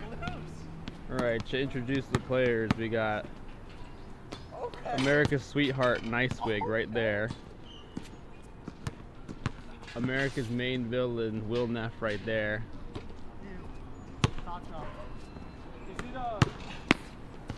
And Greek. Alright, we're playing world famous duos. No. Two versus us, yeah. No. We're gonna get My phone already at 10% battery, bro. This is not good. I'm the best defender in the nation, Will Neff. There's no one more hard, more great. Oh, fuck. I'm the Pat Beverly. America's Himbo. Yeah, I honestly couldn't think of anything to say to that one, so thank you. Big Orange. Yeah, if you guys are looking for your Himbo, just look for Big Orange. He does too. We can't play. It kind of stands out. I've lost like 30 pounds or something. I got bounced. Yeah, there's no way I'll keep up with Will if he's running around. No, you guys are gonna win. My hands are Hasan has no freezing. confidence. I have no confidence because I know our capabilities. And it's not good. I'm just replying to some text real quick, chat, and then you guys let me know if this angle's good, if you need me to get closer, if you want action cams. I'm gonna be manning you guys in a second, actually reading you. Give me And one my second. back is fucked up too, and I'm just now. Your back's fucked up again? Yeah, I fucked up my whole fuck. I fucked up my back. I fucked up my whole. I fucked up my back while I was doing 10-lay rows. When I did like an improper. Yeah. I just hinged improperly. Chat only. And it fucked me. It fucked my back up. It's great now. It's great now. Not for long this time. It's fine. It's not like a serious Also, hi, chat. permanent injury. Hope you guys are doing well. It's been a long time since I've held you. Some of you know we're going to Japan, so we're going to be spending a lot of time together. Wants us to be embarrassed on my stream. I don't know what. I don't know. With that jumper, I don't think you're getting embarrassed. Alright, let's pull it. The hands are cold. 2v2. I'm I'm down. waiting for people to come right now. Huh? I'm waiting for people to come right now. How many got a lot of heads or just Just two more people coming, but like. Are y'all gonna play threes between y'all? Yeah, we wanted to play twos first, but. Okay. Oh yeah. You want to run it right now? I want to run it right now. Calm down. You got to shoot for ball. Shoot for ball, bro. No, you can let him shoot for balls. No, let him shoot for balls. Greek has no faith. This guy is a real scumbag. You know that? Okay, he had Balls don't lie. You have to lose, bro. I've actually never seen one of Hasan's basketball streams. What do they usually look like? What angles are you usually getting? Is he... That's big motherfucker, man. Oh. Not your best. Hope you ain't freezing. No, I layered up. Don't worry. I'm okay. Not your best. I'm layered up and I'm kind of dripped out. If I'm not. That's 2-0. If I'm not lying, I'm being honest. Yeah. You'll just have to believe me, though. Pick coming. Take that. This is the exact spot usually. That's a good shot. Keep Okay, fine. I'll give you guys some action then. I'll never let up. Take my own teammate out, my bad. It's okay.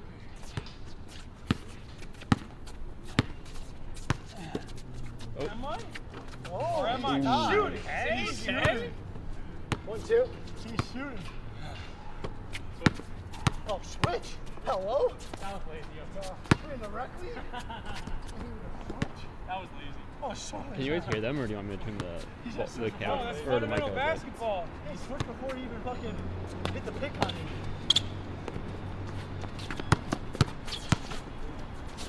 He's got no shot.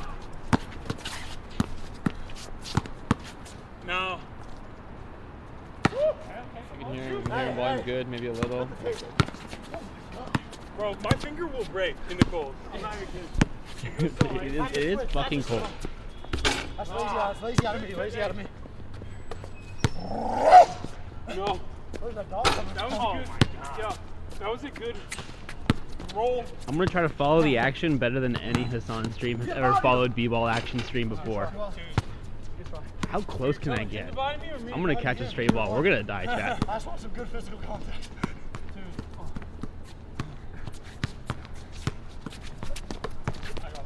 Woo! Oh, shit.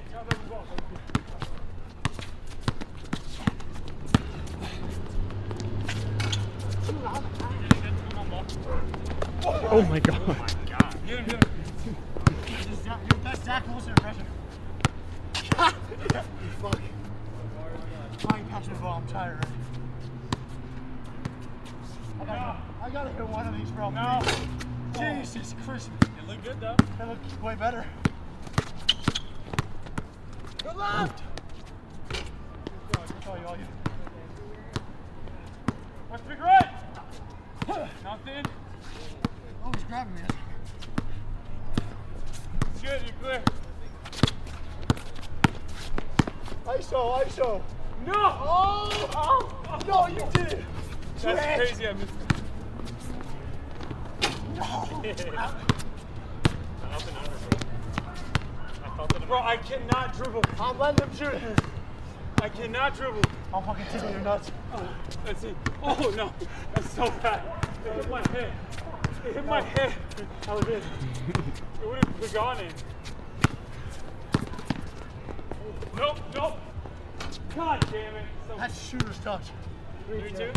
That's what that is. 3-2? That's it? This is so wholesome, man. This is so wholesome. Just the boys. Just 4 boys having a gale time. Yeah. Shout out to the only points. Woo, good D-Will. Oh, it's short. Josh, how many things like dog shit? I don't know why I'm good there.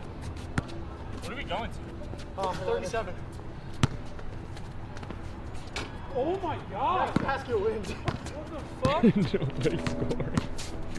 Try to come in. Left now, nothing. You're good. I'm really happy with what's guarding you, not me. Alright, check. Who you guys got? Y'all got HasanAbi or Greek Wig? Oh, I'm sorry. Let me get some HasanAbi or some Greek Wig in the chat. Show your allegiance right now. Who y'all got?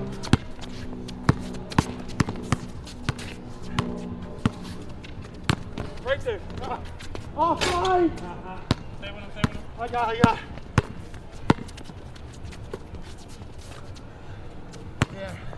Get that knee. Oh, damn it! Get that knee into him. Watch out, Fiddy.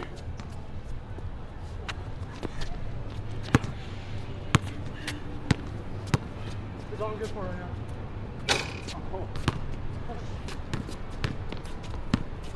Oh, fuck! Oh, so bad. Oh my god! Stand behind you. No, this is easier. My best friend from New York, by the way. What? That's my best friend over there from New Oh, York. man, I thought it was some random fucking dude. No. Yeah, I just posted it. What up, man? Going for this. Yeah, he flew in. He's the one shooter. 4-2? 4-2. Oh, just kidding. We know him. I got your read, bro. This is horrible.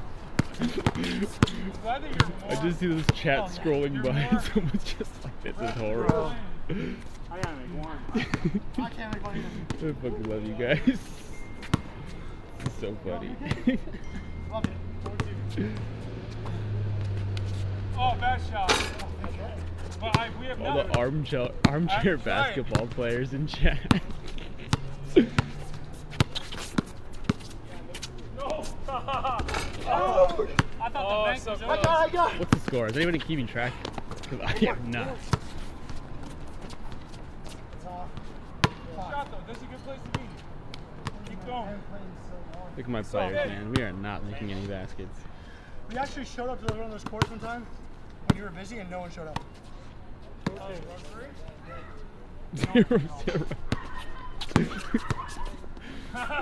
No. Yeah, I joined in like 5 weeks ago.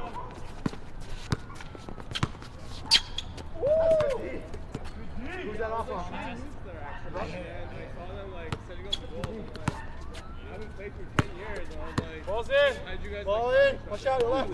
Carolina. Come on. They're done. They're done. They're confused, Will. I'm starting to heat up. These are all heat checks. Yeah. Oh, he's sealing. But it's been like Oh my god. Come on now. Ooh. That's a big dig. That's a big boy. That's going for Hasan. What are we going? Dog cam? Yeah. What? 21. For a second, when you said dog cam, I thought you wanted me to give a dog's POV of the game, which would be like right here. But you meant you wanted me to find the dog. I was like, dog POV. I think he thinks he's gonna start cooking up the sauce and just. I can't even hit the rim. Bro, my fucking toes are definitely frozen. Like, I guess. They're frozen right now.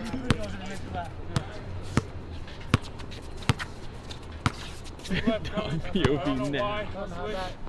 I want to role play like I'm a dog on the court while my owner plays You basketball. can't heat check if you shoot your first basket. 6'3". He's on fire. You want it back? Is it 6'3"? No. It's all heat checks. You're good, you're good. Oh! Up! Let's heat check! Come on, Jack!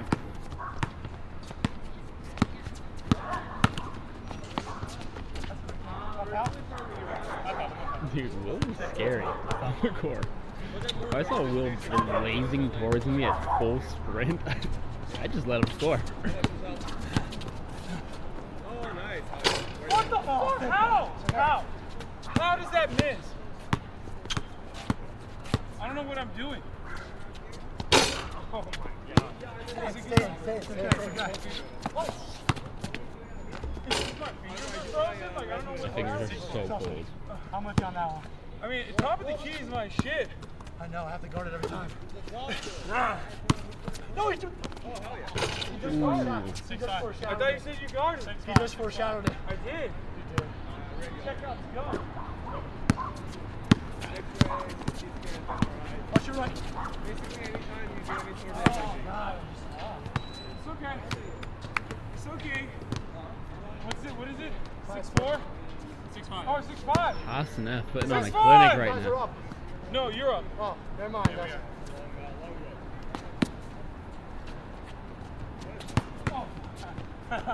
Oh, heat check. Oh, no, I got a piece. Ah! I'm such a loser. Heat check it. He's in the top of the game. Son of a... Good pick, Will. 6 up, tied it. Wait, they're behind? I'm so confused. Oh, back shot. I thought they were owning. At least it's back shot. Yeah, I put in those back shots. I did like back shots, but didn't ever that one. 6s. Definitely not a back shot. Hold on.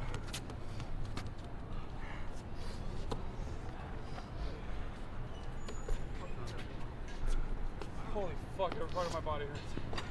My feet hurt. Get it back, get it back. My feet are definitely hurting. Pull it! There's gotta be a pull for me. I gotta start making these. Come here, sixes. No, watch your right, watch your right. Left, right, right side. Yeah, one more. What the fuck? Yep. The fear and synergy going kind of crazy right now. Oh my god! So close! Good. Yay, good. That was good. Thank you, buddy. Something has to go. No. Yeah. 9-6. No Fuck. twos. That's a heat check. You deserved that back. I did deserve it. Go back. End it. No. Heat check it. That's left. Come on. Why'd you give it to me, man? That's so embarrassing. 9-6. So embarrassing to give it to me there. This is some real Rucker Park basketball right there. Didn't know what he's doing. 9-6. Fuck me. Oh, come on. Get in there. That's all you. Oh, sure. Oh, it's a big ring. So hard.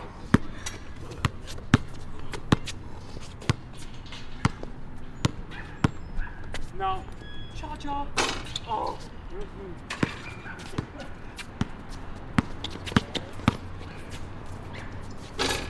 Yes!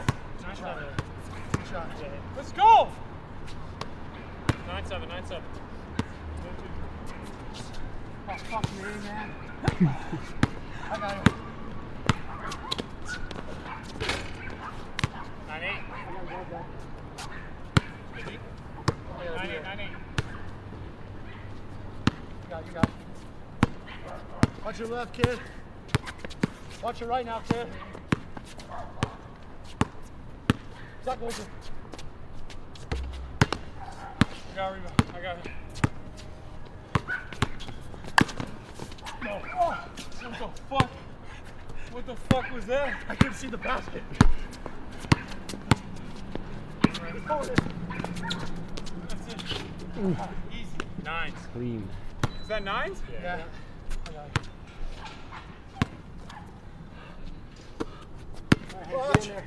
Watch these goddamn brick house. There you go. Oh my god! Oh yeah. No. Okay. Animal style in and out.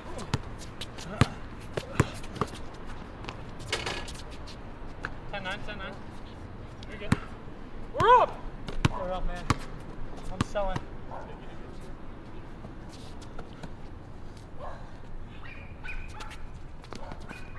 Come on, man. Guard me. Oh, fuck! Well, how does that bounce out? That's karma because you said it. I know. I'm so happy you said that.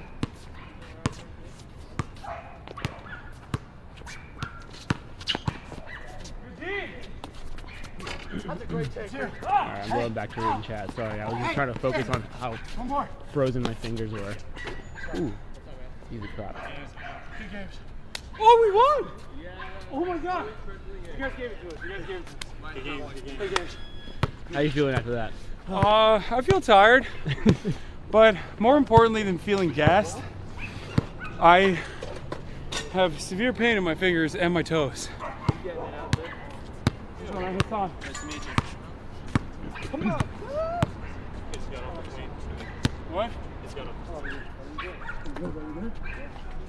Really neff. Yeah. How you feeling after that? It's been about a year since I played, so jump shots are real ugly. Everything else was kind of decent, though. Not too bad. Not too horrible. What? Shoes? Humble. Humble in victory. Our kings. Okay, there's something wrong with this rim. Light work. That doesn't make sense, right? That does not make sense. Yeah, something. Yeah, that's why I'm missing everything, bro. That layup at that the rim end is crazy. Literally rolled in and out. Meanwhile, literally no chat was just like off.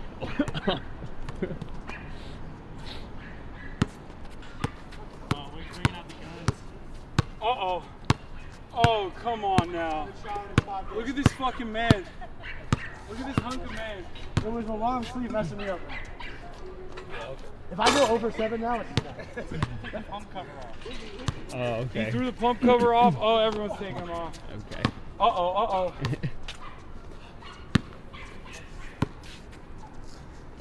Alright, right back. The warm-up's here. Look at my babies. What are they saying? They're having fun, right, chat? Please say right. You feel embarrassed. Oh my God.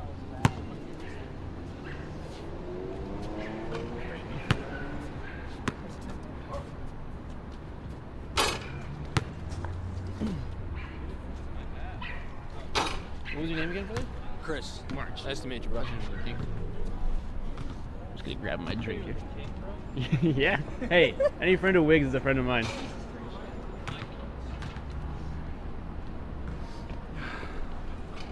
Oh man. It'd be a real shame right now if someone were to run the top of the hour ad break. You know what I'm saying?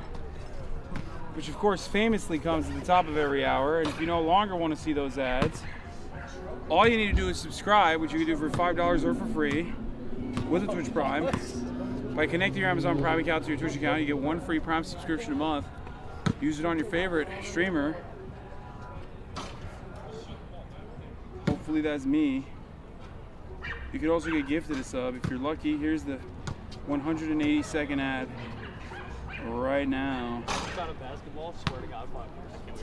Yeah, it would be hard. So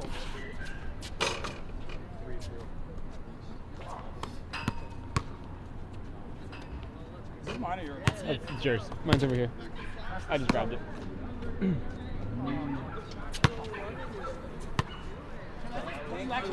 I live at B84. Ad break on the court is wild. What? We're in between games. What? I brought the hat that I stole last time.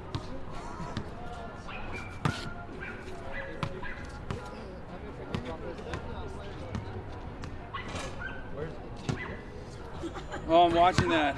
That's good.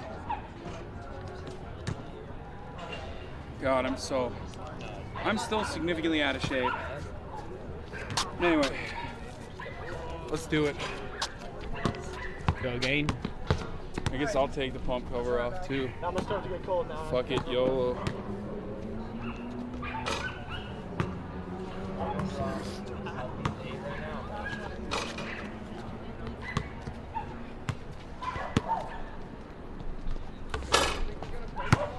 I think I like these better than the 5s. Dog cam. There's a dog back there, guys. Not great. Alright. Alright, here you go, round 2. Alright, to 11 again? Yeah, the anti-vaxxer 7s are goated. No joke. I mean, I'm serious. Oh, fuck. That should be a two free throw fucking foul, man. Make me laugh. Oh no. Basketball shoes their ass. What?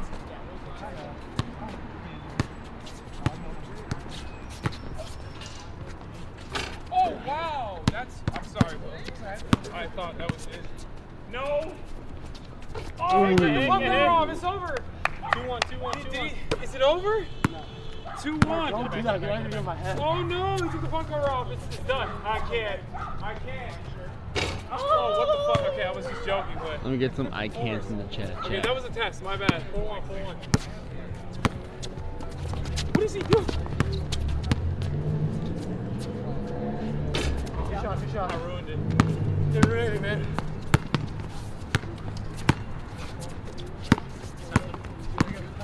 Oh shit. Not that, bro. That deep. You're on him. Stronger than him. Can't out dribble you.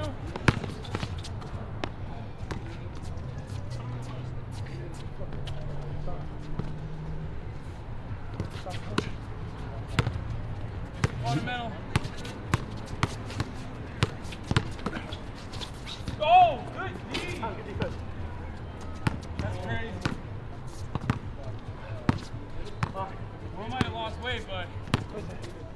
Oh my god, bad shot. Oh! That's not bad.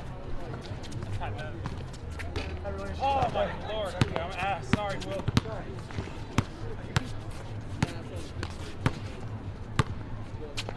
That's a good shot. That's a good shot. Leading the league in rebounds. Yeah. Hey. I'm going to try to make the cam snap to certain players like you're watching NBA 2K and you're like switching who you're controlling, okay? You'll see what I mean when it comes up. Oh, he's taking me. That's a good decision. Yeah, great. Powerful decision. For us. Yeah. Ah! Go take that. Go pull. Take that one now. I don't want fucking shit like I've been fucking playing well. I'm not. Okay, I won't stop doing it. It doesn't seem like a good viewing experience. That's not good when you lost to when you're playing back. Ah! What? You lost to when you're playing back. Wick. I'm not playing clean. I'm not. Oh, no way. You will.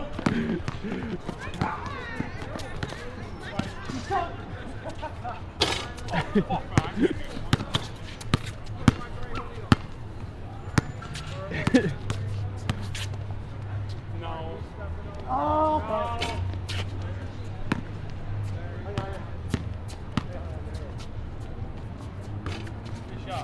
Cam's a bit shaky, maybe put it on a tripod. Yeah, let me just set up the tripod that I brought to the park. Okay, I got you, bro. Give me 1 second. Oh, God. I'm becoming Hasan, bro. I'm getting fucking one guy. I'm sorry. Yes! I'm sorry. You're right. I'll try to hold steady here.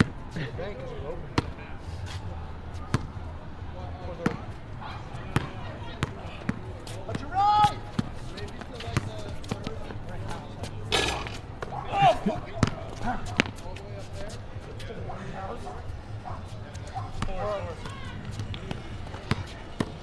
My fingers, bro. That's what's wrong.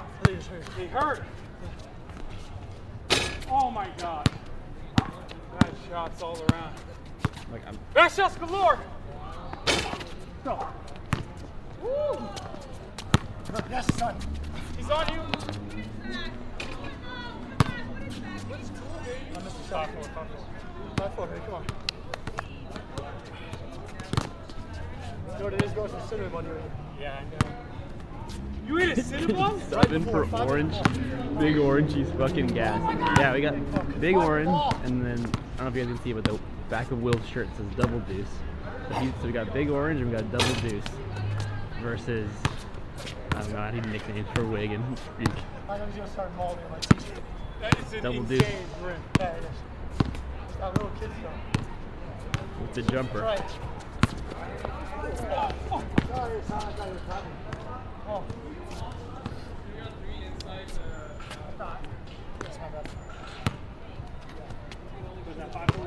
Yeah. Let's go anti-vax sevens.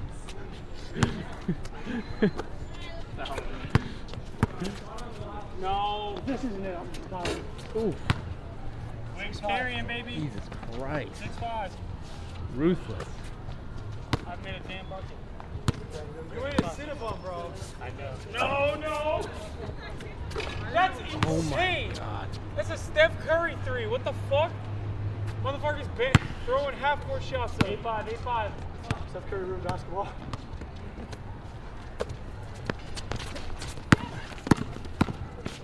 No! Yes! I call it. What? You didn't probably enough. Dude! Down. Now! That's chicken water, baby.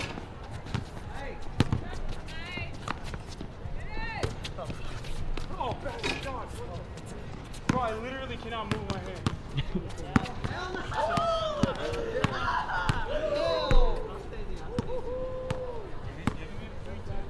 Yeah? Okay. That's confidence. 10. Point. 10-5. Fuck. That's confidence, baby. Oh, yeah. Easy. Sorry, baby. Oh, you didn't do it wrong. Oh, no. Good deep. Great hit.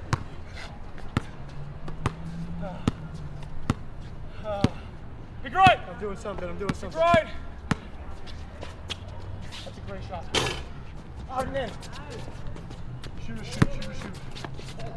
Just drive in. Bad. So bad. You should have looked. No. You did the same shit. I did the same shit. What the fuck?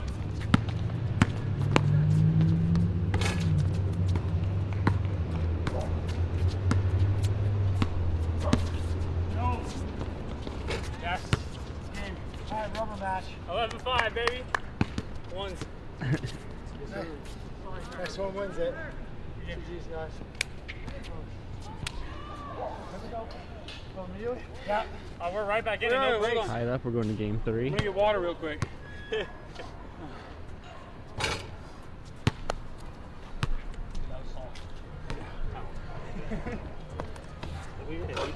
Come on. Get your head in the game.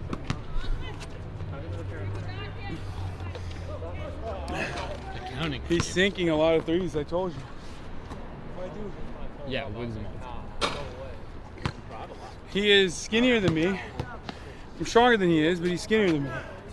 So he can probably pass me if I fall on one of his fakes. If he pump fakes me, that's an easy drive in. So I have to give up on his shots with hopes that he doesn't do well. So when he's shooting, which he is now, I gotta change my strategy. I have to guard him close. But then I'm wasting too much energy and I can't make plays on offense. Not that it matters because we're all dog shit, but you know. Oh, I'm feeling food that's somewhere. fucking damn right. That's the best part of playing. All right, rubber match, rubber match. All the marbles. Don't eat cinnamon buns before you play basketball. Both. Games of 13, rubber match, final I game. think we go 16. No, dude. Fucking, 3 more points. Yeah, bro, because you shoot threes. That's why you want to play at 16. All right, thanks, let's go. How is my ass gonna fucking? That's twice the effort I have to put in.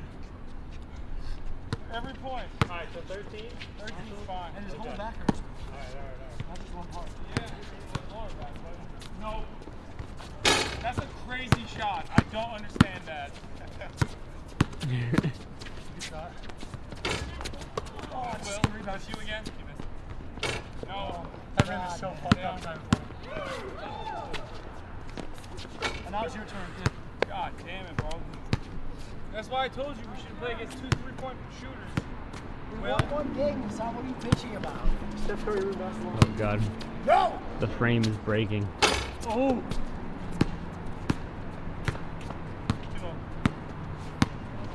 2 points are easy. Oh, fuck.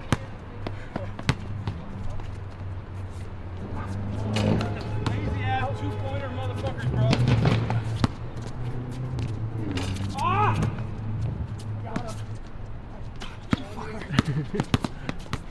No! Holy Oh my God. You will! It's you, Will! 4-3, 4-2. What was that shot? No, you just lobbed that higher than any shot I've ever seen in my whole life. 3 out. That was double over the backboard, bro. I had to get it over the block. Oh, do you think he's Kareem Abdul-Jabbar? Yeah. I knew you'd throw that. Yeah. Watch, Trey. No. Bro, that's just unbelievable. It's chop, Milk. Oh, okay. Yeah, you got double. Oh, what the fuck? That is physically an anomaly, what just happened there. Like, we are defying the laws of physics, bro. Just put both sides of the rim. I'm half, bro. And then you fucking sink them, though.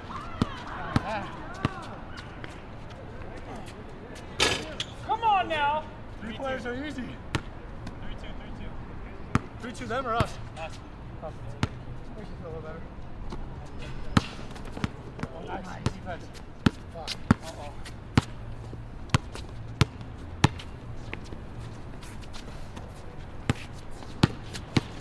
No. Why did you even get it on this?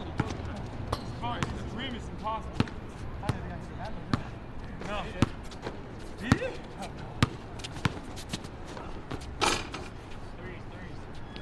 3-3 tied up. Ow. For anybody not following, Whatever the fuck this thing is flaring up. we are in game 3. Oh no, it's like pancreas, or not pancreas. 3-3 You know tied when up. Anyone's game. See if Fearan can clutch it out. A lot of water. Yeah. Run around. Ooh! Run around. Beautiful shot from Double Deuce. Yeah. And then your organs start hurting. Big Orange is completely gassed at this point. Oh. Don't tell him I said that. He does sign my chest. What the fuck? I hate this.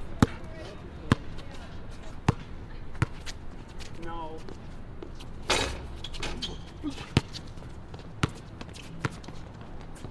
I could have been more.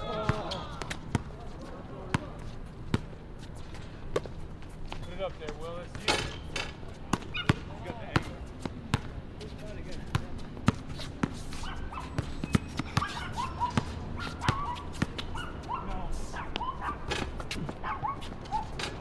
That's craziness. They're cracking. Should have went on the left. Let's go, Will. Let's go, Will. The break is over, baby. Let's go. 6-3. What is it? 6-3, you guys. Woo, 6-3 us? Oh yeah. Here you go, Hasan. He's over Dog there. intermission. Master. Oh, fuck me.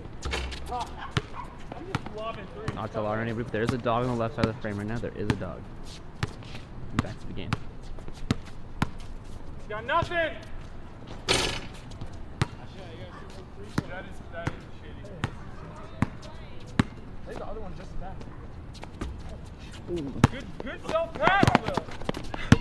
Stay with wait. That's our ball. Yeah, it's your teacher.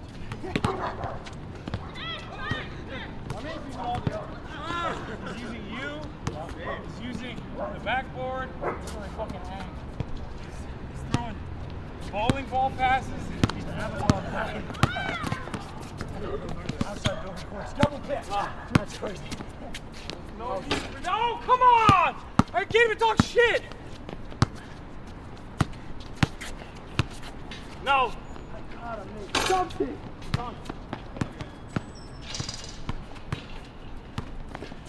Woo! Thank God it's on him. Yeah, get him more time. Fingers are frozen. Alright. Anybody wondering? Hey, we got Michael and Brian coming. You know that, right?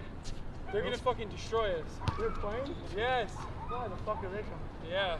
They're better than opposite teams. Yeah, of course. No, right now. Can't look at my streamer. No, they're coming in a little bit. Okay. I'm down for that. Oh, we got a Gamba on this? Hold on. People are Gamba on this? Oh my god, dude. I'm getting on this action. He's live commentating on your missed shots. He's getting too good at reactions. Oh! Come on! It's so weird. Hasan! Oh! Get nice. No. Don't let him shoot those threes. I got help if he drives it. I'm hitting people out here.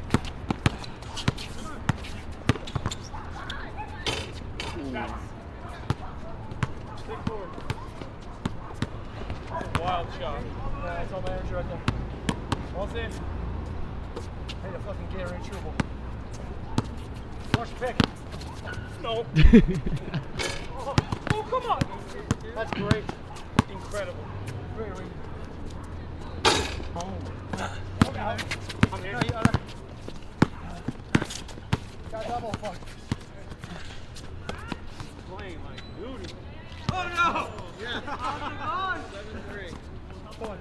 Yeah. What is fucking going on? I'm gonna cut my hands off. No, please! Oh, Height gap.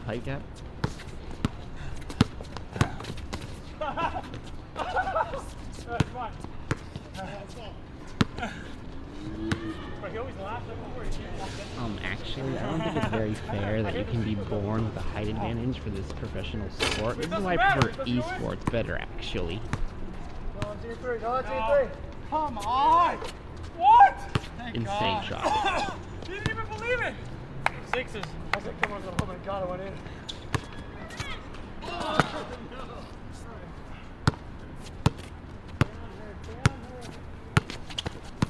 Nice! Big Brian coming, nothing.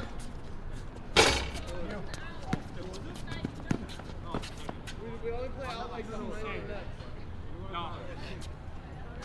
Oh. What are they playing the other court? They're playing soccer over there. I have no fingers. Just playing soccer on the concrete like fucking Giga Chads. Not a care in the world.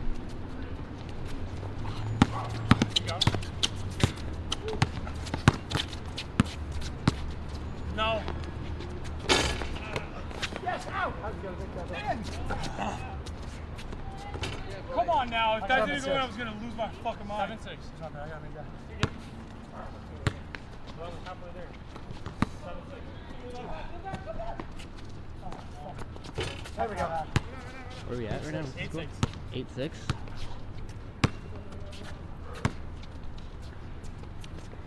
Cutie did say that if Team Fear End clutches this out, she will join the podcast full time. That is not clickbait. Good shot. She did say that. Mods both the logs. That's a great shot. Every time. A lot riding on this game.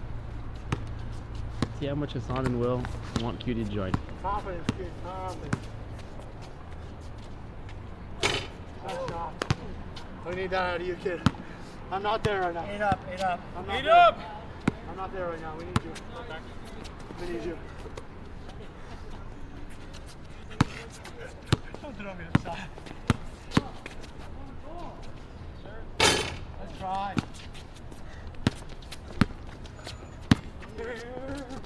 I saw you running in. Take left.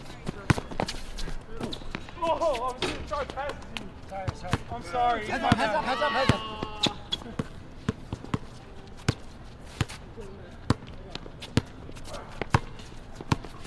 He's got nothing.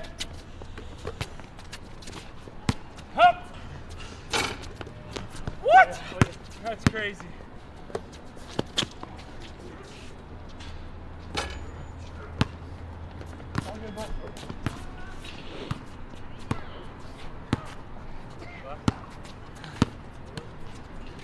Bad shot.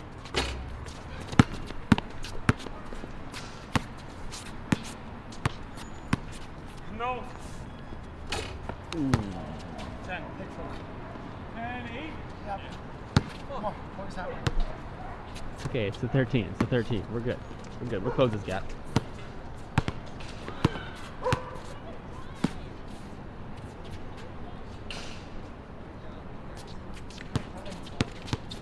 No. That's wild. Okay. It's okay. I have a hand. One's all we need. One's all we need. One's all we need.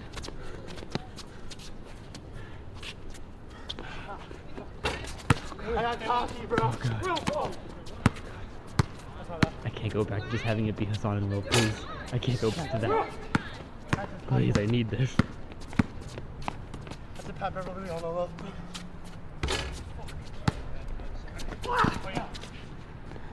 Ah! Yeah. Oh no, it's 11. No, we had 12.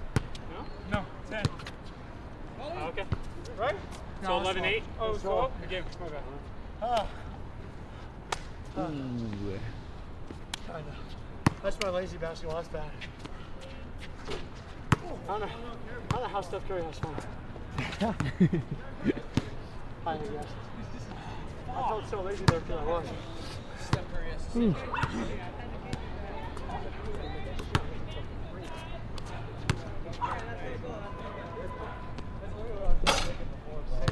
Classic, this is like classic life, right?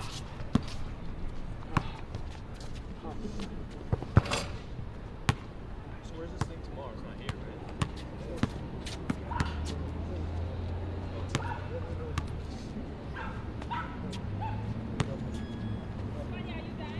How's it going? So they're coming tonight? I'm cold. I don't know. What time is it, Fanny? 2 months? Can't hit my hands. Oh, I thought it was way later. Nose is Bro, it's freezing. only 7:30. Yeah. I thought it was like 10:30. Oh, bro. Not as much, not as bad once you start playing. Definitely not great though. My hands before were. Dude, I already hit my max cardio. Literally on my whoop. Yeah, just now. Oh, we got Gamba. We got predictions. Oh, yeah. Oh, it's so cold. It's fucking freezing. Are you cold? Just my hands. I'm good though. Because I have multiple hoodies and shit. No, you're good. Lose my fingers. You build a house with all the bricks in that game? I know. I know. Post-game press conference, we tried our best. We went out there and we balled really hard. Honestly, there's a lot of doubters out there, and I wanted to prove to them that I got what it takes to play pickup basketball at the West Hollywood Municipal Park. That's right. I hope I was able to do that, but unfortunately, sometimes you play your heart out, and then the other team, the opponents, they play even harder. They played a great game out there. You know, nice wig, Greek. I mean, what do you got to say? They had better three-point shooters. They had a better system. I'm a system player myself, but you know, sometimes the system fails. It falls apart. And when that happens, you just got to do what you got to do. You know?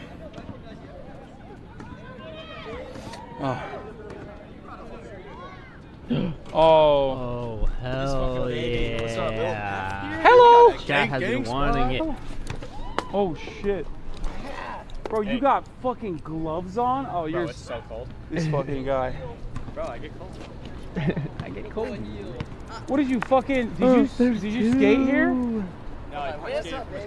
What's up, boys? What's cracking? Dude, I'm glad you love that boon, bro. How are you? I thought you were going to Montana. I ended up. Hi. Damn it, I should have called you. Chat, for those of you who don't know, this is Huxley and Finley. I thought you left today. I was literally going to call you. These are besties. Tomorrow, because I know you said you were going to go. That's Finley right there. I'm donating my car tomorrow, so I have to be around for that. To what? Which car? My old one, the Buick? To the veterans. What's up, dude? March. Dude just texted me back. Oh, yeah, we're live. What's up, man? Mike. March. I'm all trying to get out the good news. Yeah? And he's like, we're live. I'm like, I'm sorry. What's up? What's up? This is the man. I would say my name, but then you would know where Hasan gets all his cool words from. Brian the City Kid Beal and Michael Conditioning Con. These are good boys right here. Oh, man. Let's play, boys. Good boys. Bro, I already hit my cardio for the record. Bro, that's like 2 pounds. You know the dog? No, I hit. No, that looks like. No, Brian, man. the City Kid Beal. I'll tell you what I did right now. We've been playing. I'm at 11 train. Average heart rate 141. Okay, so you're done. I'm about to you're done. I'm done. You're done. You're going home. Go home, no, bro. Come on. I was gonna say. Oh, your knees working here? Yeah, everything's fine. All right, so we got the inside scoop here. What? All right, so I was hanging out with this girl. Oh my God, bro! Don't do that. Don't do that. Are you crazy?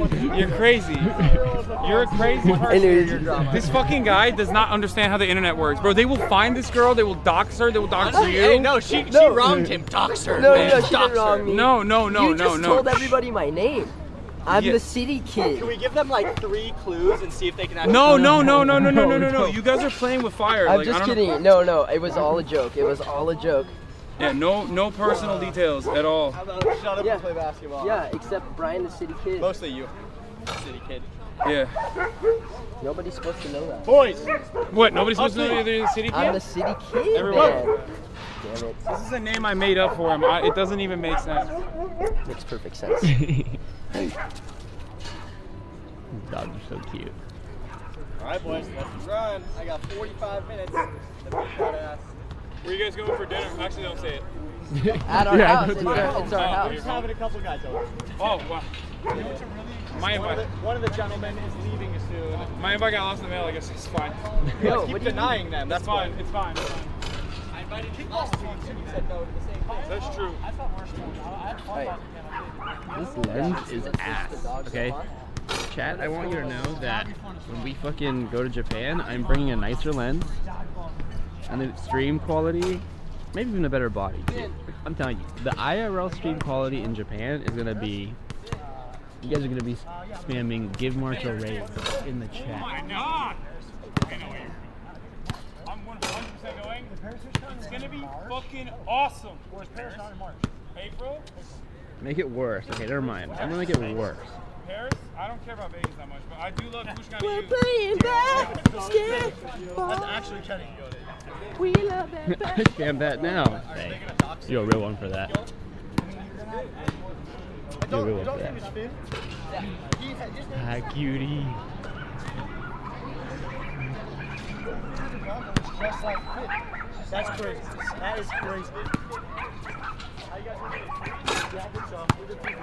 I'm cold now. Yes! Yes! Yes! You're cold! I am also cold. That just made me shit myself. So which team we This got man's now? not missed, though. Give March 100% of the fear on Patreon. Honestly, true. I don't miss. We should do that. Mike, we have the same shirt on. You said that earlier. Oh, who wants to play? I love you. Love you too. I don't get to see you off the other I know. Miss you, King. That we've cooked. I miss you too. Actually, that could be kind of evenly matched. Which one? Me? Yeah, I'm friends with all your favorite streamers. Take that shot. That's right. Me and Wig, we go way back. You know, I used to be 100 Thieves. Used to run that shit. That was another life, though. That was in a past life. I'm done with esports orgs. Hasan, I feel like you know us all best. I don't know. Me, Michael, and Brian could be good. What do you guys think? Yeah, I'll take the past guys. I mean, because they're both really good. They're both really good, and they're shooters. Yeah, but they're defenders. They're also defenders. Will is a great defender. Also all in. It's unfair. It's not fair. Two of you works out with us, so he's automatically Jack. Yeah, you got Jack Nice McMartin on your team. What the fuck? Yo, by the way, boys, he agreed to a body off. I did not. I did not. 2 months, get our bodies as good I as did possible. not. This is a And lie. like a pose off. Yes, well, we're setting it now. 2 months ago. He's lying. 2 months. He agreed to it on stream. Behind the Patreon paywall, though. No, we're not. That is behind the fear and Patreon paywall, make no mistake. We're on time clock. Yeah, they're trying to make me do fucking like fattest loser shit. Don't do that, but you know. Alright, here we go. Great. My hands are a little cold. Feeling good, though, overall. How are you? Hanging in there? Good shot out there, man. Good hustle. Yeah, it could be better. It could be better. I haven't played basketball in a while. It doesn't show. Let's go, baby. We play the same amount. Seriously, you play twice a week. Every time I see Greek, he says the exact same thing. FPS Pros verse. FPS Pros He's verse, like, guys. bro, I don't play basketball a lot. And he would shoot like 8 threes in a row. I need like, what difference does it make? You're a 3-point shooter. All right, check ball up. Let's go. Man up. Shoot for it. He just wants to play. Shooting for ball. Yeah, shoot for it. Oh, way off to the right. We're good. We're good. I'm gonna make this a sound of the body off. Oh, thank God. Save my life. Save my life there. I'll try, chat. All right, ball's in. Ball's live. Games to 11, 1s to 2s. Oh my God. I'm gonna catch a stray, dude. I'm gonna catch a stray right in the lens. It's gonna end up on Elissa. Screw right. Screw right. Yep. Screw right. Off. Come in my house.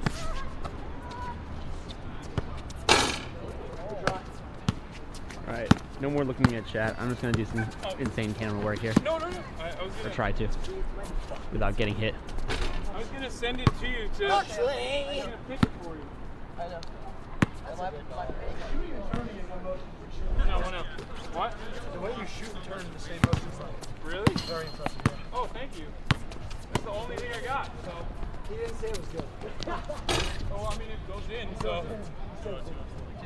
No, he said it's very good. I think. I mean, I can't call you.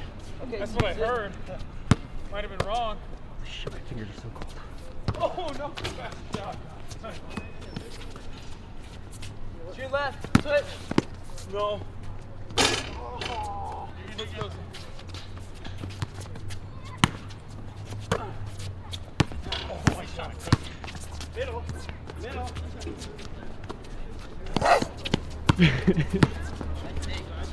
A little goodwill in that bark. It always is.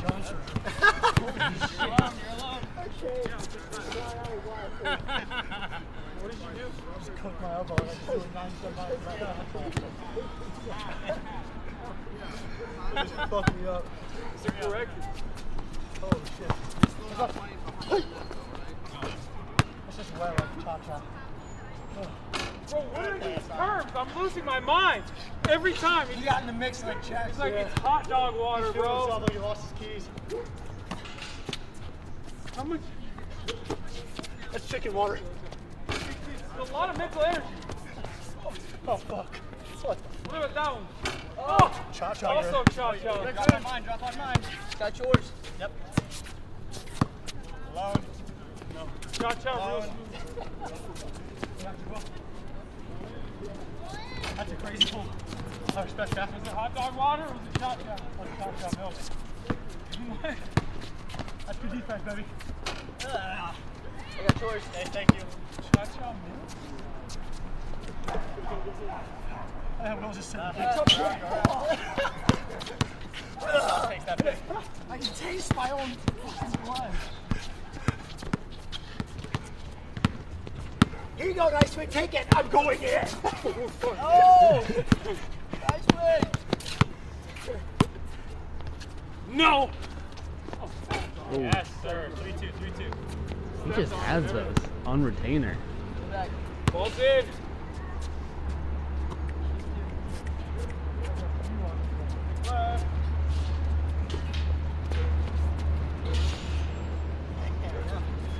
Have fun with that one, bro.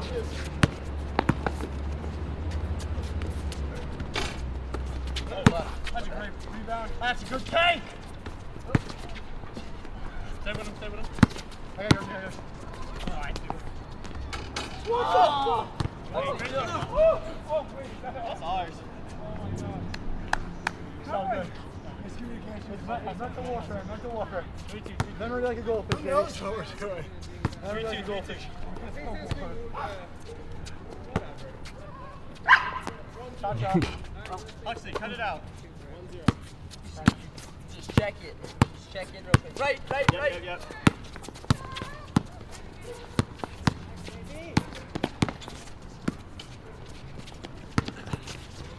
No. Off. No way. Oh, my god, damn it, I'm so in. I guess you're right. Oh. He hit the grunt to that jump shot. 4-2. Shot. That 4-3. I can't shoot well, so I'm trying to get as close to the bucket as possible. If you're like this, you guys are. Yeah. It's going. Hey. Oh! What? It's craziness. Yeah, all the hustle players, man.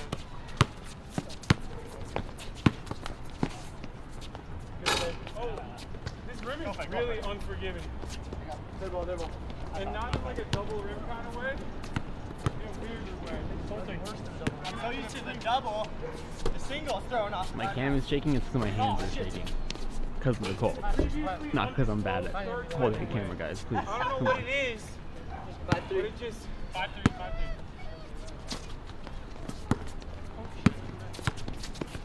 Right. Oh. Good. Yes. Oh fuck! God damn. Oh. Oh no! You gotta shoot that. Left. Good hustle. Bro, what is this? And one I'm sorry. Ah! Not enough juice. Chicken water. Not enough juice. This is Michael's new thing that he's been doing. This is his new thing. It's very strange. Oh, what? That was clean. He started doing this like last week. No? No, that's not Yes. Like a he does this every time. throw it at your face. Yeah. Everyone goes like this. Like a fucking playground bully. Yeah, fake. Your face. That's a one. Oh, I looked and it was fucked up. That's my bad. Never looked. No! Oh! Hang on. Off right. Oh. Stay on. Sean, I got That yours. was almost the LSF clip right there.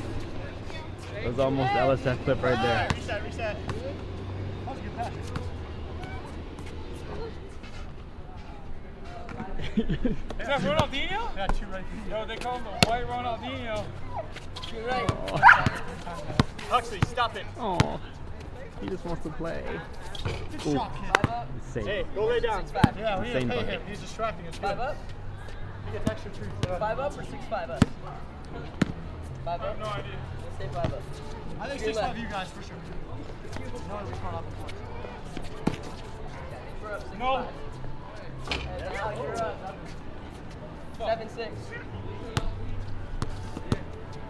Close in. Screen left.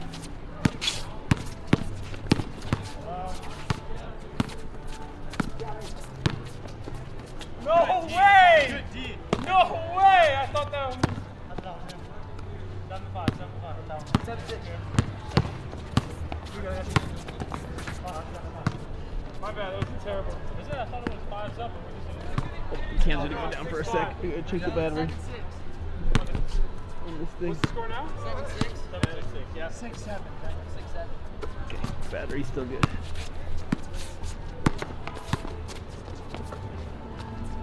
No, off right.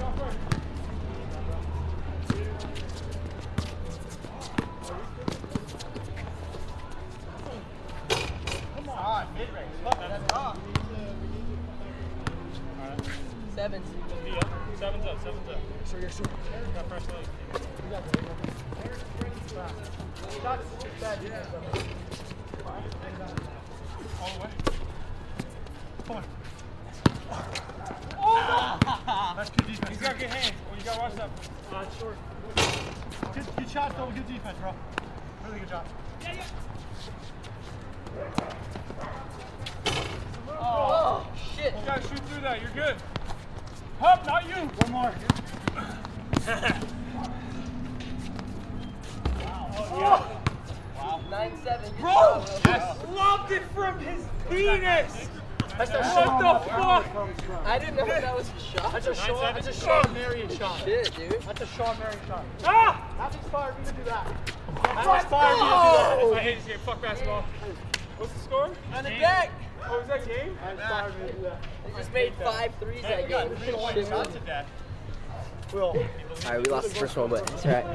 Okay, just getting warmed up. We're just getting warmed up. You know what I mean? The old dick shot. Okay. Dog check. Dog check. This one's such a sweetie. She's just over here chilling.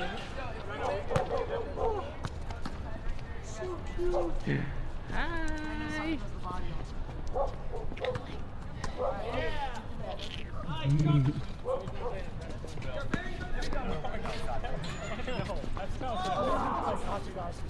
Yeah.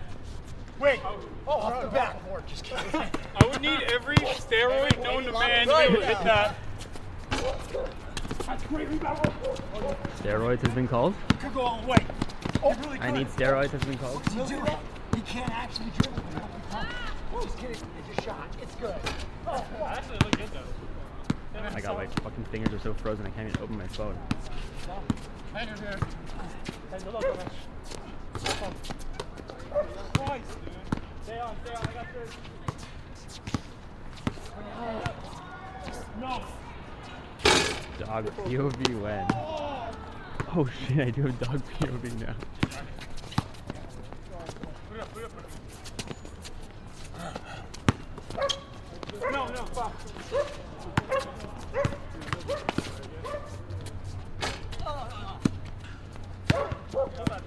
Get in there and play a few? Hell no, bro. Hell no. I'm 6 feet tall, 140, soaking wet. Okay? I would literally crumble if any of these guys ran at me at full speed and our bodies collided. There's no shot. I'm unathletic when it comes to sports. I've been working on it though, okay? I've been hitting the gym like 3-4 days a week. I'll take the step in. I've been 120 to 125 at this height basically my whole life. And in the past like 6 months I've bulked up like 15 pounds of like muscle. Nobody cares. I don't know why I'm saying this. None of you guys give a shit. Anyway, I'm working on it. That's yours, yeah. Oh, no! Come on, Will! What up? I thought I hit it off to you. My bad. 1-1. That's my path everywhere. Oh, you guys are so sweet. Okay, never mind. Oh my God, William. Well, what is happening to you guys? The movement off the ball is crazy. He's starting to remember. 2-1. Get it back. Get it back. Dude, no way. Oh my God. Shit. No way. Y'all need to stop training this man, bro. He's too good. Or actually shit. Back up. Hack him! 2 out in. Get me out! Break his eyes! Kick him in the Achilles!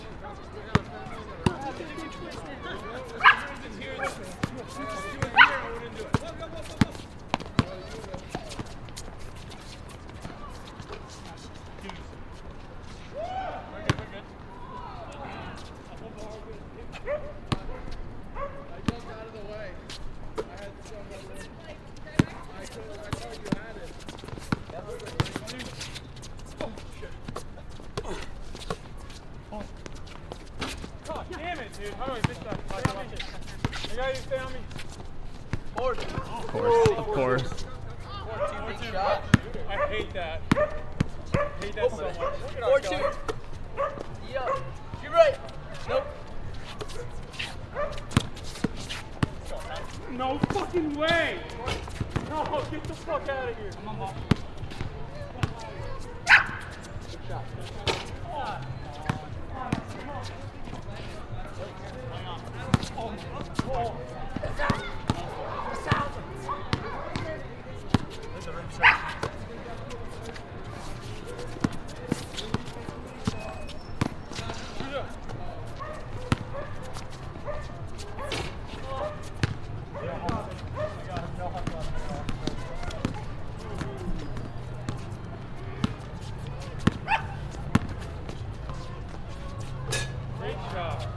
One of us can hit a shot. 3-4. 3-4. You guys? You guys. You're a good boy. 4-3. Whoever has the ball is always first score. Yeah. I just didn't know we were up.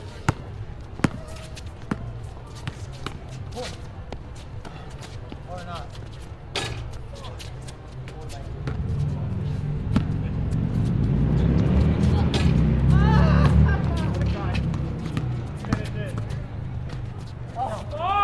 Out. It's yours. Oh, good play. Right. Get through. Stand up. Not with those games ever. 4-3.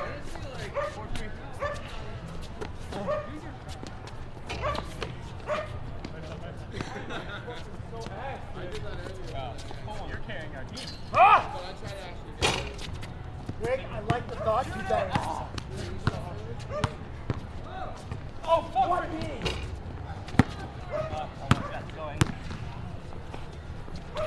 Got me. Yes, Drake. Cookies.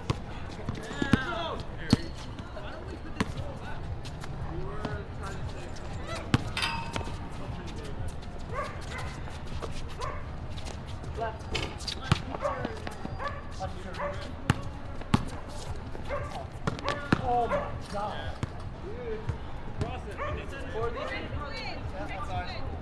That pick just hit me in the back like a dumbbell.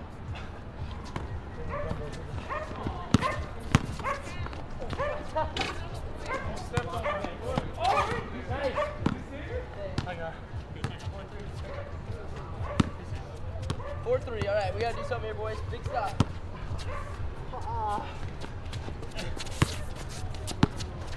No! Not gonna beat him! Food's weakness. No, please!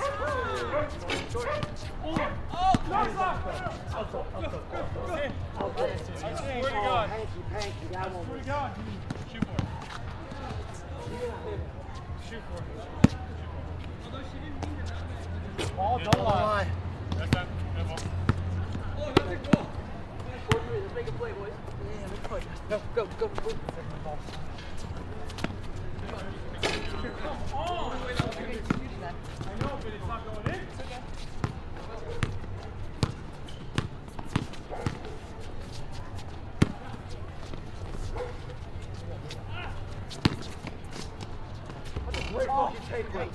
Brian, you got that next time. Yeah. I was D'ing that up.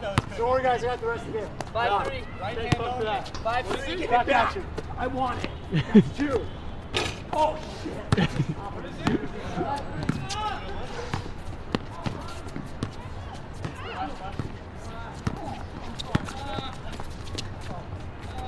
Ah! Oh my God.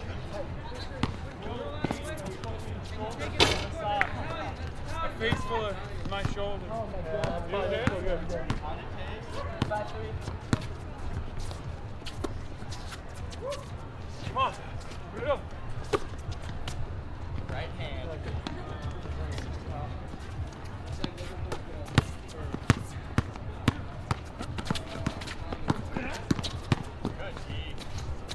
No. Ah! 5-3.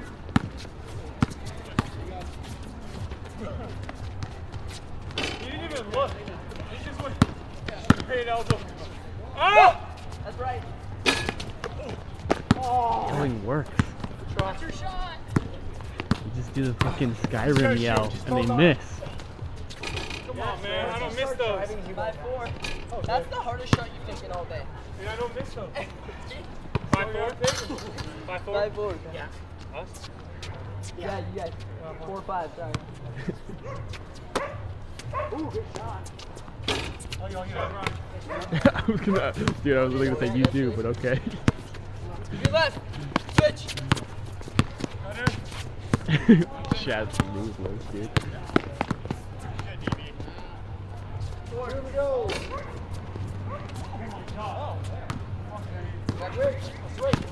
No. God. Hey. God. Bad 4. I have to save my energy for like 4 plays and do one. 6-4. Good drive. Good drive.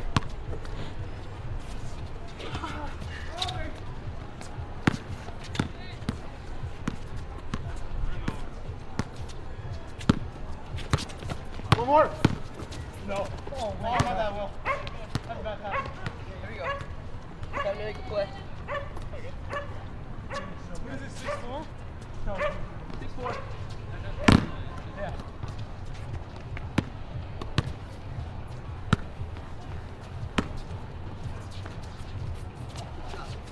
Oh my God, how am I missing? Oh my shot. Screw left. Screw left. Switch.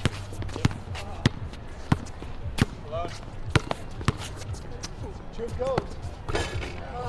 That's a big shot. That's a big shot. 8-4.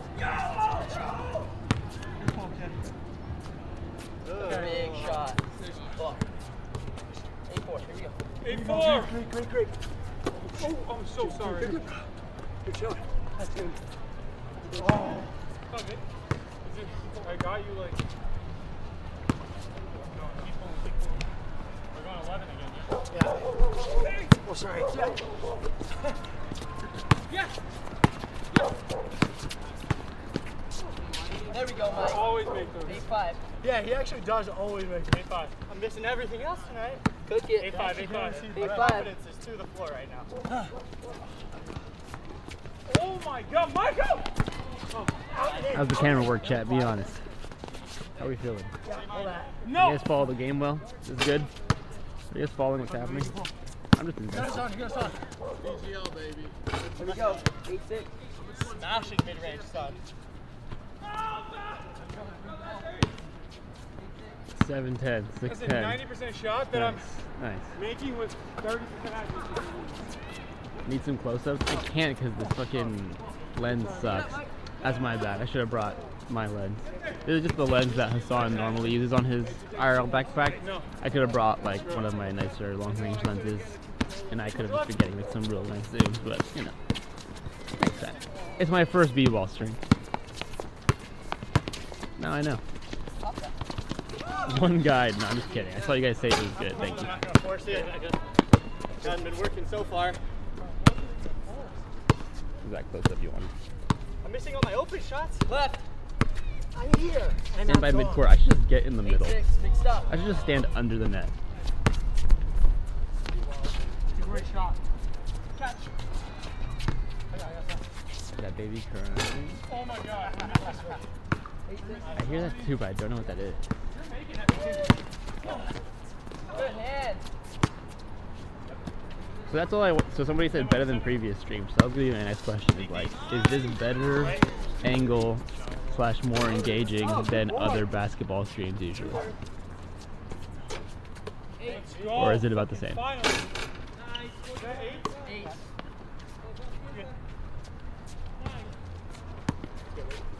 Good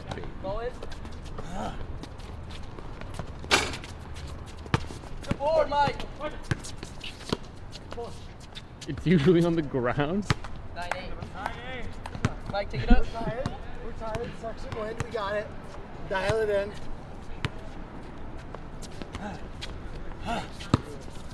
Ball pass. What the fuck? Get it.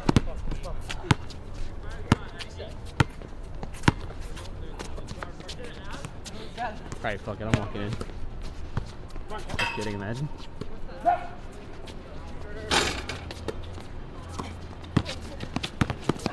Okay, my phone's at 1%. Bye, chat. It's been real. Come on! I got me. 9-8. Ah! No! Yes, Brian. You did good. Stop! Yes, Michael. Way to be the clutch man. Oh, we were so close. We're tied up, boys. Game 3. Oh, there's another one. Go right into it. Oh, God. Yeah. Battle through it, God damn it. I'm a shovel player when I was a game ago. Battle through it. Oh, the shirt is coming off. The sweater's coming off. My shot is so ugly. It's unimaginably bad. I'm like, hey, wait, come here.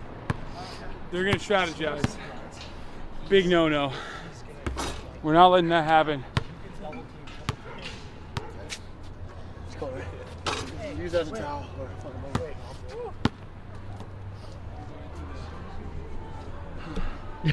Told you we gotta get the next W. See?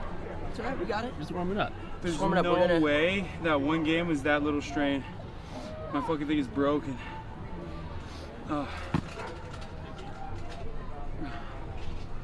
Okay, let's win. Let's go. Yeah. We're gonna win this last one and then call it. I mean, I'm starting to die. We entertained? Back-to-back game 3s. Ask him, my phone died. Oh, you did? You want to just use mine? I could. I think they're having fun. Chat, are you having fun? They said it was better and more engaging than previous basketball streams. Okay. Well, it's because you're holding the camera. Exactly. And talking to them probably. Huxley, no crying. You're a big boy. I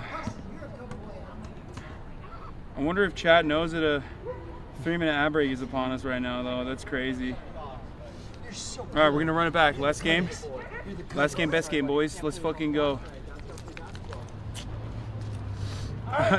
Someone said very entertained, but I just got here, so that might change. like he's like, you know, I'm a tough cookie. I'm a tough customer. That's quite a fucking idiot. You go ahead. You talk to them if you want. Oh, put it on do not disturb. Fine, I guess I'll talk to them. Wow, Chad, you said that March doesn't want to talk to you. Straight up. He said it. You know what? I happened in the New York City course every time I play Brooklyn. I'm just kidding, guys. I'm just kidding. I'm just trying to act cool in front of Hasan. I love you guys. I do want to talk to you. I was trying to act cool in front of Hasan. Oh yeah? That's New York City. Because like I gotta act like, you know, like them. I gotta act like them, you know. Like it's like, okay, I guess I can talk to chat. It's no big deal. They'll fucking catch you. Yeah. All right, ready? Catch you right in the pee-pee. What are we doing for game? Oh, just 11 again? Do you do this? Do you do this? But like I didn't mean it. Right when you're mid-air on your shot, you know when it's like, you can't really see it, your peripheral, something's coming at you under there? All right, last game 11. You made a shot with it though, so. Ready? Ball in. Game 11, last Let's one. dig deep. What team? What team wants that? Oh, go. Stop being fake. Come on.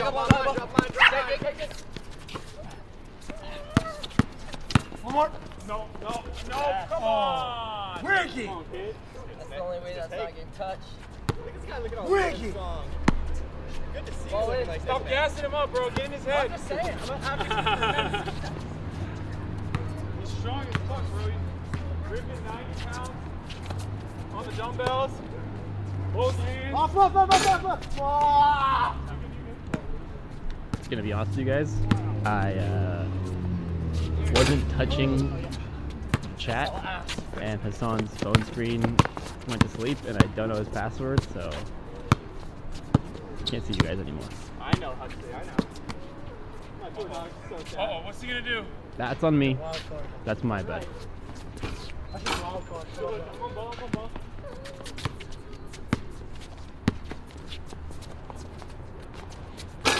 Nice. One of these days, it's gonna go in. Left. No. Oh! Oh my god. Oh! God damn it, I couldn't see. Yes! Peace, baby! Left. I get you to stay mine. Okay. Stay. I deserve that. I was fucking with 0-0. I thought my dick was about to get touched.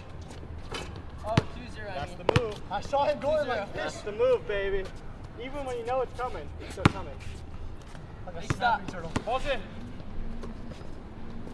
Straight left. Yep.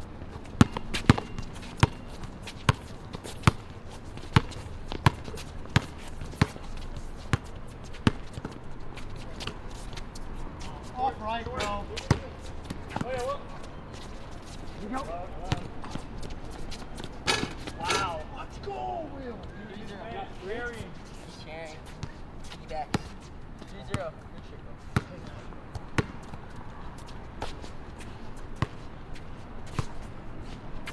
Okay. Good shot, bro. 3-0. I cannot lose both of these game sequences. Good. Oh. Let's run.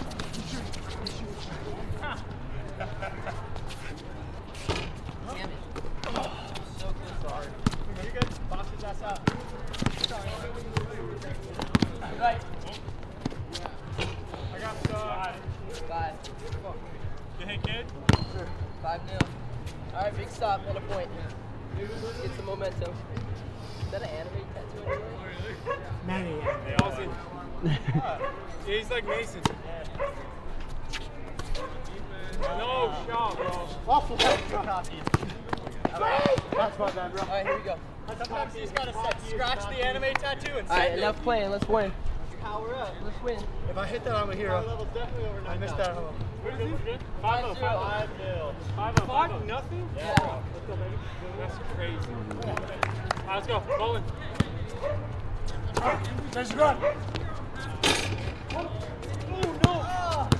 Heads up.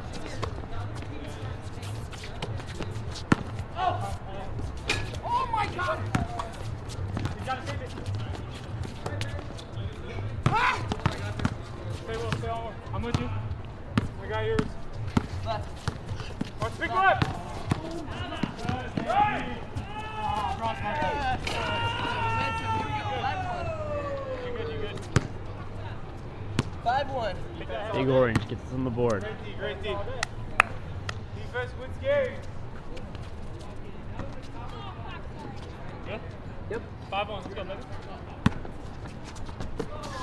Hot right now. Hot. You're alone in the middle. He's going. He's shooting. Oh, son of a bitch. Fuck! My bad, boys. Me? 5-2. No, good shit on you. 5-2. 5-2. Like. Oh. Off the easy. That's coordinated. Clinical.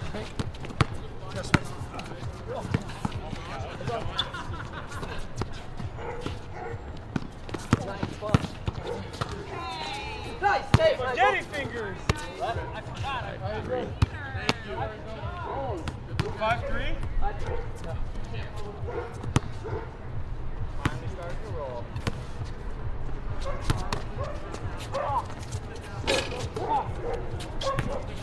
Okay.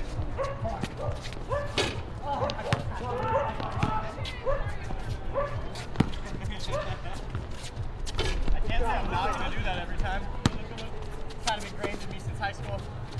Oh, you're so alone. 5 up. Great shot, Michael. Tied it up. He actually tied it up. What the hell? To your left.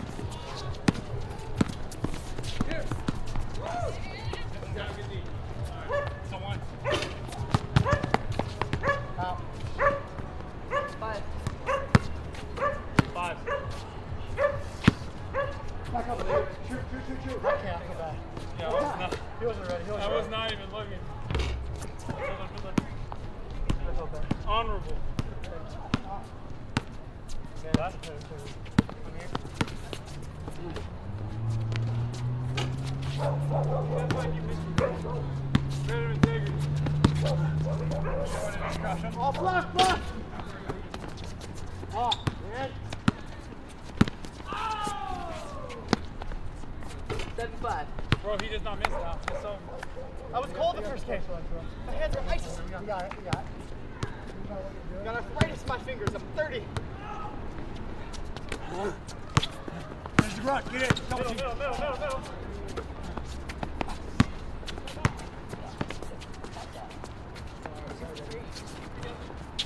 I'll take the easy mid-range. 8-5. Is that 8-5? I'll do it.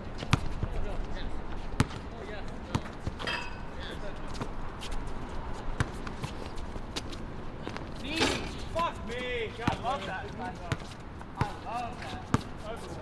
Yeah, but if you get that going, that's going to be so dangerous.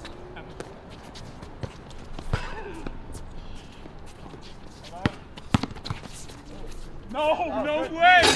No way! Hey, Will. Oh, you're good shot. Ryan's on you. You got that. Good take. No. Yes. 9-5, baby. Hey, get it together. Breathe deep. Find that shit. Man said get it together. 10-5? 9-5.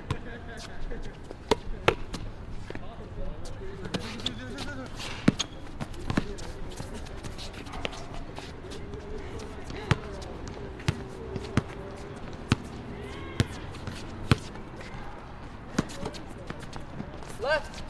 Come on, Will. At least hold it with one hand, bro.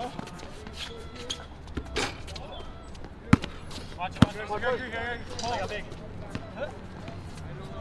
Bro, I'm off left.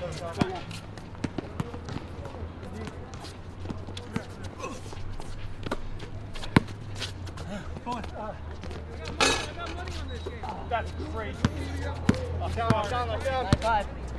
What are you, you're making everything else. Keep shooting. You're hot.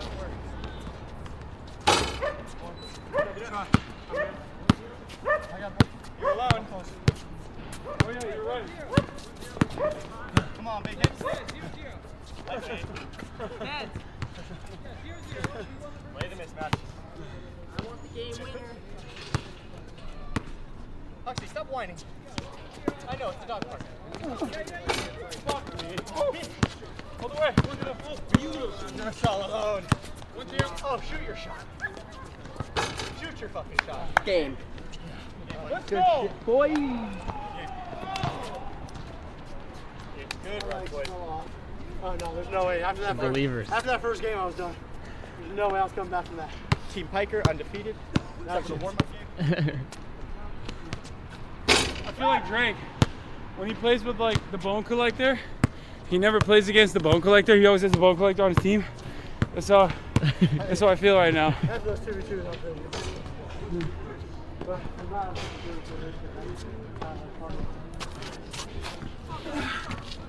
All right, boys, easy clap. We got leftovers tomorrow. Gonna be a fun one. I think that about does it for today. I'm gonna run the last ad break here. I'm doing film night when I get home, whenever the fuck that film is. night if he is alive.